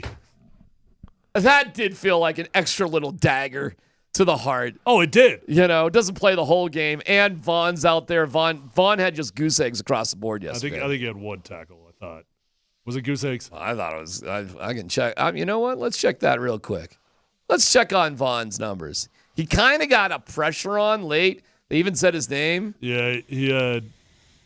Oh, he had one tackle. Yeah. Okay. Vaughn had a tackle. Sorry, not goose eggs across the board. Von Miller had one tackle. Hey, how about this for a no dumb question? Was that the last NFL game for Von Miller? I don't think so. That might be. I don't think so. Is it all right? But fine. It is his last football play as a Buffalo Bill. Probably. Is Von Miller back here on a vet minimum deal just to be on the Broncos next year? I don't think Sean Payton's into that sort of thing. Okay. Yeah, I don't. It's not his hump. Where's he end up then? What kind of team would he end up on? Oh, I don't know. He'll end up on a great football team that just needs a situational pass rusher. Yeah, he'll bump around because he's going to be done with the Bills. There's no way they're going to keep going with him. I don't know what the contract deal is. But. Yeah, I mean, he barely plays for him. He's just not that big of a deal anymore. He's got to cost him some sort of money. Hey, by the way, let's get back into the Mikko stuff because there's some quotes coming out, and it's like, do you buy this or not? And this is from Mikko's side of thing. That's next.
Well, yeah, I think it's obviously finding out last night, not a lot of sleep, obviously a lot of emotions going through because it was 10 years in Colorado, so it was a long time and so maybe that's the hardest, just to, but felt pretty good. There's obviously gonna get better for sure, but I think a lot of good players around here and the system is good, so it should be good. Well, I was shocked yesterday, I was surprised, but I don't really want to get into too much details, but it was a surprise for sure. There's some reports coming out. Peter Baugh of The Athletic, some sort of Finnish journalism. I don't know if it's Eskimo Lukkinen, Lucky's dad. Anyways, the reports are that that Rantanen, was willing to take less. You buying that or not buying that? I do, I guess, but it's relative to what less is. Less when you're talking about a guy that, according to the reports that came out here locally, wanted $14 million plus per year. What does less mean? I believe that he would take less than $14 million. Would he take 13? Probably. Would he take 12? Probably not. Scott. I think that's exactly what it is. I think one, he's got a lot of good favor here in town, and listen, his name will probably go up in the rafters when he's retired and they bring him back and all that stuff. But agents are there, and listen, agents get a percentage of what you make, and so if I'm getting 5% of what your contract says per year, go do the math on the difference between 14 and 12. And that's not only what's the $2 million that's out of Mikko's pocket, but then $2 million times 5%. What is that? Let me ask you guys this. So agents usually don't want him to take a lot less either. In the hockey world, would it be an issue for a guy to make more money than Nate? Nate said no. Nate was asked that directly. He said no. Do you believe it? Yeah, I do with Nate. Yeah. Nate just said anybody who knows me knows I don't care about money, and I tend to believe Nate on that. Yeah. Okay. Yeah, I do. So I do. I don't think Nate's who he is. It's hard to compare. It's hard to compare apples to apples because hockey is such a versatile sport. Whereas, like in football, the position defines how much you make. Quarterbacks are going to make the most money. Wide receivers are going to get the second most. Left tackles, edge rushers, right? And a guy scoring 100 points a year is going to get the most. Sure. Yes. But hockey's just it's more versatile. So I just don't know how big of a deal that is. I don't think it's a big deal. It's their own money. I think you got to be paid a certain amount or it's going to be a problem. But Nate spoke about how last time around with Gabe Landeskog, it went down to like the last hour or something, and it still got done. So I do believe that they may have all thought that this was going to get done. But I absolutely understand, from Joe and Chris McFarland's point of view, like, hey, we got other fish to fry. I mean, we got other contracts coming up if we want to keep this thing going. And, this has obviously been going on for a while. You could feel some sort of tension during that homestand. It was hard to put your finger on. I kind of get it now, though, right? Seems to make a lot more sense now that this thing was coming to its natural end. And, okay, all right, that's the way it goes. It's a bummer. And I'm not buying what Mikko's saying, frankly. I'm not. If it was really that big of a deal or that big of a discount, I think they would have hammered it out and he'd still be here. I'm not buying it. I'm not buying it. Well, let me ask you this. We're in the 24-25 season. So 22-23, is that the year they won the Stanley Cup? Yes. No, that was in. Was that the? Or was that the Nuggets? Year before? It was the year before. Oh boy. Yeah. So 21-22 was the Stanley Cup year. Right. Because the Nuggets won in 23. Yeah. Pretty good. Mikko had 92 points. Yeah. Dan, help me out here. In 22-23, what did the Avs do in the postseason that year? They lost. Well, they lost to the Kraken. Yeah, in the first round. First round of Kraken. Mikko had 105. 23-24. What did they do last year in the postseason? Second round, 6 games to Dallas. Yeah, he had 104 points last year. So for them, 2 early exits with a guy that scored over 100 points in the regular season, both 2 games. Yeah, okay. What's your point? Point is, 100 points didn't help them win a Stanley Cup, did it? No, help them get to that position to win the Stanley Cup. Exactly, but did they win it? No, but they were also listen, man, you're talking about pieces of the puzzle, and you were missing a huge piece in those 2 years without Val Nichushkin in back-to-back seasons. So I get it, but how are you even there in that position without him? Well, I don't disagree with that. But I'm telling you, when teams are looking at spending $12, $14 million and really bump themselves up to the ceiling of their cap every single night and limit what they're going to be able to do in other areas, and they're saying, well, listen, we can get nice pieces that can help us this year, plus also give us depth in our draft, and not have to spend it and maybe not have as big a drop-off as we can, especially if Val comes back. Yeah, and there's a word for that. Do you know what the word is? It was a good movie. Do you remember it? Works 50-50? That was not the name of the movie. The name of the movie is Moneyball. And that's exactly the premise of Moneyball. In fact, Chris McFarlane used the expression, we have to make up for Mikko in the aggregate. And if you remember in Moneyball, that was a big line. Like, we're going to miss Giambi. We got to make up for him in the aggregate. Like Johnny Damon, I don't like that contract. You were good to get rid of him.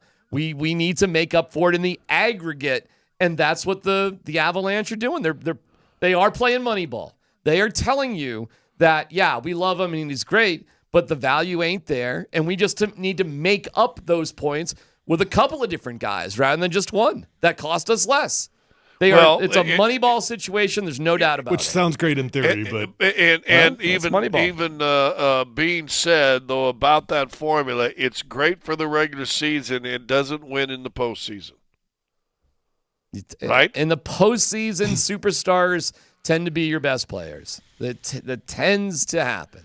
So, but then again, I'm sympathetic to what the management of the Avs had to do because there's other guys they probably want to keep too. I don't know, when's Kale's coming up? What about Jonathan Drouin? What can you get from Netchus? Look, if you just take the Avs at face value of everything they said, that we would more or less would have loved to have him back, but we can't do it at the price that he wants. So we know for a fact we can't get this guy back. It's just the right thing to do. It doesn't mean you got to like it. It doesn't make it any easier. You're losing a Hall of Fame player, as you mentioned multiple times, and you cannot make the case that you are better today because of it, but you can at least justify it. And you know what else good? You ship him off to a good team. I mean, this is going to help Carolina. Keep an eye on them. But you ship him off to a good team that you only got to see twice a year in the regular season. There's that too. It's not, a fly in your ointment whatsoever. So it's a fascinating situation. It's a big move, though, no doubt about it. They lose to the Bruins, where they actually played pretty well against the Bruins, guys. If you watch the game, it's pretty good. And it just, puck luck didn't go their way. And then that Rangers game yesterday was insane. That was a crazy game yesterday. They had a lead. Rangers came back. We thought Cale had a hat trick. Nope, no goal. Miles Wood, who returned in the crease. Rangers tied up. Rangers get a crazy power play. Cale Makar holding a stick or some weird call that nobody seems to understand. Cale's in the box, feeling nervous, as he said, I don't want to cost the team the game. Gets out of the box with a few seconds left. Intercepts a pass, back-checking, which leads to him giving a saucer pass to Lehkonen for the game winner with less than 20 seconds to go. It was an awesome, insane hockey game. It was one of the more exciting games of the year, and it felt like a breath of relief that you could move on and win without Mikko. And had they lost that one, I think there would have been a lot of dour faces around there. So it felt good that they could get that win. And there you go. And they play Patrick Roy and the Islanders tomorrow night. Meanwhile, you've got the Bulls hosting the Nuggets. That's going to be here at 7 o'clock, right, Scotty? Right? 7 o'clock here, so 6 o'clock there. 6:30 pregame on Channel 9 or Channel 920, whichever it is. Channel 20 tonight, yeah. Yeah. By the way, just a news flash, Serbian Appreciation Night. Wow, you don't say. I can't believe it. In Chicago here tonight. We are stunned. Amazing. We are shocked. Serbian Heritage Night, I think they call it. Yeah, Serbian Heritage Night. Probably one of 19 Serbian Heritage Nights with the Nuggets on the road this year. Yeah, I think this is the third one this year. Yeah, get ready. Appreciate the heritage. You'll see it a lot more. And now what do we do with the Eagles and the Chiefs? Well, we'll handle that coming up next.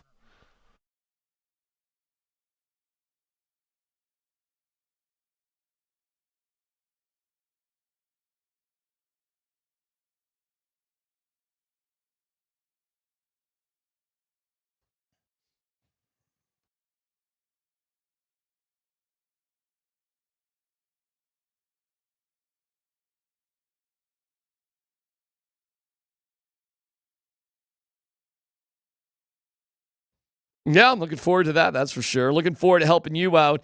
If you suffer from erectile dysfunction, I know it can be tough on you and your partner if you're experiencing struggles because of ED. Yeah, change it up this year. Give the best gift you can, the one you love, by treating your ED and restoring your relationship. Remember the first time you failed to perform? That's not good. No bueno, right? You probably just laughed it off. No big deal. Happens the second time, third time more. Now what? Now that it's a problem, now what? Well, listen, intimacy is wonderful, and I want to get that back into your life. Rocky Mountain Men's Clinic. Let me give you a phone number, 720-440-7900. RockyMountainMen'sClinic.com, 720-440-7900. RockyMountainMen'sClinic.com. Their treatments, 90% success rate. If it doesn't work in the office, it's free. It's only $99. 5 locations, so this is not difficult. See somebody today, or at least call today. Look into it. 720-440-7900. RockyMountainMen'sClinic.com.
question is, how are we as Broncos fans supposed to handle the Chiefs being in the Super Bowl again? Simple as that. I mean, we can hem and haw about the referees and the corruption and all that sort of thing, but we've done that. My question is, and I'll lean on you guys because you guys seem to be more excited about the game than I do. I feel like the game is, but coach me up here. Wait. You think it's going to be a bad game? No, you just don't like either team? I just don't like either team. I just have I don't know if it's going to be a good game or a bad game. Probably going to be a good game, I guess. I mean, the Chiefs are the worst future Super Bowl champions of all time. So, I mean, it's probably going to be a good game, right? Hanging on by a thread like they have for every game this year.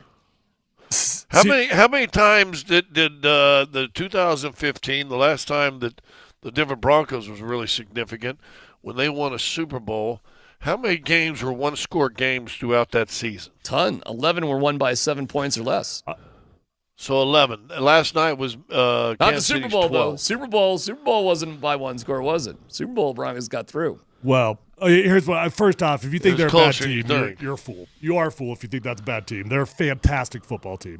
But I'll put it this way: did you ever get sick of watching Michael Jordan? No, not really. Yes, Scott. Okay. I mean, I got tired of that rat bastard. well, I would like to hope that we never get sick of watching Nikola Jokic play basketball, right? I get sick of watching Bird too. And I freaking hate hate the Chiefs. I hate the Chiefs. I hate everything about them. But I love watching them play football. I do love watching them play football because you are watching all-time greatness right in front of your eyes. And those are things that, honestly, quite frankly, as a football fan, you should not take for granted because you're watching something historical right now. It's a fun offense. Let me ask this. They're a bad team. They just dropped 32 in a playoff game, in an AFC championship game. How many times are you supposed to lose a game when the opponent gets 32 on their home field? Every time, aren't you? Yeah, but like the Bills had 3+ touchdowns and no turnovers, and the record of teams that have done that is like 140-19. You realize you're proving Scott's point by saying that. They're not supposed to lose either. I know, but you're proving Scott's point about how good of a team the Chiefs are that they're able to overcome that. I get it. I'm being a little facetious here. I mean, most teams that had their same lack of scoring because they didn't score 30. Is this the first time they scored 30 points all year? It might have been.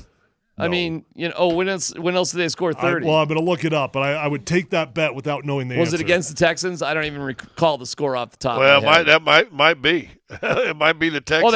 I forget the score of the Texans game. Maybe they scored 30 there. But they hadn't scored 30 the entire regular season. They scored 0 against the Broncos last game of the season. I remember that one.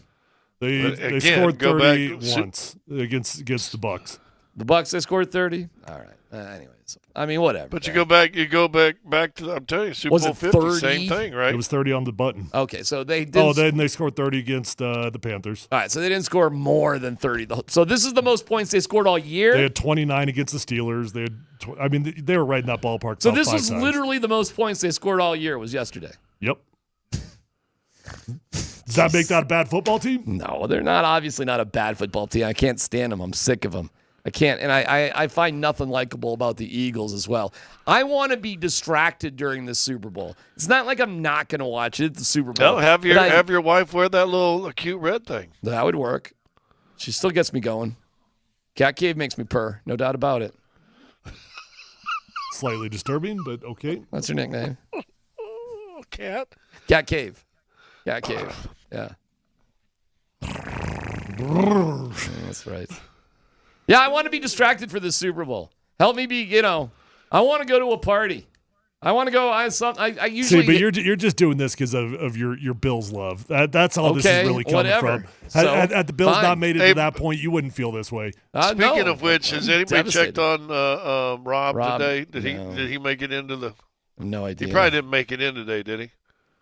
But who makes it in? Period. I thought everybody was supposed to show up for work nowadays. What happened to that? That's just in the government. Just federal employees. That's not everybody? No. I don't know if he's here or not. He's got an office back in the hinterlands. You need a passport to get to his office. They deported 9 people that are near his office just yesterday. It's too far south. I don't know where he is. Who knows how he's doing? I hope he's okay. Should we do a wellness check on Rob? We tried to do a wellness check with Brett Kane. He wouldn't answer his phone. What was up with that, Dan, by the way? What happened with Brett and that whole thing? He actually did talk to me about that. He was on baby duty. Baby duty? Yeah, get Trujillo. Yeah, for himself because he was crying. Ambulance. Yeah, get Rob on. See what he's got to say. Hopefully, I'm bummed out by it. Hey man, 6 years in Buffalo. Okay, I'm rooting for the Broncos over everything. But you don't think I have a little empathy for the friends and the time that I spent in Buffalo? Never mind, just our natural. Scott, who'd you predict was going to win the game? Kansas City. Yeah, me too. So we only had one dumb on the show. Yeah, okay. But, he bets with his heart, not his head. Yeah, I was the only person picking Buffalo in that game. You're the only one dumb enough on this show. I don't know what Dan Tanner was doing. I don't know who he picked. Who'd you pick, Dan?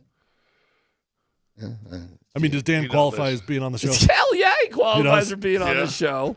He doesn't listen to the show, though. So, Dan, he's not listening to us. He's trying to get Rob. He's trying to get Rob on. Yeah. Just do it live on air. Just boom, boom, boom, hit the buttons. You like magic. Snip, snap, doobie, dobby. And then if he doesn't answer, we leave him a voicemail. He didn't answer. He didn't answer. He did not answer. He's still crying. Somebody stop by Rob's house. Make sure he's all right.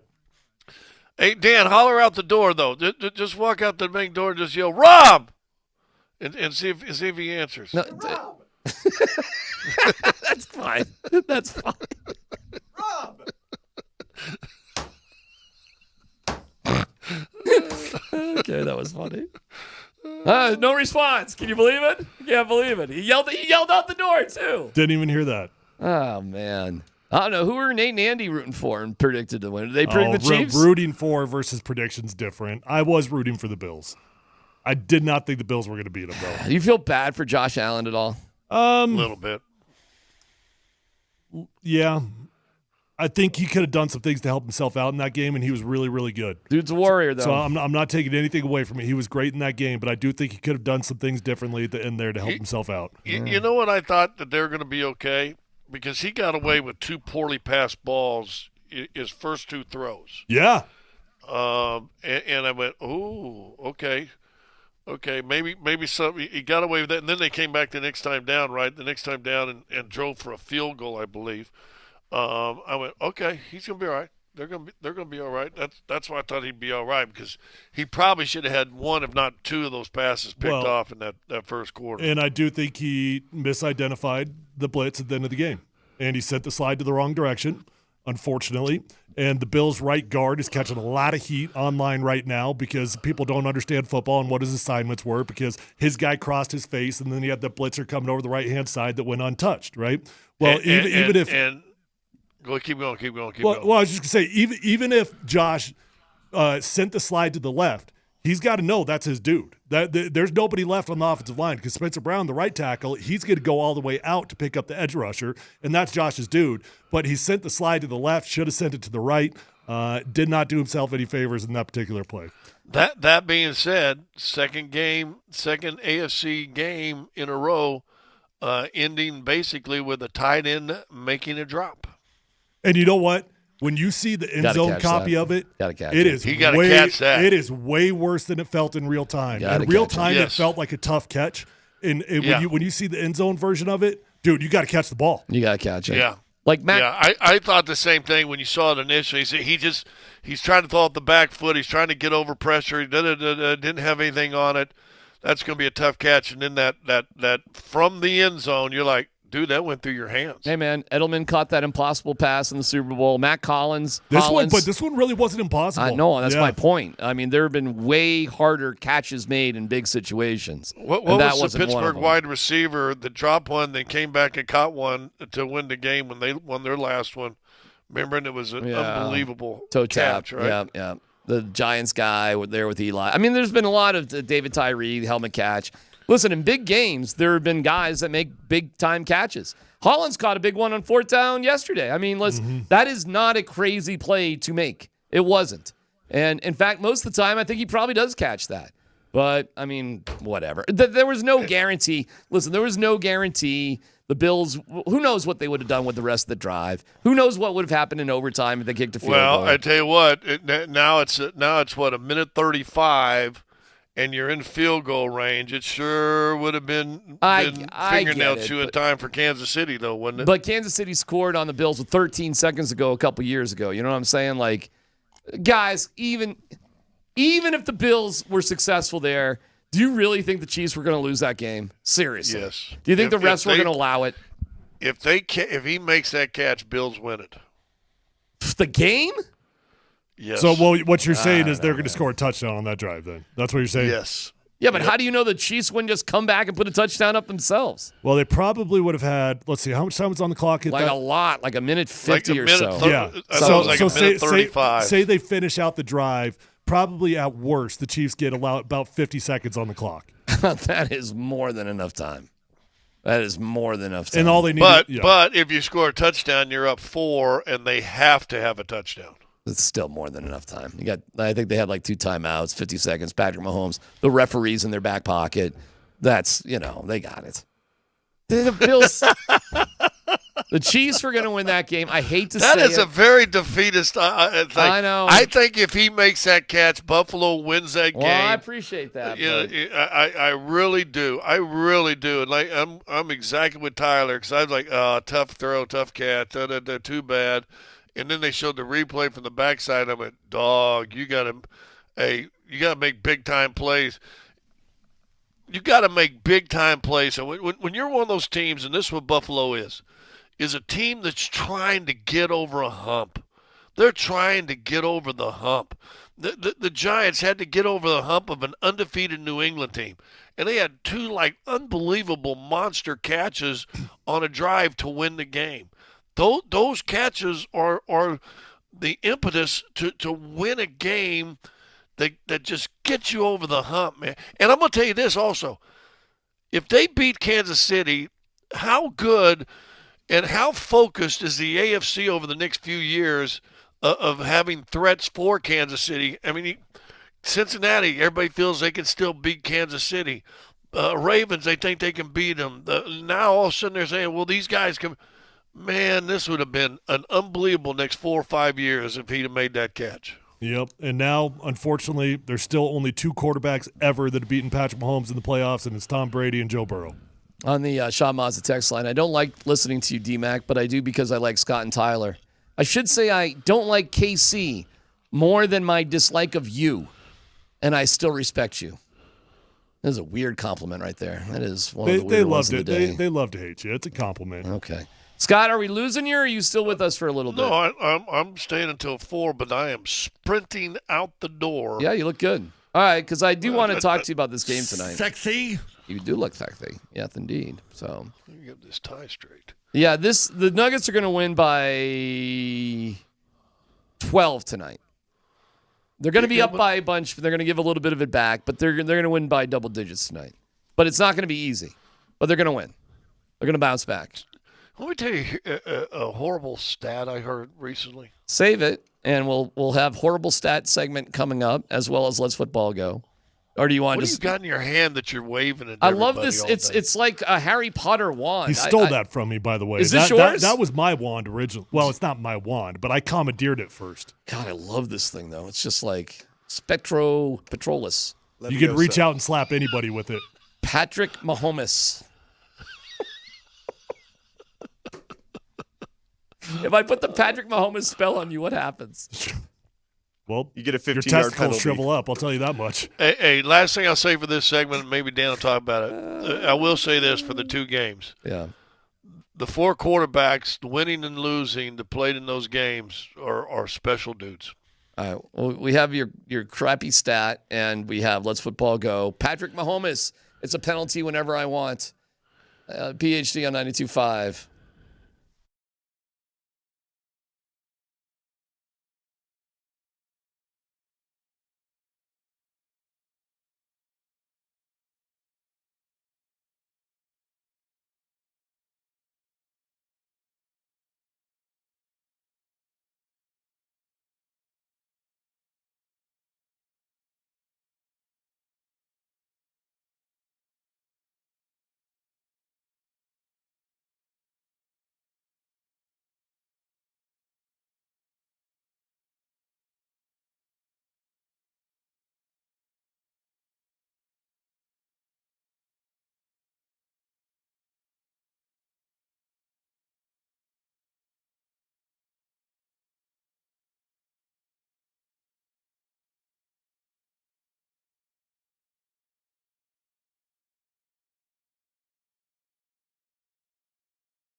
Thanks, Mountain High Appliance. Find them at mountainhighappliance.com. Dan Buds Quins Tanner, what is good? All right, fellas, some notes for the Broncos here. The Lions are working to hire Broncos pass game coordinator Johnny Morton as their new offensive coordinator, with Ben Johnson taking the head coaching job in Chicago. He is traveling to Detroit to meet with the team.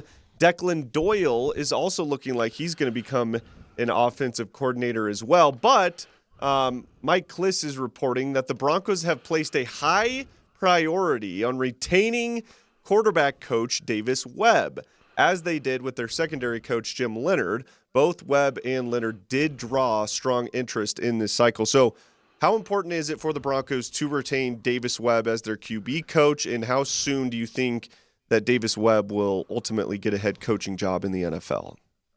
Well, I'm going to start head with coaching? Yeah, head coach. Oh, 10 years. Right. Got to be a coordinator first. I'll start with the Jim Leonhard one, because to me that one was fascinating.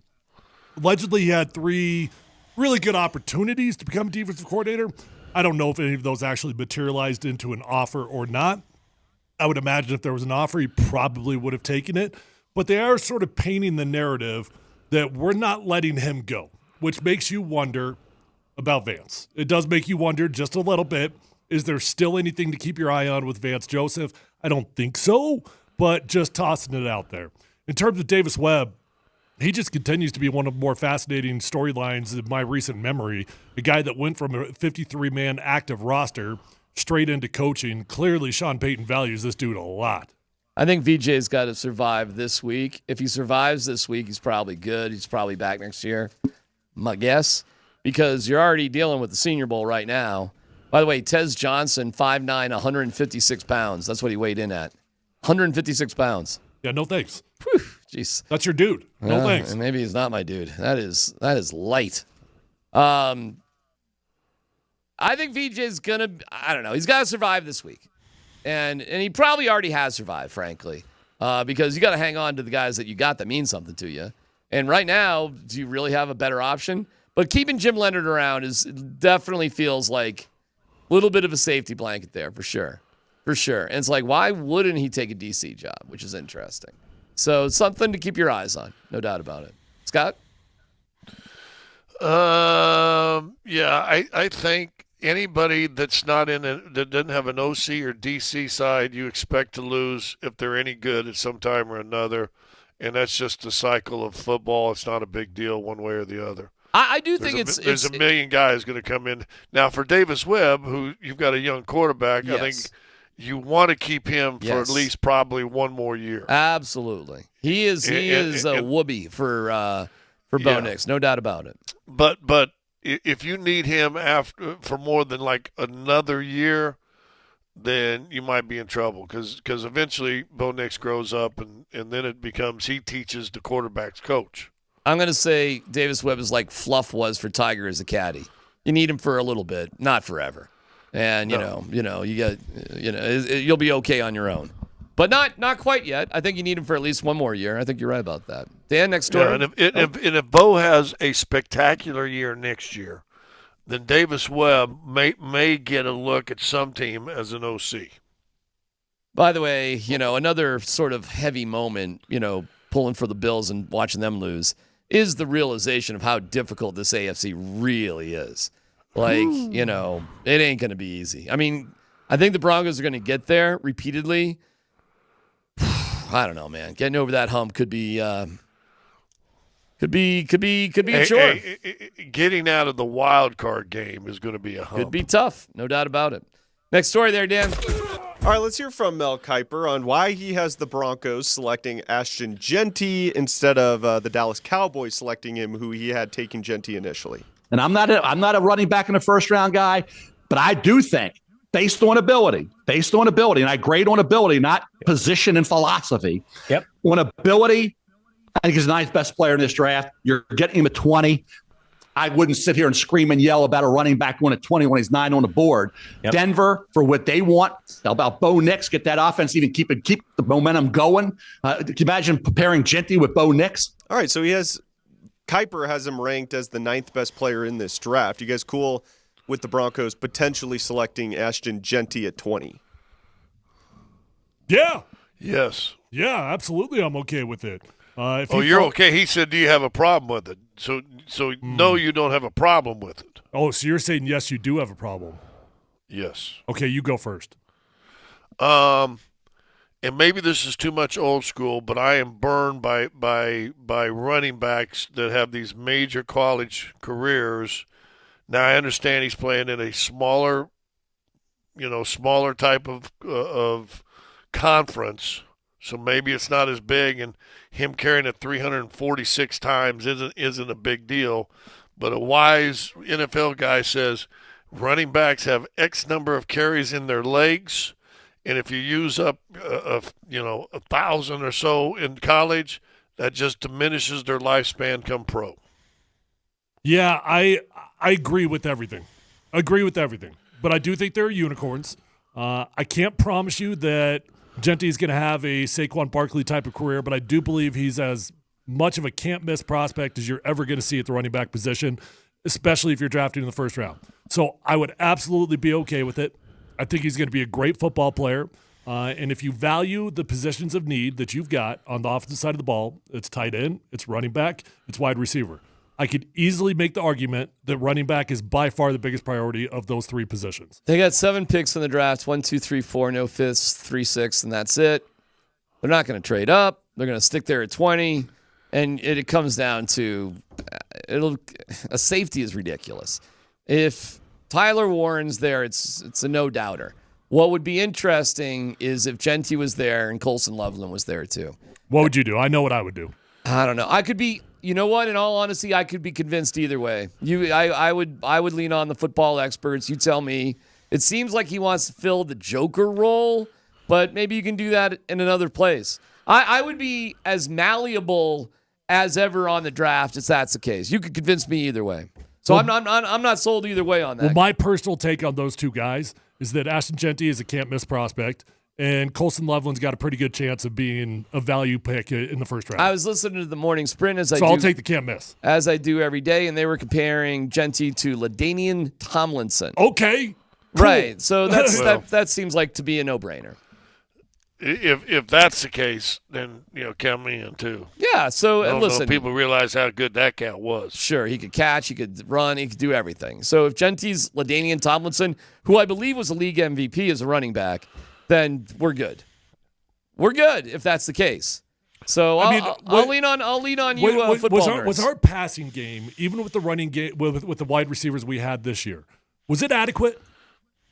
It was all right. It was adequate. I'm not telling you it was elite. I'm not telling you it was bad. It got bad. better as time went on. It was adequate, but our running game was not adequate. And that's for sure. And that's got to fix. No doubt about it. Get fixed now. But was that because they didn't have the guys, or was that because they didn't commit to it very much? It could be a little of everything, but I know this. You're not going to improve your running game via the offensive line. You're stuck there. So your only chance at improving it outside of calling more running plays is drafting a running back. You need more dynamic tight ends, though, too. And that was inadequate, too. Yeah, but you can win a lot of ball games without tight ends. Okay. A lot of ball gaame. Well, we'll see how the draft goes. It's going to be fascinating this year for sure. The top of the draft, what Travis... You can't win without a running game, though. Okay. I'm not going to argue with you. I mean, it was subpar by a long shot. It was terrible. Tight ends were not great either. I guess the wide receivers... But it got better as time went on. I mean, because, I don't know. Listen, it's amazing the Broncos got to where they were, considering everything. And don't forget, the Broncos can play around in free agency, too. They are not going to be a passenger when it comes to the free agency bus. And we'll get into that as well. But like a million times, free agency is like a one-night stand. The draft is like a marriage. So it's more serious when it comes to the drafts. Free agency is just wham, bam, thank you, man. Here's a little thing for what I just said about guys, and Genty had 374 carries last ridiculous. Year. But he's only had 750 total in his college career. Do you know how many carries? Now LaDainian played 4 years. Do you know how many carries he had coming out of college? Nope. 907. 907. So, and he turned out pretty good in the pros. Yep. If now when he hit the wall, he hit the wall though. But I mean, he had a hell of a pro career. If Genty's there, it's going to be almost impossible not to draft him. Absolutely, almost impossible. And the only guy, all right, now that I'm just thinking about it, the only guy I would take over Genty would be Tyler Warren. But what are the odds both of those guys are in that spot at the same time? I mean, 0. So, but Egbika and Burden, the receiver, I think you can pick up guys like that all over the place. So I'll roll with you, man. And I'll take my chances that Genty is LaDainian Tomlinson over Colston Loveland, who you can probably pick up a guy of his value somewhere else in the draft. Second, third round, whatever. And if not, I don't. But in all honesty, seeing Mel, I think Mel just got it wrong. I think they're both going to be gone. I don't know. Wait, I'm sorry. You're talking about Love? I think Tyler Warren and Genty are both going to be gone by 20. I 100% agree on Warren. He's got 0 chance of making it there. I think there's an outside chance with Ashton because he'll make it past the top 10. And then if you can make it past the Cowboys at 12, that's going to be the key number there. That's the spot. Makes it past the Cowboys at 12, he could fall. Okay. LaDainian Tomlinson in his career had 624 receptions, 3,174 carries. Give me if Genty is LaDainian Tomlinson. Sure, if he's 80% of LaDainian Tomlinson, give me that pick there at 20. Next story, Dan. There's no way he's there at 20.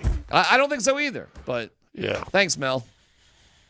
Yes, Dan. All right, let's hear from Ian Rappaport. Who does Pete Carroll want as the Raiders quarterback? Here's an option from Ian. But the gum-chewing grandfather, certainly one of the youngest 73-year-olds you could ever imagine, also faces a big decision at the quarterback position. The Raiders still need one. Keep an eye on this. One of his good friends is still Russell Wilson, the Steelers quarterback. My understanding is Russell Wilson wanted to play for the Raiders last year. Did not happen. Look for that union potentially to be discussed. Good idea. Just clarify something there? Who is he saying one of his best friends? Pete Carroll's best friends? Yeah. So Pete Carroll's best friend is the dude that tried to fire him.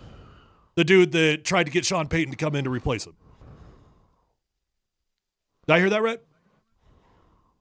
Pete Carroll's a forgiving son of a gun, if that's the case. Why would the Raiders want to bring in Russell Wilson? Why would Pete Carroll want to do this? Good idea or bad idea? It's a total Raiders bad idea, but, good for them. Raider on. Yeah, go for it. I mean, anybody bringing Russell Wilson is a bad idea. Russell Wilson's washed. He's done. Well, Steelers already came out today.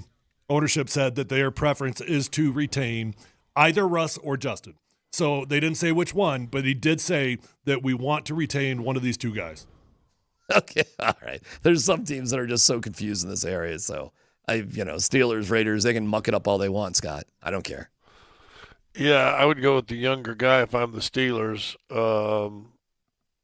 and just deal with it. Listen, Steelers got to draft. Then draft. You can't choose when you suck. You need a quarterback. You got to go get one. The end if you're the Steelers. You're at 6. You screwed things up by winning a couple games.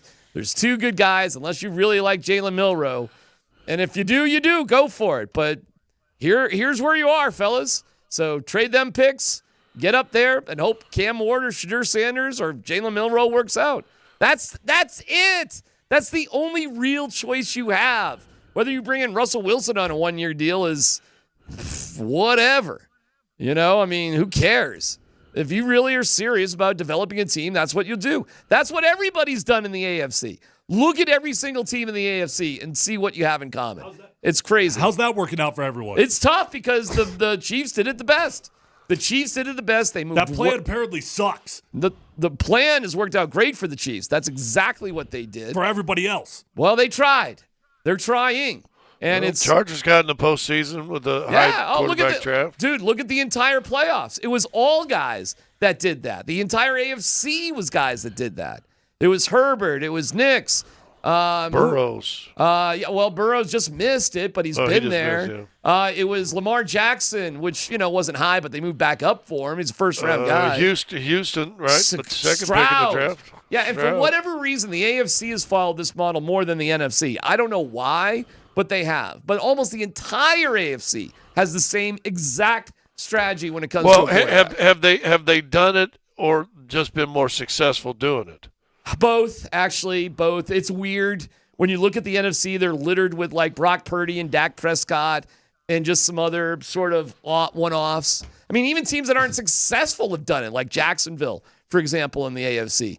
Again, Seattle in the NFC with Geno Smith.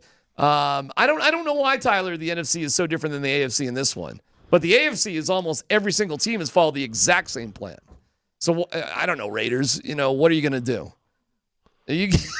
Sign Russ. Sign Russ. Right. The reality is, I know you're hell bent on it, but Bill Belichick once said there's many ways to solve the problem, and that's never been more true. It doesn't have to be the young quarterback at all times. That's because that SOB had Tom Brady, the greatest of all time What's he talking 16 about? years. Yeah, come on, man. I don't know why these teams are. You can do it any way you want. Yeah, because you got the GOAT. Right. That's why. Yeah. Easy for him to and say. You know what? Let's be honest. The new GOAT in town it resides in Kansas City, and really, other than Kelsey, which is a Hall of Famer, they've just putting bodies in too around him, aren't they? The only thing you should listen to Bill Belichick in terms of advice is dating. All right. Well, that's true now. Hey, I mean, he could have a show. Just don't get arrested. It's PHC on 92.5.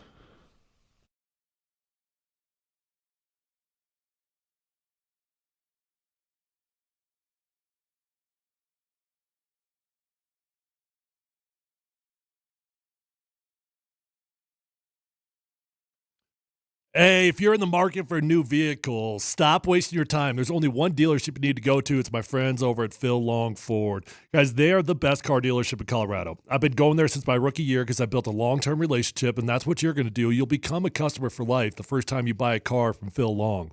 Because there's no reason to drive all over when you can go to one dealership that has over 1,000 cars, trucks, vans, SUVs, electric vehicles, even commercial fleet vehicles on their lot right now. It doesn't matter whether you're looking for new or pre-owned, you're going to find the vehicle of your dreams at Phil Long Ford. So go to Phil Long. They've got great interest rates. The incentive deals are rock solid right now. And with an award-winning service department, you'll never have to keep your car serviced anywhere else. You're going to have a beautiful ride for a very long time.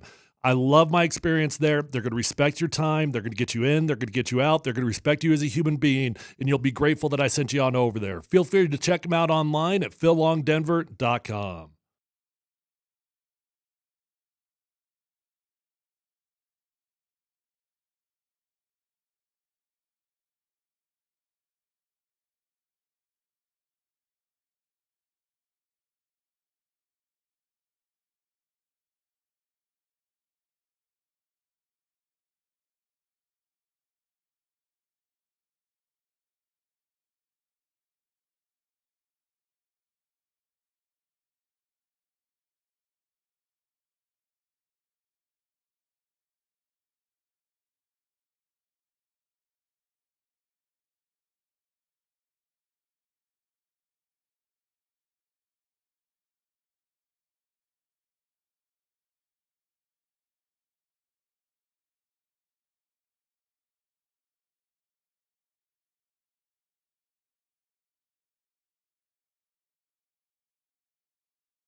Got it.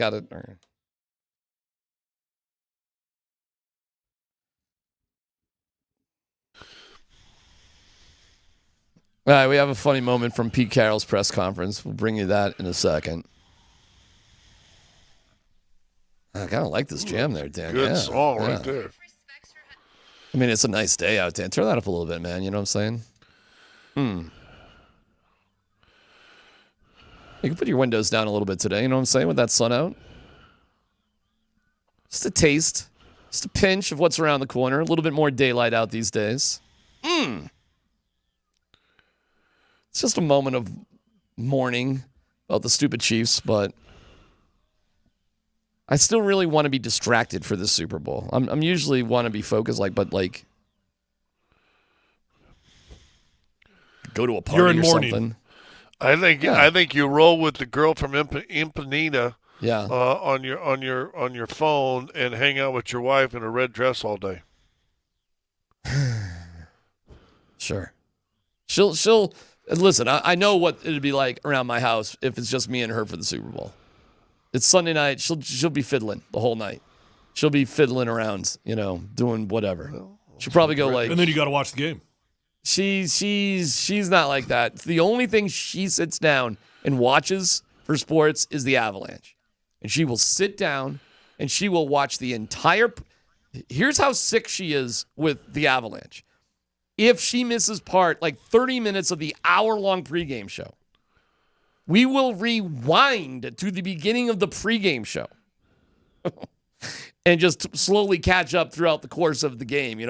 Eventually you will catch up. And she will sit there and yell and scream, watch the entire pregame, the entire postgame, and sit there for the entire Avalanche game. She is a sicko with this stuff. But that's it. Other sporting events, she's, up, down, whatever. She, got ants in her pants the whole time. So, watching a Super Bowl with my wife is she's good for. I got a cure. What? Because she used to Cowbell? be wearing kind of red. No. Yeah. You take away your glasses and just tell her it's the hockey game. She's not stupid, Scott. That was mean. She's not dumb, but I appreciate the advice. Dan, you got that Pete Carroll thing, or do you need a little time? You got it? All right, so I don't know what the reason was. Do you know Marshawn Lynch is in a movie coming up? He's in a karate movie or something. I saw that. Are we about to see Marshawn Lynch be that guy? Well, he's actually been doing that for the last 5 or 6 years. Movies? Yeah, I've seen him in a couple of movies. Okay. Yeah. He's been in sitcoms. He's been in movies. He's been on reality TV shows. He's done it all. All right, well, this looks like a pretty He was big... with Bear Grylls once. Yep. Yeah, all right. But, there's a difference between a Bears Grylls thing on the TLC network and a major motion. This is not his first movie. Okay, well, it's a big one. It looks like a big one, at least. And so anyways, I don't know what Marshawn Lynch was doing at the Raiders facility. Aside from that, it's Vegas. He lives in Vegas. Okay, so Marshawn Lynch Actually, between there and Hawaii. Okay, so Marshawn Lynch is in Vegas. Pete Carroll's having his press conference, and this happened. I know we have a good draw for people from out of town. There you go. That's what I'm talking about. Hey, Mark, settle down a little bit. Pete's saying it was Mark Davis, but it was actually Marshawn. One more time, Dan, with that.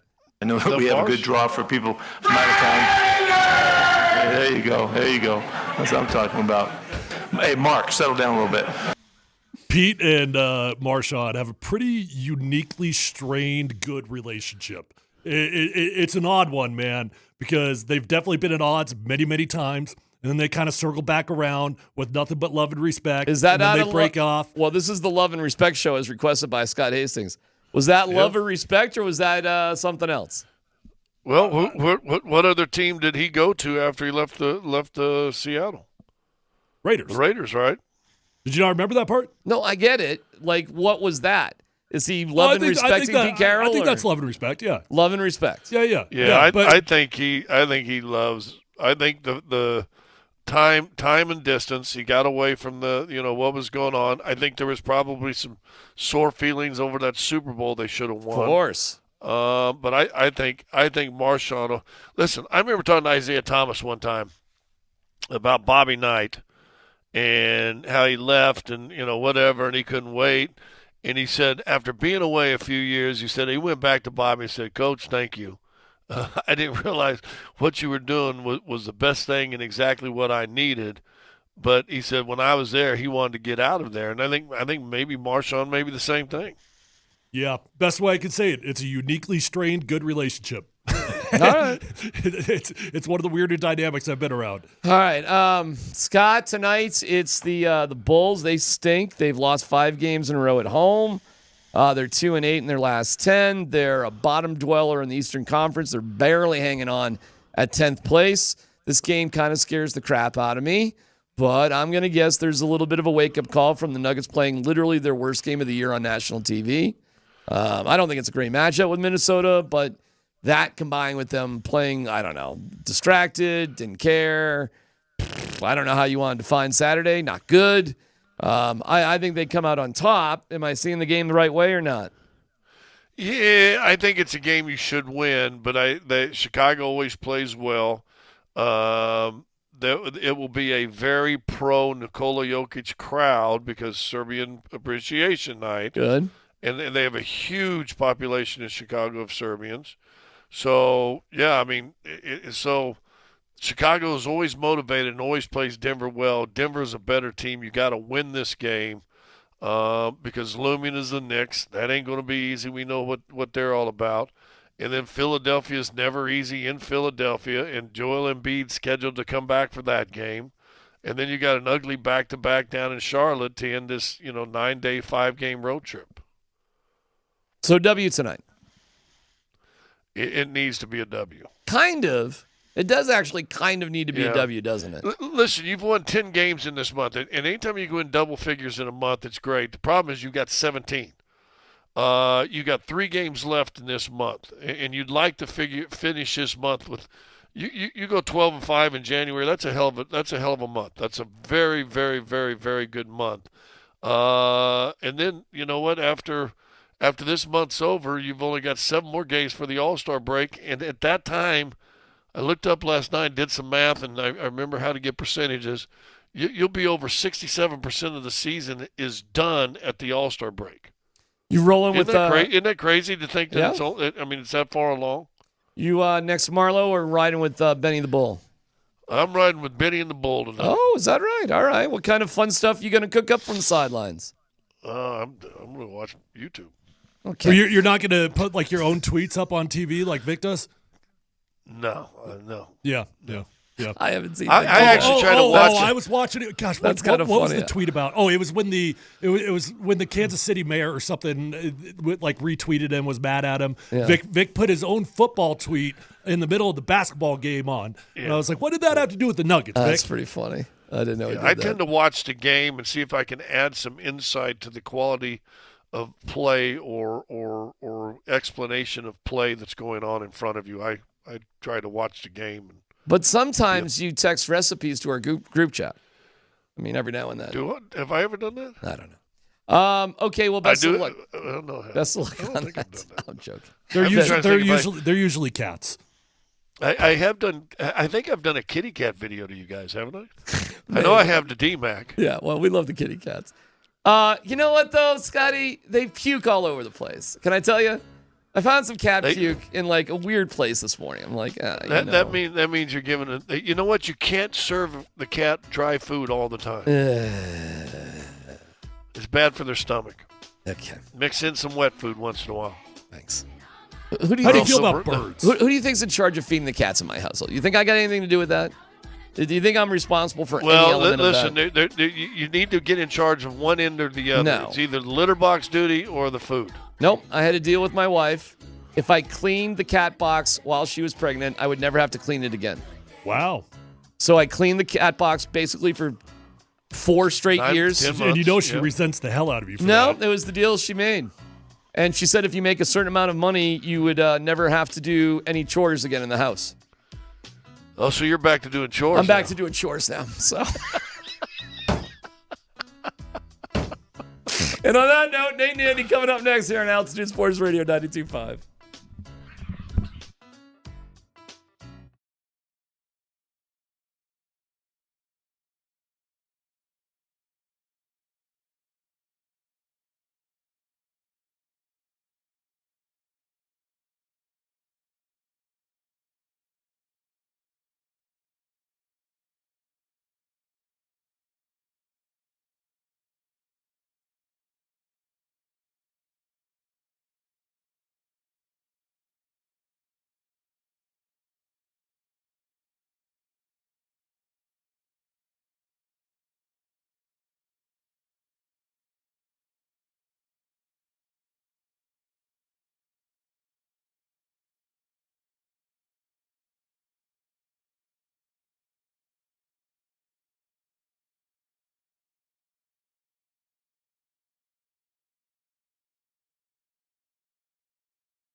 Denver, Colorado. Altitude Sports Radio 92.5. It's Kreckman and Lindahl. To Joe Sakic. Colorado Avalanche are proud to select from TPS Turco, Mikko Rantanen. Near side circle, Rantanen throws it in front. It was through the legs and a Tush get. Nice look, Rantanen again. One-timer, he scores!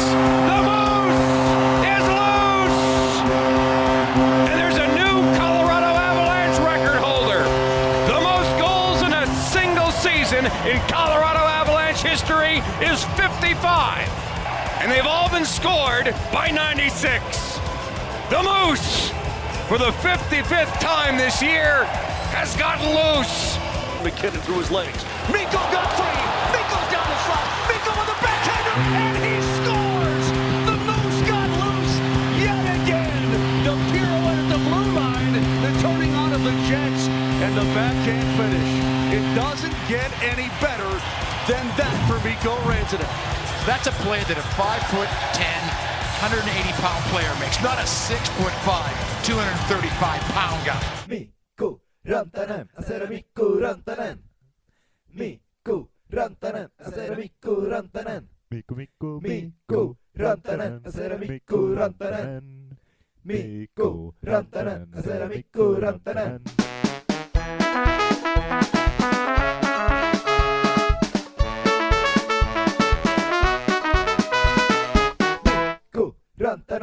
Mikko Rantanen. Here's Nate and Andy, driven by Colorado Off-Road. He got traded. Yes, he got traded on Friday. Right after we got off the air. Yeah. You guys couldn't have traded him an hour earlier, just giving us the content.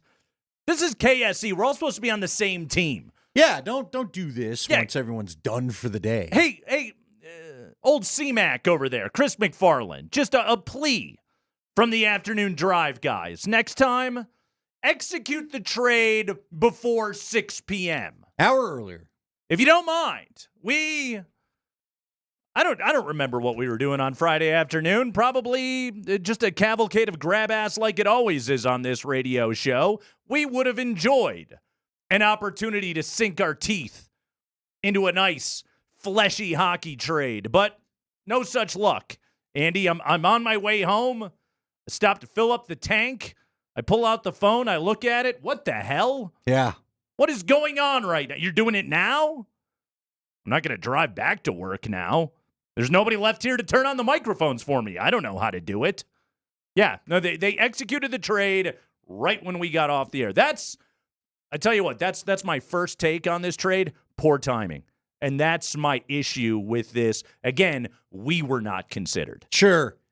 It hurts our feelings. It does. We weren't even consulted. No. Like, come on.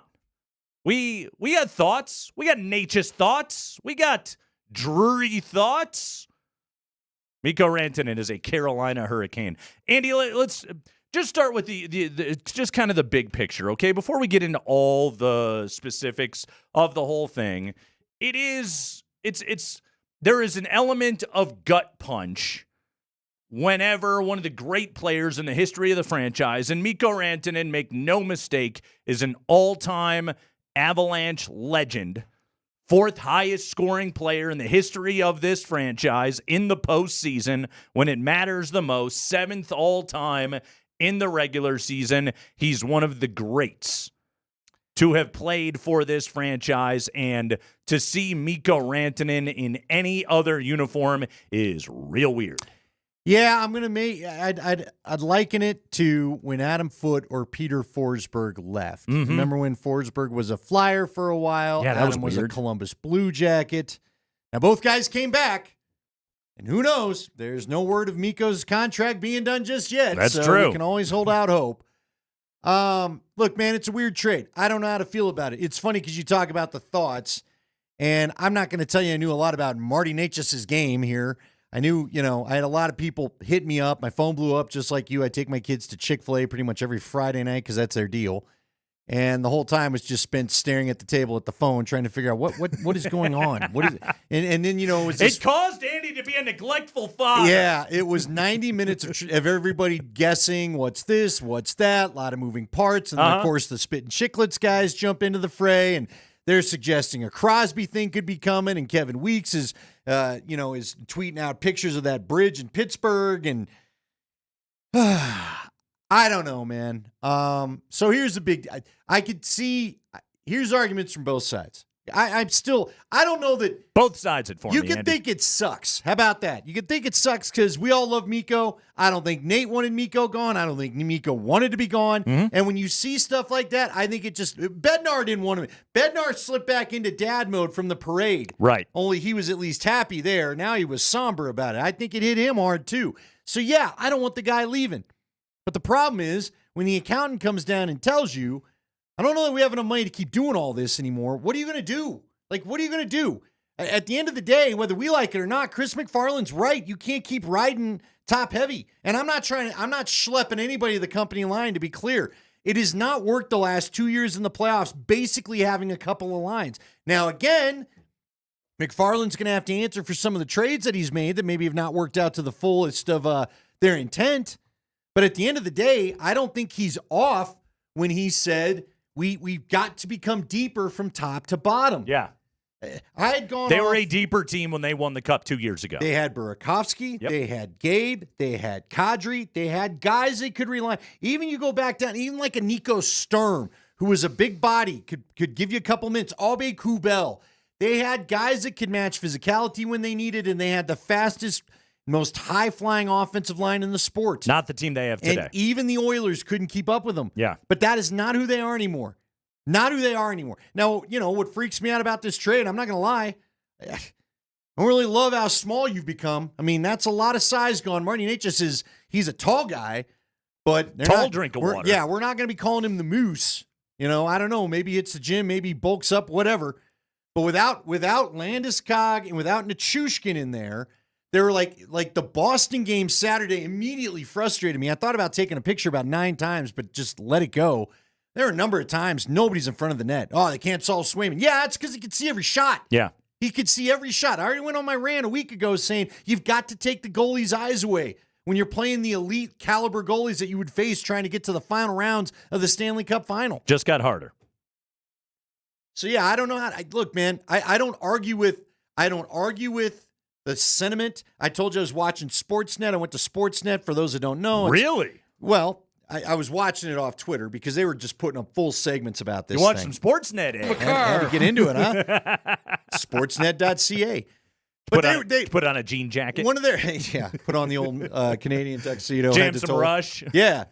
Pulled out a Labatt. Sportsnet. Maybe a moose head to follow. No, but they were saying, and I don't even remember who half of the analysts were, because for those that don't know, Sportsnet is like, they're the deep dive on the hockey thing. But they were saying on there, this is going to become common. Teams cannot afford to be this top heavy anymore. Yeah. The cap keeps promising to hit a certain amount, but it's taken forever to get there. Okay. And in the meantime, you can't keep spending like a drunken sailor hoping that one line or 3 stars is going to make it, happen for you. You have to pay Cale Makar soon, and that's a part of the equation. And also, you don't have Gabe Landeskog. You don't have Val Nichushkin. Like, maybe when this team was in a good spot and Val was still on the ice and the goaltending after the trades, maybe we were talking ourselves into something that wasn't really happening. Because in this sport, guess what? The bodies are going to go in and out of the lineup. That's what happens in this game. And maybe Chris McFarland took a look at it and he said, maybe we don't have the ammunition to do it this year. But guess what?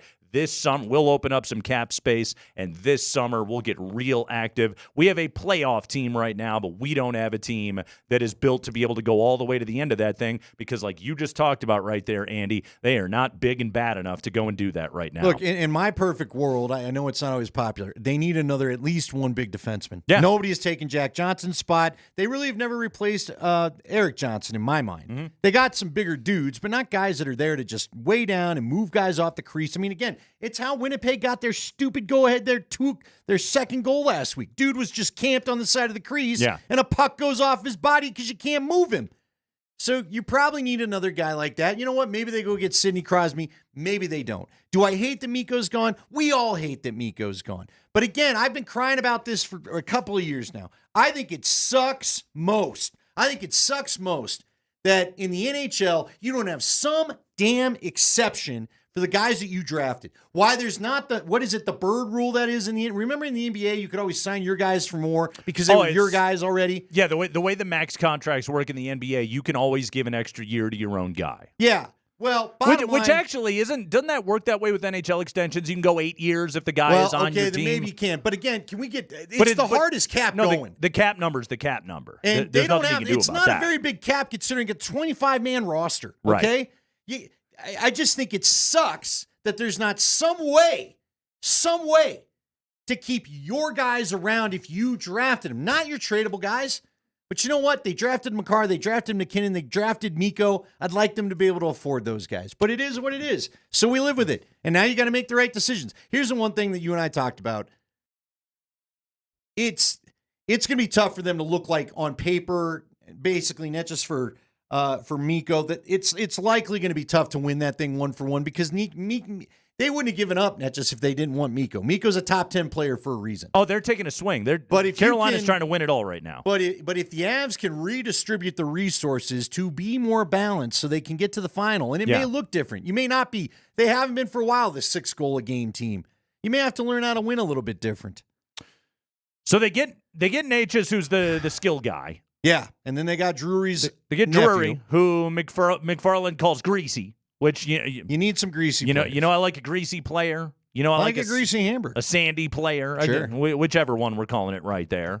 You do get a second-round pick next year. That's fun.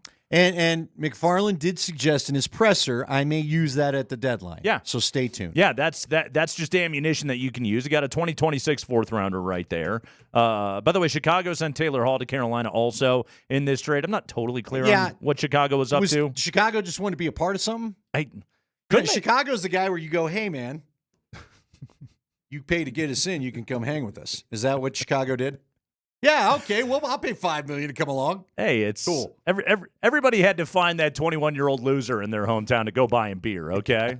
Now you can hang out, just don't weird out the girls, okay? If you don't mind. But yeah, that was kind of Chicago's role in this whole thing. I don't understand. Why couldn't they have just traded Taylor Hall to Carolina for a third-rounder? Why did they have to take? I don't know. I don't know. I really don't know. I don't know. It's I'm weird. sure it's something to do with the cap. I'm sure Chicago gets $5 million after this year in their cap freed up, right? The good news is the Avalanche did win yesterday. Yeah, mostly because Cale Makar just put the team on his back and went out and won a hockey game for him yesterday. He was unbelievable. So that was good to see. So they did have a couple power plays where the Boston PK was begging to get off the ice. Yeah. Now, unfortunately, one of those they scored on one. Natchez hit about 900 pipes yesterday too. Mm-hmm. More plumbing than Mario. First power play goal in the last 4 games they got yesterday from Cale Makar, so that was good to see. A dramatic clutch victory. Cale jumps out of the box and him and Lecky go and score that game winner. So that was fun to see. But Mikko Rantanen is no longer on the Avalanche. We'll be talking about that today on the show. The Nuggets got to get their act together and go play the Bulls this evening. You know what? I hate Minnesota. You know what? Maybe the NBA got it right. Okay. Cannot stand those uniforms. Cannot stand that team. Yeah. I'm over that too. Okay. Sounds good. You don't care. You don't have to care. I hated the way the Nuggets played that game. Listen. I was the first one to pick up this damn Chiefs flag. Now you're all on the wagon. Yeah, that's right. The Chiefs. They're in the Super Bowl. They'll play the Eagles. You know, you said you don't want to be that guy that doesn't watch the game. I might give it a try. Are you going to try and skip it? I don't know. We'll see. You won't. You know what? When You'll Dallas break. beat Buffalo the second time in the mid-'90s, I went skiing. Okay. It's the only Super Bowl I've missed, but yeah, I did miss that one. Okay. Well, are you going to go skiing on Super Bowl Sunday? Well, you know, not sure I trust the knees, but why not? If we don't think anybody's going to be up there, why not? Okay, you might as well. That's right. We do have a Super Bowl matchup.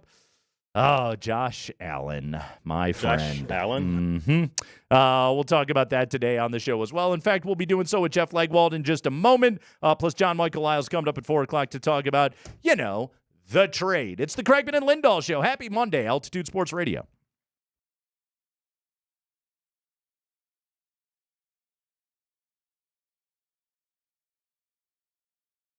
Hey guys, Andy Lindahl here for Colorado Off-Road. Well, another chilly weekend went by, man. I don't know about you, but Saturday you wanted that car warmed up before you got out to it, didn't you? Because it was frosty.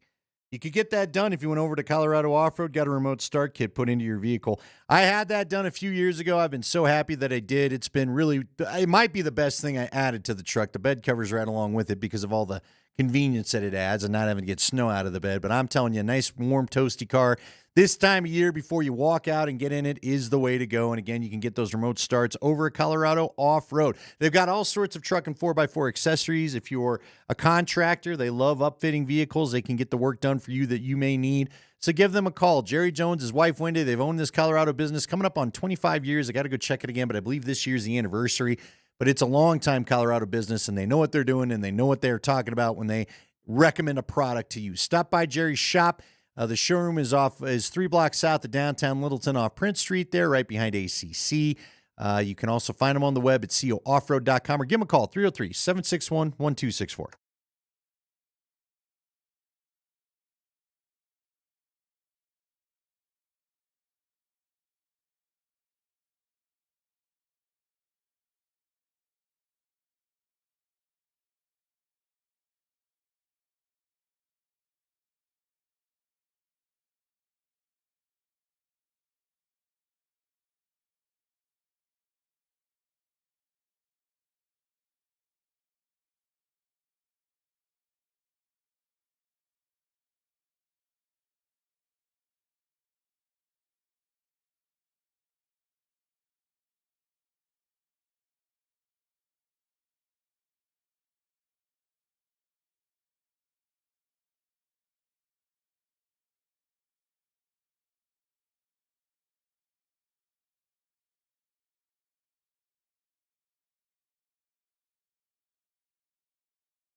Yeah, Jeff Legwold time here on a Monday afternoon. Jeff Legwold brought to you by the International Brotherhood of Electrical Workers, IBEW Local 68. You start with a job, you end with a career. Oh, the road to the top 100 has begun. Jeff Legwold joining us. He is in the proximity of the Senior Bowl. This guy's about to get real scouty out there. Leggy, how you doing, man? I'm good. How are you guys? We're doing all right. Leggy, before we dive into the Senior Bowl stuff, I guess there were some football games yesterday of some consequence that were played.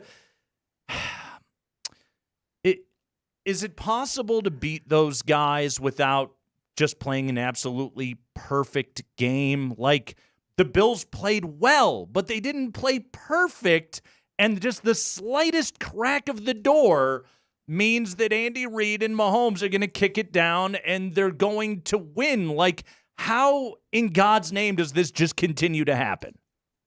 We said it Friday. You cannot leave it a one possession game. I think that's you have to approach it like, your touchdowns have to be like 9 points. You know what I mean? You gotta just keep.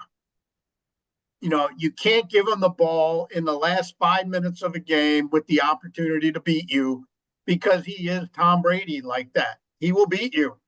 And he doesn't necessarily need the best receivers or all pros or, he's got Kelsey always. But you know what I'm saying? We've talked a lot about how they haven't looked good, or, they play too many one-score games. I think yesterday was their 12th. It's just you can't give them the opportunity to beat you, and if that means somehow being 2 scores ahead, that's what it takes. Leggy, an analytical part of your brain and watching the Chiefs and what they do right now, because they don't pick up chunk plays. They don't necessarily even just like ram it down your throat. In fact, and Leggy, I know you know the metric, like they're a success rate team. They live off of staying ahead of the sticks and phenomenal execution. And when you watch it, like, is that some code that Andy Reid has cracked, or is it just that he has the exact right players to be able to play that way? I think both. If Mahomes gets Philadelphia Andy Reid, maybe it's not as perfect. But I think time, experience, playoff disappointments, and Andy Reid's honesty with himself as a coach to say, what do I need to do? What's the best? He evolved a little bit, and then he's got the guy. And that's, I think Nick Saban has said many times that he never coached a bad player to play good. And I think, you got to have the guy to do those kinds of things that they do at the level they do. But I think one thing that strikes me every time I see him, and I know, locally, we don't like talking about how this, they're good for so long, but they're very patient.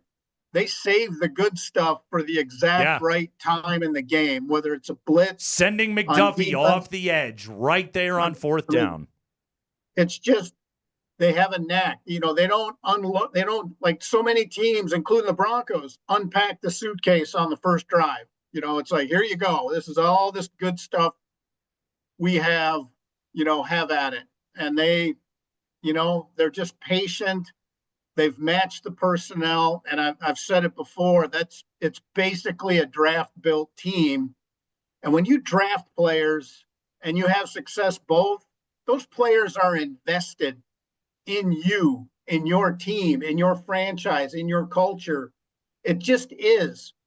Von Miller may have played for 2 other teams since the Broncos, but in his mind, he's still invested in the Broncos. I mean, that's just the way it is. And, you top all of that off with the quarterback. I mean, he's in such rare air if they win this game. Obviously the three-peat would be a first of the Super Bowl era, but he would also be in the Bradshaw neighborhood of 4 Super Bowl wins in 6 years.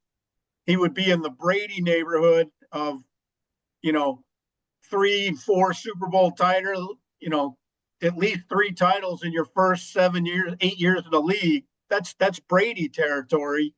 I mean, they're in rare air if they pull off the win. Now it ain't going to be easy because now they've got a heavyweight across from now. All right. Explain to me how that wasn't a first down and how can they better measure whether it is or not, other than because look, Jeff, lasers. And I'm not getting all over the refs. You got 1,000 huge bodies pushing against each other. There's camera angles everywhere. They make it look like he made it to where he needed to go. What was the final decider in that wasn't enough for a first down? Well, I can only tell you what I've been told, Andy, when I've done pool reports and all the rest of it, that television doesn't have all the angles that the officials do.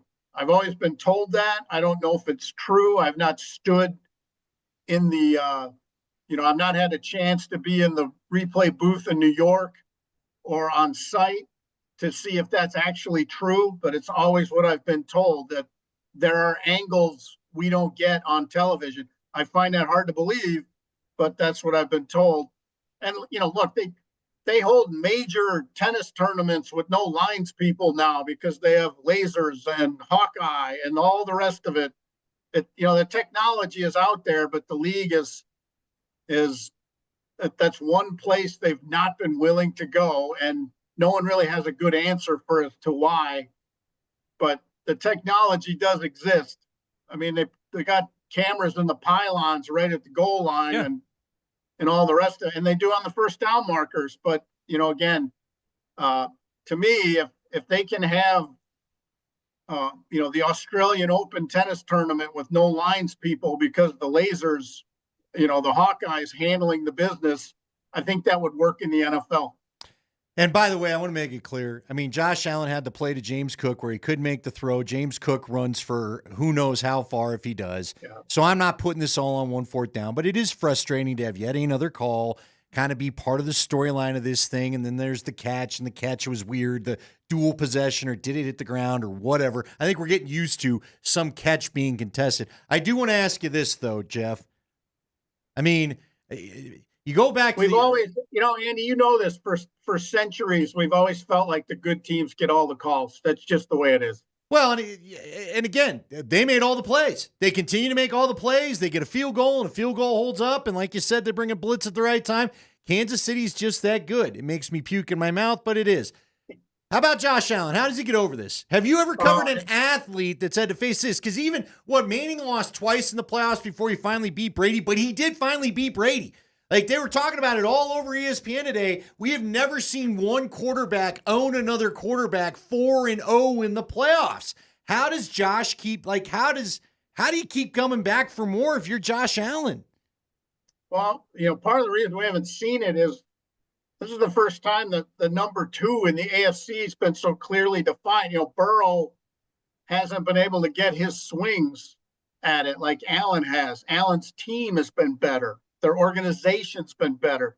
So it's kind of this weird confluence of things that makes him, the other guy so many times already because, nobody else can get their act together enough to get a crack at it. But I was around the Bills. I covered the Bills at the end of their run, and Jim Kelly had not won in 4 consecutive cracks at the Super Bowl. And it does weigh. I said Friday, there is an inherent pressure in that town, and I don't think players can simply ignore it. There's no way to avoid it. And it will weigh on you at some point because guys like playing there. That fan base is different. It is. It's just got a different vibe.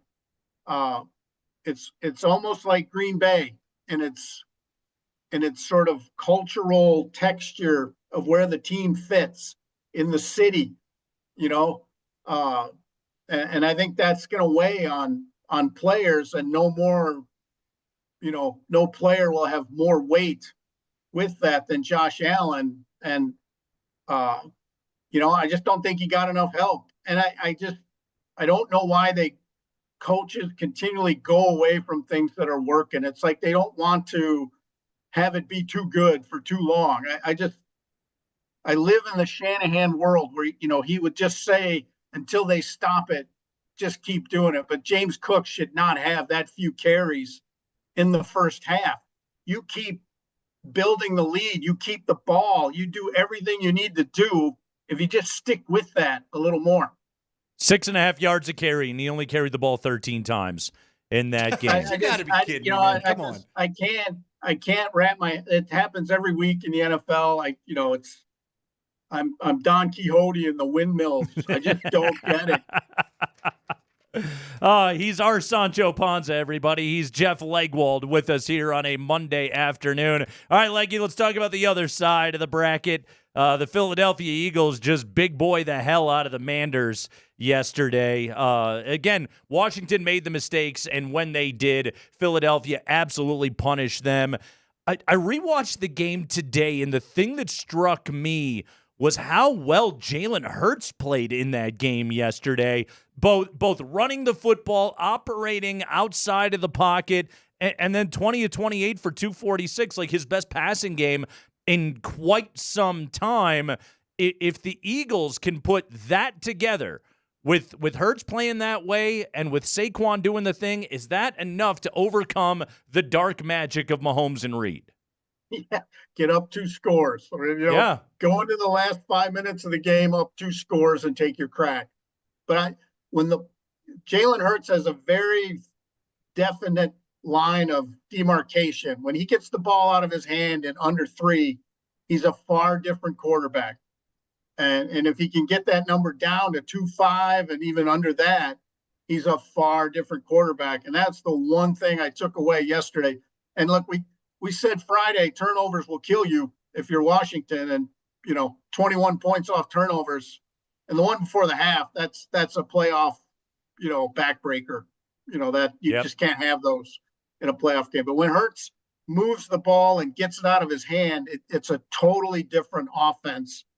And the people who have succeeded have made him hold it, have pinned him in there and made him hold the ball. And that's what you got to do, because that is a Gold's Gym team. They come out just to flex on you and shove you around and see if you can hold up, and not many people do. I mean, that goal line sequence was comical. I mean, that's a very little known rule, but it does exist. And they almost simply awarded a touchdown because they were tired of penalties. But here's what annoys me about that rule, though. Did this drive you guys nuts when they're just like, well, if this behavior continues, we may have to award it? Well, yeah, where's the line? Shouldn't there be a specific line of demarcation of when the penalty try is awarded?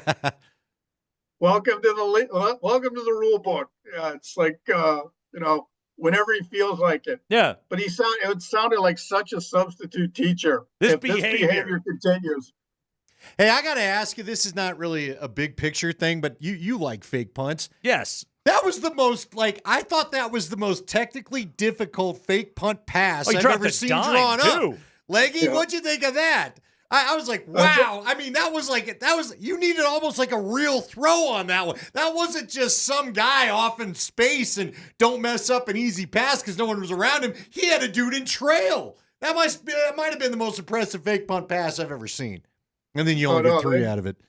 They're asking a lot of trust play on that play. That's unbelievable. Yeah, all right, get your drink. Hold on there, Leggy. Leggy's down there. Hey, Leggy, anybody in Mobile we need to keep our ears open for? Who are you most excited to go peep eyes at? It's an interesting group of QBs because the class is very top-heavy.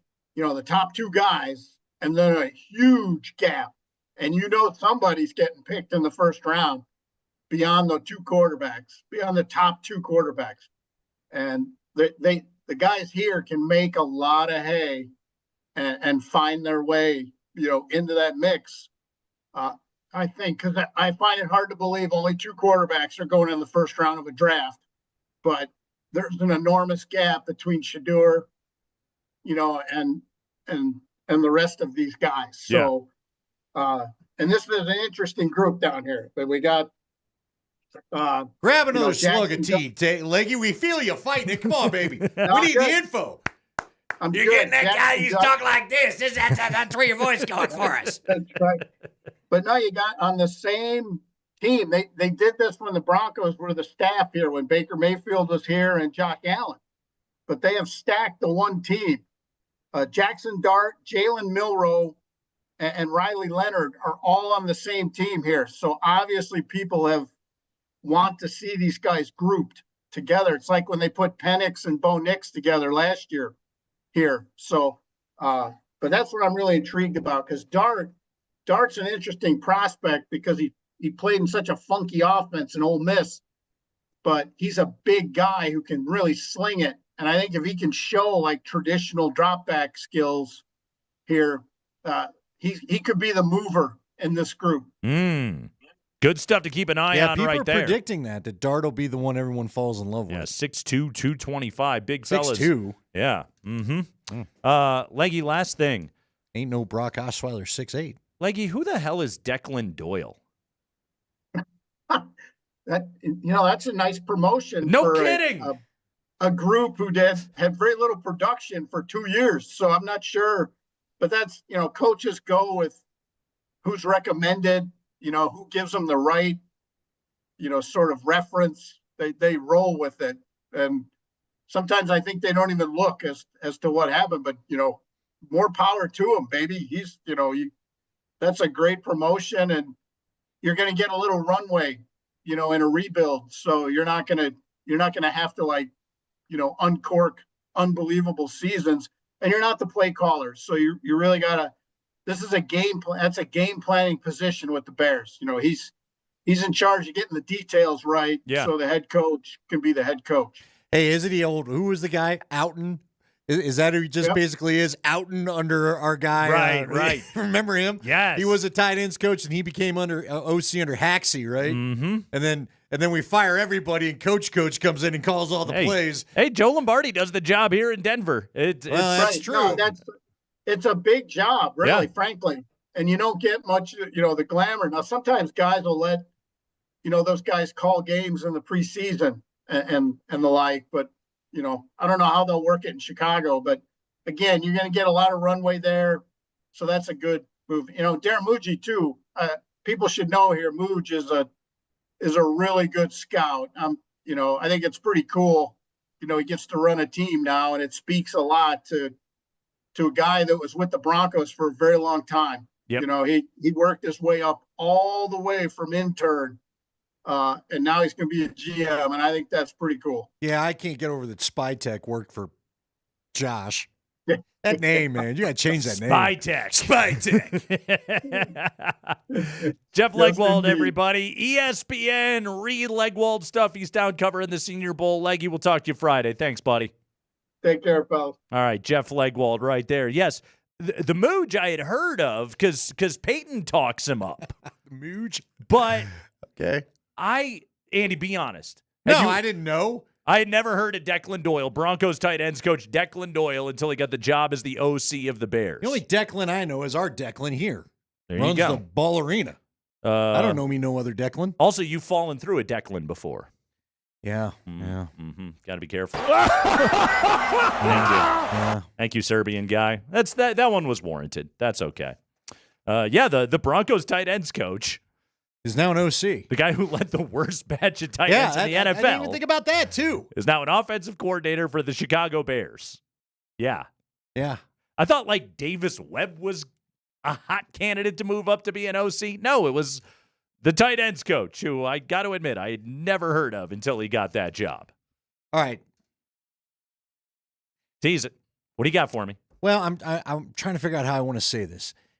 Could there be movement on the Broncos staff? Ooh. Because someone's decided to keep his bags at home. Movement on the staff. That should move you to keep it right here on Altitude Sports Radio 92.5.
Andy, I got another staff poaching for you. All right. The Lions have hired John Morton as their offensive coordinator. All right. Who's Do you know? that? Do you know who John Morton is? Son of Craig Morton. No, I've got no idea. John Morton was the Broncos passing game coordinator the last 2 years under Sean Payton. Okay. He is now the offensive coordinator replacing Ben Johnson in Detroit. Well, okay, I can actually see that one with the Dan Campbell, Sean Payton relationship, right? So Johnny Morton was he was on staff in New Orleans with Campbell in the early or mid 2010s, I suppose, and then he was in Detroit as a senior offensive assistant in 2022. Came to Denver for 2 years, and now he's in Detroit as their OC. Keeps it in the family, though. That at least makes some sense. Yeah, Johnny Morton. The tight ends coach. I mean, look.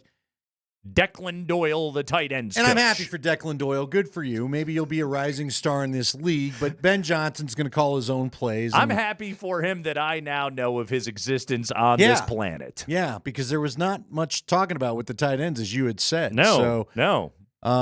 There you go. Yeah, all right. Way to go, guy. Now, what's interesting is the guy we thought we might see leave was Vance Joseph. Now, unless New Orleans, I wonder if New Orleans isn't waiting on one of those Super Bowl coordinators to talk to.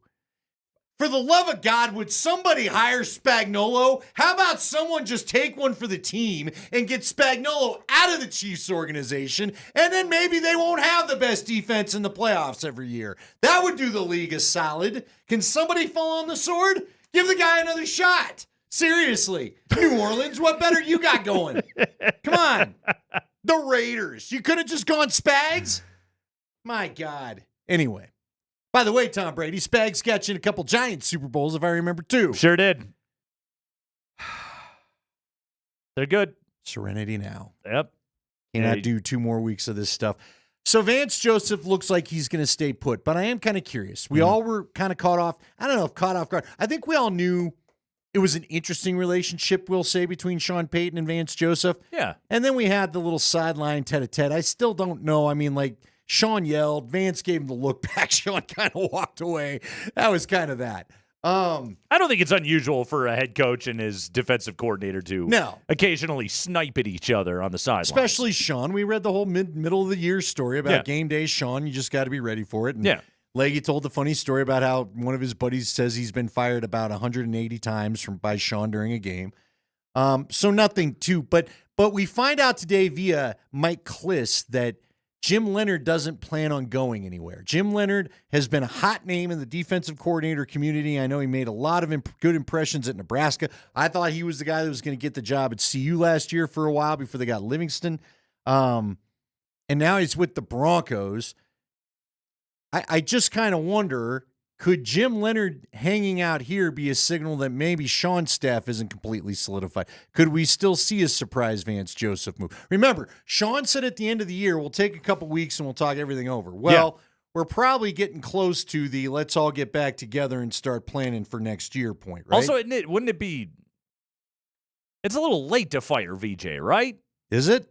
I mean, you would have caused him to miss most of the hiring cycle. Well, but they didn't prevent him from talking to anybody. He got to talk to everybody that asked. He only got 2 requests. But those are head coaching opportunities. Oh, right. Like if he was going to get a DC gig now, which is pretty much all that's available to him, a lot of those doors are closed. Maybe would it be a firing, though?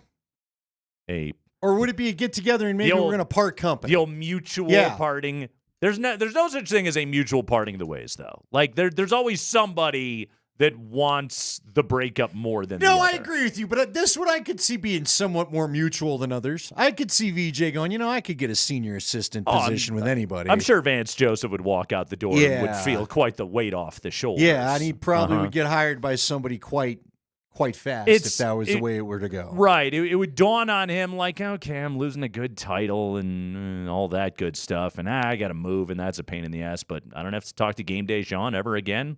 That's not that bad. Right. Yeah. Now, could be appealing. I'm not saying it's going to happen. Maybe everything's just going to solidify. Maybe Jim Leonhard knows that BJ's got one more year in his contract or whatever it's going to be, and then I'll be the guy. Maybe Jim Leonard just likes it here. He was a player here for a year. I think people forget that. Yeah. He spent a season in Denver as a player. He did. Maybe he just likes this part of the country. At least I'll say this, at least if you're going to, hang around for a job, Sean ain't going anywhere. It wouldn't seem, unless something just completely unexpected were to happen. Can't imagine. And have to be off the field at this point. So you'd have pretty good security, I would think, as an assistant coach. You don't know if you're going to get that with – dude, the way coaches are getting fired, first-year coaches getting fired now. It's a little bit more of a risk. It's happened here in Denver. Yeah, we kind of started that. Didn't we? Didn't we kind of start that? I think Herb was the year before that, wasn't he? Yeah, but Urban Meyer was – you're kicking kickers and – not flying back on team planes so you can hang out with the local co-eds. There were some worse looks from Herb. Yeah, Herb's was more tough. That was for cause. When you're getting the play clock counted down. Yeah. Mm-hmm. That's rough. Nuggets play the Bulls tonight in Chicago, second game of the 5-game trip.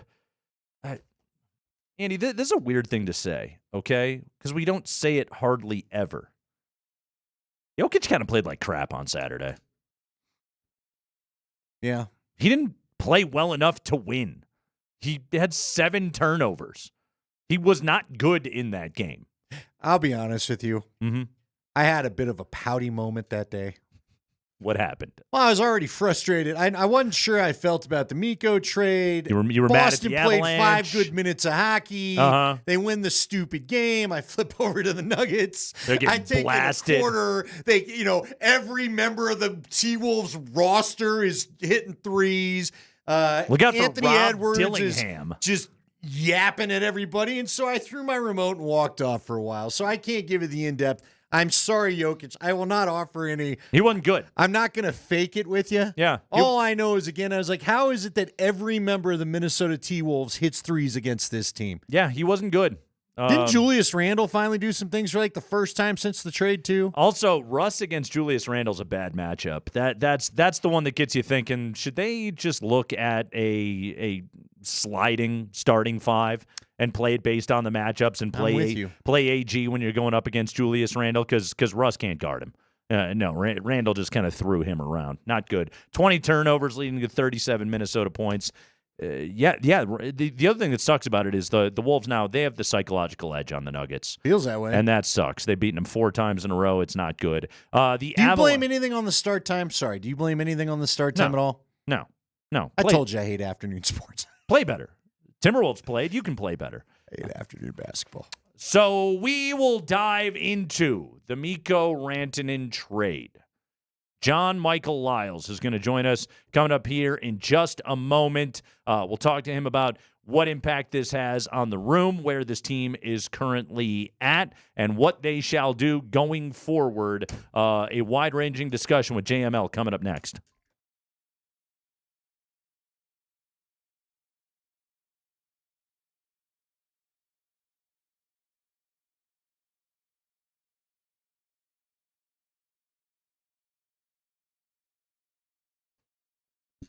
Oh, it's a good night to dive into Sport Trade with Denver at Chicago this evening. If you're looking for a premium sports betting experience, there is a brand new app in Colorado. It's designed just for you. It's called Sport Trade. They have such a cool feature where you can bet games as probability. Yes, view the odds as probabilities. It allows you to bet a team pregame, and let's just say they have a 35% likelihood to win. Well, maybe they're up at the half. Maybe you see that number go up to 50%. Maybe you see it go up to 60%. Hey, sell your bet right there. Cash in, buy low, sell high. That's what you do at Sport Trade, and you build up that bank account. Go to getsporttrade.com, download Sport Trade onto your phone, bet games as probabilities. You don't got to worry about understanding confusing odds and money lines like plus 115. Just buy low, sell high. Download Sport Trade today. Use code Nate. Earn 10% cash back on every bet in your first week. Sport Trade is regulated by the Colorado Division of Gaming. Gambling problem? Call or text 1-800-GAMBLER.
Mikko Rantanen is a Carolina Hurricane. Still weird to say. Marty Necas, Jack Drury, they are members of the Avs. Colorado gets the win 5-4 yesterday over the Rangers. They're at the Islanders tomorrow. Joining us right now to discuss this earth-moving trade that went down on Friday. The man who finished 17th in Norris Trophy voting in 2008, our old buddy John Michael Lyles. Johnny, how you doing, man?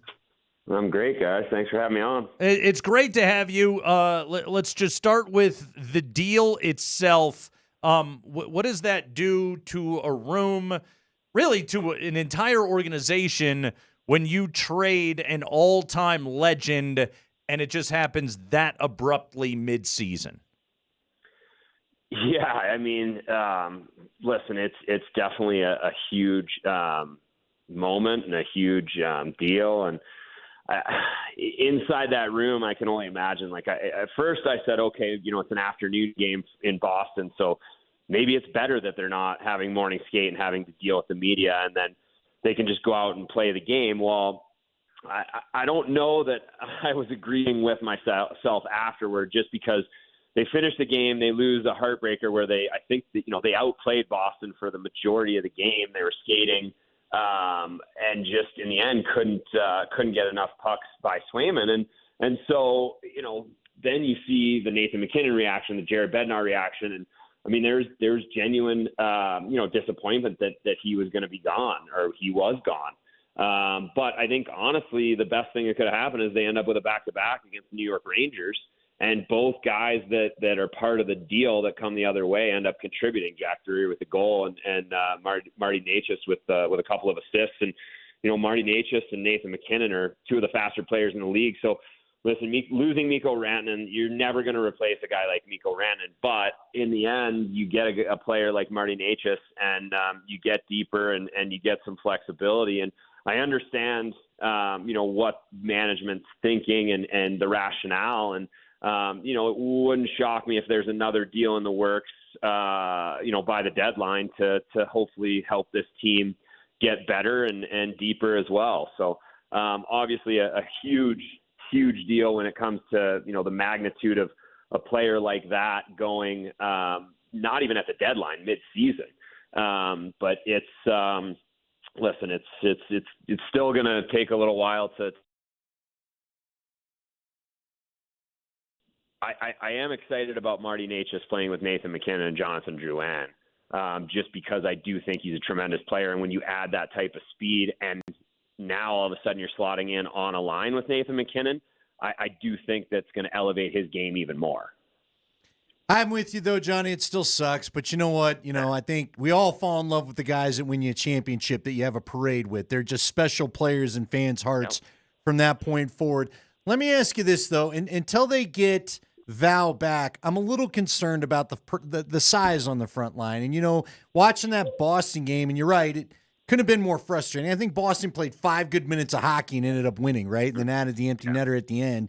So it kind of put me in a mood. But, I just feel like there's not necessarily, like Lecky does it all the time, where he's committed to being in front of the net and taking the eyes away that we heard so much when it comes to when you deal with Hellebuck and goalies of that ilk. Do they have enough guys to go in? Who needs to step up, maybe I should say, and go plant themselves in front of the net and play a little ugly hockey until they get Val back? Well, listen, it's first of all, I mean, nobody replaces a Val Nichushkin. Nobody replaces a Mikko Rantanen. I mean, those guys are, they're unique in the sense of their size and their ability to skate as well as they do. For me, it's a willingness, I think, across the entire forward group to get to the front of the net. And we talk about on the broadcast all the time, playoff goals, playoff type goals. And as you go deeper into the regular season and then come playoff time, those become more of a premium because teams are so dialed in defensively. Everybody is on the same page when it comes to reads and very rarely do you see, not very rarely, but I think less and less as the season goes on, do you see the seam passes or the tic-tac-toes. I think it's more guys going to the net and getting the grittier goals, especially come playoff time. And that's, a byproduct of teams playing together for an entire 82 games and really being dialed in on their defensive system. So to me, I don't know that I'm pinpointing one guy. Getting a guy like Miles Wood back, I think, is huge because he's a guy that goes in, he creates havoc on the forecheck. I mean, the Avs have envisioned Ross Colton, Miles Wood, and Logan O'Connor together as a third line for a long time. Well, unfortunately, Logan O'Connor gets hurt last year with the hip injury, ends up having surgery. Miles Wood misses a good chunk of this year. Ross Colton misses a chunk of this year. So now all of a sudden you're seeing their third line that was envisioned last year is back together. And so that's a line to me that can contribute offensively, create havoc. Miles Wood, guys like that can get to the front of the net. But for me, it's everybody in that forward group has to be committed to getting to the net front and taking away the goalie's eyes. Unfortunately, not everybody's 6'3" like Val Nichushkin, but you can still work to get there. Talking to John Michael Lyles, Avalanche swing the trade. They win yesterday against the Rangers in New York as Cale puts the team on his back and goes and gets a victory. John Michael Lyles joining us on the Ramos Law Hotline. Car accident, you need Ramos Law, medical doctor and attorney. Visit ramoslaw.com. Johnny, what does this move do to inform us of how Chris McFarland envisions salary cap management for this team going forward, or maybe informs us of the best way to try to construct a roster within the constraints of the cap? So, yeah, and I actually spoke about this morning with somebody, but to me what it says is, listen, it's, Mikko was the third guy on the team, and that was it. It was going to be Nate, and it was going to be Cale. And so what those guys make take precedent. And that's nothing against Mikko Rantanen. That's just the matter of fact that you have two of the three best players in the world that are ahead of Mikko on the same team. And I don't know that it was necessarily hey, you can't make more than Nathan MacKinnon. To me, it was almost hey, this is what we have right here. And if you're going to push over it, we don't know that we're going to be able to sign better depth players and make runs. And losing Mikko Rantanen, I'll say this a million times, it sucks. It's never easy, but I see the rationale in it, and you get a really good player in Marty Necas back. And to me, it has the possibility to extend the window, I think, because if you go into a $14 million contract, and I'm just throwing out a number with Mikko Rantanen, and the cap doesn't go up as much as predicted. Which has happened, right? Which has happened. And so, as my dad always said, hope is a terrible business strategy. It's you hope the cap's going to go up, but you can't rely on the cap to hopefully go up. And so, in the end, I look at it in the way of, yes, it's terrible to lose Mikko Rantanen, a player of that caliber, and you never, ever want to lose him. But Cale Makar and Nathan MacKinnon were the priorities. Cale Makar's extension's coming up. And the number that they have, the Avs had, wasn't close enough to Mikko's number. And so they're looking at it like, okay, this will hopefully extend our window because we'll be able to add other pieces. You never want to lose a guy like Mikko Rantanen, but in the end, that was the decision that was made. And I still think that, in the long run, it could benefit them by being able to add, I'm not going to say better depth, but more impactful players up and down the lineup. Well, and John, I was watching a little bit of the Sportsnet reaction to this the night that the trade happened, and one of the analysts, and I can't remember who it was, I'm not familiar with their whole lineup, but he had said expect more of this, that teams will trade earlier. They will go ahead of the deadline. A, to try to get the chemistry working quicker, but B, teams just can't afford to go top heavy like the Avs and the Oilers really have the last couple of years. And isn't this why it's so frustrating, Johnny, that they couldn't get one more cup with the cheap lineup? Is that fair to say? Well, yes, it is frustrating a bit, but I just look at, I look at you said Edmonton, but Toronto, they've got their big four, and all this money is invested in their big four. And I look at, the Chicago Blackhawks and the LA Kings, they won multiple cups, but they gave those big contracts to their big guys. And then they went through, LA has climbed back out of it, but Chicago is still in the doldrums. And so I think, you're always trying to make your team better at that moment in time, but you also, that's the hard part and also the beauty of sports in a salary cap era is you have to plan for 2, 3, 4 years ahead. And in the end, maybe the Mikko extension, it just puts them in a place in 2 years that if the cap doesn't go up exponentially, that they think that it will, all of a sudden you're back and it's your big three and you're just piecing together. You've got 3 AHLers on the fourth line instead of, guys like Darren Helm and Andrew Cogliano that you had on the fourth line when you won the Stanley Cup. So I try and look at it in that regard because it's not an easy decision for management to make. Trading a guy like that, especially, with the years that he probably has ahead of him. But in the end, I still go back to it's Nathan McKinnon, it's Cale Makar, and for Mikko to be kind of in that equation, there was a number that they set, and in the end, it wasn't close enough, and so they had to make that deal. Killer. Yeah, it's rough. And again, Andy brings this point up all the time, Johnny, of just like where is the NHL to provide some kind of exception to make it easier for teams to keep their stars that they draft, that they develop, that they build up under contract. But it is a commissioner that is obsessed with parity and requires that players move around the league, and that's just what the NHL is. And it's the hardest cap in sports. Yeah, and you're going to be great, but it's the hardest cap in sports. You better not be great for too long. Exactly. Well, and Jared Bednar said it, a week or two ago. The parity within the league got so tight due to COVID because the cap essentially stayed flat. Yeah. And so teams have had to deal with that the last few years. Now, there is hopefully that light at the end of the tunnel where the cap is going to go up. Now the players are getting all their escrow back and all of that stuff. But yeah, it's been that hard cap, the hardest cap in any major sport. And there hasn't been a lot of wiggle room over the last few years. And we're not the only team to feel that. Johnny Lyles, everybody. Catch him on Altitude. Avalanche take on the Islanders tomorrow night. Thanks for making some time for us today, dude. We appreciate it. Thanks, guys. Have a good one. All right, John Michael Lyles joining us on the Ramos Law Hotline. Car accident, you do require Ramos Law, medical doctor and attorney. Visit ramoslaw.com. I just want to make one quick point. This is where I always will lament the year that you remember when they lost to Vegas and the one went off of Grubauer's rear end. Yep. I think it might have been our first year together as a show. And they were dominating the series. That and then was the year. Everything went away. That was the year you should have got one while this. Again, it's really hockey and the NFL aren't so different. Mm-hmm. When you get star players, you better win one while they're cheap. Yeah. And we had that one year, and after that weird bounce off Grubauer's backside, the Vegas series changes. And that's the year I think they had what they needed to get a win, and they didn't, and it stinks. We do need more parity like they have in the NFL where the same teams don't win every single year. What? Huh? What? I've been wondering, is the NFL frustrated with this?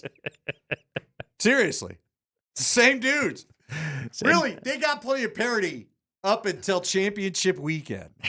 And then you don't. Didn't we just have this Super Bowl 2 years ago? Yeah. Yeah, we sure did. Well, we had the same Final Four a Final 8 a couple weeks ago or whatever. It's the Kreckman and Lindahl show. We'll take a break. When we come back, I want to ask you a question about the Buffalo Bills and the pain of that existence. Mm-hmm. We'll do that next.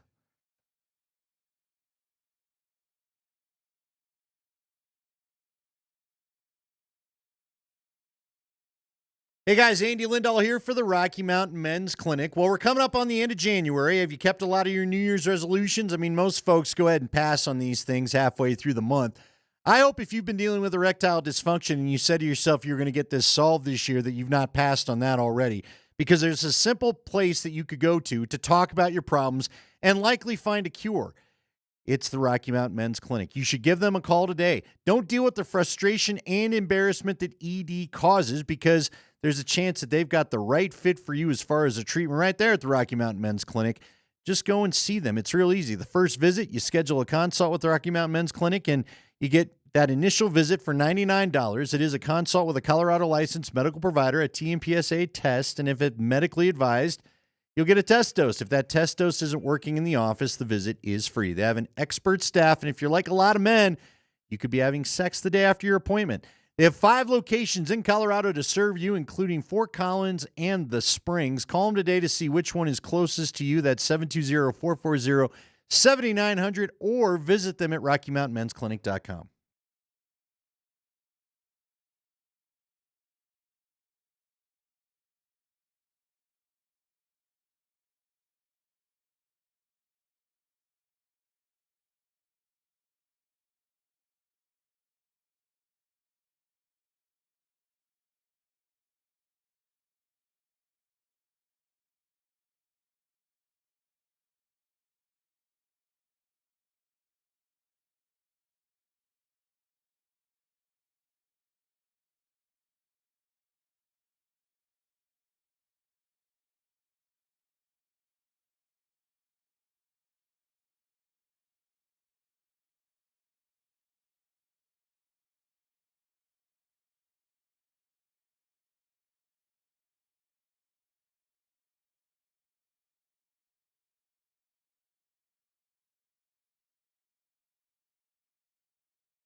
After review, the ruling on the field stands as called. It'll be first down, Kansas City. Wow. I mean, you got to give, that's so close. It's whatever the call was, I don't think you can overturn it. Kansas City came in with a plan. Nobody could stop this. Here's the line. Does the ball cross that definitively? Wow.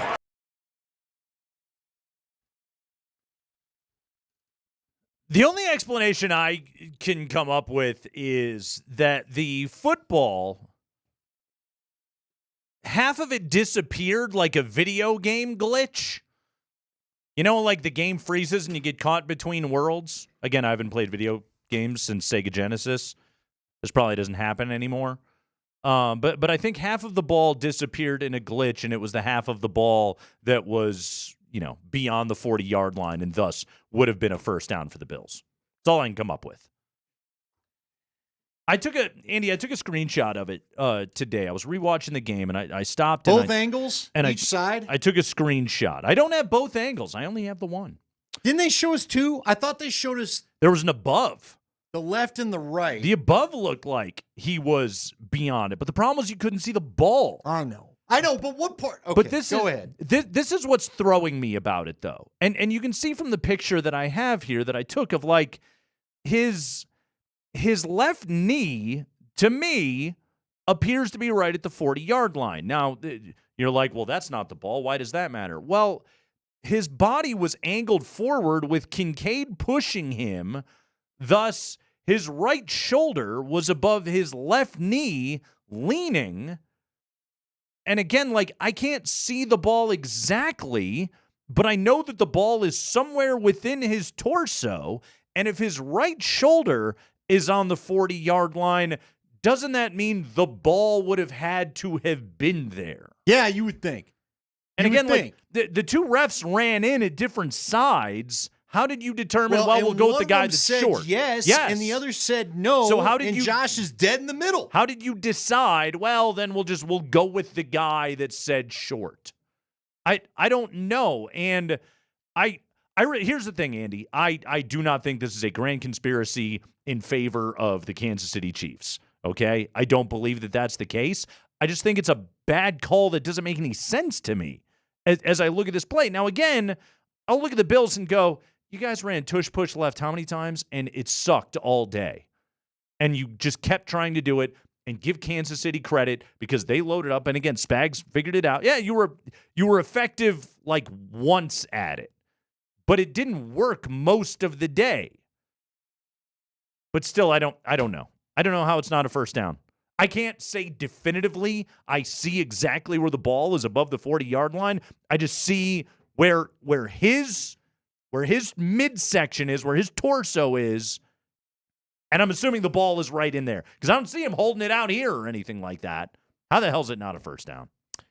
Yeah. Here's my thing. What I don't understand, and again, there's been adjustments to a lot of things that I remember the game being when I was a kid, okay? But I don't understand what we're marking as like you said, was it the back knee that you claimed didn't make it all the way there? I mean, what part of the body didn't make it full enough to the line? I mean, the back and back why didn't we get a definitely measurement? didn't. We didn't even get a measurement. Did they measure at some point? I don't understand that. Why didn't we see a measurement? I don't know. That's why do you have the damn chains? Yeah, and I don't. and Also, how are there not lasers on the ball? Right. And I don't understand. I also just don't simply understand why a guy's momentum, like one crew seems really married to the idea of, well, I don't care where the ball is. Where's his knee when we stop the play? And then the next person, well, the ball's over here, so I'll give again, it just becomes something else that you need unified. And to your point, to Leggy's point, to everybody's point, you got laser measurements. When I was watching lasers, what was it, at Wimbledon or whatever last year and over the summer, and all they had to do was go and say, here's a challenge. Well, we'll go to the lasers. What did they say? Nope, the ball wasn't in. Let's go about our lives. Nobody's yelling at anybody. Nobody's fighting anything. It's like they think the chain gang is quaint or something like that. Like we all really enjoy watching those guys run out there. Yeah. Well, and then they didn't even use it. And again, to your point, I don't understand. I mean, Tony Romo said it out loud on the broadcast. The Chiefs told us they were going to really favor that left side because that's where Josh goes. Mm-hmm. And you never adjusted? You never adjusted. They didn't. No. And I don't think that's why I'm not positive Buffalo goes on to score. Everything had been laborious for Buffalo except running the football, which they didn't want to do a lot of. Dalton Kincaid could have caught that thing. Should have. It's hit him in the arm. Should have made the play on that. Hell of a throw by Josh Allen. Hell of a throw to just make something happen. All things considered on that play. But then he missed James Cook in the flat wide open. And I hated the bubble screen call on 3rd down and 10, the play before that. So the drive was already not going great, and then Cook didn't touch the ball enough. It's 6 straight playoff exits. You're 0-4 against Kansas City. Andy, I was thinking about this yesterday, okay? We have Del Reed come on the show, one of the founders of Bills Mafia and a great dude, and we love talking to Del. I don't know of a fandom, like if you were to invest emotionally in a team, I cannot think of a fandom in North American professional sports that would be more painful than the Buffalo Bills. Wow. And I say it because there's two polar extremes that they vacillate between. Either ungodly, so close you can smell it, heartbreak, or complete irrelevance. There's only one or the other with these guys. They're the only franchise that's ever been to 4 consecutive Super Bowls. That's what's so funny is Kansas City going to their 3rd straight, and they put up the graphic, and only these are the teams that have ever done it before. New England was one of them, Kansas City, but there's only one team that's ever been to 4. Yeah, but they were 0-4, and yeah, they got their asses kicked in some of them, but also there was Scott Norwood in there as well. And now here you are. Okay, and you go through just a run of again, complete apathy and irrelevance, and the Bills are terrible for like 20 years. Then you get the guy, and he's awesome.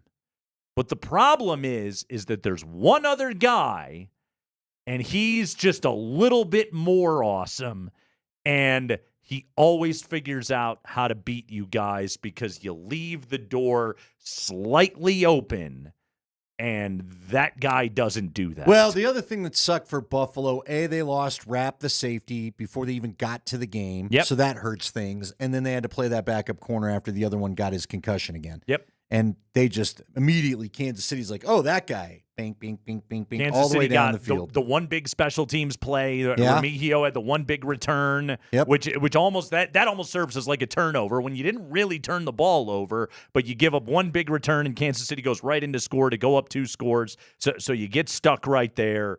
It's what about the Vikings though? Let me offer you one other thing. Now, the Vikings don't get to Super Bowls at the clip. The only thing close to the Buffalo Bill misery I can come up with in football is the Vikings. They've never... Because they're always really good in the regular season. They've been to 1 Super Bowl, right? I think the Purple People Eaters went to 1 and they lost. Yeah, you're right. They've been to a couple NFC championships. Yeah. Remember, they lost to the Saints. Yeah. Yeah, I don't think being a Vikings fan is awesome. No. But they have lots... Especially in recent memory with Kirk Cousins, and then this year, good lots of really good teams. Yeah, good. Remember seasons. the Giants went and upset them in their home barn the other. I mean, but you're right. That still doesn't. That's still. And look, I can relate to it as a Broncos fan back in the '90s or the '80s, I guess, when they went to 3 and lost. Right. And you're just. That's what's so funny is the Broncos used to be that. Yeah, team. it sucks. It's a terrible existence. The old Homer Simpson, the Denver Broncos. You just don't understand football, Marge. Like that. That's what the Broncos were. They're not that anymore. They got beyond it, and they've won 3 trophies. And, thank God Elway got to get not even just 1, but he got 2 by the time it was all said and done. So he didn't have to go down as one of the most famous losers of all time like Jim Kelly. He wasn't saddled with that. Instead, he gets to win 2 Super Bowls, and nobody ever got to walk away from the game on a higher high than the Duke. Like that all worked out so wonderfully as a storybook. That's not to say it wasn't painful for a while, but like the Bills are still waiting for their moment. Right. Now, a lot of people, they lost 4 in the 70s. Again, Nate and I don't remember that. Yeah.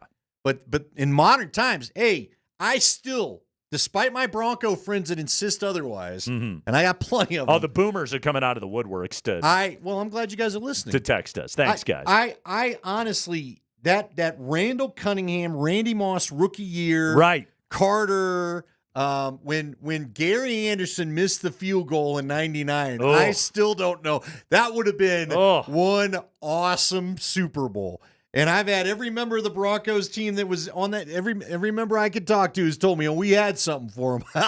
I'm glad you think so because I was not so sure, man. Yeah, that was a juggernaut of an offense. But yeah, but it still is not in the Super Bowls. They've not even tasted it in modern era times. Right. I mean, that's the 70s. The 70s were 50 years ago now. That's like right now, 0-4 versus Mahomes.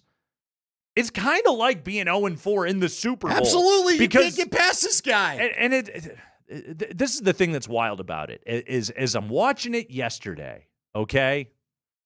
It's just like, the Bills are better than these guys, but they can't beat them. Because Mahomes does everything right. And here's where I got to give the credit. Mahomes was marvelous yesterday. He played an unbelievable game. He had 2 rushing touchdowns. I sent you guys that stat. Best success rate of his career. Yeah. He didn't hit any big throws. He had 2 big completions to Hollywood Brown where Brown didn't make the plays. The throws were there, and Brown just didn't make plays because he doesn't have the dudes, and yet he just overcomes everything. Because of course he does. He is always in control of the game. They said that they compared it to Michael Jordan and why Karl Malone doesn't have a title. Right. And you can go through all the guys that Stockton, had the prime Malone, of their and career Ewing, and yeah, when Michael Jordan was at the height of his powers. Yep. And that's unfortunately what Buffalo. Barkley never got one. Listen, Barkley. Hey, man, even if Baltimore gets there, I don't believe that because Baltimore does the same thing. Baltimore and Buffalo have this same problem. Yeah.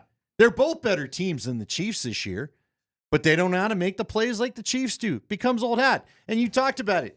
Mahomes isn't even having one of his better throwing days, but every 4th down, he just rolls out and runs for a first down. Andy, I think the Eagles are a better football team than the Chiefs. I don't think they're going to win. I just don't think they're going to win. I feel like Saquon could be the deciding factor, but I don't know, man. Chiefs, everybody in the Eagles had this happen to them 2 years ago in the Super Bowl. Yeah.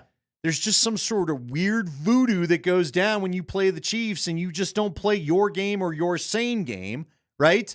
And you do something stupid. So if you decide you want to get back into your passing game because it was clicking yesterday, I think you're going to win.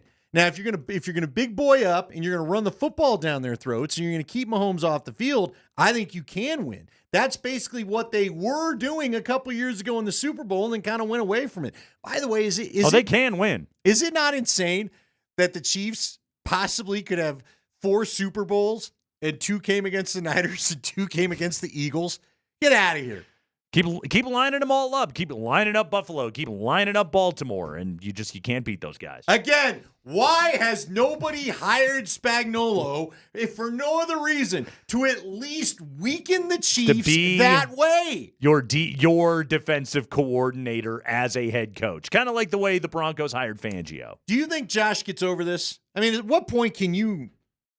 How do you get up? How do you keep getting that broken as a human? And again, here's the only way the mentality I can relate to is this. I simply remember the start of the 2014 season after the Broncos had that amazing 2013 year. The offense was awesome. They were getting most points in history. They were unstoppable in so many situations. And I just remember getting off the plane when we got back from New York in the Super Bowl going, how are they going to do this again? And then camp comes like, God, we go through all this. Because, again, the whole year, Baltimore, Buffalo, and in some cases, even Cincinnati, the only thing that matters is do you get to the playoffs and get past the Chiefs? Eventually, that's all that matters. Right. We talk about Super Bowl hangover and the impact that has on an organization. Like, how often can you keep being the coyote to this guy's roadrunner? How often can you just keep doing it? And Allen made some phenomenal throws in that game. That touchdown to Hollins, that was with a DPI. That thing's a thing of beauty. But he also came out and he was shaky in that game, and they go 3-and-out right away in Kansas City. Just like Wald told us on Friday, the Chiefs will be nonplussed by all of this and right down the field. Well, and again, in the regular season, both Baltimore and Buffalo had a chance to hand the Chiefs losses so that they wouldn't have home field advantage. Not only do you not get it done in the playoffs, there's teams that go into KC and don't get it done there. Buffalo won their matchup with the Chiefs and somehow found a way to be one win behind them so the tiebreaker never played in. It's because they lost to the Rams. That was it. Mm-hmm. Yeah. Awful. Just awful. So, did you see what Nate Burleson had to say? I did not. I guess I was done. I was not going to watch any post game anyway. But he came out and just gave this big speech to the nation that we should all quit hating this. We should just feel lucky to be alive, to be witnessing it. And I just can't get in on that thinking. What's funny about it is this is my perspective on that, okay? Is like we sit here and we're just like, oh, these great teams, okay? The Jordan Bulls, the Shaq and Kobe Lakers, the Brady Patriots, the Curry Warriors. And you think back and you're just like, oh, I got to witness that and got to witness the all-time great and the dynasties that they were. But what's so funny about it is while they're happening, everybody just complains about it. Everyone's, I'm sick of watching this crap, sick of these guys winning all the time. And then when it's all over, you're like, all-time great. You can't beat them. Well, but I think because we were all relieved that the Brady thing had come to an end. Right. That the Patriots one had ended. I think we thought, well, we won't see that for a while. No, it turns out there's one waiting. That's this possibly may be even better. Makes me sick. Guy's going to have 4 and 7 seasons if he wins. Well, and so here's where I get really irritated as a Bronco 7 fan. years. Do you want to know why? Do you want to know why I feel the pain that they all feel? Because, again, only the Washington Commanders won a couple of road playoff games. If you're the Broncos, it just is making the task feel so tall. You took great strides this year, and yet not only do you have to win your division to get a home game, you probably got to have home field advantage. Yeah. All the home teams went chalk this year except the Commanders. That's it. Going in that place, it's brutal. You can't win there. Only Burrow could. The only guy to ever do it. And yet he plays for that garbage franchise. Lamar got him in Baltimore last year and couldn't do it. Yeah.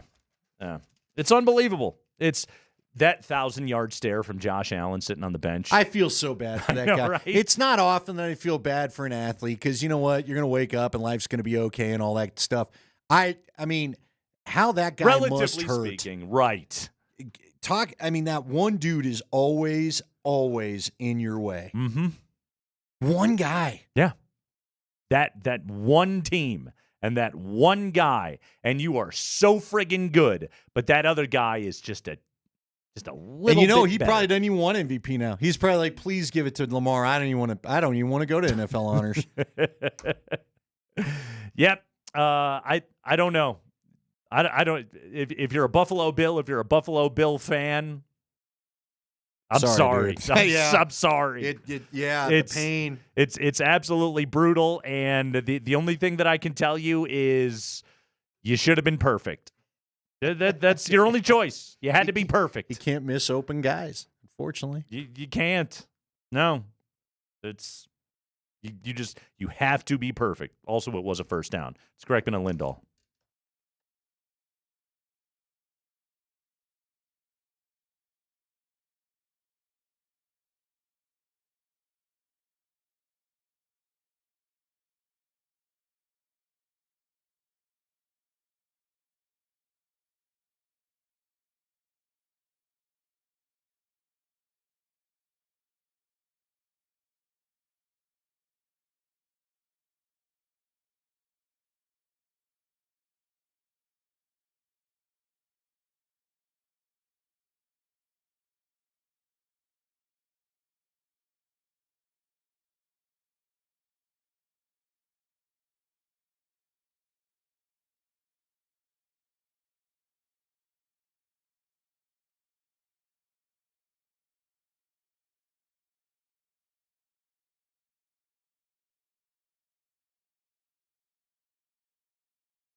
Nate Kreckman, Andy Lindahl. Nuggets tonight in Chicago to play the Dog Butt Bulls. Don't do that.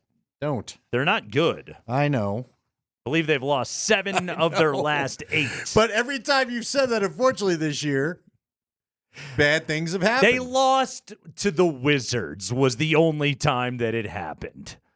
That's still inexcusable. Everything should start to hopefully... I swear there was another one. Didn't they lose to the Pistons or something? There were 2. Well, the Bulls suck. So if they lose this game, it's on them. No, I feel it's not on me calling out the team that's terrible for being terrible. They're going to blow that team up at the deadline, by the way. Also, one other NBA note, Jimmy Butler got suspended again today. Yeah, I just saw that. Sent you that from Shams. Apparently he walked into shoot-around, was told they're not starting him the rest of the year. They're going to go with some other players, and he walked out. Yeah. He walked out of practice. He has been suspended without pay for an indefinite period of time. Shams referring to him as disgruntled. I'd say he is. Third suspension in recent weeks. That's pretty good. Yeah, they've done all right there. That's got to be a new team record, right? I would hope. You don't want to be doing that too much. No. Remember when it was all about heat culture and all that? Jimmy was Mr. Heat Culture, and then he started not being Mr. Heat Culture, and then Dwayne Wade called him out, and all the Heat Culture guys were like, hey, what the hell? He's not being Heat Culture. And finally, Spo and Pat were like, you know what? You're right. We should probably do something about this. He do anything to Dwayne's weird statue for getting this all going? I forgot about the bad Go put statue. a different jersey on him or something. It could have been that. Mikko Rantanen plays for the Carolina Hurricanes. It's really weird. It's beyond strange. So here's the quotes today from Mikko. Andy, he talked to our buddy Peter Baugh of The Athletic, and he said that he was called to McFarland's hotel room Friday night in Boston. Mikko said today, I had a sniff that something might be happening, but I only had a sniff because he called me, not before that. I had no idea. It's surprising for sure. He said of a potential extension with Colorado, I was ready to take a significant discount from my market value. We had some chats a couple days before, and then they traded me. That's what happened. That's why I did not expect it. That's what Mikko Rantanen says today. Now, again, by all indications, at least, and again, we don't know the exact specifics, but the word was that Rantanen was seeking an extension in the neighborhood of Leon Draisaitl's 8-year at $14 million per season deal with Edmonton, but that the Avalanche did not want to go there and felt as though there was too great a distance between Rantanen's demands and what his agent was asking for and what they were actually willing to do. He said today, I didn't know we were in a rush. That's what I felt. That's my honest opinion. It's business, and I understand. They're trying to think what's best for them. Yeah. Again, what we don't know, the vague factor in that is what was your discounted number? You Right. know? How big was that discount? Right. I mean, are we talking... Was $14 million the discount? But even if it's $12 million, I mean, I could see how Mikko would think that's a big discount. That's, over 8 years, it's $16 million. That's a lot of money. Yeah, significant. So maybe that's all he meant. He did not say, but isn't Nate right at 12 right now, 12 or 13? 12.6. Yeah. So, I mean, again, and Nate said he doesn't care. Look, at the end of the day, the agents are paid to care. Yeah, no, that... the guys don't have to care. I get that. But the agents do. That part of it, though, and there's people that'll look at it and go, you can't pay him more than McKinnon. Sure you can. Right. Sure you can. That's the way the contracts work. And that's how the Players Association wants it to work, so the next guy can get a few dollars more. Very much so. There's nothing written in stone that the very best player has to have the highest contract. No, like McKinnon sets the market, and then the next guy sets the market, then the next guy sets the market. Draisaitl makes more than McDavid. Now, Draisaitl's an all-world talent, obviously, as well, but he makes more than the guy who has won, 3 MVP awards? So yeah, that happens in hockey all the time. What the Avalanche had to decide, though, was given that Makar will be extension eligible after next season, And when he is available to be paid, you have to make him the highest paid player in hockey. Because that's just the way that it works. When you're one of the very best, even if you're not the number one top of the mountain best, you then become the next highest paid player in the game. Yeah, and he's got a Conn Smythe and a Norris. So, and who knows, by the time it's all said and done, maybe another one. Mm-hmm. So they were looking for the long-term budget. And when Mikko said it was sped up and he didn't think they were in a rush, look, I get that. Right. But again, listening to some of the analysts out of Canada over the weekend, this is going to be what they want more. First off, there was a report that said Carolina, he's good friends with Sebastian Aho, and now they're going to play together in the Four Nations tournament. Yeah. And they just decided, let's just do this. Let's just get this done. Let's get the chemistry going. So Carolina was motivated. And I would say from the Avs side, where I applaud him for moving this early, if you get down to the wire, you know he's not going to sign an extension. You're probably not getting the deal they even got at this point, which could be a really good deal. Well, I don't know. We'll see how it all works out. Well, and consider it from McFarland's perspective, okay? Of all right, I'm not sure this is going to get done. And like John Michael Lyle said earlier this hour, hope is a bad business strategy. So if you're not sure it's going to get done, you better be damn sure you have something. Right. And in this case, it was Marty Necas and getting a skilled and good skating player who would fit in with what you do. He's not Mikko Rantanen. He's not even close to Mikko Rantanen. But he's a good hockey player. You get Drury as well. Like you talked about, you get the draft picks in place, and you've got something to work with going forward here. And again, your job is to maximize the windows of championship contending with McKinnon and Makar on your roster, because the likelihood of you having two of the 3 or 4 or 5, whatever you want to consider it, best hockey players on the planet on your roster at one time, it's so highly unlikely. So you got to take advantage of it. You don't want to end up like the Rockies, who consistently just watched guys walk away and get nothing, or a compensatory late first-round pick so they could get an eventual future middle reliever or whatever the hell they were coming up with. You don't want to do business like that. Yeah, and the other thing I would say, for anybody that remembers, we had a conversation either last week or the week prior where you and I were both on board of just keeping Mikko through the trade deadline and use that as your free agent.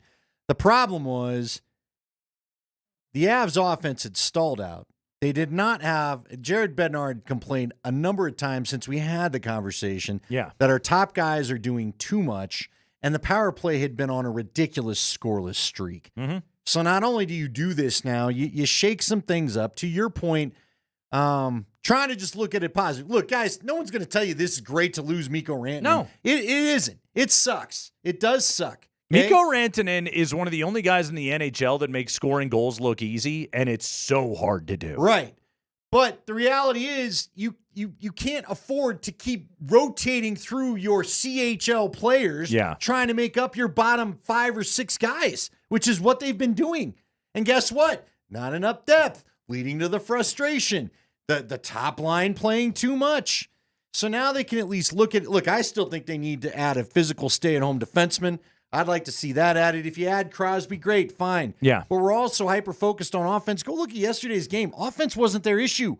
They've got to shore up the D a bit still. Nichushkin's already out of the lineup right now, as is. You don't have Landeskog coming back anytime soon. Is your team as good right now as you were a couple of days ago? No. You're not, but you have now gained flexibility for the future, and it's also very possible that this front office took a very hard internal audit at what they are and said, we're not good enough. You know what? See, that's a great point that can't be glossed over there, Nate, because frankly, the last 2 years, it hasn't been good enough. You were knocked out against Seattle, and then you had no shot against Dallas most of that series. It was very frustrating. Yep. And they traded him at 6:20 on a Friday night. We could have taken 4:20. That would have helped. We could have used it. Mm-hmm. Could have done it. Nice win yesterday. Lecky in the clutch. Lecky! Get a little 3-on-1. Well, it was awesome. I sure have. Makar got kind of a crappy penalty that then bit them in the rear end. Yeah. Because he comes flying out of the box, and next thing you know, we're going the other way. Boom. There you go. Right out of the box, 3-on-1. Avalanche scored. Get the victory yesterday. Nice win. They'll play the Isles tomorrow night. And here's the other part of it. They're not done. Or maybe they're not done. We don't know. But they've got ammunition to pull the trigger at the deadline and still try and make something out of this. But this roster is getting reshapen on the fly, and we live in a world where, the Avalanche have one of the best hockey players on the planet, and he's no longer on the team, and it sucks, but this is the, unfortunately, financial reality of the modern NHL. Kreckman and Lindahl got the 5 biggest stories of the day from around the NFL coming up.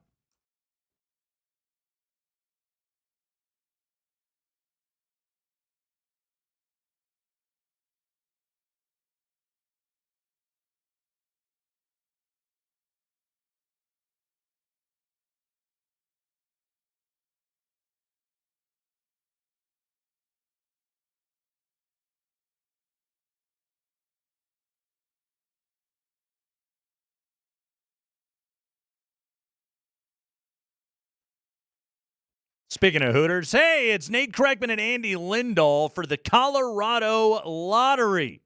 Start your new year off. Are we still allowed to say Happy New Year? Yeah, anyway, it's still January. With a decade of winning from the Colorado Lottery, Andy, decade of dollar scratch games are here, and you can play the $1, $2, $5, $10, and $20 games for a chance to win up to $10,000 a month for 10 years. That's a nice raise. Your best decade starts now. Yeah, Andy. I would take that. By the way, I like a scratch game. I'm not always sure. I got plenty of favorite numbers. Sometimes with the lotto, I stress out about playing the favorite number. Scratch games, just find yourself a dime or a nickel, and there you go. Just take what they give you. It's decade of dollars scratch. Top prize of $10,000 a month for 10 years. That is all available to you right now from our friends from the Colorado Lottery. Again, check out the decade of dollars scratch.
It is time for the 5 biggest stories of the day from around the NFL. As the matchup is set, Super Bowl licks.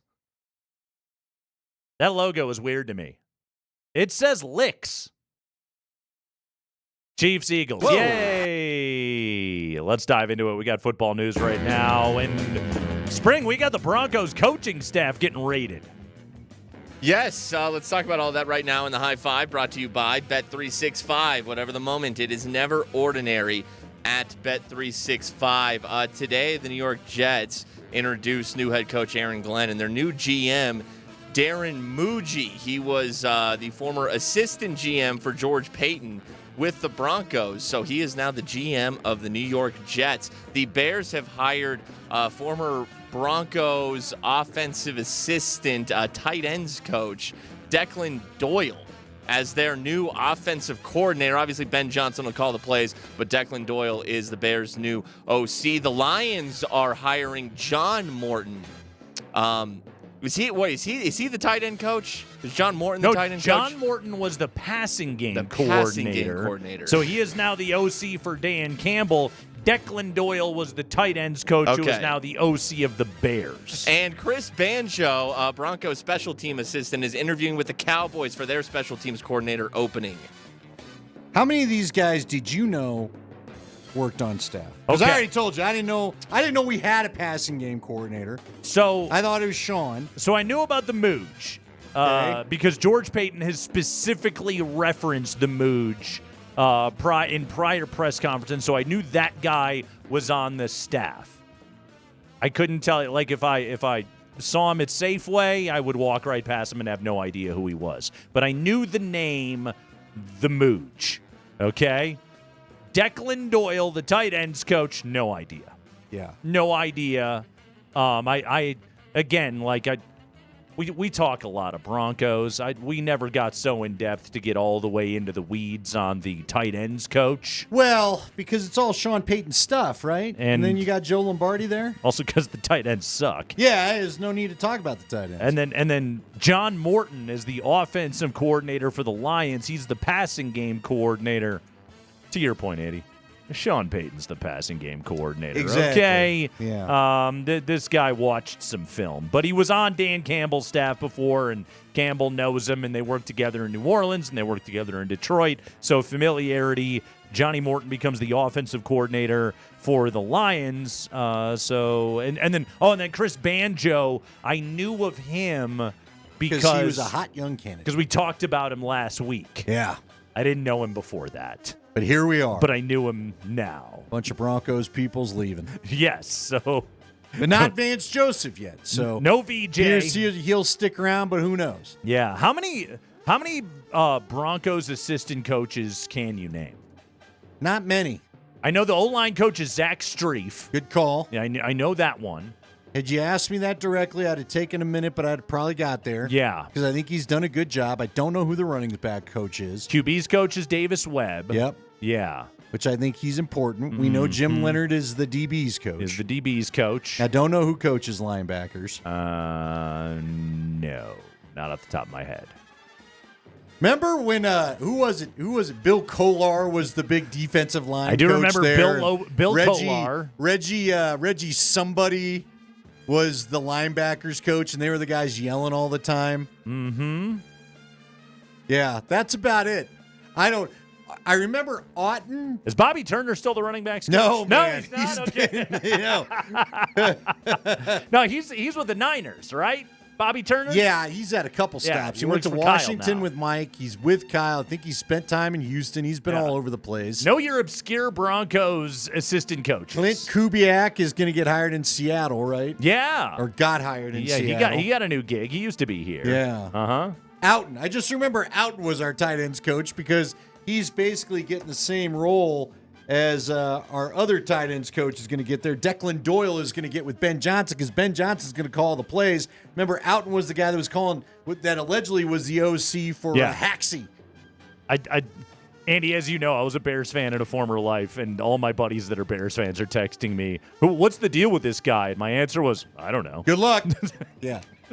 Don't look at our stats if you want to feel better. He was the tight ends coach, and their tight ends were Which terrible. move made less sense? The hiring of this guy to be the OC or the Blackhawks just taking on $5 million for no reason?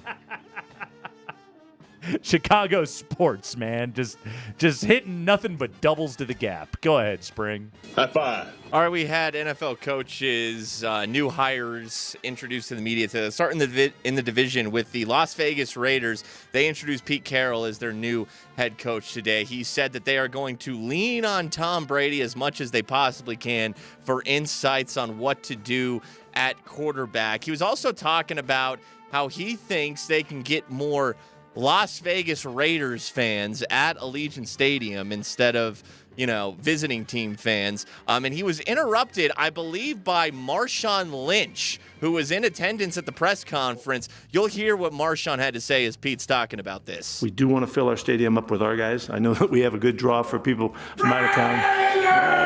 There you go. That's what I'm talking about. You think Marshawn wanted to yell, "You should have run it"? Are we sure that wasn't Lil Jon, or was that actually Marshawn? Which one was that right there? Just waiting for a yeah in there. Marshawn, by the way, lifelong Raider fan, grew up in Oakland, so that's nice. He played there, right? A year or he two? did for a minute. Yeah, a couple of seasons, I think. So here's what I know. This is what I know about Las Vegas as sports town. Is they're all transplants. Nobody's from Vegas. Like, everybody moves to Vegas. And then they get there and they like their team and they're in what is essentially a national sports town. And so they get to continue being a fan of their team and betting on their team for all those years. Like, the reason why they love the Knights is the Knights are theirs. Right. They don't love the Raiders. The Raiders were just something that got, heaped into their lap. Just like they're not going to love the A's, which was a similar situation for when they get to town. Plus, it's a god-awful franchise. So it's just a combination of, people already have their fandoms, and then the team stinks. So why would they be fans of them? Well, and like you said, the people that I've talked to have said it really is about the fact that the Knights showed up. They were a cast of characters from other teams, so it was their team, like you said, not some we moved up in and we moved into your house. And I would also imagine when you talk about the passion there, I mean, the people, I feel like Vegas is full of a bunch of guys like you that just clinically look at things and the numbers of things, and they're doing kind of business, and I'm going to make some money off of it. And the hell with love. I'm not showing up for love. I'm here to make a little money today. The Knights rolled in just after the events of October 1st. They immediately were active in the community. So the town was reeling. They fell in love with them. And then they were good right away. And they're pretty much good all the time. So they're Vegas's team. The Raiders, yes, they're the NFL. They're more popular. But the Raiders are just a bunch of carpetbaggers that showed up. And they've been a mess. And that's what Vegas has become. Has just been we're the city that gets all of Oakland's old teams that nobody wanted to bother to have around anymore. By the way, what do you think of they're going to lean on Tom Brady to find a quarterback? I mean, they are, because he's their boss, right? Yeah, I was going to say, you kind of have to say that. Isn't that just kind of his? Right. It's his call as to who he wants. I mean, Peyton Manning's kind of become a little bit of a Von Miller the last couple years, where he likes every young quarterback they bring in. You know what I mean? Sure. Isn't Tom basically doing the same? That's what he at least is publicly. So is he going to allow Russell Wilson to come in? I think behind closed doors, Tom is going to have a more, to use your phrase, clinical approach to the whole thing. He's eminently forgettable as a broadcaster, by the way. There is no there with that guy. And I'm not saying he's bad. I'm just saying, when I listen to Tom Brady call a game, I don't feel as though I'm getting some grand insight that I didn't get from Greg Olson or, any other color analyst the NFL offers up to me. Yeah, it's a whole lot of, and that's why you hire him. I do appreciate his thoughts in the biggest moments. Don't get me wrong. He has a unique insight into that. But you can tell too often you haven't talked to either one of these coaches. You got no idea. Like, again, Tom Brady's not pulling out that when we sat in the meeting like Romo did yesterday, they told us we're stuffing the left side and not letting Josh Allen have that all day. Yeah, he doesn't get to have those meetings. I thought Nance and Romo had a good day out there. Go ahead, Spring. High five. All right, the Cowboys introduced Brian Schottenheimer as their new head coach today. Weird. He is the son of longtime NFL head coach Marty Schottenheimer, and Jerry Jones referenced that today when he was talking about how this was a risky hire for him. Jerry talked about how people are criticizing him for not hiring coaches out of his comfort zone. Jerry disagrees. Here's Jerry today. Now, I get my proverbial ass kicked over needing people in my comfort zone. Without this thing being about me in any way, if you don't think I can't operate out of my comfort zone, you're so wrong. It's unbelievable. This is as big a risk as you could take. As big a risk as you could take. No head coaching experience. Now, let me share something with you. With all of that, you've just heard him reference his osmosis, his family. Anybody in this room that doesn't believe the apple doesn't go far from the tree has missed it someplace down the road, especially if there was an effort to make it that way, and there was an effort. But then you go around to the countless numbers of coaches that Schotty has served on staff with and been around, the countless players. How often do you have someone that has 25, I'm going to say 25, it may be 26, of years of working through the human relationship and working, aspiring to learn, of have his ears and eyes wide open and looking for techniques and looking for things that make coaches better. Okay. You know what? Go ahead. You sounds like you want to defend him a bit. Brian Schottenheimer has never coached a single day as the head coach of the Dallas Cowboys. Maybe this is the stroke of genius that the organization needed, and it's great. Maybe he's their Nick Sirianni. Totally. Which didn't seem like a great fit at the time. But also, you did spend the entire press conference defending the hire rather than celebrating the hire. Yeah. And all you're doing is reacting to the criticism that has been levied against you rather than sitting there and explaining why this guy was exactly the right fit for what you want to do. That was just a giant defense of Jerry Jones' ego was all that we saw today. There was a quote that I saw, a video of Stephen Jones, Jerry's son, using air quotes when he referred to the drought that the team has been in. Well, it's a drought. Yeah, no need for the air quotes, buddy. Yeah, no, you guys haven't done anything, okay? And so that's why this is all so friggin' weird, is that you hired a guy, and instead of telling the world why you love the dude and why this is going to be great, you just sat on your heels and sniped back at the press the entire time. And that's an odd-seeming reaction to a head coaching hire. Yeah, you talked to a few people, but you did not talk to either of the top candidates in the cycle. You didn't get to talk to Ben Johnson or Aaron Glenn. Right. Because you took so long to make up your mind what you were doing with Mike McCarthy. Then you basically took his second in command from the guy that's on his staff when he wasn't even the one calling plays. And with all due respect, maybe it's not fair. I will admit that. Maybe it's not fair. But how has this guy worked for so many coaches and so long, and this is the first time he gets the job? Yeah. There's got to be a reason why he's gone on a 26-year drought for not getting head coaching opportunities and why nobody else in the NFL thought about talking to him. Just the guy's a 51-year-old career assistant.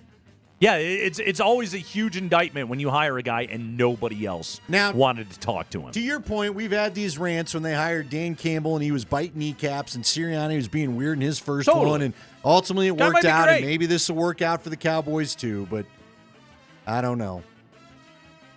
I'm not betting on it. Weird vibes with Jerry Jones again. Well, it's like he wanted to have his post-game press conference he already had. And yeah. Since he couldn't, this was his chance, so he just fired back at everybody. You got too many rabbit ears, Jerry. How many weeks next season until he gets asked about firing Schottenheimer? 5. 5? Okay. High five. All right, let's pivot away from the coaches being introduced today and talk about the NFC Championship game. Eagles beat the Commanders. There was a series in the second half. Goal to go from the 1 for the Eagles. They line up in tush-push formation, and 3 straight encroachment penalties by the Commanders, 2 from inside linebacker Frankie Louvu, and then the third by defensive tackle Jonathan Allen, which prompted on the third one the refs to make this penalty call with this announcement. We'll hear what Sean has to say. Encroachment, defense number 93. Washington has been advised that at some point the referee can award a score if this type of behavior happens again. For now, it's a replay of second down. Mike, that's unbelievable. I will turn this car around. Yeah. So, yeah, Saquon runs it down to the 1. By the way, I could have used that tutty for fantasy. Then, it was just tush-push absurdity. You get Washington lining up in the neutral zone. Then you get Hurts fumbles, recovers, but no gain. Then Louvu jumps into Hurts. Then he does it again. Then Washington jumps again. Then the referee threatens everybody for their poor behavior. And then finally, Hurts scores. According to Pro Football Talk, there has never been a touchdown awarded by officials due to what the rulebook deems a palpably unfair act. But we could wind up seeing one as the Eagles keep employing the play as their ace in the hole in short yardage. Again, my confusion here is, from the officials, is what constitutes too much poor behavior? Because even he didn't say or he didn't seem to know.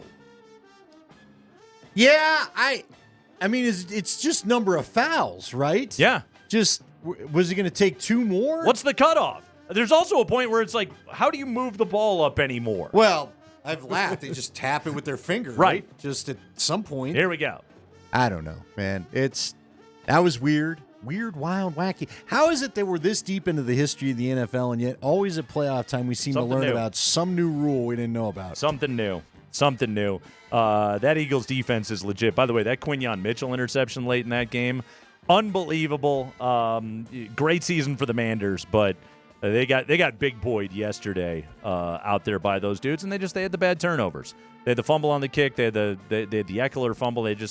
They made the mistakes, and the Eagles played clean football, and that team's a damn machine, and the Chiefs are going to win the Super Bowl. Go ahead, Spring. High five. All right, let's get back to coaching hires. Let's talk about 2 to finish this thing off. Aaron Glenn introduced by the Jets today. Liam Cohen introduced by the Jaguars. For Aaron Glenn and the Jets, he said he won't rush things with Aaron Rodgers. They'll get the right answer on what to do with him. Here is how Aaron Glenn started his press conference today. Put your seatbelts on and get ready for the ride. Listen, there are going to be some challenges. But with challenges gets opportunity. But here's what I do know. We're the freaking New York Jets, so we're built for this. And real quick, Liam Cohen. Sure, New York appreciated that going out over the air live. Liam Cohen, he wanted to ingratiate himself with the community of Jacksonville, the county of Duval. Here is a little bit of Liam Cohen. Jacksonville, the community, Duval. All right. Ooh. That hurts. I'm glad that's all you played. So it sounded like a book report for a moment. Jacksonville. Population. A land of contrasts. Thank you very much. Gosh, all right. All right. Good luck, guys. Yeah, it's good luck to everybody getting hired by these terrible organizations. We wish them nothing but luck moving forward. Nuggets tonight, Andy. They got the Bulls in Chicago. The Bulls. I'm assuming they're doing Serbian Heritage Night again in Chicago. Yeah, wasn't this the game? Someone texted earlier. This is a game that Nikola Jokic got fouled or got tossed out of. He got tossed early. 5 minutes into the game last year. You can't do that to the people. These are people. Well, they did. These are the people that paid to go watch the Chicago Bulls. And then not really. So allow them to watch Nikola Jokic and have some fun out there, okay?